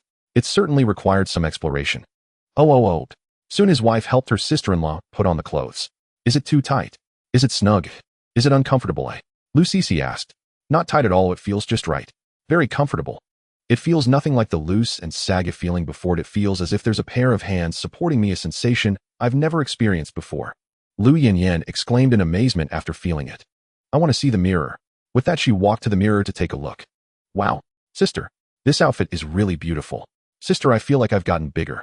Lu Yinyan exclaimed as she gazed at her reflection. All right, don't shout so loudly. His wife quickly lowered her voice, worried that if her husband outside heard it would be too embarrassing. Oh. Sister, your brother-in-law's measurements are too accurate. I should have consulted him first. He really knows how to buy clothes. He made me bigger. Hearing this, his wife's expression darkened. Don't tell your brother-in-law about this. I asked him to buy this outfit, and I told him the size. Don't say anything random. Lu Cece quickly put on a serious face. Sometimes her younger sister could be a bit clueless. So adorably naive. Oh, got it. All right, hurry up and take it off. I'll wash it tomorrow and wear it again. A night passed without incident, and soon it was the next morning. Today, Song Qing didn't plan to go into the mountains to hunt, as the supply and marketing cooperative in the county town should deliver the television and sewing machine around noon. He certainly needed to be present for the installation. Roar. Early in the morning, the 4 Tibetan Mastiffs in the dog cage were making a huge commotion. Song Qing threw several pounds of meat into the cage, which finally quieted them down considerably. After finishing breakfast, he planned to cultivate a good relationship with these 4 Tibetan Mastiffs. However, as soon as he approached the cage, the 4 Mastiffs started barking wildly at him. Their eyes were filled with vigilance and hostility. Clearly, having just been brought home for a couple of days, these 4 Mastiffs did not see him as their owner at all. I need to give you guys names. Looking at the 4 Mastiffs with black backs and yellow bellies, he thought, forget it, simple names will do. Let's call you a Air, a San, and a C. He decided on the names without caring whether they understood or liked them. Roar. The 4 Tibetan Mastiffs continued to bark fiercely at him. Damn it. Are you getting too bold? It seemed that using time to build a bond and feed them would take a while. He needed to use some special methods. With that thought, he directly opened one of the dog cages, grabbed the chain of Ada, and pulled the Mastiff out. Just as Ada was pulled out of the cage, it roared at Song Qing and unexpectedly lunged at him. Oh, pretty fierce. No wonder it's a Tibetan Mastiff. I like it. Fierce, full of spirit. It has attitude. Watching Ada charge at him, he was completely unperturbed, while others might have panicked. Bang! Ada's movements seemed to slow down in Song Qing's eyes. He kicked out like lightning, but still held back most of his strength. He was afraid he would kick the Mastiff to death. The next second, Ada flew back at 3 times its original speed and crashed to the ground. Wail! Ada rolled on the ground in pain, its previously fierce gaze revealing a hint of fear for the first time. Still coming for more. Song Qing revealed a cruel smile. To deal with such ferocious beasts, you must be even more ruthless. Only by being fiercer can you quickly intimidate them. What's going on? His wife hurried out to check upon hearing the commotion outside. Ada immediately bared its teeth and barked at Lu Cece upon seeing someone emerge. You dare bark at the mistress? Looking for a fight, are we? Songqing quickly stepped forward ready to kick Ada again. Ada hurriedly got up to resist trying to bite Songqing's calf. But Songqing was faster. He kicked Ada in the abdomen. Ada hadn't even reacted before it flew back again. Whine. This time, Ada let out a whimper, as if it was finally a bit scared, and dared not get up to attack Songqing again. If you listen, you'll get meat. If you don't, you'll starve for 3 days. Songqing fixed a fierce glare on Ada. Huh, what if it bites you? His wife asked worriedly. Don't worry, dear, I know what I'm doing. Just relax, Songqing said with a smile. Really? If you don't believe me, watch. Saying that, he secured Ada, and then opened the second cage to pull out Aer. Although Aer had just seen Ada being humiliated by this human, it would not submit. It would not be afraid. With its ferocity, it lunged at Songqing. It decided to bite this guy to death. It wanted to defend the dignity of their Tibetan Mastiff clan. But in the next second, Songqing kicked out again. Bang! Back where it came from. He sent the cage crashing aside. Whine. Ada, in pain, let out a whimper similar to a dog's. Then he repeated the same, with a san and a si. After a good beating, although the 4 Tibetan Mastiffs still harbored some hostility towards him, their eyes showed a hint of fear. See, no problem. Are you training the dogs? His wife asked, feeling it was a bit cruel. Yes, to handle such large Tibetan Mastiffs, you have to be tough. Otherwise, they won't become familiar with you. Songqing fabricated an excuse. Like this, Lu Cece didn't understand, but felt there was some logic to it. Before long, it was noon. Inside the house, he heard the sound of a tractor getting closer. It should be the people delivering the TV and sewing machine. Sure enough, when he stepped out of the yard, he saw a tractor pull up to his door. There were 2 workers, one driving the tractor and the other sitting behind it. Is this the home of Mr. Songqing? The leading worker asked. Yes. We are delivering the TV and sewing machine you bought at our supply and marketing cooperative yesterday. Well, thank you for bringing it over, Songqing nodded. Can I see the receipt? Sure. After checking the receipt, the 2 workers carried the TV and sewing machine inside. Wow. Is this the TV you bought? It's quite big, 14 inches. His wife and sister-in-law eagerly gathered around, curious. Yes, if you're going to buy, you should get the biggest. Where should we install it? The worker asked Songqing. In the living room. All right. The 2 workers were also action-oriented and immediately began installing the TV for Songqing. The main task was to set up the antenna. The antenna needed to be assembled and then supported by a bamboo pole or wooden rod to stand upright. Otherwise, the signal would be poor. In fact, when the tractor entered the village, some villagers had already seen it. As they began installing the antenna at Songqing's house, it finally attracted more people's attention. Hey, what are they installing over there? Looks like an antenna. What's an antenna? It's a TV antenna. I saw them in town. TVs need antennas to receive signals.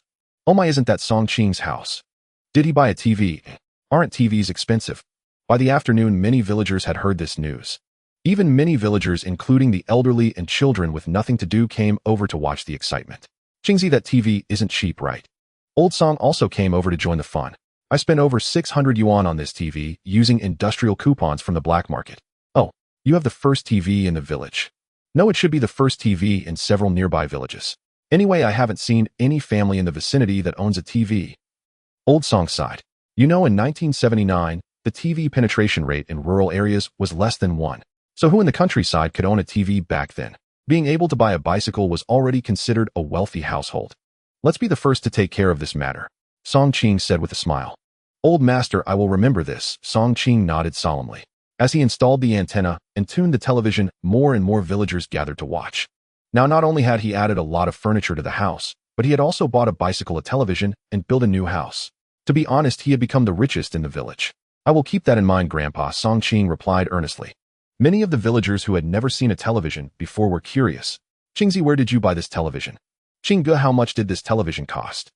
Many villagers were asking with eager curiosity, and Songqing replied with a smile. After half an hour of tuning, the television finally began to play. However, the current television could only receive 3 channels. It's a bit limited, but there was nothing to be done. The signal here was just that poor, so receiving 3 channels was quite impressive. In the evening after the news ended, more than 10 villagers had come to Songqing's house to watch the television, mainly because they had never seen one before and were eager to experience it. Even old Master Song and Uncle Fugua's family came. Let's watch this channel. The show being aired was called There Is a Young Man. It depicted the life and ideals of a youth in this era, reflecting real-life issues. Everyone was watching with great interest. Especially his wife and sister-in-law, both of whom were educated youth, were deeply moved after watching. Songqing, however, had little interest, having seen too many rich and colorful dramas in his past life. He found it hard to watch such series. Of course, he did not show it, and happily accompanied his wife and sister-in-law in watching. The next day, the news of Song Qing buying a television had spread not only throughout the village, but also to the neighboring villages. This matter had made countless people envious. The most envious and jealous were undoubtedly Song Dahu and Song Eru. They were so envious that their teeth were about to break. Heaven is unfair. Why is it that Song Qing can build a new house and buy a television? Why did my wife run away? Oh, Song Dahu cried tears of despair. Recently, some rumors had spread in Songjiatan saying that the two brothers deserved to have their legs broken, as it was a punishment from heaven for the many unscrupulous deeds they had committed in the past. For the next 3 days, Song Qing did not go hunting in the mountains, but focused on training the 4 Tibetan Mastiffs. In the courtyard, Song Qing waved at Ada in the corner, saying, "Come here." Seeing Song Qing wave, Ada happily trotted over, wagging its tail obediently. "Sit down." Ada obediently squatted down. "Good, good, good." Song Qing was very pleased and took out a piece of meat from behind him and tossed it in front of Ada. Ada happily started eating. Over the past few days, Ada had changed significantly, with many more injuries on its body. Its face was somewhat bruised. What my ancestors said is true. A stick with a carrot is indeed effective not just for people, but also for dogs. For these past few days, he had used brute force to train them, or rather to discipline the dogs. The 4 Tibetan Mastiffs had become very obedient after he had given them a good beating, and they happily ate whatever he fed them, no longer daring to bark at his wife and sister-in-law. Dare not to eat. A good beating. Dare to bark at my wife and sister-in-law. Another good beating. Dare to show teeth. Another good beating. After 3 days, the results were very clear. Instead, most of the taming techniques that Sun Wooly had mentioned were not applicable. Moreover, those techniques required a lot of time to build rapport, and Song Qing did not have that kind of patience. "I need to go hunting in the mountains tomorrow." He planned to take 2 Tibetan Mastiffs into the mountains to test their hunting skills and see what they had learned. Early the next morning, after finishing breakfast, Song Qing told his wife and sister-in-law that he was taking his ox horn, bow hunting knife, and axe, some dry food, and brought along Xiao Huang leading Ada and Ayer, and set off. Today he did not plan to invite Uncle Fuguwei and the others to join him. His target was the marten. It was unlikely that Uncle Fuguwei and the others would catch anything, so he would call them next time when hunting large game. An hour later, Song Qing entered deeper into the mountains from the outskirts. The 2 Tibetan Mastiffs were leashed to him, sniffing around curiously. Xiao Huang also occasionally soared into the sky to look for prey and keep watch. Now we have both land and air scouts. We are just missing the sea. Xiao Huang, if you spot a marten, let me know immediately. Song Qing patted Xiao Huang's head, feeding it some shredded meat while giving instructions. Xiao Huang's intelligence was increasing day by day, and it could understand some of Song Qing's requests. After finishing the food, Xiao Huang let out a few calls and then soared into the sky. Then Song Qing took out a small piece of marten fur from his pocket and held it in front of Ada and Ayer for them to sniff. "Follow this scent to find prey, and there will be a reward. I hope the Tibetan Mastiffs trained by Grandpa Sun will perform well in the mountains," Song Qing silently prayed. "Let's go." With a command, the 2 Tibetan Mastiffs began to move forward. However, their pace was not fast. They were sniffing around curiously, running and stopping. To be honest, Song Qing did not know if relying on the Tibetan Mastiffs to find the marten's den or traces would work. But he knew that the sense of smell of Tibetan Mastiffs was extremely sensitive, 1,000,000 times more than that of humans. That was indeed quite terrifying. Unfortunately, martens mostly come out at night, only appearing during the day when they are very hungry. Otherwise, using Xiao Huang to search for the marten's silhouette from the air would be easier. However, in the previous 2 mountain trips, he found that traces of martens were indeed scarce. The 2 or 3 martens he caught before were purely due to luck. It had been snowing heavily, and the martens often went hungry in the winter, so they were more active during the day. Now all the snow in the mountains had melted, and it was already spring. The vegetation in the mountains had flourished, and it was rare for martens to appear during the day in this season. How much for one? Song Qing's heart leapt with quiet delight. 4 Tibetan Mastiffs. This would form the core of his initial hunting team. Adding a few more hounds later would make it perfect. Before arriving, he had already consulted Old Master Song about Tibetan Mastiff prices, anywhere from several dozen to 100 yuan per dog, depending on lineage, quality, and age. "My Mastiffs are of exceptionally pure bloodline. Their ancestry is outstanding. My father brought them back personally from the Tibetan plateau. They're also of the giant Mastiff variety. I usually sell year-old pups like these for 60 yuan each. But since you came with Old Master Song, and you're buying 4 at once, I'll let you have them for 50 yuan apiece. What do you say?" Sun Wooly paused thoughtfully before speaking. 50 yuan each. Song Qing weighed the offer and found it fair. After all, the breeder had raised them for a full year, investing considerable time, care, and cost. "Brother Sun, could you go a bit lower? Next time I'll treat you to drinks." Old Master Song hurriedly joined the negotiation. "Old Song, even if you bought me drinks right now, it wouldn't change a thing. I'm already offering him a steep discount." Sun Wooly shot his old friend a wry glance, prompting an awkward chuckle from Old Master Song. who well knew his friend truly was pricing the dogs generously. Done. I'll take them. Song Qing nodded decisively. 200 yuan for 4 mastiffs felt like an exceptional value. These dogs would soon generate far more than 200 yuan, perhaps even 20,000. By the way, brother son, could you also sell me those 2 adult mastiffs chained over there? Song Qing pointed toward 2 imposing, ferocious-looking dogs. Those 2 are our family's breeding stock. We wouldn't part with them for any price. Sun Wuli laughed, then chided gently. All right, Song Qing conceded. He'd known such hopes were too optimistic. Those 2 were clearly reserved for stud duty. And by the way, let me walk you through how to train these 4. Since they're already a year old, taming them will require patience and time. You must feed them while nurture trust and gradually introduce them to freedom, letting them roam under supervision step by step. I've trained them for several months. They possess solid hunting instincts. My sons have even taken them into the mountains for actual hunts. So your first priority upon returning home is bonding. Feed them regularly, spend time near them, build affection and mutual trust. After that, I'll share further techniques, both general dog training and specialized hunting discipline. Sun Wuli then imparted detailed methods for obedience, field command, and predatory conditioning. Still, as Sun Wuli emphasized, the dogs were already well-trained. Song Qing needed only to sustain their health, deepen their loyalty, and they'd be ready for mountain hunts in no time. At noon, after sharing a bowl of chilled wheat noodles at Sun Wuli's home, Song Qing and Old Master Song hired a tractor in town to carry the 4 mastiffs back towards Songjia village. Sun Wuli also gifted him a sturdy iron dog crate and several heavy-duty chains.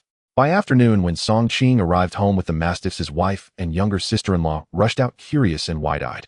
Ayo, Puru. All 4 dogs barked fiercely throughout the journey. Away from their master's domain, they grew increasingly agitated and aggressive upon entering this unfamiliar land. They lunged and barked wildly at his wife and sister-in-law. Seeing their bared fangs and snarling muzzles, Lu Sisi and Lu Yinyan instinctively recoiled in apprehension. Brother-in-law, these dogs are terrifying. I'm scared. Will they bite? Lu Yinyan shrank behind her elder sister, voice trembling. They're Tibetan mastiffs, fierce by nature, but I'll keep them confined in the iron crate, and when released they'll always be secured with chains. Don't fear, in time they'll settle in. Song Qing smiled reassuringly. Dogs, after all, always act this way upon arrival. Given time and consistent care, familiarity would bloom naturally. Just don't approach the crate for now. They're still dangerous. Stay clear to avoid injury. He added the warning thoughtfully. Understood. Both sisters nodded in unison. The crate was placed carefully in a quiet corner of the courtyard. After verifying the crate's sturdiness, Song Qing descended into the cellar, cut 10 gene of pork into small pieces, and tossed them inside. The mastiffs sniffed the meat eagerly, but after glancing warily at Song Qing, they refused to eat. Truly well-trained mastiffs. They regarded him with suspicion, perhaps fearing poison, refusing food offered by strangers. Looks like I'll need to add something extra. He returned to the cellar, cut several more gene of pork, and sprinkled a fine medicinal powder over the meat. The powder had been given to him by Sun Wuli, who'd advised, if they refuse your food upon returning home, mix this in. It calms resistance and builds acceptance. After thoroughly blending the powder into the meat, he tossed it back into the crate. The mastiff sniffed again, hesitated, eyes flicking doubtfully towards Song Qing, then finally devoured it ravenously. Sun Wuli certainly knows his craft. The breeder had supplied over 20 packets. Should the supply run out before the dogs accepted plain food, Sun Wuli promised to provide more. Chinga, do these mastiffs need meat at every meal? Lu Sisi asked, watching her husband feed such generous portions. Not necessarily. Barley or cornmeal suffices for daily meals, but ideally they should receive meat once a day.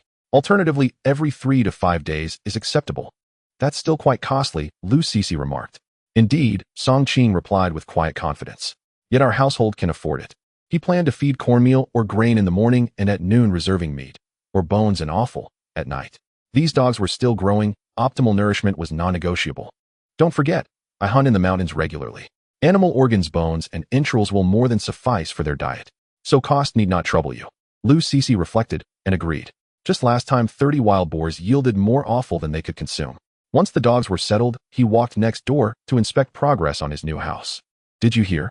Song has bought a bicycle, the 3rd household in Songjia village to own one. That scoundrel actually owns a bicycle. Heaven's blind. Indeed. Rumor says he's opened a billiard hall in town with some relative. True or false? Learning city ways, becoming a merchant. What's a billiard hall? On the construction site, several villagers from Songjia village exchanged gossip while hauling bricks. They were laborers Song Qing had hired, digging foundations, hauling soil, and transporting materials. Roar. Nada and Air instantly spotted the fleeing sable and letting out thunderous roars shot forward like lightning in pursuit. But Song Qing reacted even faster. and he drew his buffalo horn bow, its string humming tautly, then released the arrow in the next breath. Song Qing locked onto the sable's evasive trajectory. An iron core arrow sliced across 100 meters like the grim reaper himself materializing behind the fleeing creature. Hearing the death-heralding shriek of the arrow cleaving the air, the sable panicked and attempted to veer mid-flight. Yet the lightning-swift shaft granted it no reprieve. Thud! And the arrowhead pierced the sable's skull, pinning it motionless to the earth. Song Qing always aimed for the head when hunting sables. To preserve the priceless pelt, body shots risked damaging the fur. Sable meat held little value. Only its opulent pelt commanded true worth. This sudden lethal strike stunned Ada and Air mid-launch. They halted instinctively, turned to glance at their master tails tucked tight. They seemed to grasp in that moment that had the arrow struck them, death would have been certain. Well done, both of you. Song Qing smiled, scooped up the sable, and dropped it into his cloth sack. Indeed, the aerial vigilance of Xiao Huang paired with the ground-scenting prowess of Ada and Air formed an extraordinary hunting synergy. How many sables had they bagged already? Here's your reward. Song Qing sat down, selected one sable, and carefully skinned it, preserving the pelt intact, before cutting the carcass into portions to feed Ada and Air. Woof! Woof! And the two Tibetan mastiffs devoured the meat, tails whipping like electric motors in eager devotion. Screech. Xiao Huang stood rooted to the ground, issuing a sharp protest. Yours too. Song Qing minced a portion finer and fed it by hand to Xiao Huang, who responded with a satisfied melodious cry. After feeding all three companions, he rose and declared, "Let's keep searching for sables. Today's fortune rests entirely on you." Onward. Leashing the two mastiffs, Song Qing pressed deeper into the dense forest. Truly the mastiffs' noses were astonishingly keen. That afternoon, aided by Xiao Huang and the pair of mastiffs, he secured several more sables. By dusk, he had brought home 7 sables. No sooner had he stepped through the door than he began skinning them. Sable pelts were treasures, requiring immediate meticulous preparation. Renowned as the soft gold of the fur world, they reigned supreme among furs. No other marten could rival them.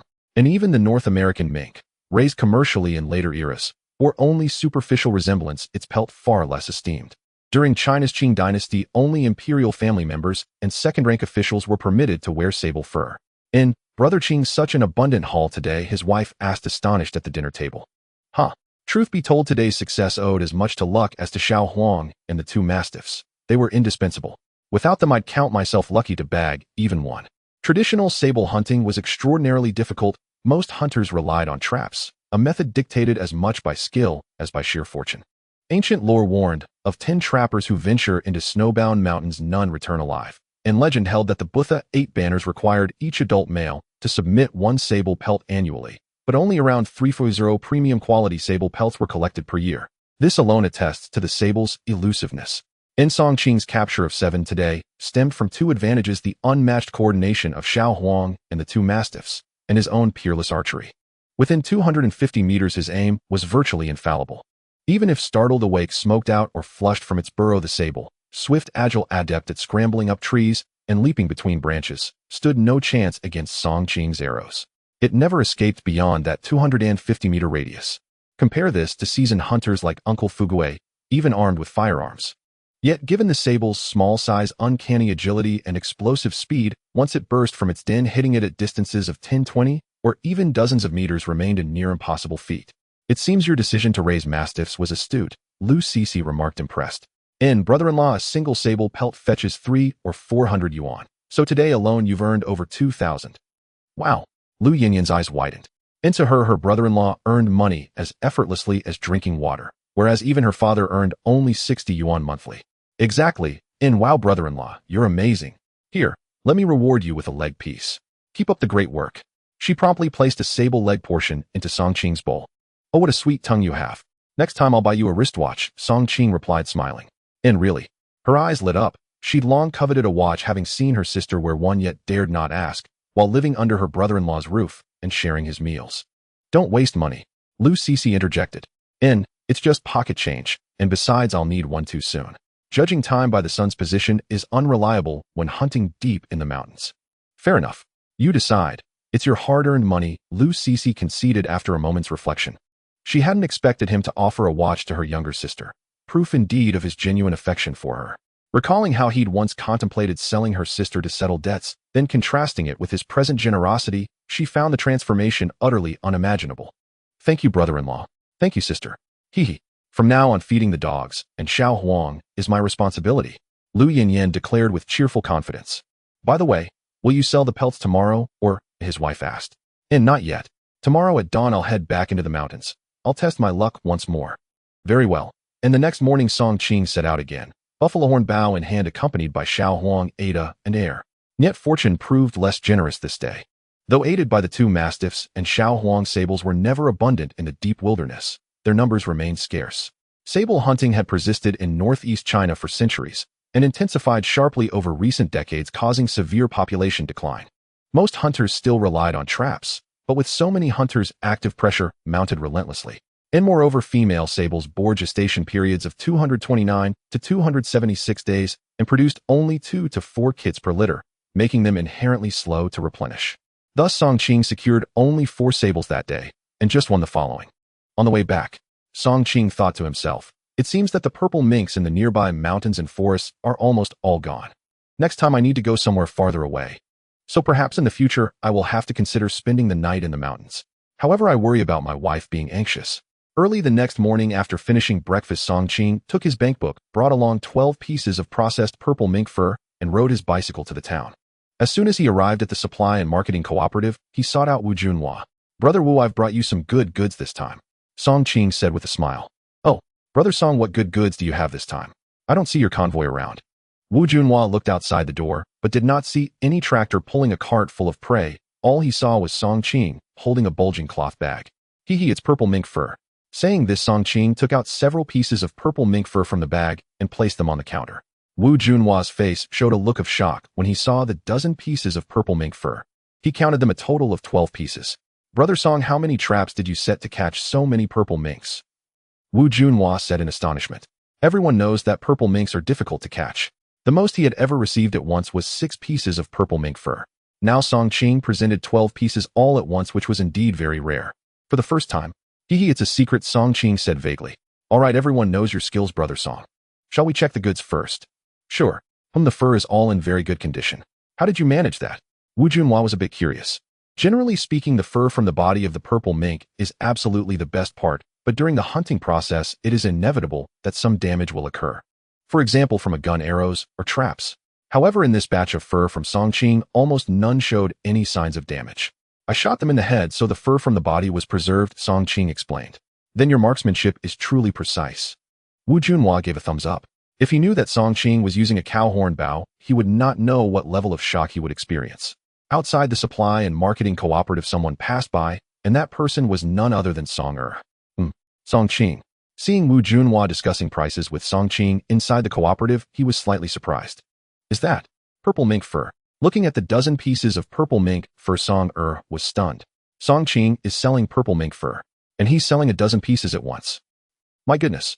Even if each piece is sold at a lower price of 300 yuan, that's already several thousand yuan. At this moment, Song felt a mix of envy and jealousy, with jealousy outweighing envy. Ever since Song Qing turned over a new leaf and stopped gambling, why does it seem like he has started to rise rapidly? Thinking of this, a hint of greed appeared in his eyes. He paused to think, suddenly feeling crafty, and then hurriedly left. Inside the cooperative, Song Qing was discussing prices with Wu Junhua and did not notice Song passing by outside. Brother Song, among these 12 pieces of purple mink fur, there are 6 of top quality that can be sold for 400 yuan each, and 3 that are also quite good that can go for 350 yuan each. The remaining 3 are of average quality, but since they are not damaged, I can still offer 300 each. What do you think? All right, let's close the deal at this price. Song Qing was quite satisfied with this price. It was reasonable. That's great. They'll settle the payment for you now. By the way, Brother Wu, can you exchange some grain and meat coupons for me? No problem. In the end, Song Qing sold the 12 pieces of purple mink fur for a total of 4350 yuan. He also exchanged for 50 yuan worth of grain and meat coupons. After the transaction was completed, he took the hefty sum of 4300 yuan and headed to the credit cooperative in town to deposit 300 yuan. As for the remaining 1300 yuan in cash, he planned to keep it for the time being. After all, they were building a house, and some materials and labor costs would need to be paid gradually. Originally, his bank book had a deposit of 700 yuan, and with the additional 300 yuan deposited it now shows a total of 1000 yuan. I have finally become a 10th Sanyuan household. Song Qing felt a bit happy. In 1979, being a 10th Sanyuan household in the countryside is truly remarkable. There probably aren't many in the whole town.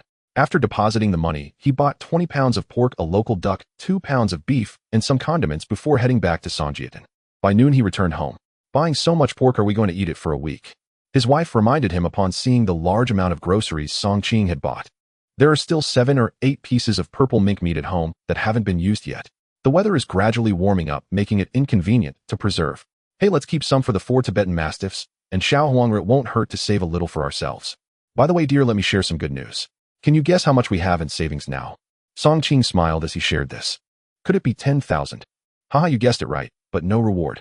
10,000. Really 10,000. Lu Cece covered her mouth. To be honest, she never dared to imagine that their family could have over 10,000 in savings. Isn't this exactly what they say on TV about being a Tinthasandiuan household? Yes, I still have over 1,000 in cash on hand. Here, take this 1,000. You will be responsible for the expenses when it comes to building the house. As Song Qing spoke, he took out another 1,000 and placed it in his wife's hand. Keeping over 200 as a reserve would be enough. And here, save this as well. His wife took the money and glanced at the amount in the bank book. When she saw that string of zeros, she exclaimed again, "We really are a Tinthasandiuan household. Wow, Qinggu, you are amazing." Lu Cece looked tenderly at the man in front of her, feeling a surge of emotions. There was a time when she thought their family was completely falling apart, and her own life was filled with despair and pain. But now, isn't it slowly getting better? Really? In what way? This made his wife roll her eyes at him. Not serious. I'll go take care of this money and savings first. All right. In the evening, Song Qing made a soy sauce duck and pork and cabbage stew with vermicelli. He also specially cooked 4 pounds of pork to reward the 4 Tibetan Mastiffs, and of course, he didn't forget to give Xiao Huang some scraps to eat. Just as Song Qing was cooking, the postman delivered a letter to their home. As he set the steaming dishes on the table, he heard the 2 sisters reading the letter. Is it a reply from my in-laws? Song Qing asked curiously. Besides his in-laws sending letters to his wife and sister-in-law, hardly anyone else wrote to them. Yes. Sister, what did mom and dad say? Lu Yanyan asked with curiosity. This is a letter from mom to us. The letter asks how we are doing and mentions some family matters. His wife recounted some of the things her mother said. By the way, she said she misses us very much and that we can visit them whenever we have time. Lu Cece said, now that the conditions for young intellectuals returning to the city have relaxed quite a bit, if you want to visit your in-laws, I can accompany you back. Song Qing said. After marrying him, his wife and sister-in-law had never returned to the city. He also learned that his wife had not seen her parents before marrying him. One reason is that after the young intellectuals were sent to the countryside, they were generally not allowed to leave the rural areas without approval. Even if they wanted to return to the city during holidays, they had to get approval from the production team to obtain a temporary visiting permit. However, management in northeast China regarding this matter was very strict. In most places, it was stipulated that one could only return to the city once a year. In practice, unless you had a good relationship with the leaders of the production team or the commune, they would rarely approve your return to the city. After all, they believed that it was better to avoid trouble. Only in cases of severe illness in the family or funerals would they grant you a few days to return. The second issue is that even if you received approval to return to the city, if the journey was far, the cost for transportation, accommodation, and food would become a significant burden. This would leave you without money to visit your family. Therefore, in reality, most young intellectuals, after being sent to the countryside, had neither the ability nor the opportunity to return to the city. However, since last year, the policies for young intellectuals returning to the city have begun to relax, especially in places like Songjiaten, which received the first batch of land contracts, making it much easier for them to visit. Generally, if you applied to the brigade, it was relatively easy to obtain approval. Previously, his wife and sister-in-law hadn't gone back at all due to lack of funds. Now the situation is different. Since the family has money, if they want to return to the city for a few days, Song Qing can still accompany them. Really? Lu Cece's face showed a hint of joy. Since she became a young intellectual, she had not gone back and indeed wanted to see her parents. Although she had seen her father not long ago, she hadn't seen her mother in years. Song Qing nodded. All right, let's find a time to go. Oh, by the way, Yin Mom mentioned you in the letter. She said that the policy for young intellectuals returning to the city should be implemented soon, but since our parents haven't retired yet, the route of you taking over their work to return isn't feasible. She also said that you're not young anymore and should consider marrying someone from the city. She mentioned that she has someone in mind from her workplace who's a bit older, 28 years old this year, but otherwise he's quite good. She plans to let you take some time to return and meet him. If it fits, then you could get married. Lu Cece read aloud from the letter. What? Blind date. Marry someone. Lu Yanyan, who was munching on a duck leg, suddenly found the duck leg no longer appetizing. In fact, her mother-in-law's thoughts were quite simple. Lu Yanyan was indeed not young anymore at 21 years old. At this age, many in the countryside already had several children. Even in the city, many at this age were already married. Additionally, it wasn't ideal for a young woman to stay at her brother-in-law's house indefinitely. Yeah, it's what Mom said. You can read it yourself. Lu Cece passed the letter to her sister. Looking at the contents of the letter, Lu Yinyan sulked. Sister, I think I'm still young. I'm not in a hurry to get married. Mom is really something. Just because she thinks it's good doesn't mean I think it's good. Besides, if marrying is the way to return to the city, I'd rather not return so soon. I think staying in the countryside is quite nice. Lu Yinyan pouted. To be honest, when Song Qing heard that his mother-in-law wanted to introduce a partner to his sister-in-law, and that the route of marriage was the way for her to return to the city, it seemed to follow his sister-in-law's trajectory from his past life. However, this time, it was a letter informing his sister-in-law. In his previous life, after the policy for young intellectuals returning to the city opened up, his sister-in-law did indeed return. After returning, he remembered that not long after she indeed got married, and it was to a man from the same workplace as his mother-in-law. Since she was a young intellectual marrying to return to the city, she could resettle there, which solved the problem of his sister-in-law's return. However, after she married, he learned that she seemed to be living very poorly. Of course, he only found this out many years later. In his previous life, he heard his father-in-law mention it while drunk. He said that the man his sister-in-law married was unable to have children, a born eunuch. After marrying, his sister-in-law effectively lived as a widow. The man, due to his incapacity, gradually became irritable, started drinking, and eventually began to hit his sister-in-law. Moreover, to cover up their son's inability to have children, the man's parents shifted the blame for their inability to have children onto his sister-in-law. They claimed that it was his sister-in-law who was infertile. At that time, his in-laws, due to the influence of his sister-in-law's husband's family, were angry, but dared not speak out. Because his sister-in-law's father-in-law and mother-in-law were both leaders in high-ranking positions. This led to his sister-in-law frequently suffering from emotional abuse from her husband, as well as physical abuse, and even difficulties from her in-laws and external rumors. Eventually, he heard that she even developed depression, contemplating suicide multiple times. After a few more years, his sister-in-law still couldn't bear it, and unable to divorce, ultimately chose to end her life. To be honest, his sister-in-law's experience was truly tragic. A girl so innocent should not have such a life. It was only later that Song Qing learned that the man's parents had long known their son was infertile. It was said that he had a girlfriend before, but it ended without any outcome. It was said that the girlfriend's family was also well matched, and once they found out that their son couldn't have children, they naturally ignored him. This is also why the man had not married by the age of 28. Seeing that his mother-in-law's family had no power and that his sister-in-law was naive and weak, easily bullied, the man took advantage of this and married her. They couldn't let their son live a life of solitude just because he couldn't have children, could they? It's better to find a woman to accompany him, which could also silence some people's gossip. Brother-in-law, I live here, you won't kick me out, will you? Lu Yinyan looked at Song Qing for help. Song Qing pulled his thoughts back, gazing at the innocent and lively sister-in-law before him. If he didn't help her, she might very well accept her parents' suggestion and marry that person. It would be like watching his sister-in-law jump into a fire pit. Not only would she have to endure a loveless marriage, getting beaten and scolded, but ultimately, she might even lose her life. Why would I kick you out? Stay for as long as you want. After all, there's food and drink here. Having an extra pair of chopsticks won't make a difference, Song Qing smiled. Brother-in-law, you are too kind to me. After hearing this, Lu Yanyan's face lit up, and she felt the duck leg in her hand suddenly became more delicious. Qingbi, you can't spoil her like this. Besides, my parents want her to go on blind dates for her own good, so she can return to the city. Lu Cece spoke earnestly.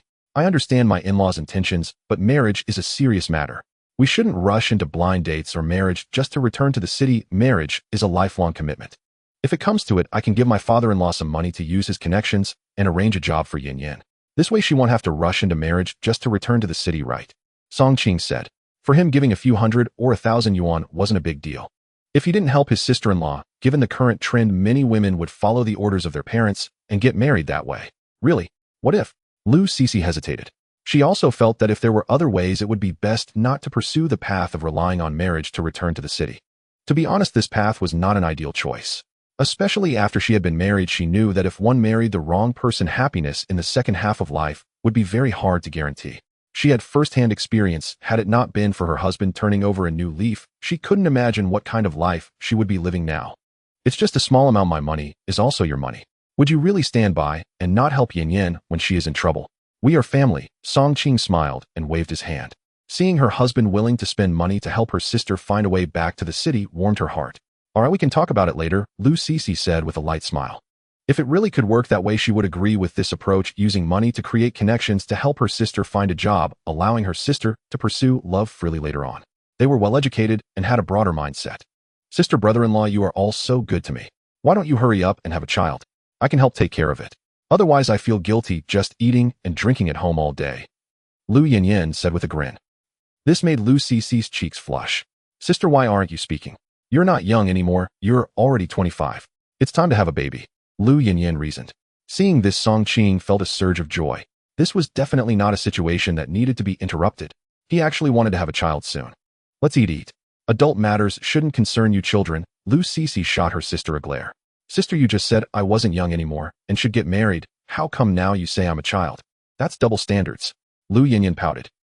"I'll go get a glass of water." Lu Cici quickly evaded the topic. After her wife returned from a tactical water break, Song Qing shifted the topic. "Honey, I have an immature idea I want to discuss with you," Song Qing said. What idea? Was he planning to have a child? But don't even mention having a child. She wasn't mentally prepared for that yet. There was still a shadow in her heart. "I think farming doesn't earn much money. Waking up early and returning late, facing the dirt every day, we shouldn't plan our land anymore. Whoever wants to farm can do so." What will we do at home then?" His wife looked puzzled. "Living at home every day. After some time, if there's a chance, I want to open a Ready Tower clothing store for you. What do you think?" Song Qing said. It would not be good for his wife to not farm or work and just stay at home every day. Having nothing to do could lead to overthinking and confusion. This could instead lead to family conflicts. So one should find something constructive to do. A clothing store. Lu Cici was slightly surprised. "You and Yin Yin are both good with needlework. I think you can handle it.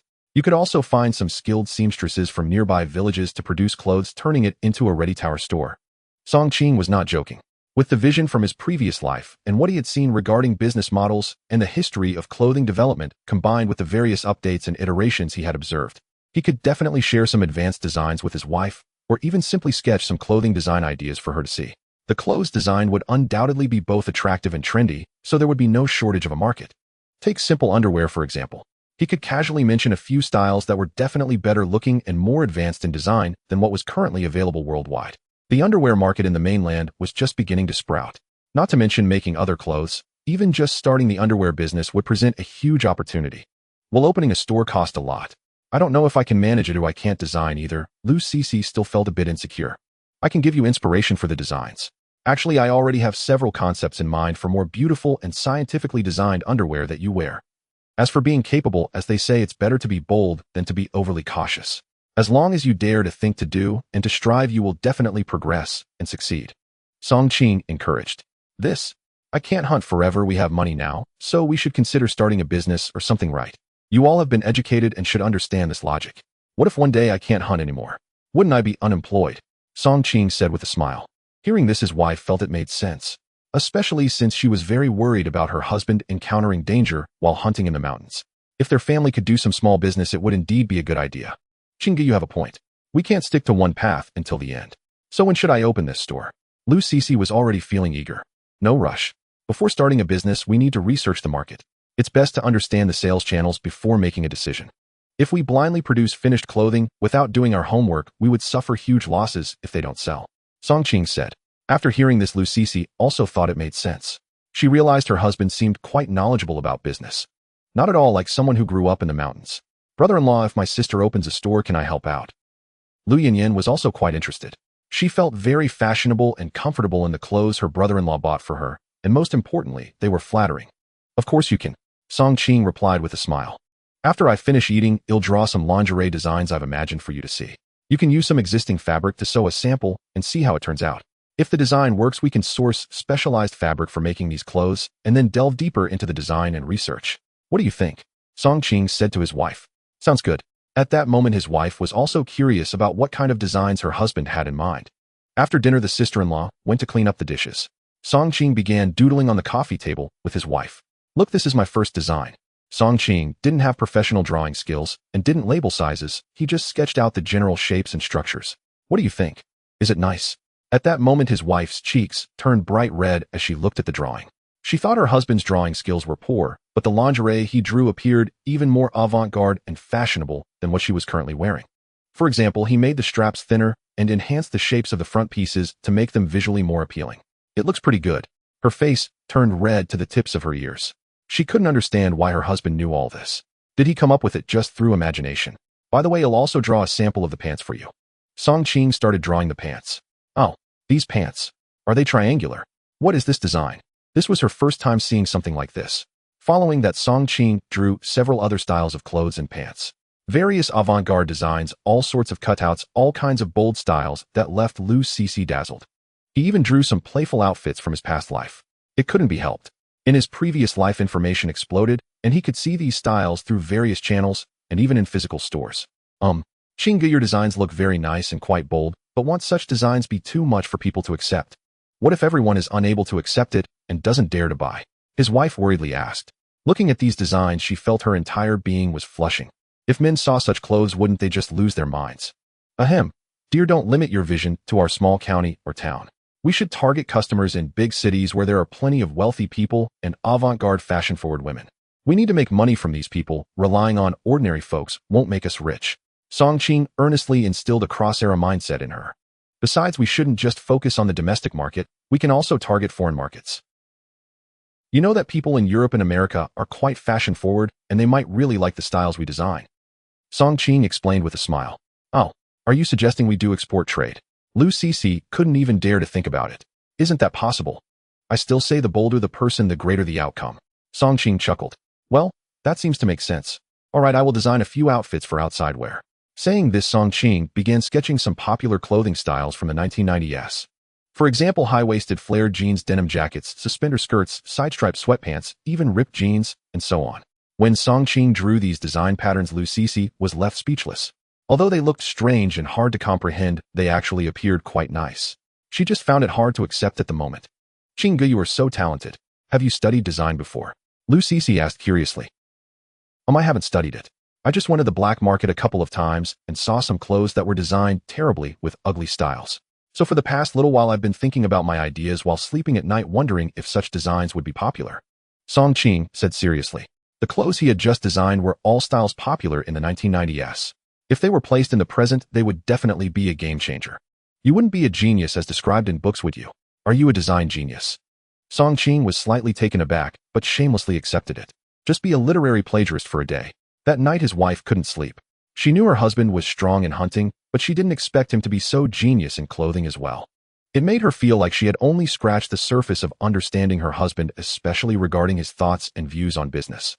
The next morning, Song Qing told his wife and sister-in-law that he was going into the mountains to hunt. He hadn't found a suitable opportunity for business yet, so he wouldn't rush into it.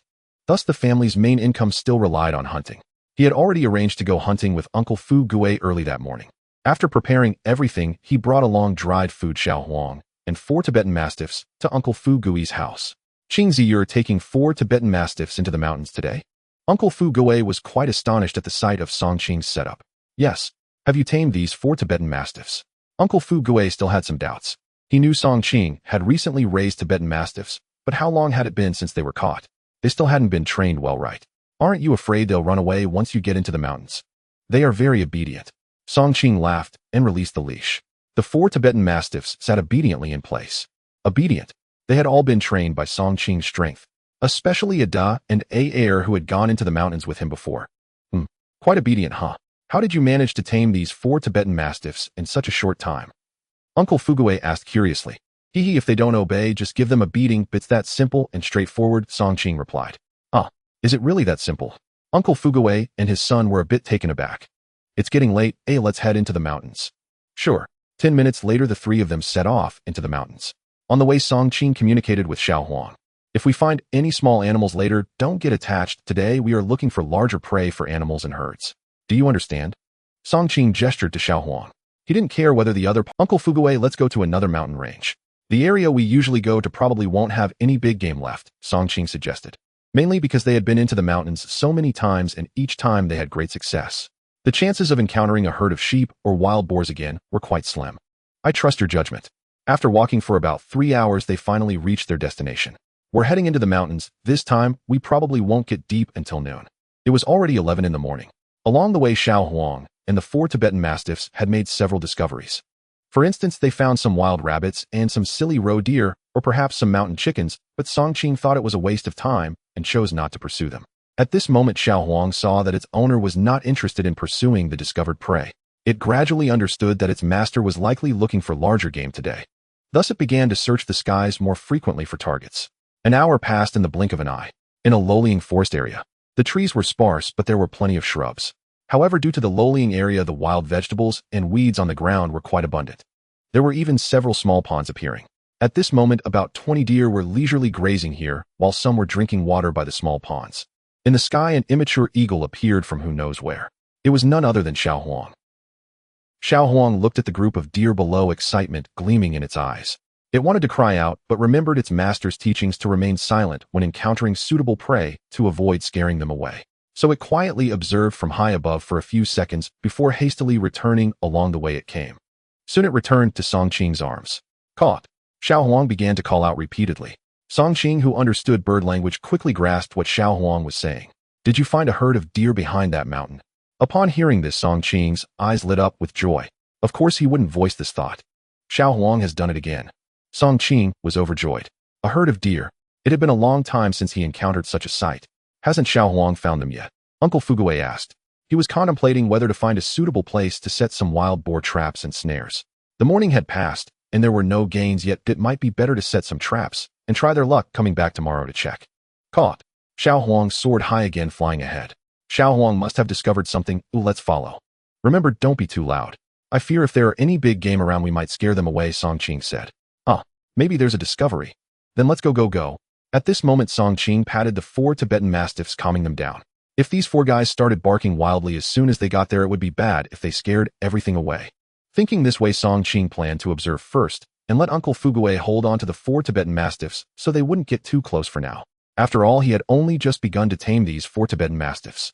They still didn't fully understand his intentions. After advancing for about a kilometer, he had Uncle Fugue hold the 4 Tibetan Mastiffs while he and Song Yukai crept up the mountain. Upon reaching the summit, they looked down and saw a scene that thrilled them. A bounty. Deer. My goodness. They saw approximately 28 or 9 deer in the low-lying area on the other side of the mountain. They were Sika deer. Jingu, a herd of deer. We're going to strike it rich this time. Song Yukai was ecstatic upon seeing so many deer, his face flushed with excitement. There are quite a few male deer. Song Qing noticed that there were indeed many males among the herd, at least 14 or 15 of them. Could this be part of a larger herd? Song Qing squinted. But no matter, the number of deer in this herd was enough for them to earn a substantial profit, especially since they had discovered so many male deer. Besides the meat, the antlers on their heads were the real moneymakers. In this era, high-quality deer antlers were worth about 100 yuan per pound. Top-grade ones were worth at least 150 yuan or more. Just look at the antlers on those 10 or so male deer. That's all money. Because deer antlers are one of the 3 treasures of Northeast China. What are the 3 treasures of Northeast China? Deer antlers, sable fur, and pearls. Deer antlers naturally refer to the antlers of Sika deer. Other species of deer do not have such high value. Song Qing took a rough look. Most of the male deer were adults, and their antlers were at least 1 to 2 pounds each. Calculating that's quite a few pounds. That's a lot of money. What a pity, but it would be great if they were all male deer, Song Yukai said somewhat regretfully. All male deer. Don't even think about it. Right now we should think about how to capture these deer, Song Qing replied. The terrain here is not good, it's hard to encircle them. Song Qing observed the surroundings. First of all, currently this herd of deer was staying in the low-lying area in front of them, but apart from the mountain on their side, the other 3 sides were relatively wide, gentle slopes and flat land with trees, with no mountains blocking the deer. This means that once they went down to attack the herd, the deer could escape in 3 directions. At that point, how many could they leave behind in 1 or 2 minutes? It would be considered very good if they could keep 5 or 6. Yeah. So what do we do? This time it's not like being in a canyon or a valley. These deer are in such terrain that their escape routes and area are too vast, making it really difficult to surround them. Song Yukai also realized this frustrating problem. Let's first observe the terrain. I still have 4 Tibetan Mastiffs. Maybe we can drive them to a suitable place to encircle them later. Song Qing had a preliminary plan in mind. However, he needed to find a suitable ambush point nearby. Qingge, you have a point. We can't stick to one path until the end. So when should I open this store? Lu Sisi was already feeling eager. No rush. Before starting a business, we need to research the market. It's best to understand the sales channels before making a decision. If we blindly produce finished clothing without doing our homework, we would suffer huge losses if they don't sell. Song Qing said. After hearing this, Lu Sisi also thought it made sense. She realized her husband seemed quite knowledgeable about business. Not at all like someone who grew up in the mountains. Brother-in-law, if my sister opens a store, can I help out? Lu Yanyan was also quite interested. She felt very fashionable and comfortable in the clothes her brother-in-law bought for her, and most importantly, they were flattering. Of course you can, Song Qing replied with a smile. After I finish eating, I'll draw some lingerie designs I've imagined for you to see. You can use some existing fabric to sew a sample and see how it turns out. If the design works, we can source specialized fabric for making these clothes and then delve deeper into the design and research. What do you think? Song Qing said to his wife. Sounds good. At that moment, his wife was also curious about what kind of designs her husband had in mind. After dinner, the sister-in-law went to clean up the dishes. Song Qing began doodling on the coffee table with his wife. Look, this is my first design. Song Qing didn't have professional drawing skills and didn't label sizes. He just sketched out the general shapes and structures. What do you think? Is it nice? At that moment, his wife's cheeks turned bright red as she looked at the drawing. She thought her husband's drawing skills were poor, but the lingerie he drew appeared even more avant-garde and fashionable than what she was currently wearing. For example, he made the straps thinner and enhanced the shapes of the front pieces to make them visually more appealing. It looks pretty good. Her face turned red to the tips of her ears. She couldn't understand why her husband knew all this. Did he come up with it just through imagination? By the way, I'll also draw a sample of the pants for you. Song Qing started drawing the pants. Oh, these pants. Are they triangular? What is this design? This was her first time seeing something like this. Following that, Song Qing drew several other styles of clothes and pants. Various avant-garde designs, all sorts of cutouts, all kinds of bold styles that left Lu Cece dazzled. He even drew some playful outfits from his past life. It couldn't be helped.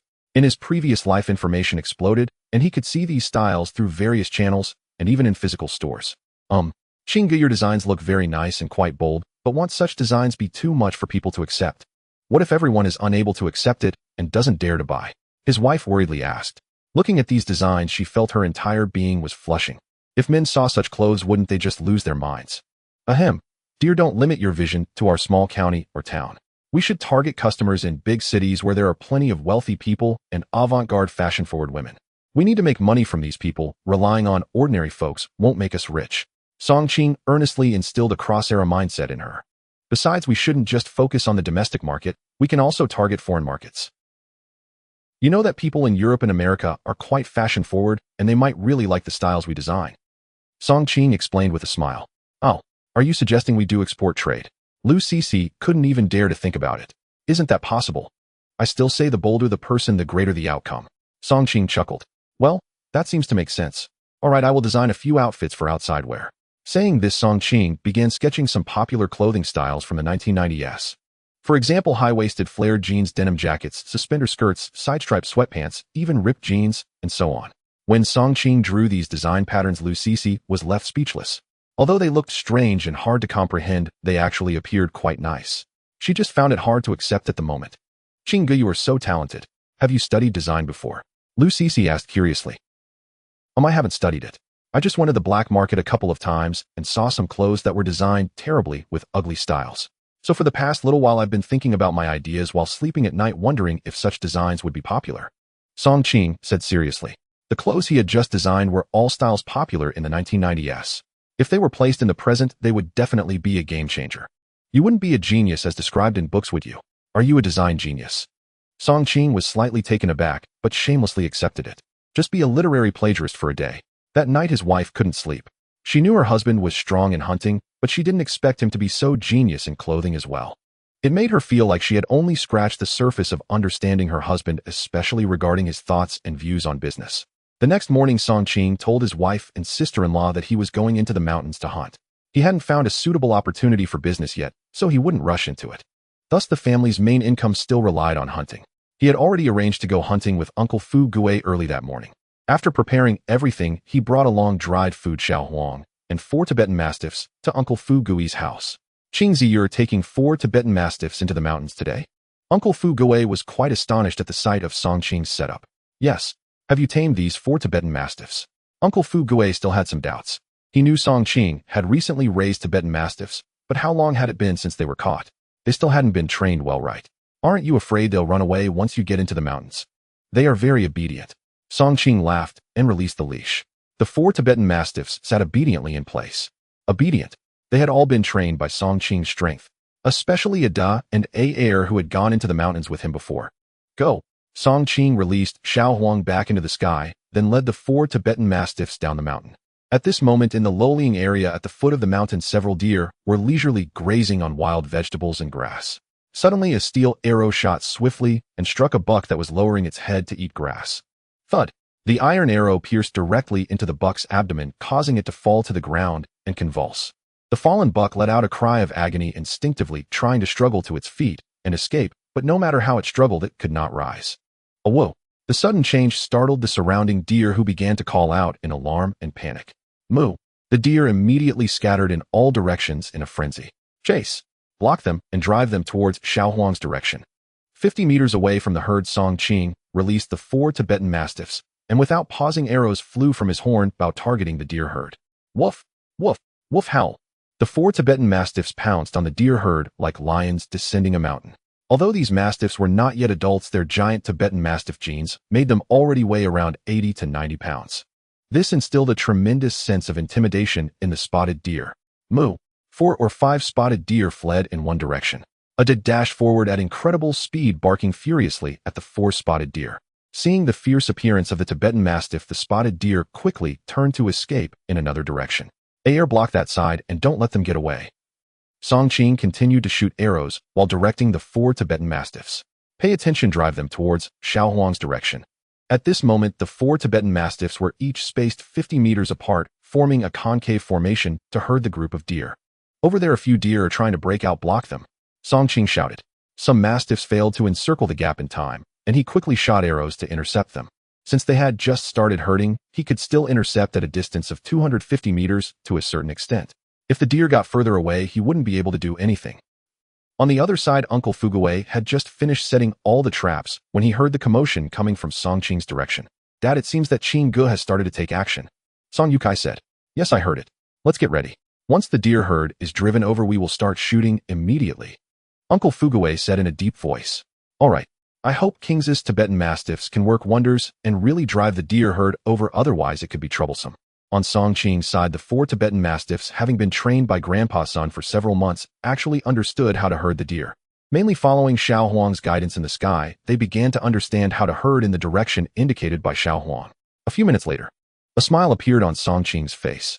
The concave formation formed by the 4 Tibetan Mastiffs was indeed successfully driving the deer herd in one direction. A whoa! A deer barked fiercely at a few deer attempting to escape in other directions, pushing them back towards the front. Not good. Song Qing noticed that 4 or 5 deer were fleeing towards the left side of the mountain forest. Since a sea was herding other deer, these 4 or 5 had not been intercepted. Forget it. 4 Tibetan Mastiffs are still a bit few. Herding most of them is already a significant achievement. However, seeing this, he felt a strong urge to buy 6 or 7 more ordinary hunting dogs next time.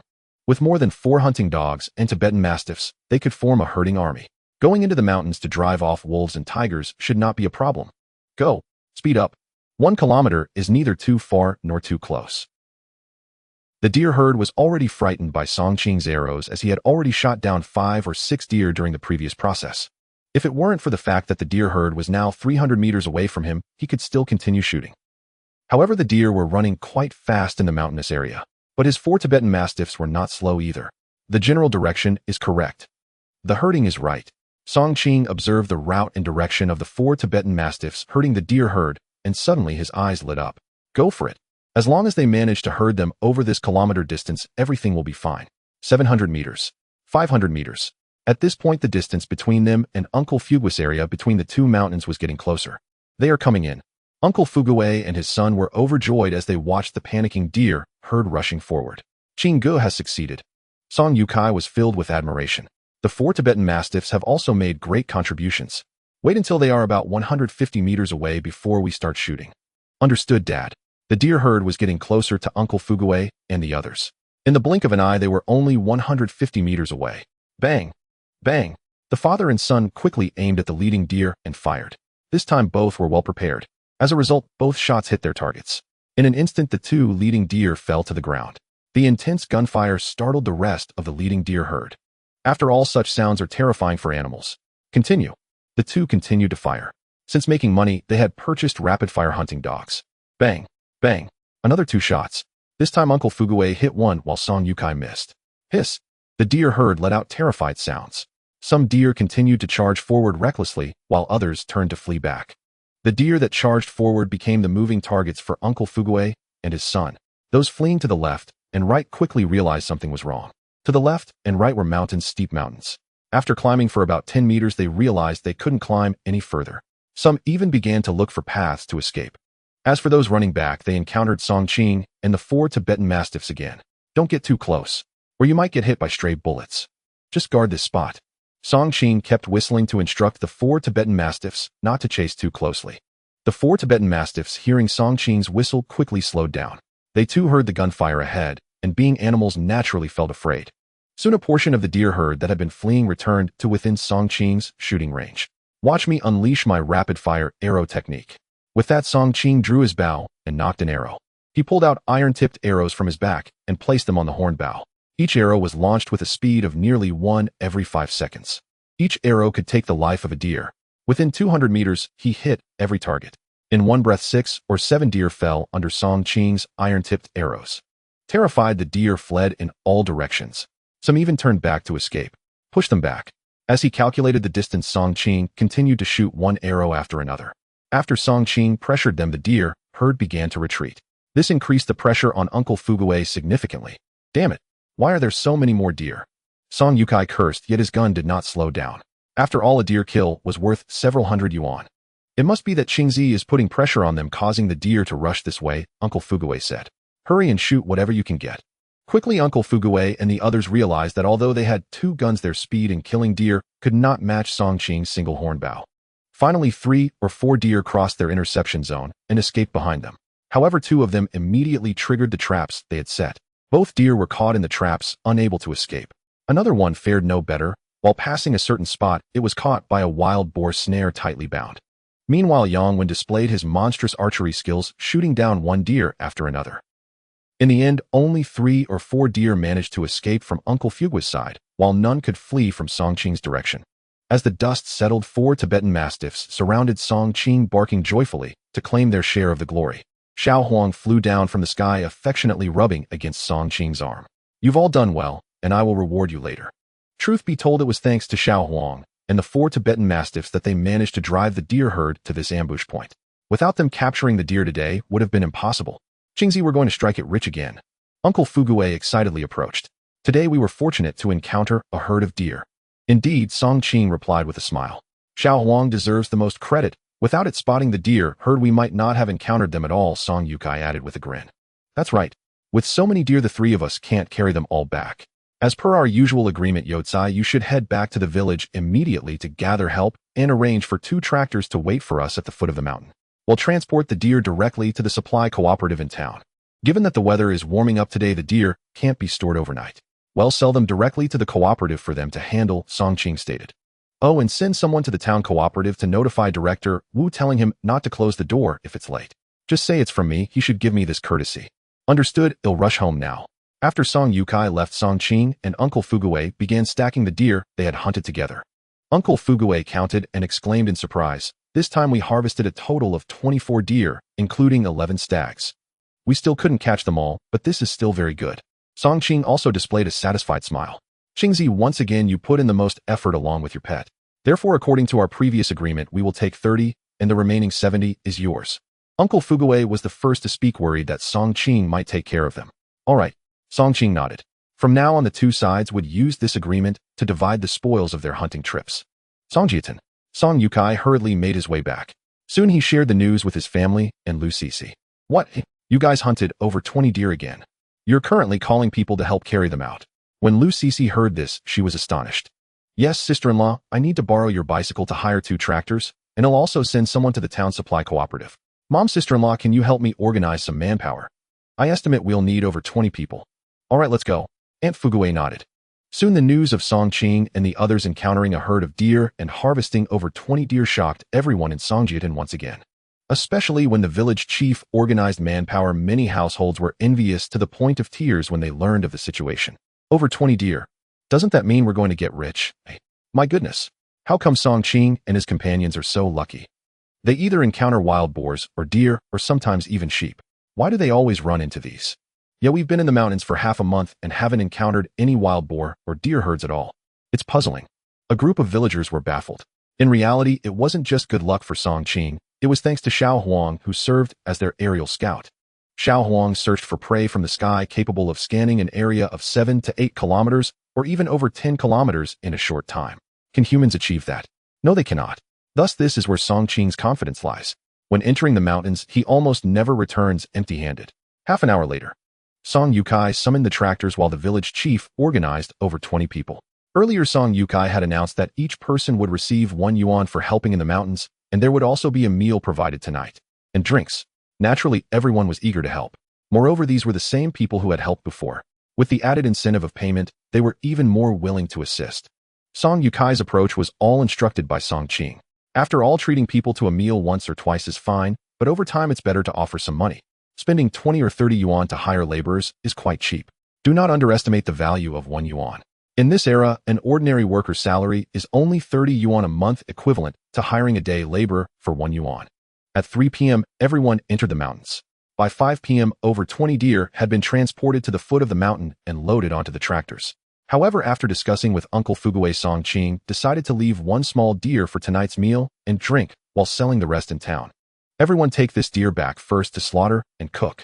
Once we've sold the deer and returned with the wine, we can start eating, Song Qing said with a smile. Everyone cheered at this. Let's go. 2 tractors set off, pulling over 20 deer toward the town supply and marketing cooperative. It was already around 6 p.m. Outside the town supply and marketing cooperative, Wu Junhua was smoking, his eyes occasionally glancing towards the town entrance, but he still did not see Song Qing. Earlier in the afternoon, someone had come to inform him that Song Qing had hunted over 20 deer and asked him to wait a bit at the cooperative. They would definitely arrive before dark. He was surely going to take all these deer, especially since the informant mentioned that there were 11 male deer, which had quite a bit of antler velvet. Now that he had prepared the tractors, once Song Qing's goods arrived, he would clarify the transaction and transport most of the deer to the county for processing. He could sell them throughout the county early the next morning. Just as he pondered whether Song Qing would stand him up, he heard the rumbling of tractors approaching from the town entrance. Is it here? Sure enough, not long after, 2 tractors slowly drove in. The arrivals were none other than Song Qing and his team. Brother Wu, sorry to keep you waiting. Song Qing jumped off the tractor and walked briskly towards him. It's not a big deal this time, Brother Song, you've had a great harvest. Looking at the 2 tractors piled high with deer, he couldn't help but show a look of astonishment. I was lucky to encounter a herd of deer, Song Qing said with a smile. Lucky? Damn, this is incredible luck. Every time he came back, it was a significant haul. He guessed that he was probably already a wealthy man. It made him envious. He even thought about going hunting in the mountains with Song Qing instead of being the director of the cooperative. Several trips into the mountains would be worth more than 10 years of being a director. Of course, while he thought this way, he certainly wouldn't actually go hunting with Song Qing. He wasn't cut out for that. How many deer in total? 23 deer, including 11 male deer, Song Qing replied.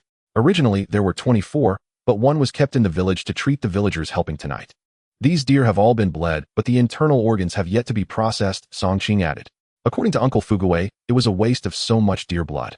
However, there was no helping it. After a prey dies, if it isn't bled in time, the meat will become gamey, so bleeding is necessary. Wasting was also unavoidable. After all, these weren't farmed deer. If they were farmed, they could be slaughtered at any time naturally, allowing for the collection of deer blood. Wow, quite a lot. Alright, it's getting late, and I want to finish the transaction quickly so we can handle it as needed. What do you think? Wu Junhua said. Sure. Let me check the quality of the antler velvet on these male deer. Alright. Song Qing also knew that with so many local deer collected this time, they had to be transported to the county as quickly as possible. Wu Junhua examined the 11 male deer and their antler velvet. Antler velvet is categorized into 3 grades: superior quality, medium quality, and inferior quality. Antler velvet is also graded. The quality levels are based on the first harvest, the second harvest. It must also be compared by size, fatness, and whether there's blood present. Generally speaking, the first harvest with 2 tines is the most expensive. So for superior quality antler velvet, I'll give you 150 yuan per pound, and for medium quality, I'll give you 120 yuan per pound. For inferior quality antler velvet, I'll give you 80 yuan per pound. What do you think? The antler velvet from a male deer with the first harvest being high quality, while the subsequent second harvest naturally falls into medium and inferior quality categories. Yang Wen nodded slightly upon hearing this. This price is quite reasonable. Why is there such a huge price difference in antler velvet? It primarily depends on medicinal value. The first harvest with 2 tines has the highest medicinal value. For example, inferior antler velvet comes from the edges of the male deer's antlers. Naturally, it isn't worth as much. Soon, under the hustle and bustle of Song Qing and the cooperative staff, they quickly processed the antler velvet from the 11 deer and weighed them according to grade. In the end, the 11 male deer yielded a total of 32 pounds of antler velvet. Among them, 8 pounds were superior quality, 10 pounds were medium quality, and 14 pounds were inferior quality. Calculating based on the prices above, this batch of antler velvet sold for a total of 3,320 yuan. Yes, This batch of antler velvet sold for 3,320 yuan. The nearby Uncle Fuguwei and others were all wide-eyed. It was so profitable. Almost each male deer contributed around 3 pounds of antler velvet. Director Wu, I also want to sell the deer tendons separately. How much do you buy deer tendons for each? Song Qing asked with a smile. What is the most expensive part of a deer? It's not the meat, but the antler velvet and deer tendons. It can be said that the scarcity of deer tendons far exceeds that of antler velvet. Dried antler velvet can be preserved. What about deer tendons? These days, drinking three-tendon liquor is quite popular among the upper class. One of the tendons is deer tendon. If deer tendons are dried and then soaked in liquor, it definitely won't be as ideal. Hence, fresh deer tendons are absolutely the most valuable. It depends on the age. In general, deer tendons from adult deer aged 5 to 7 years are the most sought after. The tendons from male deer of this age used in three-tendon liquor are undoubtedly the most expensive. Of course, a full tendon with eggs is worth 3 times more than a broken segment. For your 11 male deer, I noticed that 5 of them are over 5 years old while the rest are between 2 and 4 years, so the price wouldn't be that high. But your deer tendons are all complete full tendons, and we will ensure that the ones cut off will also have eggs. How about this? For deer tendons over 5 years old, I can give you 200 yuan each. For the rest, I can only offer you 150 yuan each. What do you think? Wu Junhua pondered. Upon hearing this, Yang Wen nodded slightly. In fact, deer tendons from male deer over 5 years old can sell for 300 to 400 in the black market. But they have to be fresh. Who in town has the money to buy them? These things are only affordable to those in big cities.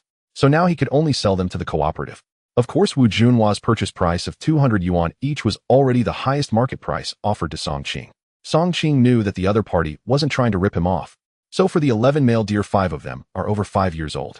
Based on 200 yuan each the rest. In total, the deer tendons sold for 1900 yuan. Next, they had to weigh the meat from these 23 deer. As usual, deer meat is priced at 2 yuan per pound. However, considering that these deer still have their internal organs, I'll weigh it at 9 yuan per pound. What do you think? Wu Junhua said. 2 yuan per pound is the price based purely on meat, excluding internal organs and blood, etc. Alright, let's weigh it at 9 yuan per pound. This batch of deer from Songqing ultimately weighed over 200 pounds, with the lightest being over 120 pounds. Finally, after weighing, the 23 deer yielded a total of 3450 jin. At 9 yuan per jin, that amounts to 3105 yuan. Adding the previously sold deer antlers and deer tails, the total profit from the 23 deer reached an impressive 8325 yuan. To be honest, the value of this hunt far exceeds that of the wild boar and Kashmir goat herds we've hunted before. The main profit comes from the deer tails and antlers, which are worth a lot more. The price of the meat is actually quite similar. Did we make over 8000 yuan? Uncle Fu widened his eyes in disbelief. Even if he and his son took 30, they would still get around 2500 yuan. Wow, that's incredible. A single hunt brought in over 8000 yuan. If the 3 of them split it, doesn't that mean each person gets a substantial amount? Even if Song Qing gets the lion's share, that's still several thousand yuan. The villagers who came to help were all wide-eyed at this point. The others from the supply and marketing cooperative looked on with envy. They had always held a position of superiority. But seeing Song Qing and the other hunters earn in one go what they would take a lifetime to earn, it would be a lie to say they weren't envious. Especially the women, who all knew that Song Qing was married. They gritted their teeth in jealousy, wishing he would divorce quickly so they could have a chance to get close.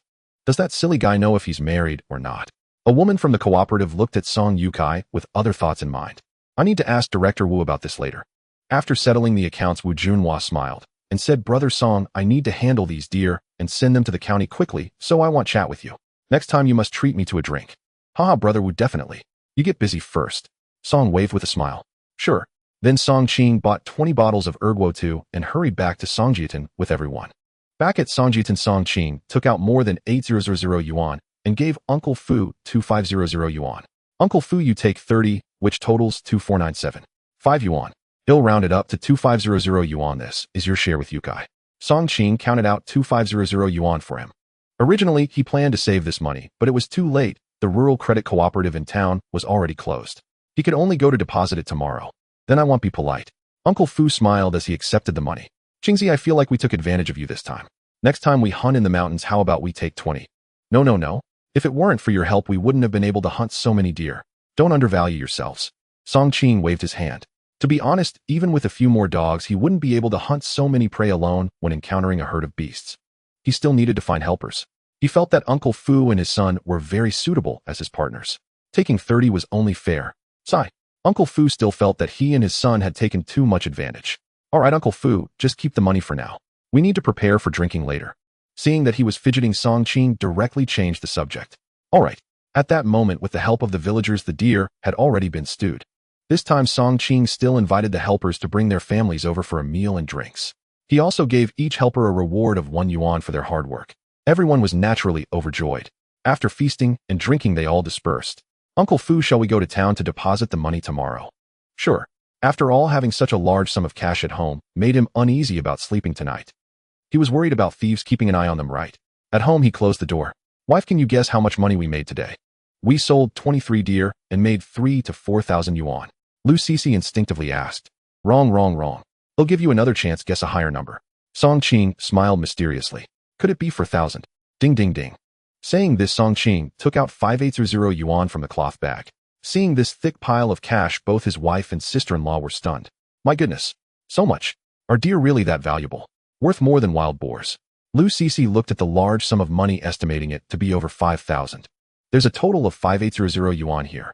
I plan to deposit 500 yuan in town tomorrow and keep the remaining 800 as a backup. I also plan to go to the county to buy a watch. After all, it's easier to buy an industrial coupon in the black market in the county. I'll also get a watch for Yin Yin. All right, I'll follow your lead. Initially, his wife wanted to say that it was extravagant to buy a watch for her sister. But recalling that her husband had promised her sister and how eagerly her sister anticipated it, she felt it wouldn't be right to go against her husband's wishes. Actually, we made over 800 yuan in total, but Uncle Fu and them took 30, so I ended up with more than 500. Over 800 yuan. So much. His wife was shocked again. Yes, mainly because our deer not only sold for meat, but also earned over 300 yuan from the antlers. By the way, there's also the deer tails. The tails earned nearly 200 yuan. Deer tails. Hearing this, Lu Sisi's pretty face flushed. Brother-in-law, you're amazing. Lu Yinyan looked at her brother-in-law with admiration. By the way, brother-in-law, are you really going to help me buy a watch? Of course. A gentleman's word is as good as his bond. Brother-in-law, I love you so much. Lu Yinyan was so happy she started dancing, wishing she could rush over and kiss Song Qing. All right, I'm tired too. I need to get up early tomorrow, so I'm going to wash up and sleep now. Okay. The next morning, Song Qing took his cash and deposit book after breakfast and rode his bicycle to Uncle Fu's house. Uncle Fu's family had just finished breakfast. Let's head to town now. At this time, Uncle Fu's family had also bought a bicycle recently. So Uncle Fu rode with Song Yukai, while Song Qing rode his own bicycle as they set off for town. Upon arriving in town, the two hurried to deposit the money. Then he handed the deposit book to Uncle Fu. Uncle Fu, please take the deposit book back to Songjiden and give it to my wife. I need to make a trip to the county. Sure. He felt very at ease with Uncle Fu.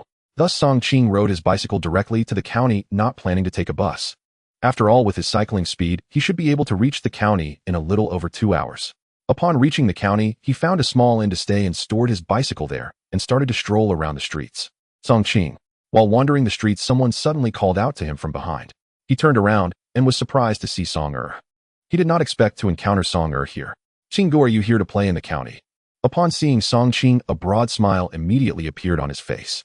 Just handling some matters, Song Qing replied calmly. Have you finished? Would you like to join me and my cousin at the billiards hall for a few rounds? You probably haven't played billiards before, have you? It's free for you to watch, no table fee. How about it? Song Er extended the invitation. To be honest, he felt this was a great opportunity since he had finally bumped into Song Qing in the county. His cousin had always wanted to coax Song Qing into gambling, and now the opportunity had presented itself. Sure, Song Qing agreed readily. To be honest, he initially did not want to go. However, thinking about Song Er, his cousin Guokai, who was his enemy in his past life, he decided to check it out and see if there was a chance. Great, let's go. Song Er did not expect Song Qing to agree so readily. He had thought he would have to talk him into it. Of course, it was best that the other party had agreed so cheerfully. Recently, his cousin had been urging him to connect with Song Qing to mend their relationship, but he couldn't just keep returning to the village to catch up with Song Qing. That would be too obvious. After about 10 minutes, the two arrived at a billiards hall on their bicycles. This billiards hall was located in an older alley with only 5 tables inside. Currently, 3 tables had people playing, all young men around 18 to 20 years old. The entire billiards hall was filled with swirling smoke, giving it a rather murky atmosphere. At that moment, Guokai was playing billiards at one of the tables, and his eyes lit up when he saw Song Er bringing Song Qing in. He never expected that his cousin would suddenly bring such a big catch today. What was going on? He had already had his eye on Song Qing, knowing that the other party was likely a wealthy individual. Who is this? Guokai put down his cue and walked over. Cousin, this is Song Qing, good the top hunter from Songjiadan. No, he should be the top hunter from Qingjiang town. He's really impressive. Qing, let me introduce you. This is my cousin Guokai, my business partner. Song introduced them. Hello. I've heard about your exploits from my cousin. I heard you even hunted a bear truly comparable to the legendary Wu Song. As Guokai spoke, he took out a cigarette and offered it to Song Qing. I don't smoke, thank you, Song Qing politely declined with a slight smile. Not smoking is good, haha, I can't quit even if I try. Since you're a good friend of and from Songjiadan, you can play here for free today. Feel free to come back anytime, we welcome you anytime. Guokai was extremely warm and generous. If it were someone else, they would probably be dazzled by this enthusiasm. However, Song Qing knew that Guokai was not a good person. His warmth surely had ulterior motives, but he did not expose it. You shouldn't, after all, you're running a business. Song Qing pretended to be polite. Since you rarely come to the county, we would feel bad if we charged you. Come on, you haven't played billiards before, let me play a few rounds with you and teach you a bit. Guokai said cheerfully. Sure, Song Qing followed along with what he said. He wanted to see how they would try to coax him today on their first meeting, or if they planned to take their time fishing for a big catch. Soon accompanied by Guokai and Song the three began playing billiards. In fact, Song Qing knew how to play billiards, but to portray himself as a novice, he pretended not to know how to play at first, gradually getting better. After playing for about 2 hours, he said, It's getting late, and I'm hungry. Can you get some takeout and buy some good wine? Let's eat here together. Then he looked at Song Qing and said, Song Qing, you must be hungry too. Why don't you stay and have a meal with us before heading to where you're staying? In that case, I'll gladly accept it. Song Qing nodded. Seeing that Song Qing was willing to stay for dinner, Guokai felt pleased. If he stayed for dinner, he would have a chance to coax him. Come, let's go to the office for some tea while we wait for to return. There was a small room in the billiards hall considered the office. After about half an hour, Song returned with the food. There was a roasted chicken, a portion of pig's head meat, a portion of braised beef, some other snacks, and 4 bottles of too. Brother Song Qing, it's our first meeting, but I feel like we've known each other for ages. I raise a glass to you. I'm really impressed by your hunting exploits. Being able to hunt a bear makes you a true hero. Song Qing waved his hand with a smile. It's just about going into the mountains to earn a living. Hunting that bear was merely good luck. You're being modest, brother Song Qing. I'll drink to that, you do as you wish. Guokai raised his glass and downed it in one go. Song Qing also raised his glass and drank it down. After finishing a glass, the three ate some dishes. Then Song Qing began to take the initiative. Thank you for bringing me to play billiards today. It was indeed fun. I'll definitely come by more often next time I'm in the city. I hope you won't mind. Song Qing raised his glass to toast Song Seeing Song Qing being so polite made Song and Guokai exchange glances, both feeling delighted. Look, there's no conflict, it's just a matter of a drink. If one drink isn't enough, then 2 will do. Now they saw that Song Qing's attitude towards Song had changed so much, they were naturally happy about it. Qing, you're too kind. I'm just glad you came. Drink, I'll drink too. Song quickly replied. Then Song Qing turned to Guokai and said, Brother Guokai, thank you for your hospitality today, treating me to billiards and dinner. I'll drink this cup to you, you do as you wish. Since you've called me brother, this little hospitality is nothing. You must always have food and wine when you come here. If you don't enjoy it, that means I haven't done well enough. Guokai said with a smile. As the drinks flowed and the dishes were enjoyed, the three drank quite a bit. Especially Song Qing. He secretly kept toasting Guokai. The latter had probably already drunk about 70 to 80%. In contrast, although he himself had also drunk quite a bit and was force-fed a lot of alcohol by Guokai and Song he appeared to be about 80% drunk, but in reality, he had only had about 30 to 40%.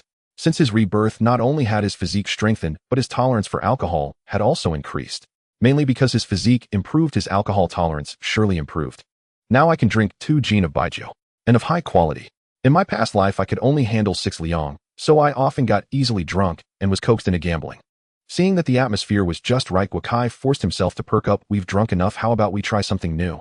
What to play? Song chimed in. Let's play cards. This is called poker, Guokai said as he brought over a deck of playing cards from the nearby table. Brother Song Qing, you must not have played this before, right? This is poker, a fun card game from the West. Would you like to play a couple of hands? Poker. Song Qing looked dazed. Yes. Brother Qing, poker is really fun, much more enjoyable than Pai Jio or any other dice games. Want to give it a try? Is it really that fun? Song Qing was half believing. Of course you'll know once you try it, Song assured, patting his chest. Let me explain how to play. As Guokai patiently began to explain, Song suddenly interjected, Cousin, we can't play poker without some stakes, can we? How about this, losers drink and winners don't have to drink? No, everyone is already drunk quite a bit. How about we gamble?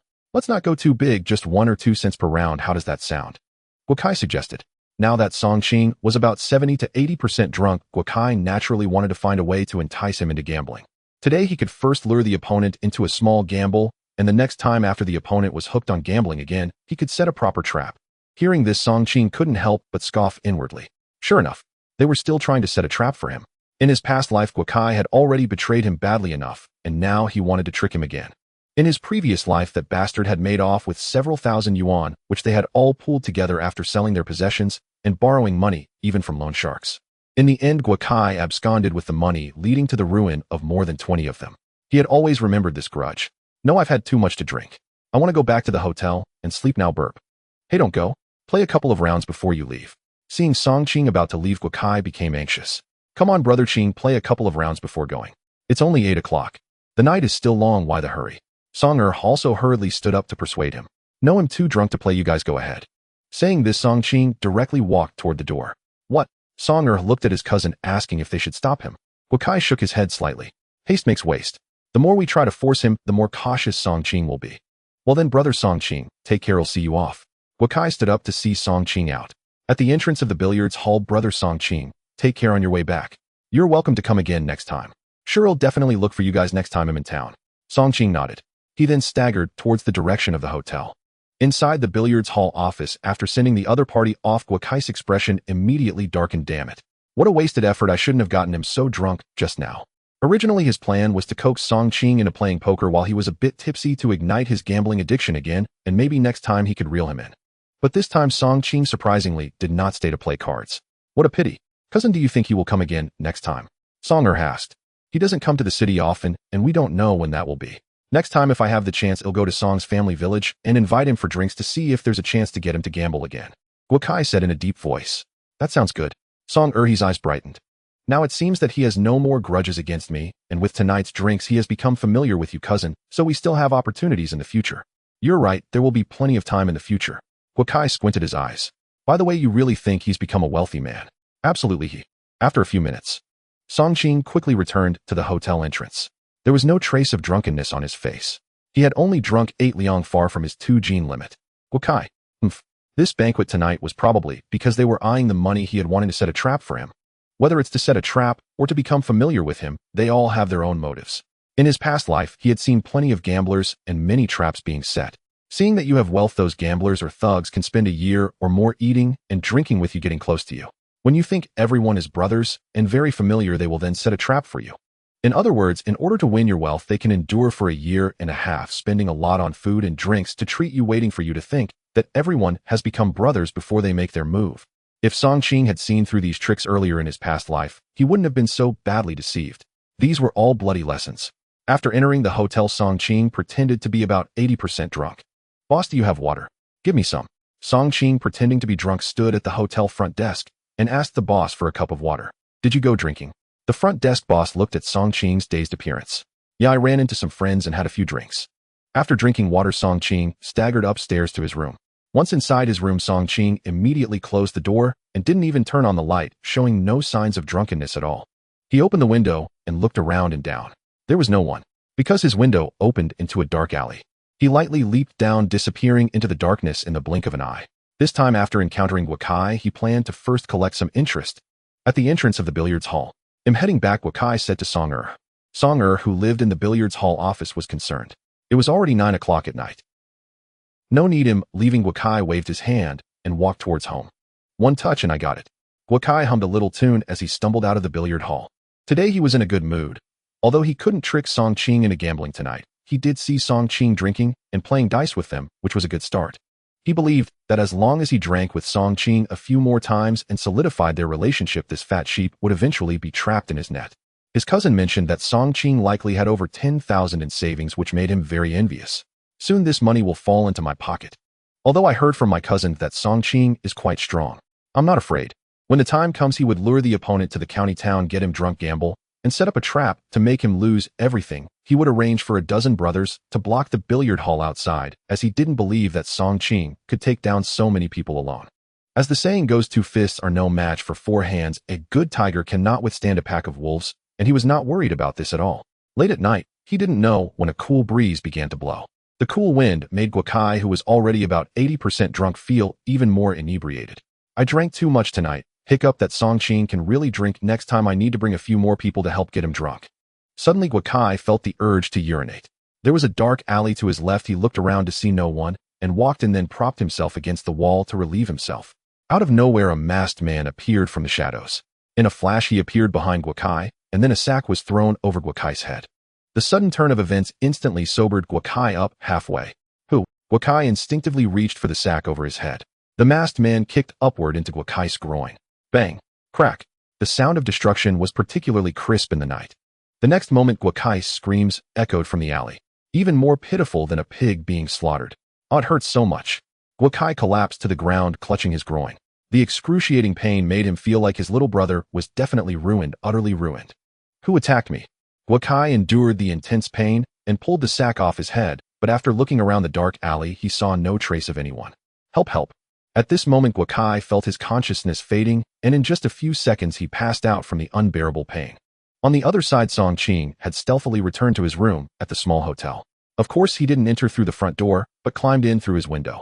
This time he'll collect some interest first and slowly torment this bastard. Song Qing fell asleep fully clothed. In his past life, Guakai had caused great harm to their group, especially to him. Naturally, he wouldn't let the other party off easily, wanting them to experience this kind of desperate torment. In the second half of the night at the county hospital, Guakai slowly woke up, the peculiar smell of disinfectant pulling him back to reality. Son, you're awake. Upon seeing Guakai wake up, his parents hurriedly asked with concern. Cousin, how do you feel? Song also asked with concern. What happened to me? Guakai felt dizzy as if he had been sedated. Yes, he remembered that he seemed to have been ambushed, but now he felt absolutely no sensation in his little brother. After all, that area felt completely numb. Was it because of the sedative? How's my injury? Is anything broken? Guakai quickly looked at his parents. As soon as he asked, both of Guakai's parents revealed expressions of grief and anger. Seeing their expressions made Guakai's heart drop. Cousin, what exactly is wrong with my body?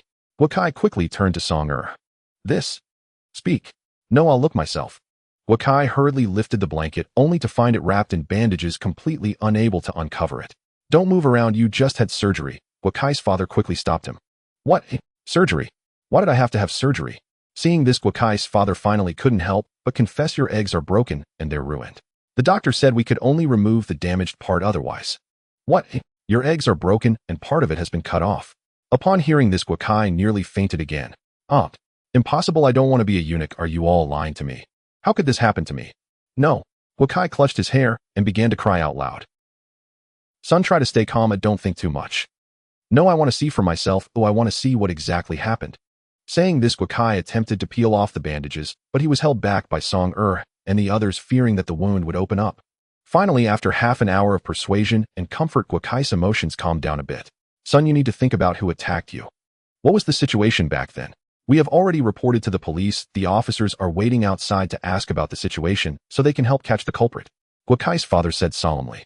After Guakai's incident, his screams were heard by nearby residents in the alley, prompting someone to come and check the situation.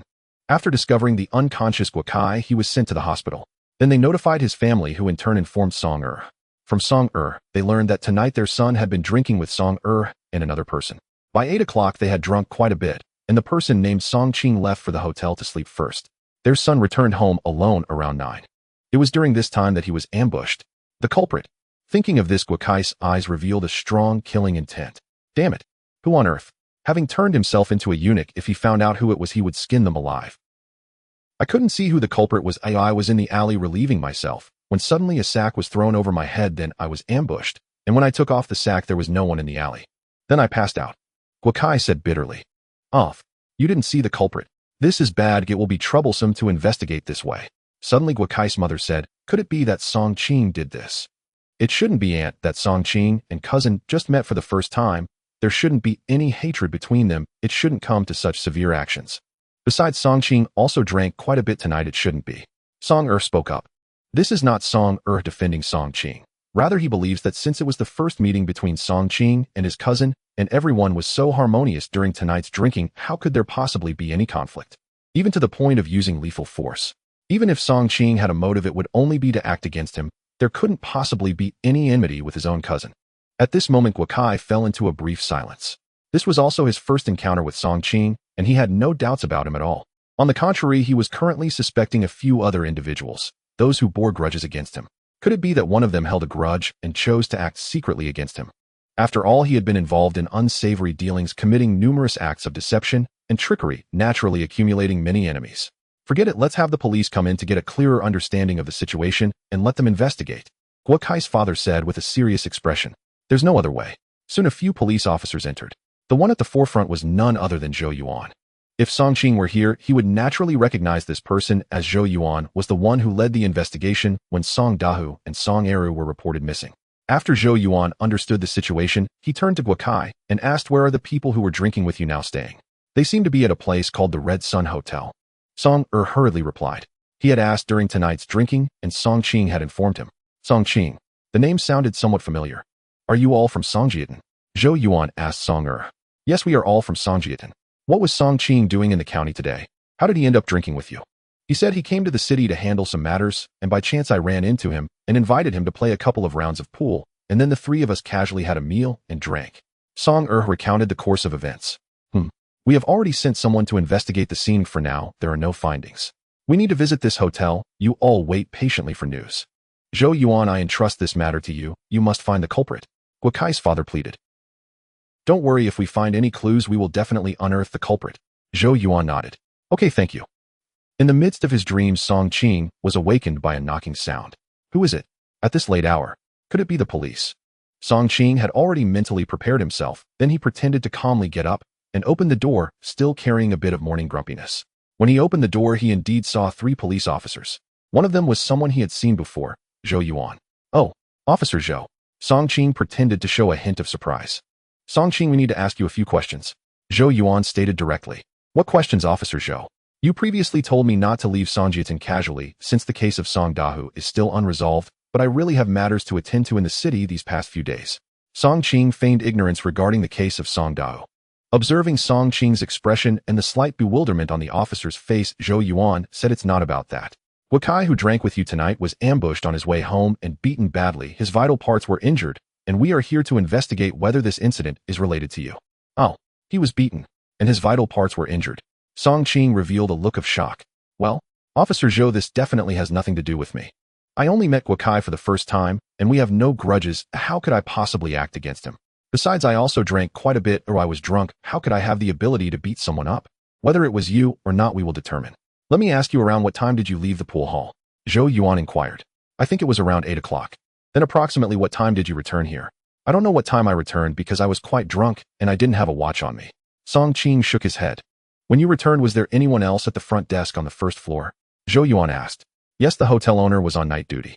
What matters did you come to the city for? One was to have some fun for a day or two, and the other was to buy some things. Song Qing replied. Hearing this, Zhou Yuan nodded slightly. He had just observed Song Qing's expression, and upon hearing about Guo Kai's incident, he seemed truly shocked, which should be genuine. Additionally, since this was Guo Kai and Song Qing's first meeting, Song Qing should not have had the motive to hit someone. Soon he allowed Song Qing to rest. He took his team to the first floor. Boss, what time did the man in room 08 on the second floor return to the hotel tonight? Room 08 on the second floor. Yes, I think it was around 8:20 p.m. Was he drunk? Zhou Yuan asked. He seemed quite drunk, his speech was slurred, and he was staggering as he walked. He even asked me for a bowl of water before going to sleep. The hotel owner recalled. Hearing this, Zhou Yuan nodded slightly. He didn't come back down. No. After leaving the hotel, Zhou Yuan fell into deep thought. He firmly decided that it was highly unlikely that this Song Qing was the culprit. First, the timing was off, as Song Qing returned to the hotel at 8:20 and never came back down. There was also a witness to confirm this, the hotel owner. Guo Kai was beaten around 9 o'clock. The timing did not match. Second, there was no motive. If there had been any conflict between Song Qing and Guo Kai, that would be different. Unfortunately, they had only met for the first time, and their meal and drinking had been quite pleasant. How could he possibly have attacked him? Third, as Zhou Yuan had observed earlier, he noticed that Song Qing did not seem panicked or troubled in any way. After Zhou Yuan and the others left, Song Qing casually continued to sleep. No one could have imagined that he had formed a grudge with Guo Kai in a past life. It was likely that Guo Kai himself did not expect that the person who attacked him was Song Qing. Damn it. The beating of Guo Kai led to him missing his opportunity to buy industrial coupons in the black market tonight. Forget it, I'll stay another night tomorrow and buy a watch before heading back. After all, I told my wife that if I didn't encounter industrial coupons on the first night in the black market, I would stay another night to see if any appeared. So not returning tomorrow, his wife wouldn't worry. The next afternoon, Song Qing bought some fruit to visit Guo Kai. In the hospital room, only Song was there. After all, Guokai's parents still had to work. Looking at Guokai, who lay on the hospital bed with vacant eyes and a haggard expression, Song Qing felt a surge of satisfaction. Hee, today is your day? Brother Guokai, don't worry, the police will definitely catch the murderer. Song Qing reassured Guokai. Yes, cousin, once they catch the murderer, it'll help you take revenge. Song also comforted him. In fact, Song had been comforting his cousin all day, but to be honest, with his life in ruins, what joy was left in life? The main issue was that although Guokai was married, he had not yet fathered a son or daughter, which meant his lineage would end here, and there was even a chance his wife might leave him. Guokai lay on the hospital bed listening to their advice, but he couldn't absorb a single word. He felt his entire life was shrouded in darkness. What use was money without his manhood? What would it be for? Looking at Guokai's expression of despair, Song Qing felt a rush of exhilaration at the thought of revenge. Would you also feel that moment of utter hopelessness in life? After a few perfunctory, comforting words, Song Qing made an excuse to leave. In the hospital room, Guokai and Song would likely never guess that the true murderer was right before their eyes, just in the same ward. That night, Song Qing went to the black market in the county town. The black market was bustling with people. Song Qing's purpose this time was clear: to buy 2 watches, one for himself and one for his sister-in-law. He currently had 1,500 yuan in his savings account and over 1,000 yuan in cash on hand. Buying just 2 watches was not a big deal. The black market in the county naturally had plenty of industrial coupons. He returned to the same stall that sold industrial coupons, and the same owner was there. I'd like to buy 2 industrial coupons for watches, Song Qing said. 2. The owner thought to himself that this guy was a big customer asking for 2 right off the bat. Honestly, one costs 35 yuan, so 2 would be 70 yuan, the owner replied with a smile. Boss, that's not fair. Do I look like a fat sheep? The market price is 30 yuan each. If I buy 2 and you don't give me a discount, you still want to fleece me? Song Qing's face turned stern. Scammers are everywhere. The owner awkwardly chuckled. Hey, big brother, it's not like that. Recently, industrial coupons have collectively increased in value, but since you're buying 2, I can give them to you for 30 yuan each. Song Qing didn't bother to expose the owner's flimsy excuse, took out 60 yuan, and received the industrial coupons in return. After verifying there were no issues, he left the black market. The next morning, he arrived at the supply and marketing cooperative in the county. In front of the watch counter, several rows of watches were displayed. There were Seagull brand watches and Moda brand watches, all domestic, but no imported watches. Generally speaking, at this time, it was virtually impossible to find imported watches in the supply and marketing cooperatives in towns and counties. One reason was that imported watches were expensive. Not to mention the county town, even in the city, very few could afford them. Secondly, due to policy reasons, 99 of supply and marketing cooperatives across the country wouldn't stock imported watches at this time. Nowadays, the only way to purchase imported watches was through friendship stores or overseas Chinese shops in the provincial capital. Furthermore, buying from a friendship store came with extremely stringent conditions. One needed foreign exchange coupons, and ordinary people were restricted from entering the stores with guards verifying their identities at the entrance. Unless you were an overseas Chinese or a foreigner, you had almost no chance of getting in. Of course, there was another way to buy imported watches, which was through the black market. However, even in the black market, it was likely only the provincial capital's black market that had imported watches for sale, and there was no guarantee of authenticity or that they weren't secondhand. What a pity, otherwise buying an imported watch would be nice, Song Qing sighed inwardly. Comrade, may I ask which model of watch you are interested in? I'd like to buy this lady's model. Song Qing pointed to a Seagull ladies' watch in the counter priced at 110 yuan. The selection of ladies' watches was significantly less than that of men's. In this era, men still held the family together, and the quantity of watches purchased by men far exceeded that of women. Thus, there were more styles available for men's watches. He noticed that there were 4 or 5 styles of men's Seagull watches in the counter, 3 of which were basic models priced around 120 yuan. All right. The saleswoman was delighted to see Song Qing so eager to buy a lady's watch. Please also get me that flagship Seagull men's watch. Song Qing pointed to the flagship Seagull men's watch priced at 150 yuan. This flagship model was 30 yuan more expensive than the basic model. You're buying 2 watches. The saleswoman gasped in surprise. He must be quite wealthy. Here are the industrial coupons, take a look. Song Qing took out the 2 industrial coupons. All right, just a moment. After verifying that everything was in order, the saleswoman brought out the 2 watches. Song Qing tried them on and found them quite nice, then directly handed over 260 yuan. After purchasing the watches, he planned to head home. In the afternoon, he rode his bicycle back to Songjiatin. However, he also bought some vegetables on the way home. Seeing her husband return, Lu Cece sighed in relief and said, I thought you would be back yesterday. I couldn't find industrial coupons at the black market the night before, so it took me all night, Song Qing replied with a smile. Yin, see what I bought for you. I keep my promises. He took out a small box containing a Seagull lady's watch. A watch. Brother-in-law, thank you so much. Lu Yinyin was very pleased and happy to see the watch. No need to thank me, this is what I promised you before, Song Qing said with a smile. You should just spoil her. Lu Cece couldn't help but chime in as she saw this. In truth, Lu Cece was very happy. Although it was somewhat extravagant, seeing her husband actually buy a watch for his sister proved that he treated her sister like family. In this difficult time of life, it was rare for a husband to be willing to buy such an expensive gift for his sister-in-law. Sister, just enjoy it quietly. You married such a great man. Brother-in-law spoils you even more, Lu Yinyin said with a grin after putting on the watch. In fact, she was speaking the truth. Previously, her brother-in-law had never bought a watch and had bought one for her sister first. Now he was finally buying a watch for her. Isn't this the greatest love for his own sister? This made Lu Cece's cheeks flush instantly. However, Lu Cece felt sweet joy in her heart. Ever since Song Qing changed, he has indeed spoiled her more and more. In the following days, Song Qing did not rush to the mountains to hunt. During the last hunting trip, he felt that the 4 Tibetan Mastiffs were still not proficient enough in some aspects of coordination, and their understanding of certain commands was not perfect.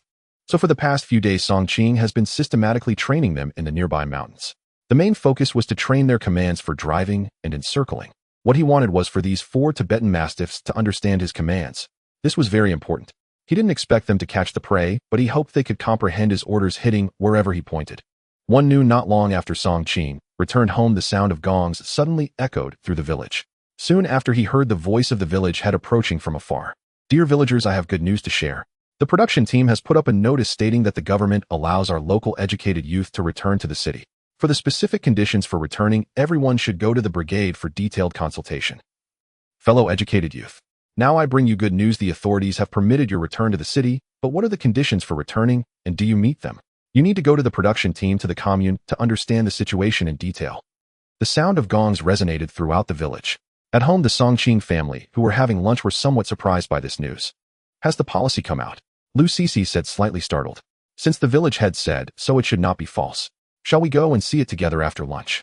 Sure, help my sister check what the conditions for returning to the city are, Song Qing replied. Lu Cece nodded. But I don't want to leave, Lu Yinyin said reluctantly. Having lived here for so long, she suddenly found herself enjoying the feeling of being here.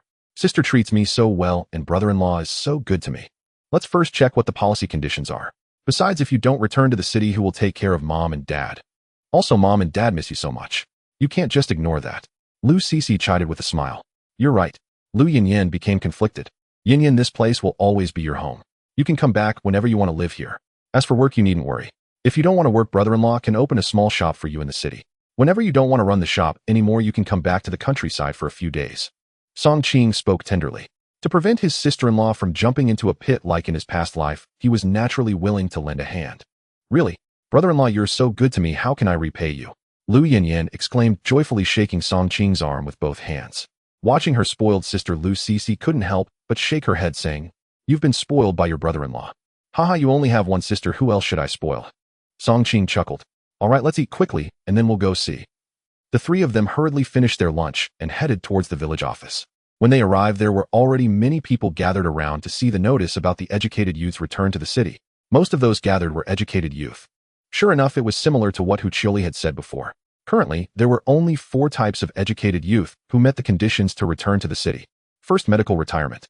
Those who cannot work due to disabilities, etc. Second, hardship retirement. This refers to families with special difficulties, such as elderly family members in the city without anyone to care for them, and they must be only children. Third, succession. This means taking over the work of parents, but only 1 quota per family. Fourth, special cases. This is almost impossible for ordinary people to meet. Of course, there was another method, which was obtaining an urban household registration. This was to marry a city dweller. This only applied to female educated youth. Oh no, I don't meet any of these conditions. Yes, I have 5 siblings, all of whom are down to be educated youth. If it's the third option of succession, it might not even be my turn. I'm not disabled, should I break my leg? Hardship retirement. Only children. How many only children are there these days? Elderly family members must be over 80 years old. Marry a city youth. That's not bad, but I'm male. Most people shook their heads at these harsh conditions. Of course, there was another special channel, which was to take the college entrance examination. If one gets into college, vocational school, etc., they can leave the countryside to study and return to the city. But the acceptance rate for the college entrance examination these days is pitifully low, and everyone is scrambling for it. Do you think it's that easy to get in? It's more exaggerated than 1,000 troops crossing a single plank bridge. It's as difficult as ascending to the heavens. For most people, it was almost no different from before. However, the conditions for educated youth returning to visit family have been relaxed quite a bit. Song Qing looked at the notice. Because their county town was among the first to implement land contracting now, they were the first batch to relax the return of educated youth. So now the authorities had also relaxed the rules for educated youth to return home for family visits. All this was written on the notice. Anyway, it stated that as long as the brigade agreed, one could return to visit family. There were no other restrictions. However, the maximum length of stay for family visits could not exceed half a month. The family visit policy has been relaxed. Lu Cece and Lu Yinyan brightened at this. Qinggu, I haven't been home since I became an educated youth. I want to go home and see mom and dad, the wife said to Song Qing. Song Qing waved his hand in agreement. Mainly his wife and sister-in-law indeed hadn't been home. He wouldn't stop them from going back. Seeing her husband agree, the wife revealed a radiant smile. In fact, she was somewhat worried that her husband would not agree. However, remembering that her husband had previously mentioned that he would accompany them back to the city for a visit when conditions allowed, she felt she had overthought. After that, there was nothing more to see, and the three returned home. Just after they got home for a short, while Hu Chili came to visit. Cece, are you home? Hu Chili asked as she walked in. Chili, what brings you here? Seeing this classmate come to visit, Lu Cece had already guessed the general reason in her heart. Song Qing looked at the woman in front of him, feeling a chill in his heart. This woman was certainly not a good woman, as she had a belly full of schemes. Of course, he also believed that his wife was not foolish and would not be easily deceived by her. If his wife were easily deceived, she would have been fooled by her in his past life. Hu Chili noticed that Song Qing was also at home, and her expression became somewhat unnatural. To be honest, she had some sensitive matters to discuss with Lu Cece, which she didn't want Song Qing to know. If he found out, it would probably ruin everything. Hello Song Qing, hello Yin. Hu Chili forced a smile to greet them. Cece, I have a personal matter I want to discuss with you. Could you step outside for a moment? Talk outside. Well, Lu Cece frowned slightly. All right. With that, Lu Cece followed Hu Chili out to the courtyard. Chili, what is it? Cece, you know about the returning to the city for educated youth, right? This is good news for us. Have you considered returning to the city? Hu Chili looked at Lu Cece with eager anticipation. I don't plan to return to the city. Staying here is just fine for me. Lu Cece shook her head. This. Hu Chili was slightly taken aback and felt a bit disappointed. To be honest, the last time she secretly schemed with Lu Cece's parents to inform them of her plight, she thought they would definitely compel Lu Cece to return to the city. After all, Lu Cece had suffered so much, and with Song Qing planning to sell Lu Yinyan, she believed Lu Cece's parents would not stand for it, and would surely want their daughter to escape her misery. However, the reality was that Lu Cece's father came here, and nothing like what she anticipated happened. This was completely unexpected. If Lu Cece's father had a falling out with Song Qing, then, on that day, Song Qing would also come with Lu Cece's father to visit her home. You not returning? Is fine, but Yin can't possibly stay here forever, right? Returning to the city is almost impossible for Yin now. The conditions are too harsh. We still need to use the method I mentioned before, stuffing money to find connections and jobs. So, I have connections here and can help find a job. I also want to return to the city. We are neighbors and classmates, so I want to shamelessly borrow 300 yuan from you. Is that possible? Rest assured, I will definitely help Yin find connections as well, and it will only take stuffing money to help her find a job and return to the city. Hu Chili said.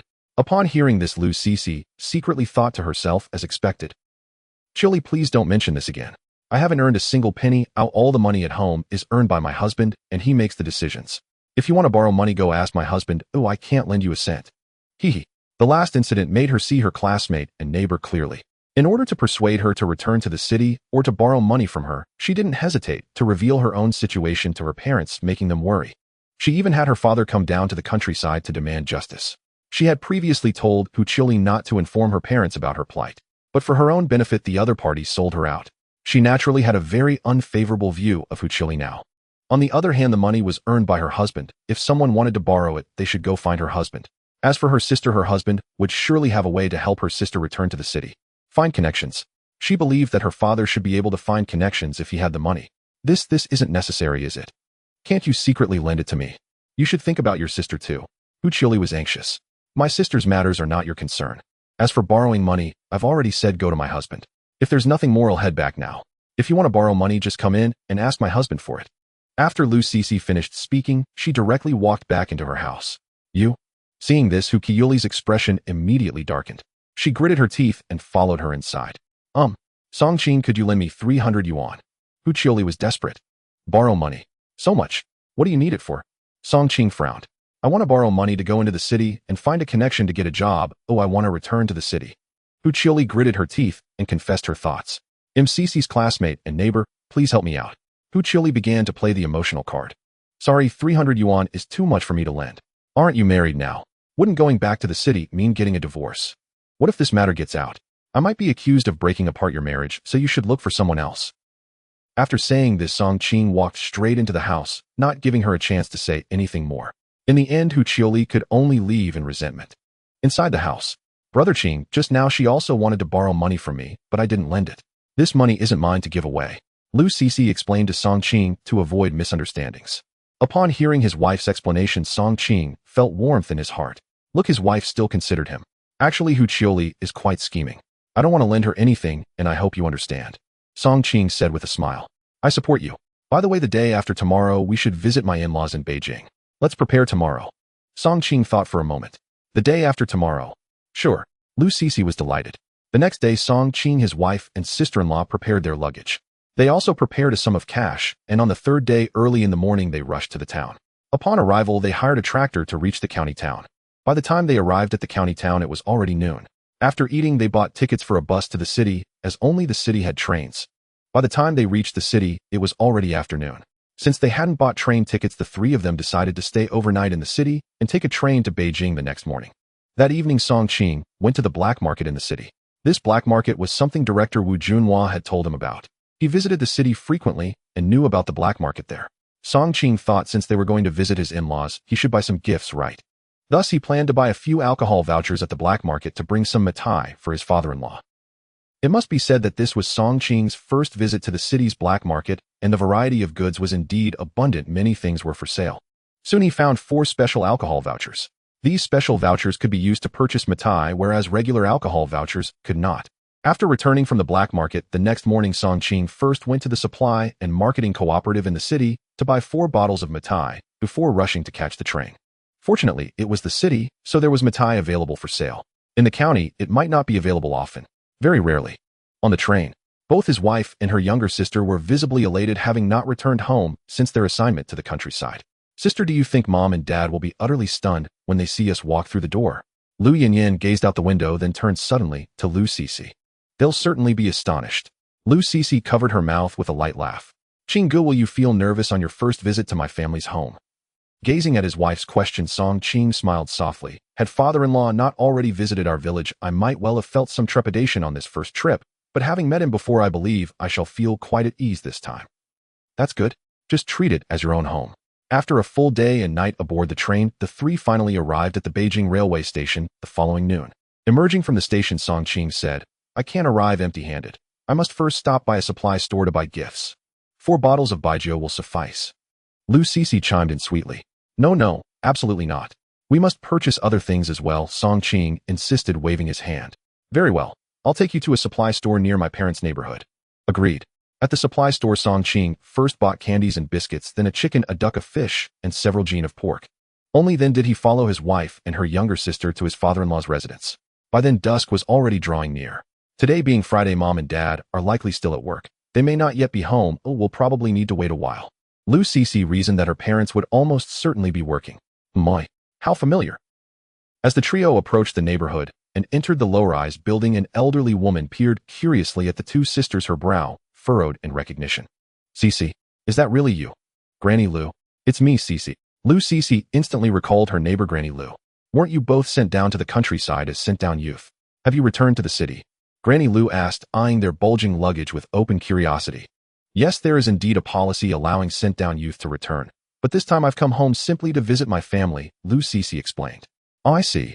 It's been years since I last saw you two. So who is this young man beside you? Granny Lu turned her gaze towards Song Qing. This is my husband, Song Qing. Qinggu, this is Granny Lu, our neighbor, Lu Sisi introduced. Granny Lu, hello. Song Qing greeted her warmly, and with a cheerful smile pressed a handful of candies into her palm. Please enjoy some sweets. Oh my, what a courteous young man. Sisi, you've truly married well. Granny Lu couldn't help but praise Song Qing, effusively impressed by his generosity. Her words flushed Lu Sisi's cheeks. Granny Lu will head upstairs now. Of course. At the door of her father-in-law's apartment, they found it locked, and knocking elicited no reply. Mom and Dad haven't returned from work yet, Lu Sisi observed. Let's wait a moment. They waited roughly 15 minutes. Then Lu Gukai arrived. He paused, startled upon seeing the 3 standing before his door. and when his eyes fell upon his two daughters, his face lit up with uncontainable joy. Sisi, Yan, what brings you home? Lu Guokai asked, utterly astounded. Dad, we've come home for a family visit. Father-in-law Song Qing greeted with a warm smile. Lu Guokai nodded slightly. You needn't have brought so many gifts. His gaze lingered on Song Qing's arms laden with poultry, fish, and meat, an affectionate reprimand disguised as mild reproach. During his previous visit to Songjia village, Lu Guokai had been deeply displeased by Song Qing's earlier mistreatment of his daughter, but witnessing the young man's profound transformation, he as a man of principle chose to grant his son-in-law one chance at redemption. It's only proper. For a first visit, Song Qing grinned broadly. Come, let's go inside.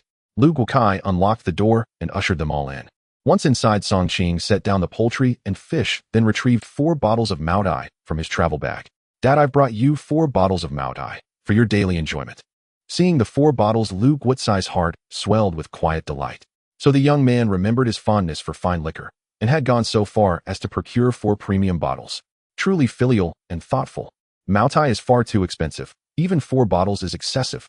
Next time, please don't bring such costly gifts. A bottle of Erguo too would be perfectly adequate. Lu Guokai chided gently. You and Sisi have a long life ahead. Raising children, meeting expenses. You mustn't spend recklessly.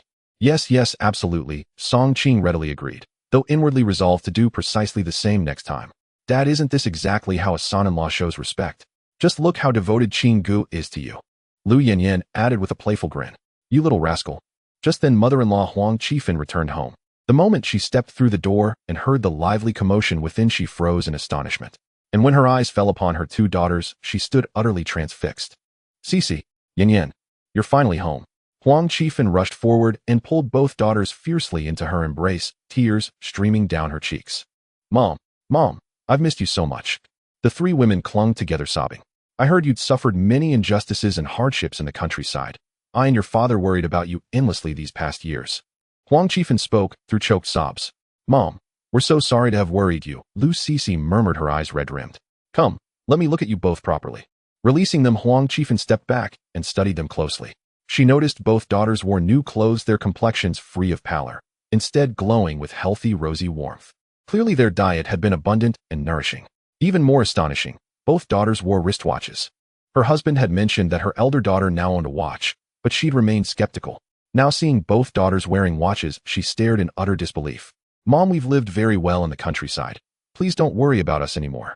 Lu Sisi hastily interjected, fearing her mother might soon revive old misgivings about her husband. That's right, Mom. We've thrived. We eat meat every day. Not just our village, not even just the surrounding area, but everyone within 10 li envies us. Lu Yan chimed in supportively. Truly. Absolutely. We'd never lie to you. Look, this watch was a gift from my brother-in-law. Lu Yan cheerfully lifted her wrist, displaying her elegant seagull lady's watch. Mom, this is my husband Song Qing. Lu Sisi introduced her spouse to Huang Qifan. Hello, mother-in-law, Song Qing greeted with a smile. At this moment, Huang Qifan took a formal look at her new son-in-law. He was tall and strong and quite handsome, though his skin was a bit darker, likely due to living in the countryside for an extended period. Huang Qifan hummed softly in response. Ever since she heard that this guy had abused her 2 daughters, and even planned to sell her second daughter to pay off debts, she felt extremely angry. Even after hearing that Song Qing had turned over a new leaf, she remained very upset and was not satisfied with her son-in-law. If a man makes a mistake once, he will likely do it again. Hitting women while drunk or after losing at gambling, such behavior in her eyes was absolutely something only the worst men would do. What if this son-in-law reverted to that lazy state again in the future? Wouldn't her daughter suffer then? Thus, she was naturally not very pleased with Song Qing at the moment. However, the situation was already set, she could only accept it for now. Seeing that his wife seemed to still have some feelings about this son-in-law, Lu Guokai quickly spoke up. Haha, it's getting late. Hey, let's start cooking. You 3 can chat, and Song Qing and I will go to the kitchen to prepare dinner. As he spoke, he quickly gave Song Qing a knowing glance. Okay, father-in-law, I'll assist you. Song Qing also noticed that his mother-in-law had a somewhat negative view of him, so when he saw his father-in-law come to his aid, he promptly nodded in agreement. Soon in the kitchen, Song Qing helped his father-in-law prepare dinner. Since Song Qing had bought an abundance of ingredients, his father-in-law decided to cook 1 fish and slaughter a chicken for the night, saving the rest for later. Xiao Song, how has the hunting been lately? Lu Guokai asked. Pretty good. During the last hunt, I caught over 20 deer, Song Qing replied. Over 20. That must have earned you quite a bit of money. Not bad, Song Qing smiled. But I've heard hunting can be risky. You should be careful in the future, as life is the most important. Thank you for your concern, father-in-law. I will be careful. Did you buy the watches for both of your daughters? Huang Qifan asked in a lowered voice. Yes, Mom, mine was bought by my brother-in-law a while back, Lu Cece replied. My brother-in-law treats my sister very well. Whenever he has money, he buys her a watch first, and only recently did he get one for himself and me. Lu Yinyin continued to praise her brother-in-law. By the way, Song Qing hasn't hit you again, has he? Huang Qifan asked with concern. No, Mom, Qingge has really changed. You don't need to worry about me anymore, Lu Cece explained. That's good. I hope he can keep it up. By the way, you mentioned that they are reinstating the youth's return to the city. What are the specific requirements? The requirements are still quite strict. If Yin wants to return to the city, there are only two paths. The first is to take over a job, and the second is to find connections to help my sister secure a job. As for marrying my sister, I think we can put that on hold for now. Qingge said he would be willing to give a few hundred yuan to help you find connections to bribe people. Right, Mom, I don't want to marry so soon. Lu Yinyin quickly voiced her stance when the topic of her lifelong commitment came up. A few hundred yuan isn't a small amount. Is Xiao Song willing to give that? Huang Qifan asked tentatively. Mom, that's what Qingge said himself, Lu Cece replied. Yes, my brother-in-law told me personally that he is willing to help. Lu Yinyin nodded in agreement. I heard your dad say that you are in charge of your family's savings account. Huang Qifan asked again. Yes. Good, a woman should manage the finances. Make sure to take good care of the money in the future. As for Yinyin, you're already 21, it's time to consider marriage. Didn't I mention in my last letter that I have a nice young man at my workplace? I'll take you to meet him in a couple of days. If you get married, you can return to the city immediately. A young girl should not always be living at her sister's house. Mom, I'm just visiting home for a few days and let's not rush this. I just want to spend time with you. Lu Yinyin knew she wouldn't be able to convince her mother, so she started to act cute. Right, Mom, let's not rush my sister's matters. We can talk about it in a few days. Lu Cece chimed in to support her sister. All right. By the way, I didn't have a wedding when I married Qingge, and you weren't able to witness our marriage. The relatives also haven't met Qingge. He suggested that we invite relatives over for a gathering in the next few days so they can meet him, and he will also bring some gifts for them. He said that since I married him, I haven't returned to my family, so he wants to take this opportunity to do all the traditional rites at once. Mom, what do you think? This? Sigh. Huang Qifan found herself at a loss for words. She had hoped to see her daughter get married, but fate had played a trick on her, and her eldest daughter ended up with a hasty marriage. None of their family or relatives were able to witness it. If you are giving gifts to the relatives, it will probably cost some money. Mom, we can still manage this amount of money. You don't need to worry about it, Lu Cece replied. All right, let's do this. Tomorrow is Saturday, and most of the relatives should be on holiday. Let's invite everyone over for dinner tomorrow night. After dinner, I'll have your dad notify them. That's settled. After dinner, Lu Guokai went out to inform the relatives while his wife and sister-in-law accompanied his mother-in-law to go shopping. Only Song Qing was left at home. Originally, his wife had invited him to join, but he declined. Since his mother-in-law seemed to have a poor impression of him, he decided not to intrude. At Lu Guokai's aunt's house, he said, Auntie, you must come to my house for dinner tomorrow night. My two daughters are back to visit us for the first time in years, and my son-in-law is here too. You must come. Cousin, this is great news. We haven't seen Cece and Yinyin in years. We will definitely come over. Aunt's son Tan Wanheng said with a smile. Great, let's have a drink together tomorrow night, ha. After Lu Guokai left, Tan Wanheng's wife gossipingly remarked, I heard Cece married a country boy when she was in the countryside as a young worker. Oh dear, she really must have suffered. Cece is so beautiful, why would she think to marry a rural man? Sigh. Back then Cece probably had no choice but to comply. You know full well how harsh life was for sent-down youth. Many married just to secure a single meal. Cece and the others were all young women who once sent down to the countryside. They were assigned grueling agricultural labor. I've heard that over the past 2 years, widespread famine has struck many villages in the north. Countless perished from starvation. Didn't Guokai say it himself? To keep Cece and Yin alive, Cece had no option but to marry, otherwise she might have starved to death. Oh, what tragic fates these girls bear. The next afternoon, Lu Guotsai's elder aunt Lu Zuolian, her son, Tan Wanheng, and his wife Lu Guotsai's younger brother Lu Guowei, and his wife, as well as his nephew Lu Shenglong, all arrived early at the home. Having not seen Lu Cece and Lu Yinyin for so long, they naturally wished to gather sooner, to catch up, to chat, to reconnect. On the way, the two families happened to meet. Shenglong, is it true your uncle's makeshift son-in-law truly abused Cece? Why would she still choose to remain with him? Aunt Zuolian asked curiously. I never witnessed abuse firsthand, but last time I accompanied uncle to my brother-in-law's home, he treated Cece with genuine kindness. Shenglong replied. Is that really true? Absolutely true. Perhaps my brother-in-law acted rashly in the past, but since our visit, both Cece and Yin have consistently spoken warmly of him. Had she truly suffered profound injustice, she would have broken down and sought help on the spot, not defended him so steadfastly. Moreover, he treats Cece exceptionally well. He even bought her a wristwatch, and her meals are plentiful and nourishing, Shenglong added. Oh, and when we left he gave uncle a red envelope and handed me 50 yuan. 50 yuan. At this, Aunt Suelian's entire family stood stunned. 50 yuan in a red envelope. Phew, it's nearly a month's wages for you. Tan Wanheng stared in disbelief. Wait, don't rural folk live in hardship? Where on earth would they get such sums? 50 yuan shattered Tan Wanheng's entire conception of rural life. What does a 50 yuan red envelope signify? Imagine in later decades handing a relative 5 or 6,000 yuan upon their visit, a gesture reserved only for the extraordinarily affluent. Exactly. Shenglong, surely you're exaggerating. Are you merely defending your uncle? Could it be he fears we'll discover C still endures wretchedness? Tan Wanheng's wife interjected. No, not at all. Believe it or not. I only heard he's an exceptional hunter, and apparently earned quite a bit through hunting. Shenglong explained. Hunting, is that lucrative? All exchanged bewildered glances, yet skepticism still lingered beneath their expressions. Soon the group arrived at the father-in-law's residence. CC, Yin, look who's here. Lu Guokai swung open the door to find both families arriving, and immediately called out to those inside. At the sound, his wife and younger sister hurried forward to greet them. Great aunt, cousin uncle, cousin aunt, uncle, aunt, elder brother. Lu Cc and Lu Yin gazed upon these familiar yet faintly unfamiliar relatives, and for a moment felt disoriented. It had been years since they'd last seen them. Cc, Yin, at last, you've returned to the city to visit family. Great, aunt misses you terribly. Lu Zuelian said, her voice thick with emotion. After embracing both girls, she studied them closely. Their attire was neat and presentable, fresh though slightly outdated in cut. More strikingly, both girls radiated vitality. No trace of rural hardship clouded their complexions.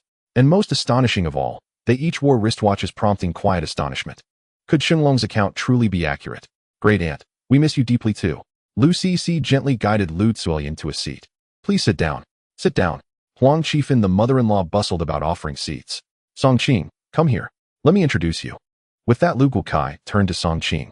Only then did everyone's attention shift fully toward him, and seeing his handsome features and tall sturdy frame, their first impression was distinctly favorable. This is great aunt. This is cousin uncle. Call him cousin uncle. This is cousin aunt. And this is... Lu Guokai continued the introductions. Song Qing responded with polite, respectful greetings to each. Scarcely had the introductions concluded when a knock sounded at the door. I'll get it, Huang Qifan said, rising. She assumed it must be her younger sister Huang Qilan and her family, the only other kin besides the two already present. Distant relatives had not been invited to the meal. Opening the door, she indeed found Huang Qilan and her daughter Li Shuilan, and beside them a young man in a crisp suit, Zhou, Li Shuilan's fiancé. Elder sister, aunt. Li Shuilan greeted warmly, while Zhou Hao offered a courteous nod. Come in, please come in. As they entered, Lu Zuelian was deep in conversation with the hostess about the sent-down youth's return to the city. Huang Qifan promptly introduced Song Qing to the newcomers once more. Zhou Hao's gaze suddenly sharpened upon seeing Lu Cc and Lu Yin. This was his first meeting with his fiancé's elder cousin and younger cousin.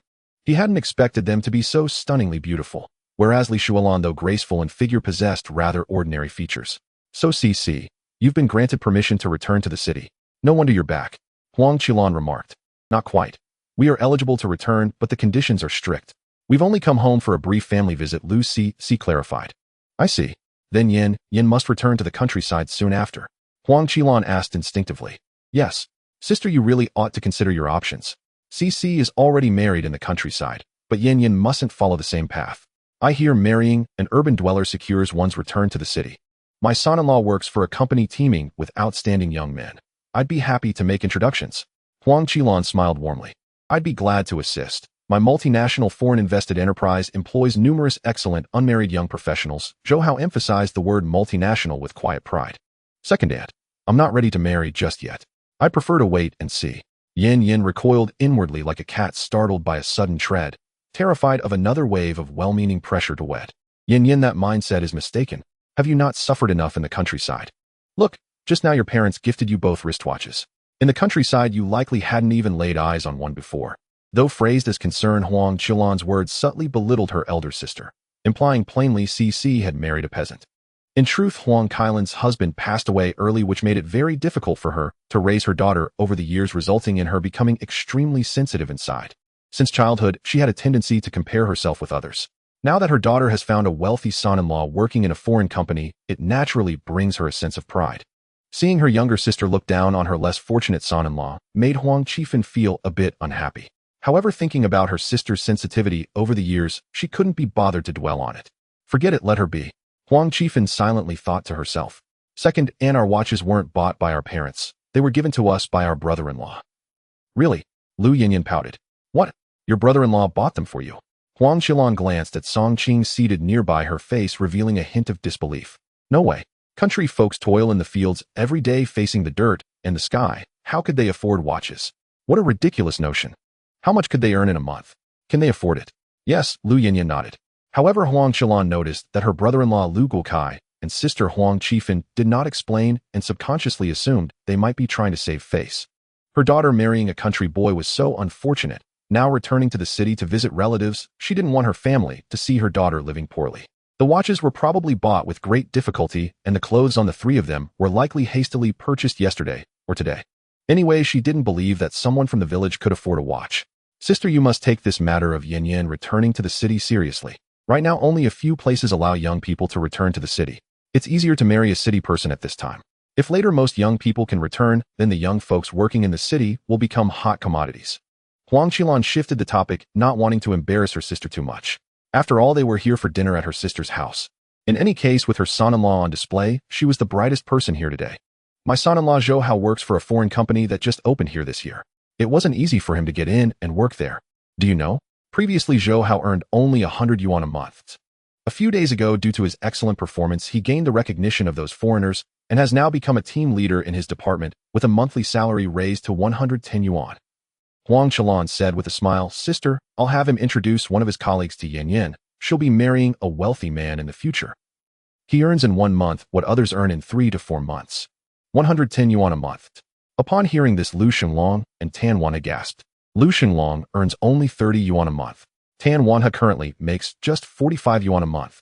The highest salary here is held by father-in-law Lu Guotai, a senior researcher, who earns only 60 yuan a month. 110 yuan. What a concept. That's more than 3 times the salary of an ordinary worker. The key is that Zhou Hao is only in his 20s. His salary will likely increase. Lu Yinyan rolled her eyes at this. He's not even as good as my brother-in-law. My brother-in-law can easily earn hundreds or even thousands with just a trip into the mountains. Of course, she didn't say this out loud. Seeing everyone's astonishment, Zhou Hao also enjoyed the envious gazes. However, he humbly said, I'm just a team leader in one of the departments of this company. I'm grateful to have the opportunity to work for a foreign enterprise. If it hadn't been for the foreign investments in the past 2 years, I wouldn't have had this chance. In fact, my salary is not much. It's our supervisor and manager who earn more, with the supervisor's salary being 300 to 400 yuan a month and managers earning over 1,000 a month. I still need to work hard to learn from them, Zhou Hao said with a smile. Wow, over 1,000 yuan. The salaries in these foreign companies are really high. And this is just from the branch office. It's said that the headquarters in the Magic City generally has even higher salaries for employees. Is that so? Everyone was once again astonished. Song Qing, is it true that you primarily rely on farming for income in your village? Have you considered doing some other business? Huang Qilan asked curiously. I do farm, but I usually make a bit of living expenses from hunting in the mountains, Song Qing replied. To be honest, he didn't want to show off or flaunt wealth. What if later his wife's relatives came to borrow money? Besides, it was meaningless. He thought it was too childish. As long as his wife lived well, that was enough. He didn't care about outsiders' opinions. Hunting and farming. Oh, truly this must be tough for Cici. Actually, you too could consider starting a small business in your town, though farming alone won't lead to success in life. After all, Cici has graduated from high school. She could still try taking the college entrance examination in the future. Huang Qilan spoke, as if guiding the two. All right, Song Qing nodded slightly. Lu Cici felt a bit displeased seeing her second aunt looking down on her husband, but didn't express it. After all, they were her elders, and in front of so many people. She knew her second aunt had a natural tendency to compare herself with others. What if she mentioned that her family had 150 yuan in savings? Her second aunt might get defensive and cause a scene. At this moment, Lu Guokai saw his wife's sister showing off her daughter's fiancé again, subtly putting down his son-in-law, and felt helpless. Forget it, as a man, he didn't want to say much. Song Qing let them reminisce. Let's go cook. Lu Guokai directly called Song Qing over. Okay. After bustling for more than 2 hours, the dishes were served. These dishes were bought by Song Qing this morning while following his father-in-law to the market, all paid for with his own money and food tickets. Tonight's meal was quite lavish. There was boiled lamb, braised beef, Beijing roast duck, which was specially ordered from a restaurant, as well as leany stir-fried chicken, iron pot stewed fish, and some other dishes. In total, there were over 20 dishes, using 2 tables to serve. Today is our family gathering, a relatives reunion, and with so many good dishes, we must drink a bit. As Lu Guokai spoke, he took out 4 bottles of Matai from the liquor cabinet. Today, let's try the Matai that Song Qing gifted me. Don't worry, 4 bottles are more than enough to drink freely. Matai. At this moment, aside from Lu Xinglong, Lu Guowei, Wanhe, and Zhou Hao were all taken aback, because Lu Xinglong had already tasted it at his brother-in-law's house last time. Matai? I've never had Matai before. Lu Guowei swallowed hard. I had it once, but I almost forgot the taste, Tan Wanhe said with a smile. As for Zhou Hao and his family, upon seeing the 4 bottles of Matai, both he and Huang Qilan were shocked. Can people from the countryside afford Matai? How could they be so wealthy?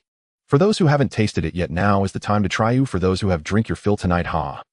Lu Guokai said with a laugh. At this moment, Zhou Hao felt extremely puzzled. Can country folk really be this wealthy? Would he really splurge on 4 bottles of Matai at once? Even at the retail price of 10 yuan per bottle, that would amount to 40 yuan. Considering his monthly salary was 110 yuan, he couldn't bear to spend it on Matai. He would only endure the pain of buying a bottle to give as a gift if there was something important he needed help with. Now this Song Qing bought 4 bottles for his father-in-law all at once. It all seems so unbelievable. Could it be that Lu Guokai bought them himself, then pretended they were a gift from his son-in-law to save face? Perhaps this wine is even fake. Yes, it must be fake. Zhou Hao speculated inwardly. He didn't believe a country bumpkin could be more extravagant than him. Even if Lu Guokai only earned 60 yuan a month, would he really be willing to spend over half a month's salary on Matai? This Matai wine can only be purchased with special alcohol vouchers. If bought on the black market, wouldn't it cost at least several dozen yuan for 4 bottles? Not just Zhou Hao, even Tan Wanhe found it hard to believe. He'll pour wine for everyone. Song Qing, unfazed by the crowd's thoughts, expertly opened a bottle of Matai and began pouring it into individual cups. This bottle of Matai isn't cheap. How did Xiao Song make so much money hunting and farming in the countryside? Huang Qilan voiced her doubts. She had seen Lu Sisi and the others mention that Song Qing bought them watches, and now he was buying 4 bottles of Matai for Lu Guokai. It didn't seem like something Song Qing could manage. I just make a bit of hard-earned money, barely enough to get by, Song Qing said modestly. Barely enough to get by. You can afford to buy watches for Sisi and Yin Yin, and you're wearing one yourself, plus giving Matai to your father-in-law. That doesn't sound like just barely getting by, does it? You're doing better than many city folks. Huang Qilan pressed, further curious about how much he could possibly earn from hunting. She was eager to know how much he earned. Or was this extravagant lifestyle all just a facade created by her brother-in-law to impress them? Could it be that he took out his savings to create an illusion for this country bumpkin son-in-law? Exactly. If a family can afford watches, earning over 100 yuan a month shouldn't be too difficult, right? Zhou Hao remarked with a forced smile. Seeing his second aunt's family questioning him like this, Lu Sisi frowned slightly, glancing at her husband, choosing not to interrupt. She would let him handle it. Sometimes I might go 10 to 15 days without catching anything, not earning a single penny. But sometimes I could catch a whole herd of wild boars or deer in a single day, earning 1,000 or 2, or even 3 to 5,000. Seeing the disdainful attitude from the two, Song Qing decided to speak candidly. After all, before his father-in-law and his wife's cousin had visited his home and knew some of his circumstances. So he didn't plan to hide anything. As soon as he said this, the room fell silent in shock. Not just Zhou Hao and Li Shuilan, but also Huang Qilan and Tan Wanhe. Even his mother-in-law looked slightly astonished. You earn several thousand a day. Huang Qilan's eyes widened in disbelief. Earning as much in a day as others do in several years, or even 10. Song Qing, you can't be exaggerating, right? Earning several thousand a day. I know country folks have fewer ways to make money, but you shouldn't be so unrealistic. Everyone is family. If you share your actual income, no one will laugh at you. Zhou Hao was the first to react with disbelief. Several thousand a day. Damn, that's more than I earn in several years. It's unscientific. Seeing Zhou Hao's doubtful expression, which even seemed to look down on her brother-in-law Lu Yin could no longer hold back. Zhou Hao seemed to think he was above everyone just because he worked at a foreign-funded enterprise. How could a monthly salary of 110 yuan be something to flaunt? Cousin-in-law, do you know the current price of meat? The purchase price is around 1 yuan per jin, while in cities it sells for 1.5 yuan, or even higher. A wild boar weighs over 200 jin. Can you imagine how much you earn from catching a wild boar? It could be several hundred yuan. What if you catch a herd of wild boars? A dozen or 20 heads, earning 2,000 to 3,000 a day is quite normal. Let me tell you, not long ago my brother-in-law caught over 20 deer, selling their antlers, tendons, and meat. He earned over 8,000 that day. If he hadn't shared over 2,000 with his companion, he would have still made over 8,000 that day. After splitting, he still earned over 5,000. Lu Yin exclaimed astonishingly. What? You earned over 5,000 in a day? It's impossible. Zhou Hao's expression changed, instinctively blurting out. How can it be impossible? The most valuable part of a deer isn't the meat but the antlers, which were worth 2,000 to 3,000 at the time. Lu Yin explained. Hunting can be this profitable. Aunt Lu Tzuilian also looked shocked. It really is quite lucrative, Lu Cece nodded with a smile. This. Earning over 5,000 in a day. Huang Qilan felt a bit embarrassed. If this is true, then her daughter's fiancé Zhou Hao's monthly salary of over 100 yuan would seem rather insignificant. But such situations aren't common, you might not encounter them for months, so the income is very unstable. Seeing that the effect was about right, Song Qing quickly changed the subject. All right, let's eat and drink. The father-in-law quickly shifted the topic as well. Yes, let's drink. Lu Shenglong chimed in cheerfully. Right, let's eat. The group no longer continued discussing income, but began to eat. Tan Wanheng took a sip of mitai, and couldn't help but exclaim, this is the taste. As expected of mitai, it's simply delicious. Unparalleled. Zhou Hao also took a sip, thinking he could tell if it was real or not since he had had mitai a few times before. He believed that Song Qing was definitely bragging. Several thousand a day. What a ridiculous joke. But after drinking a mouthful, he was quite surprised. This flavor, this richness, this strong, intense liquor, it must be mitai. Could it be real? Or perhaps following his earlier suspicions, it was actually Lu Guokai who secretly bought the wine and forced him to say it was a gift from his son-in-law. Anyway, he refused to believe that a country bumpkin could be so much better than him. After the meal, everyone was quite pleased with the feast. After all, with such a lavish dinner and Maotai liquor, how could one not be happy? Although everyone was from the city, they could only enjoy such a grand meal during the new year. In fact, even during the new year, it was not guaranteed to have so many hearty dishes. After finishing the meal and chatting for a while, the group of relatives finally left. On the way home, since Aunt Lu Tzuilian and Lu Guowei lived nearby, they went back together. The Huang Qilan family of 3 lived in another direction, so they took a different path. Xinglong, I finally believe what you said before about Song Qing giving you a 50 yuan red envelope when you left Songjiadan. It's true. With his ability to earn several thousand yuan a day, giving you a 50 yuan red envelope is truly a drop in the bucket, Tan Wanheng remarked with deep emotion. Yes, even though earning several thousand yuan a day may be exaggerated from tonight's Maotai, and the fact that the Song family of 3 were all wearing watches, it's clear that they must earn a decent amount of money each year. Seeing Cece marry a capable young man, I as her aunt can finally rest easy, Lu Tzuilian nodded. Indeed, my brother-in-law not only has skills, but is also generous. My sister's life should only get better from here on, Lu Shenglong said with a smile. They drank a total of 3 bottles of Maotai tonight, and it was truly satisfying. Meanwhile, on the other side, Mom, it seems my cousin really did marry into a good family. Earning several thousand yuan a day is something I never even dared to dream of, Li Shuilan said somewhat enviously. Upon hearing this, Zhou Hao felt a bit displeased. Shuilan, how do we know if Song Qing is not just boasting? It's true that hunting can earn money, but it's definitely not that easy. Didn't he say that sometimes it takes 10 days to half a month to even catch one prey? As for what he said about wild boar packs and deer herds, I don't think it's that easy to encounter them. Even if they do, can one really shoot down 20 or 30 at once? To shoot that many, I estimate you would need a hunting team of at least 20 or 30 people. Even then, the share isn't much. Moreover, if hunting is banned in the future, he would be unemployed. How much can he earn from farming? Just being able to feed himself would be good enough. So don't envy your cousin, Zhou Hao said with a sneer. To be honest, regardless of how much money Song Qing can earn, seeing such a beautiful girl like Lu Cece marry a country bumpkin really makes him envious.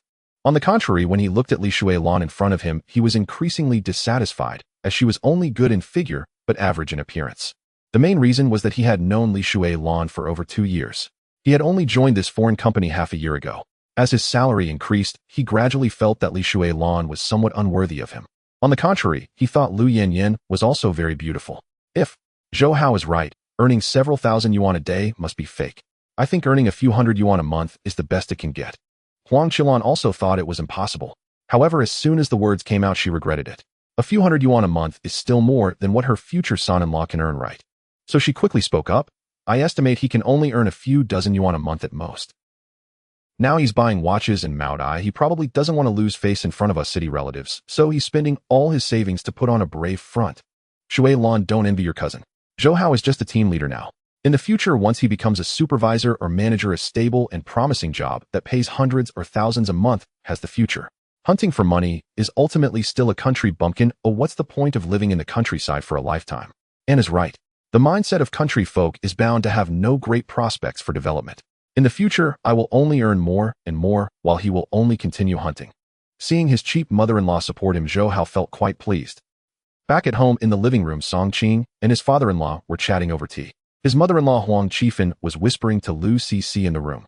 Just now during the meal, Xiao Song boasted about earning over 5,000 yuan a day. He couldn't possibly be bragging, could he? In front of so many relatives, such bragging feels too ostentatious. Huang Qifan said with a hint of reproach. By the way, last time your dad told me you had 5,000 yuan in savings. Is that true or false? Be honest with me, you can't lie to me. Huang Qifan's face turned stern. Seeing Song Qing boast so much at the dinner table, she felt it was somewhat unbelievable. Mom, what Qingge said about earning 5,000 yuan a day is true. My sister can testify that day he really hunted over 20 deer and earned over 8,000 yuan, from which Qingge got more than 5,000 yuan.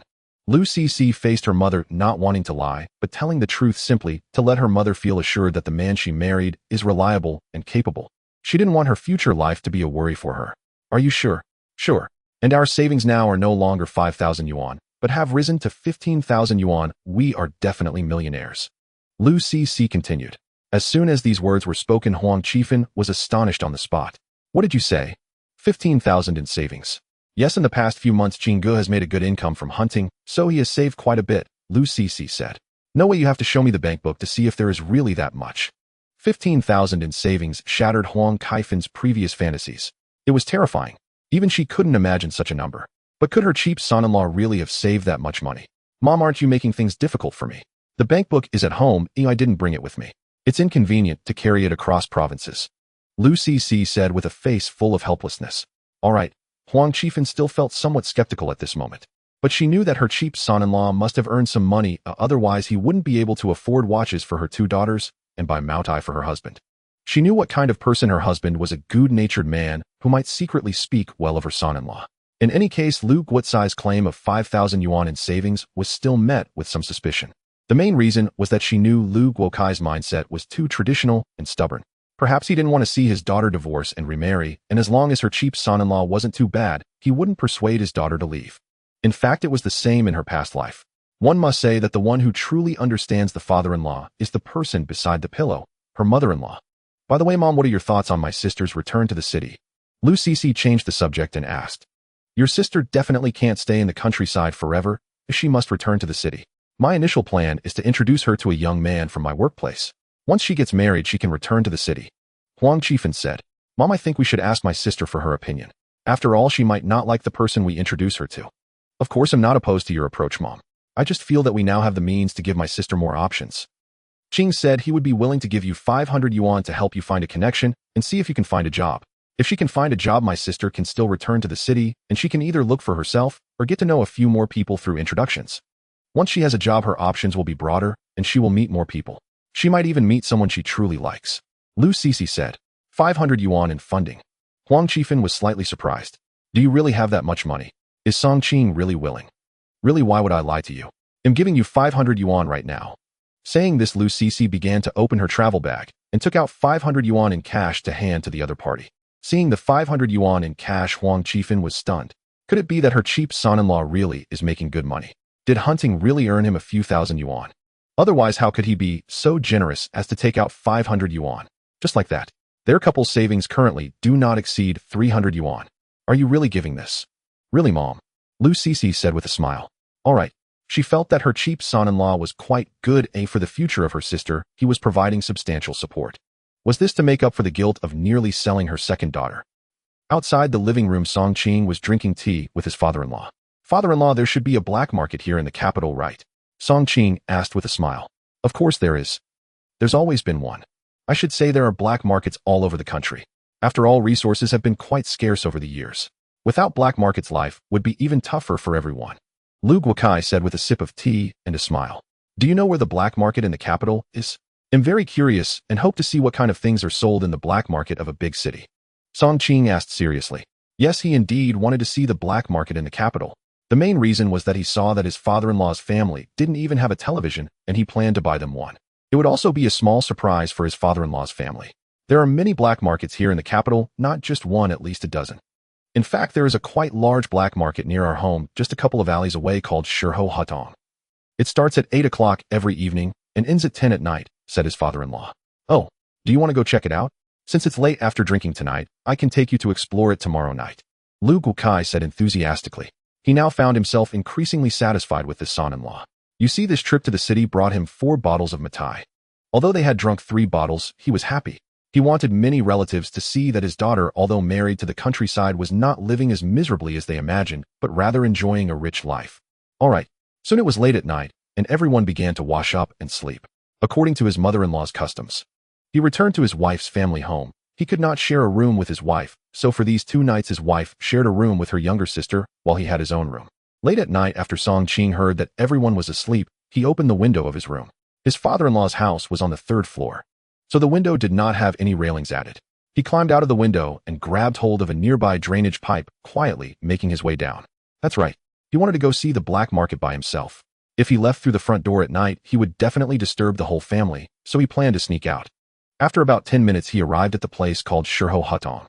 Indeed, this alley is surrounded by several other alleys, making it quite concealed.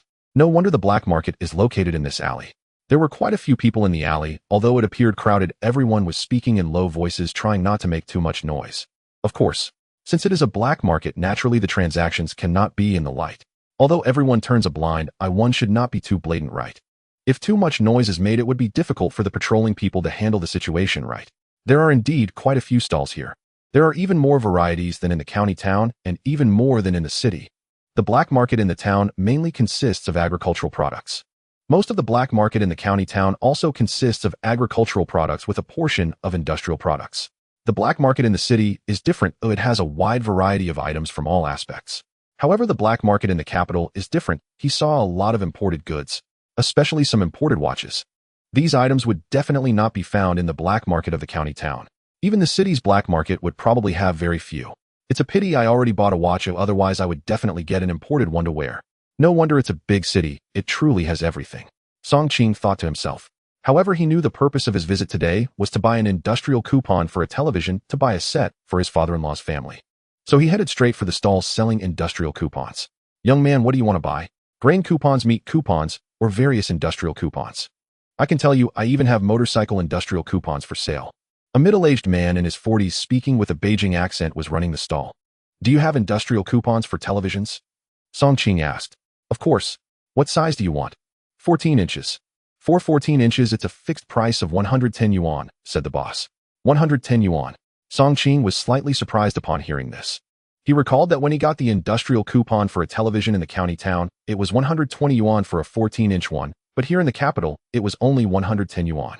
But then he thought about it. The smaller the place, the fewer the quotas for televisions, and the larger the city, the more quotas there would be. Therefore, the industrial coupons for televisions traded in the black market would also be more. With more in circulation, the prices would be cheaper. Can it be a bit cheaper? Young man, I can tell from your accent that you are from out of town, right? However, I assure you I have always been honest in selling these tickets, and the price is fixed. If you don't believe me, you can ask the other vendors. They all sell at the same price. All right, then I'll take one. Song Qing nodded. After verifying that the ticket was fine, he promptly handed over 110 yuan. After buying what he wanted, he didn't rush to go back, but instead wandered around the black market. Suddenly, Song Qing spotted a stall that piqued his interest. This stall displayed various items for women. There were cosmetics, some accessories, and even perfumes. Seeing this, Song Qing crouched down. Sir, what would you like to buy? The stall was run by a young couple. Is this Dior perfume real or fake? Song Qing picked up a bottle of perfume, examining the outer packaging while asking. Dior perfume was famous in both his past and present lives, an internationally renowned brand, so it was relatively easy to recognize. He did not expect to find such imported goods for sale here. Many imported items could only be bought at the friendship store. Ordinary people were not qualified to shop at the friendship store. Moreover, this imported perfume was a luxury item that ordinary people could neither afford nor use. He never thought he would encounter it in the black market of the capital. I could consider buying a bottle for my wife. After all, she is my woman. She deserves to be pampered. Sir, our perfume is definitely authentic imported goods. There are no fakes here. The girl immediately spoke up. She picked up another bottle of Dior perfume and began to introduce it in detail. See this packaging, this logo, and this. Song Qing didn't pay much attention to her introduction. Because packaging can be swapped, it was hard to tell if the perfume inside was real. How much is this bottle of perfume? You know, this is Dior perfume, an international brand. This one is a 50 milliliters bottle, and even at the friendship store it would sell for 80 yuan. But not everyone can just walk into the friendship store to buy it. Here we sell it for 110 yuan a bottle. The girl said with a smile. After hearing this, Song Qing thought to himself that the price was quite reasonable. In the black market, price inflation was normal, especially for more expensive items. Especially for luxury goods. I can buy a bottle of perfume, but I'll skip the imported watch, Song Qing thought. He already had a watch, and if the imported watch was recognized, he might get reported confiscated or even face legal consequences. The reforms had just begun. Luxury goods were still strictly controlled. Can I open it and smell it? If I don't smell it, I can't be sure if what you're selling is real or fake, Songqing said. In both his past and present lives, Dior perfume was something every girl owned. After all, it was only a few hundred yuan a bottle, affordable for many working-class individuals. Thus, Songqing believed he was quite familiar with the scent of Dior perfume. With just a sniff, he could almost discern its authenticity. The main difference between inferior perfume and genuine products was that even though some imitations might smell similar, there was still a significant difference upon smelling. Sir, you can smell this bottle, but the one you have in hand is unopened. If you smell it, it will be considered opened, and if you don't buy it afterward, we won't be able to sell it. The girl appeared a bit troubled. Don't worry, if I smell it and confirm it's real, I will definitely buy it, said Songqing. Well, the young couple exchanged glances. Finally, the man said, all right, you can. After hearing this, Songqing opened the unopened bottle and began to smell it. First, he took a whiff, then sprayed a little on his hand and waved it a few times before gently fanning the scent from his arm. At this moment, the young couple running the stall saw Songqing's professional smelling technique and realized he was an expert in distinguishing perfumes. Fortunately, the few bottles of perfume they sold were genuine as well, so they had no fear of him smelling it. This is the scent. After smelling it several times and confirming, he was sure it was authentic Dior perfume. There was no pungent odor nor an overpowering scent. True good perfume is neither sharp nor overwhelming. It's fragrant without being cloying. He'll buy it. Just this bottle. Saying this, Songqing took out 110 yuan and handed it over. After settling the transaction, he strolled around a bit more before heading back. The next morning, after breakfast, Songqing called Lu Cici into his room. What's up? You're acting mysterious. Is there something you can't say outside? Lu Cici shot him a glance. I have a gift for you. Songqing teased. What gift? Lu Cici asked, slightly startled. When did her husband have time to buy her a gift? They hadn't been out much yesterday and today. Tada. Saying this, Songqing took out the bottle of Dior perfume from last night. This is perfume. Imported perfume. Dior perfume. Songqing said with a smile. Dior perfume. Where did you get this from?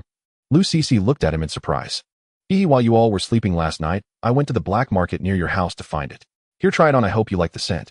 Saying this, Songqing handed the perfume to his wife. You went to the black market. And it's Dior perfume. Lu Cici had only heard of Dior perfume, but had never seen it, let alone smelled it. Yes. Isn't it expensive? 110 yuan. Wow. So expensive. What if it's fake? Lu Cici asked, feeling a bit reproachful. Don't worry, it's definitely real. You should try it. It's too expensive.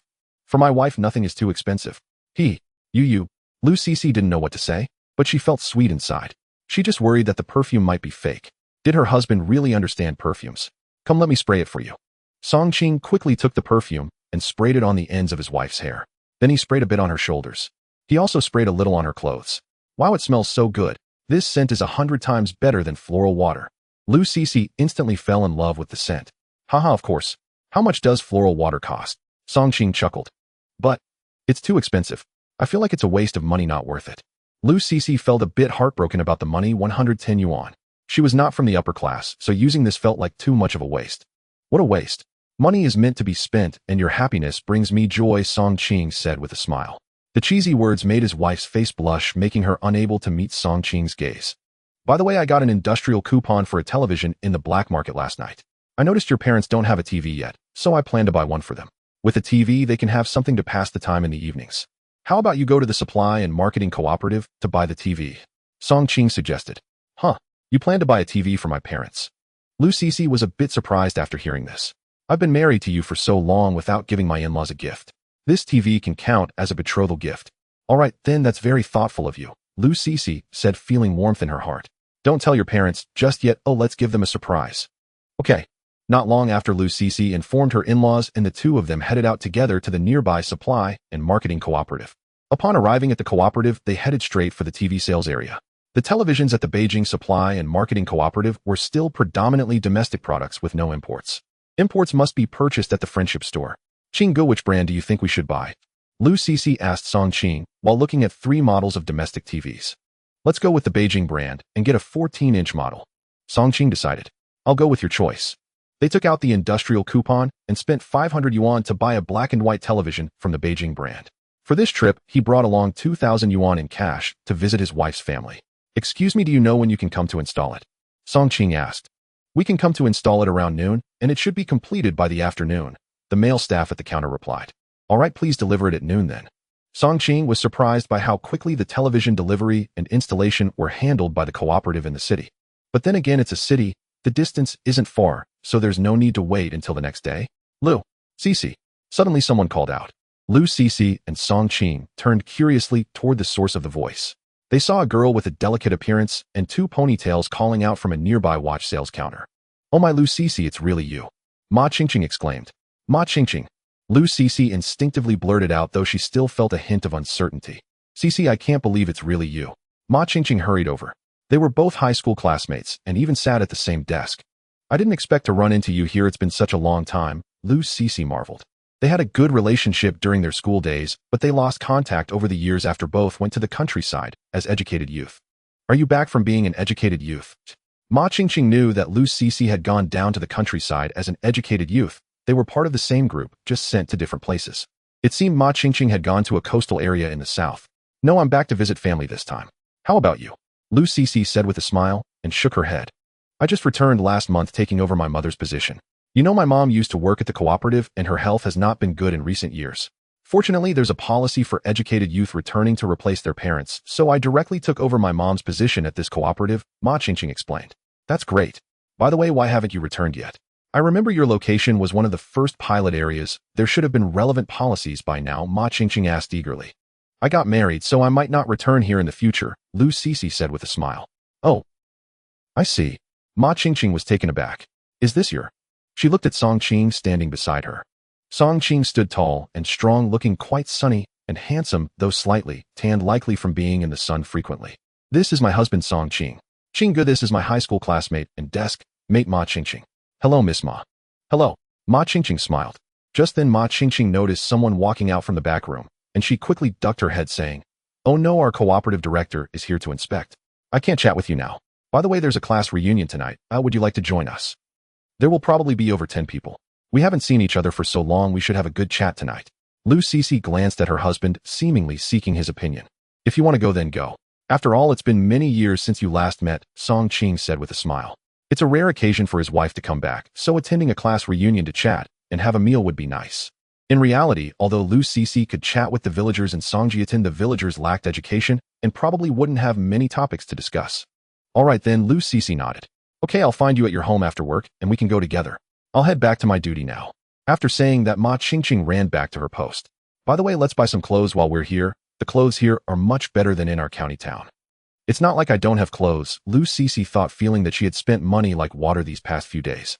Let's buy a couple of dresses. I think the dresses here look quite nice. Fine. Lu, Cece quickly chose 2 dresses, each priced around 10 yuan. By the time they returned home, it was almost noon. Her mother was in the kitchen cooking. Lu Yinyin seemed to have gone somewhere. She probably went to play with her classmates. Back. Where did you go to play? Her mother, Huang Chifan, asked curiously as she brought out a dish. I went to the supply and marketing cooperative and bought 2 dresses. They look quite pretty. Just then there was a knock at the door. Who is it? Her father, Lu Guokai, walked over to open the door. He found 2 delivery men at the door. Is this Miss Lu Cece's home? One of the delivery men asked. Yes, what brings you here? Her father looked at the cardboard box on the ground at the door, which had a television printed on it. Whoa, is that a TV? We are the delivery and installation workers from the supply and marketing cooperative. We're here to install the TV for you. What? A TV? When did we buy a TV? Her father was stunned. Dad, this is a television that Ching-gu bought for you since you don't have one. Now you can watch TV after your evening walks. Lu Cece said with a smile. Off.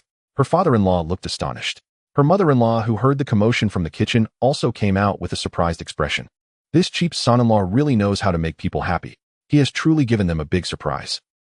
Since Cece and I got married, I haven't bought you any gifts or offered a betrothal gift, so I thought I should buy you a television. Song Ching said with a smile. Oh dear, that's too extravagant. Isn't that television going to cost 400 or 500 yuan? Lu Guokai remarked reproachfully after hearing this. Father-in-law, this amount of money is nothing. This television is worth the investment, Song Ching said. I really don't know what to say to you, Sai. Though Lu Guokai said this, he was actually very pleased inside. This son-in-law is not only generous, but also treats his daughter well, thinking of them both. Where can one find a son-in-law like this? Although Song Ching had treated his daughter poorly in the past, hitting her men will always make mistakes, as long as they change it's fine. Even Huang Chifan, who had always been somewhat dissatisfied with Song Ching, felt better about him today after seeing how he handled things. Master, please come in quickly. Here's the invoice. Check it, please. Song Qing waved to the two masters. All right. Soon the two masters came in to start installing the television. What brand of television is this? Beijing brand. Is it still 14 inches? How much is it? The father-in-law looked around curiously. 500 yuan. Oh dear, that's too expensive. Actually, a 12-inch would suffice. That a 12-inch is still too small. It strains the eyes. Lu Sisi laughed. In the afternoon, the television was set up. The family gathered around the television, smiles on the faces of her father-in-law and mother-in-law. As evening approached, Mom and Dad, am not having dinner at home tonight. I'm going to a class reunion. Lu Sisi explained the situation to her father-in-law and mother-in-law. Is Xiao Song going too? Her father-in-law asked. I think I won't go after all. It's Sisi's class reunion. Song Qing waved his hand with a smile. All right then. Soon Ma Qingqing arrived. Song Qing accompanied his wife downstairs. Downstairs, Qingqing, where is the reunion tonight? Lu Sisi asked Ma Qingqing. At a nearby hot pot restaurant called Old Beijing Hot Pot, just on Tongzi Alley. Ma Qingqing said. Qingge, will you come pick me up later? Lu Sisi asked Song Qing. Sure. Song Qing nodded. Seeing that his wife was still considerate of his feelings warmed his heart. He then watched as Ma Qingqing rode her bike with his wife leaving. At the hot pot restaurant, a large private room was already filled with about 10 people. Suddenly, the door of the room was knocked on. Soon after, Ma Qingqing and Lu Sisi walked in. Ma Qingqing, we were waiting for you. You're late. If you were any later, you'd have to wash the dishes. The organizer of this reunion, class leader Song Jie, teased with a smile. Sorry, I was just picking up Sisi, so it took a bit of time. Ma Qingqing said apologetically. Oh, who is this? Lu Sisi. Upon seeing Lu Sisi enter, the boys and girls in the room were all astonished. Hello classmates, it's been a long time. I'm sorry for intruding on tonight's reunion, Lu Sisi said somewhat shyly.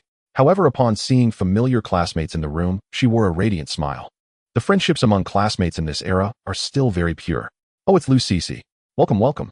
I didn't expect we would have an old classmate joining us tonight. Come sit down. Song Jie welcomed her. After Lu Sisi and Ma Qingqing sat down, she realized there were a total of 12 classmates tonight. 4 boys and 8 girls. Sisi, long time no see you, I've missed you. At this moment, Zhao Li happened to be sitting next to Lu Sisi. They had a very good relationship during their studies. Seeing Lu Sisi again made her very happy. Zhao Li, I've missed you too. Did you receive my reply to the letter you sent me? Lu Sisi looked at her familiar classmate and best friend, feeling very pleased. I received it. Oh, why didn't you reply to me afterward? Zhao Li asked in confusion. I changed places afterward, so I might not have received your later reply, Lu Sisi lied. In fact, she had just been beaten by Song Qing and had no money to reply. All right, by the way, are you back in the city as a sent-down youth? We haven't seen you at previous reunions. Zhao Li asked curiously. Hearing this, everyone looked over curiously. In particular, a man named Xie Chongping had not taken his eyes off Lu Sisi since she entered. This made a female classmate sitting next to him, Yang Mingxiao, feel a surge of jealousy. She knew that Xie Chongping had liked Lu Sisi in high school and had secretly pursued her. At that time, Lu Sisi was the most beautiful girl in the class, one of the few famous beauties in the entire school. However, Lu Sisi prioritized her studies, so she directly rejected Xie Chongping. But Yang Mingxiao had always liked Xie Chongping. In the past 6 months, she actively pursued Xie Chongping. Though their relationship had not yet reached the level of a couple, they had developed mutual feelings. However, she did not expect that with Lu Sisi's appearance tonight, Xie Chongping's eyes would show longing, which made her feel a sense of crisis. At the same time, she secretly felt jealous of Lu Sisi. I'm not back in the city, I'm just visiting relatives this time, Lu Sisi explained. Where were you sent down? Don't you have any policy for sent-down youth returning to the city? Xie Chongping quickly asked. Sisi, my dad has some connections here. If you need anything, I can help you. Looking at Xie Chongping sitting across from her, Lu Sisi waved her hand and said, Thank you for your concern, but I probably won't return to the city. I'm getting married. What? You're getting married? This statement struck Xie Chongping like a bolt from the blue, leaving him stunned. Sisi, you're getting married. Zhao Li was also astonished. The others were not too surprised. After all, everyone was around 24 or 25 years old and half of them were already married. This? Upon hearing this, Xie Chongping's face darkened and he felt a pang in his heart. However, Yang Mingxiao felt delighted upon hearing that Lu Sisi was married. This way no one could take away Xie Chongping whom she was pursuing. Yang Mingxiao was quite afraid that Xie Chongping would be taken away, as Xie Chongping was not only handsome, but also came from a very good background. His father was the deputy director of a certain bureau and his mother was the director of a supply and marketing cooperative. Now Xie Chongping was working in a government unit, which meant he had a bright future ahead. Where could she find such an outstanding man? Just now she was worried that Xie Chongping would be taken away by Lu Sisi, who was famous for her beauty during school and had many admirers, Xie Chongping being one of them. However, seeing that Lu Sisi was already married, now she breathed a huge sigh of relief. She could not compare to Lu Sisi in looks. Even if Lu Cixi rejected Xie Chongping, she knew that Xie Chongping had a deep crush on Lu Cixi, and in that case, he would no longer consider her. Instead, he would turn around and madly pursue Lu Cixi. Just thinking about this made Yang Mingxia feel a surge of jealousy. Why? Why could Lu Cixi make Xie Chongping actively pursue her and still continue to chase after him despite being rejected? While she had to take the initiative to pursue Xie Chongping, and even now things were progressing slowly. Comparing oneself to others was infuriating. Lu Cixi, where did you get married to? Did you marry while being a sent-down youth? Yang Mingxia asked. I married in a county town in the northeast. Lu Cixi nodded. She was unaware of Yang Mingxia's jealousy and just spoke the truth. Oh. Upon hearing that the other party married in a remote area in the northeast, Yang Mingxia felt a lot more at ease. It was so far away that Xie Chongping would surely give up. By the way, what does your husband do for a living? Yang Mingxia continued to ask. My husband is a farmer and occasionally goes hunting in the mountains. Lu Cixi did not care about how outsiders viewed her husband's identity. She just felt happy with her life. Now her life was getting better, and she knew that many people could not compare to her husband's abilities. You married a country guy. Not only was Yang Mingxia shocked, but most of the classmates were equally surprised. Especially a few male classmates who showed a hint of regret on their faces. Such a beautiful classmate actually married a rural man. Oh, what a waste. Back in school, there had been countless admirers of Lu Cixi, yet she ended up marrying a country guy. When Xie Chongping heard that the goddess he secretly admired married a rural man, it was like a bolt from the blue. No. Am I really not even as good as a country guy? Xie Chongping doubted himself. No. Maybe she encountered some difficulties when she was a sent-down youth which forced her to marry. Surely she must not be living well now. Maybe I still have a chance. Xie Chongping's mind was racing. He did not mind that his goddess had been married. If she was not living well, he thought he should pull her out of the mire. At this moment, Yang Mingxia felt a bit schadenfreude. Married to a mud-leg. Good. She inexplicably felt happy. I was also a sent-down youth. The life in the countryside was truly tough. Not enough to eat or wear warm clothes. Fortunately, I found some connections and got transferred to a better place otherwise. I can't even imagine. I've heard that the Northeast is even harsher. What were you thinking back then? How could you think of marrying a mud-leg? There should have been plenty of sent-down youths there, or some village cadres or town cadres. You could have considered them. Why did you think of degrading yourself by marrying a mud-leg?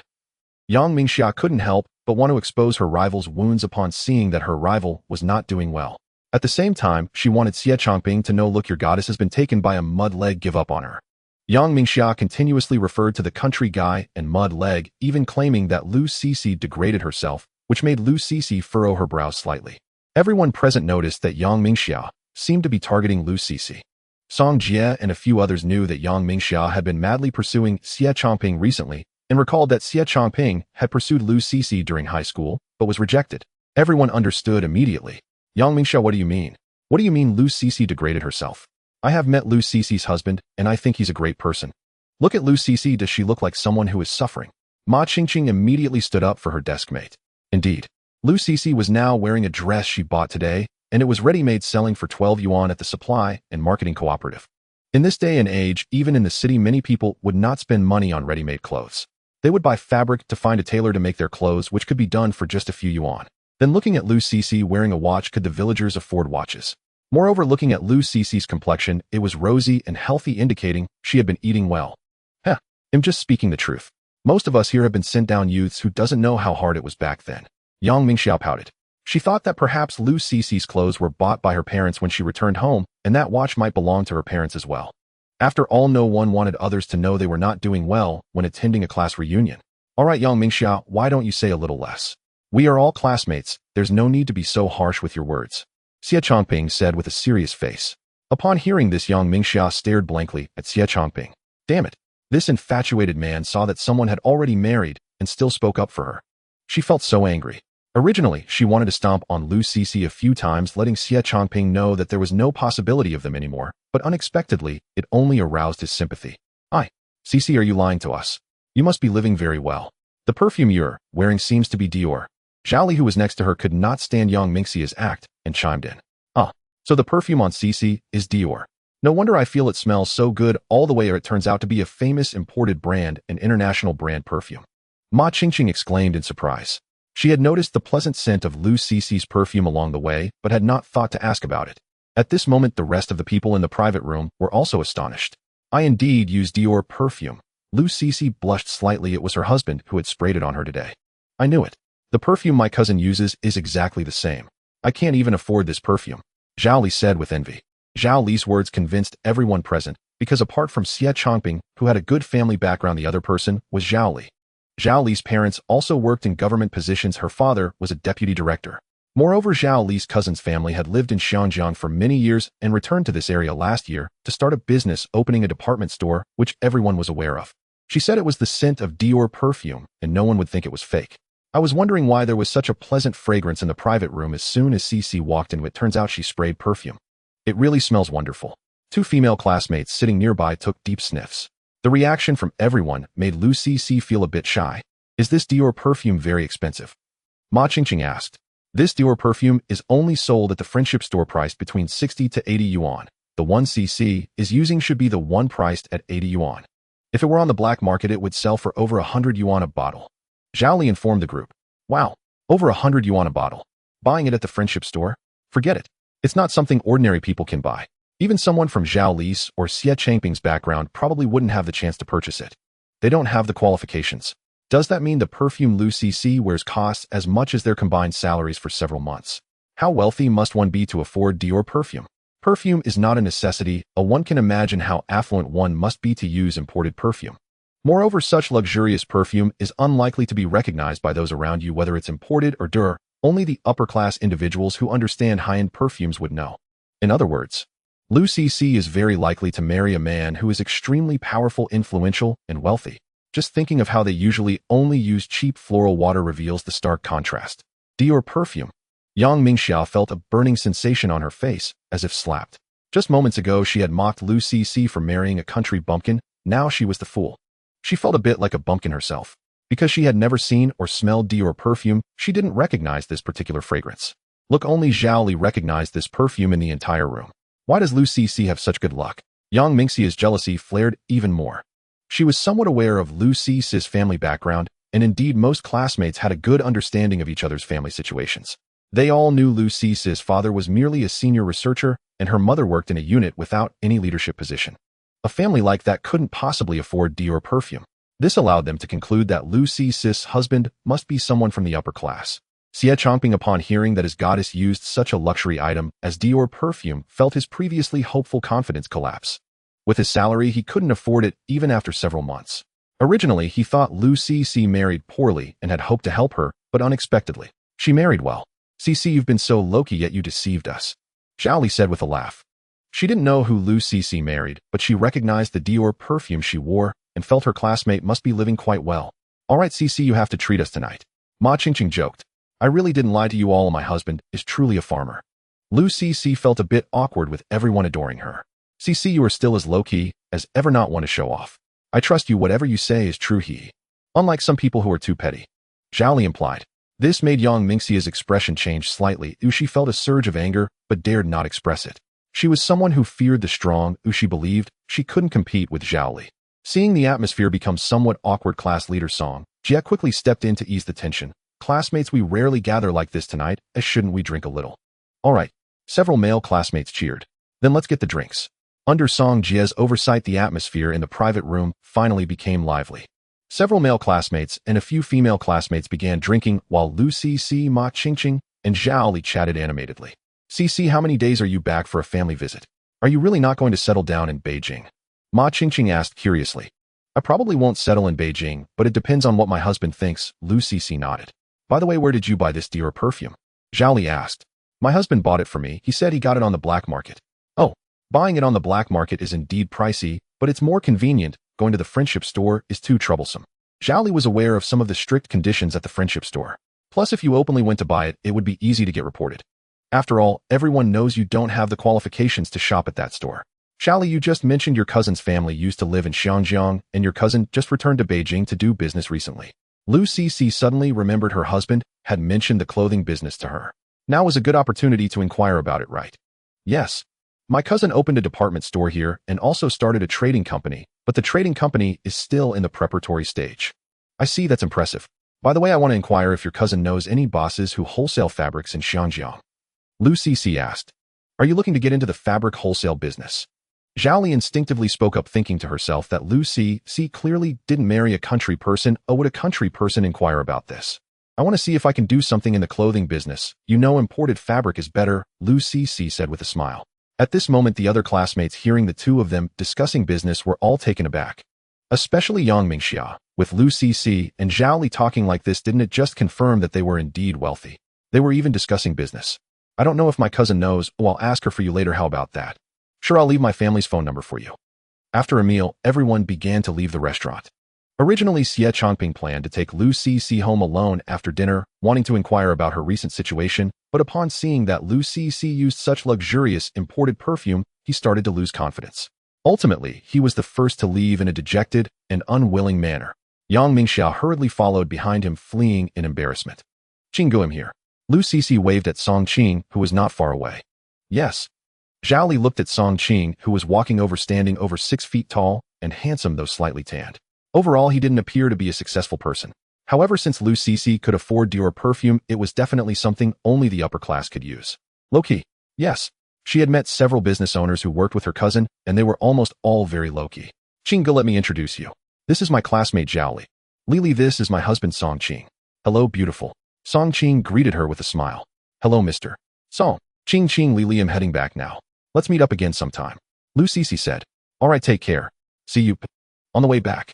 Husband, the perfume you bought for me made everyone at the class reunion think I was a wealthy lady, which was quite embarrassing for me. Lu Cc gossiped. Oh, do tell more. Song Qing chuckled, covering his mouth. Lu Cc then shared some amusing incidents that happened during the dinner. After listening, Song Qing smiled and said, It seems that at your class reunion there were indeed a few classmates who could recognize value. To be honest, Dior perfume is indeed something that only women of the upper class can afford in this era. He did not expect that some of his wife's classmates would recognize it just by the scent. However, considering this is the capital city where talents are hidden, it was quite normal. Yes, Zhao Li's cousin and her family moved to Xinjiang decades ago. She said her cousin has returned to the capital to do business now. By the way, didn't you say you wanted to do business in clothing and lingerie? I asked her to check if her cousin knows any wholesalers of imported fabrics in Xinjiang. Hearing his wife's enthusiasm, Song Qing's eyes lit up. That's a great question. If she has contacts and resources there, it would save us a trip to the coast, or even to Xinjiang.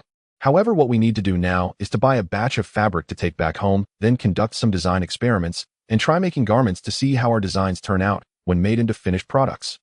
Song Qing said. Having his wife stay at home with nothing to do was indeed quite boring. Finding her something to do was good, especially since it seemed she had some interest in clothing which could be nurtured. In this day and age, setting aside revolutionary lingerie products, the demand for shirts, pants, and skirts is enormous. Many state-owned factories are not very efficient. Therefore, if the timing is right, starting a small garment processing factory would indeed be worth a try. This way his wife would have her own legitimate work and could also earn money. With his past life's revolutionary perspective, and having seen countless garments, he believed that his groundbreaking design suggestions combined with his wife's practical designs would yield finished clothing that was far more aesthetically pleasing than anything currently available. By the way, isn't your classmate's cousin from Xinjiang? You could find an opportunity to ask her to help us buy some nylon, spandex, and polyester fabrics from the Friendship Store. These fabrics need to be imported, and probably only the Friendship Store or the black market would have them. I estimate that the black market rarely has them. Cotton fabrics can be produced domestically, so we can just buy some later. Alright, I'll ask Zhao Li to help look into it later. I can treat her to a meal, or give her cousin some hardship fees. Lu Cc said. Okay. But I've never studied fashion design. I'm just an amateur at sewing clothes. I'm afraid I might not be able to sew the clothes you design, and even if I can, there might be a significant difference. Lu Cc expressed her concerns. It's alright, take your time, there's no rush. Many things start from scratch. I think the cotton jacket you sewed for me before was done very well. Song Qing reassured her. Really? Why would I lie to you? Don't you think the cotton jacket you made is better looking than Aunt Fugue's? Aunt Fugue is a well-known skilled tailor in the village. If her family hadn't been unable to afford a sewing machine before, she would probably have opened a tailor shop by now. Isn't Aunt Fugue planning to open a tailor shop in town now? Seems like it. Lu Cc's cheeks flushed slightly. Being praised by her husband made her feel sweet inside. So you need to be more confident. What are we selling at first? We are selling creativity and design. We should target mid to high-end customers. If we are going to do this, we should aim to create an international big brand. You can't make much money just by selling clothing in bulk. It's hard-earned money. What we're selling is brand premium. That's where the profit lies. Just like the Dior perfume you're using, does it cost dozens or hundreds? No. The estimated cost is only 1 or 2 yuan, but why can it be sold for dozens? What sells is the brand premium. Of course, it also has its unique style and quality. Listening to her husband's words, Lu Cece felt as if she was getting to know him for the first time. Husband, you haven't been to university, have you? Why do you sound so avant-garde and sensible? Lu Cece asked in surprise. I just heard some people selling perfume at stalls talk about it. Actually, I believe that every product follows the same principle. Song Qing casually fabricated a lie. He had no idea how impactful his words would be on his wife that night. The next morning when Song Qing got up for breakfast, he did not see his wife's figure. Where did your sister go? When he got up, his in-laws had already left for work, so only his sister-in-law was there. She left early in the morning, not sure what she went to do. Lu Yanyan said. All right. Song Qing frowned slightly. By noon, his wife returned carrying 7 or 8 books. Where have you been? Song Qing asked curiously. I went to buy some books on fashion design and sewing skills. Oh. Song Qing looked surprised. He picked up a few books to glance at. The language of fashion. The meaning of style. 30 basic cutting techniques and methods. Seeing this, Song Qing thought to himself that his wife had ambition and a desire to learn. Knowing that she might be starting a clothing business in the future, she had already begun self-studying directly. He felt very good about this idea and approach. Not bad, you have ambition. Song Qing praised. I don't know if it will be useful or not. Lu Cece replied. Let's learn first. Sometimes life just needs a little encouragement from others. In the afternoon, Zhao Li replied to his wife. She mentioned that her cousin knows a couple of fabric wholesalers and importers in Xiangjiang, and if needed, she could introduce them to Lu Cece. This made both Song Qing and his wife overjoyed. In the evening, they invited Zhao Li and her cousin Zhao Xiaoyan for dinner to express their gratitude. Meanwhile, Lu Cece asked if Zhao Xiaoyan could help buy some fabric from the friendship store as a local. She readily agreed. The next day, Zhao Xiaoyan helped buy 20 meters of polyester fabric costing about 10 yuan per meter, totaling 200 yuan. Then she bought another 20 meters of nylon also at 10 yuan per meter, spending another 200 yuan. Finally, she purchased 10 meters of spandex fabric, spending 100 yuan in total. Buying so much fabric, they spent a whopping 500 yuan. The 2,000 yuan Song Qing brought along with the money spent on buying a television for his father-in-law and Lu Cece, giving 500 yuan to her mother for perfumes, and such left them with hardly anything. Honey, these imported fabrics are too expensive. Lu Cece expressed some concern. These fabrics are mainly for making lingerie. High-end lingerie sells for a lot, only wealthy city folks can afford them, hence the high cost. Don't worry, as long as we produce good products, I'll figure out the sales issue later. Right now, we need to focus on experimentation, understand? Song Qing comforted his wife. I'll listen to you. Ali, I think your classmate might not be as capable as you say. If her husband were truly competent, she wouldn't need to rely on help to buy things from the friendship store. I don't really know what her husband does, but she definitely uses Dior perfume, Zhao Li mentioned. Yes, I noticed that at last night's dinner, it was indeed genuine. Moreover, they asked me to help buy 500 yuan worth of imported fabric, which indicates they have some money. But never mind, it doesn't concern us. Zhao Xiaoyan shook her head slightly. But they were indeed generous, gifting us 2 bottles of Maotai. At dinner time. You're leaving tomorrow. Father-in-law Lu Guokai listened to his daughter, his face filled with reluctance. Dad, there are quite a few things to do at home. We'll come back to visit you in a while. How does that sound? All right, you can go back then. Although Lu Guokai felt a bit reluctant, he understood they couldn't stay forever. Doesn't your son-in-law need to go hunting in the mountains? By the way, Dad, Mom, what are your plans for my sister's return to the city? Lu Cece asked. Dad, Mom, I want to stay at my brother-in-law's place and not rush back to the city. Lu Yanyan honestly expressed her reluctance to return. Nonsense. As a young lady, can you live there for a lifetime? Are you not going to get married in the future? Huang Qifeng glared at Lu Yanyan. The latter pouted and lowered her head, not daring to speak up. Didn't you give me 500 yuan before? Now that we have this money, I'll ask your dad to see if he can help Yanyan find a job. If she can find one, she can return to the city. Since there are other ways now, we can temporarily dismiss the idea of returning to the city through marriage. This is good. Take your time to find something, no rush. Policies might change in the future. Song Qing felt relieved hearing his mother-in-law say they could use money to find a job. This way, his sister-in-law wouldn't have to be forced to marry for a return to the city like in his past life, ending up wed to a eunuch and ultimately suffering abuse and depression, leading to suicide. Moreover, what he said about changing policies was indeed true. By 1983, all the educated youth who were supposed to return to the city would indeed be allowed to do so. In fact, the first few batches were overly eager and desperate to return, resorting to all sorts of questionable methods, resulting in a poor life. For example, some hastily married anyone just to return to the city, while others ended up disabled or got into trouble trying to return. Do you think policies will change again in the future? I find that hard to believe. They've already opened a door now. The father-in-law shook his head. Song Qing didn't refute this. After all, who could foresee the future like him? Early the next morning, the mother-in-law boiled 20 eggs and prepared some dry food for the 3 to take with them. Originally, Song Qing didn't intend to take this dry food, as there would be meals at the station or once they arrived as long as they had money. However, out of respect for his mother-in-law, he felt it would be rude to refuse. In the morning, the three took a train back to the provincial city in northeast China. After arriving the next morning, they took a vehicle back to the city. On the third day, they hired a small truck to carry all the fabric and luggage, bringing them back to Songjiadan. On the way, Song Qing briefly discussed his plans for opening a clothing factory with his wife. First, to establish a clothing factory, a significant number of sewing machines must be purchased. Currently, sewing machines cost over 100 each, and with industrial coupons, it's nearly 200 yuan per machine. That's not a concern. The family has savings and can buy quite a few. At that time, we can hire skilled seamstresses from the surrounding areas as employees. We'll negotiate salaries then, and we'll adopt an assembly line production method. After all, we are making ready-to-wear clothing, which requires standardization. Sizes will be according to standards such as S, M, L, XL, and so on. Why assembly line? Because one group will specialize in making sleeves or collars while another will focus on buttons. Our ready-to-wear clothing demands that every piece has the same style, so strict standards are necessary. This way, producing a single component is the easiest way to meet size requirements. For design, I will draft the initial designs, and then you can try sewing samples to see how it goes. We also need to resolve sales channels before starting production. We'll take it step by step. There's no rush. In the coming months, we'll first try to sew some samples and evaluate them before opening the factory. There's no hurry.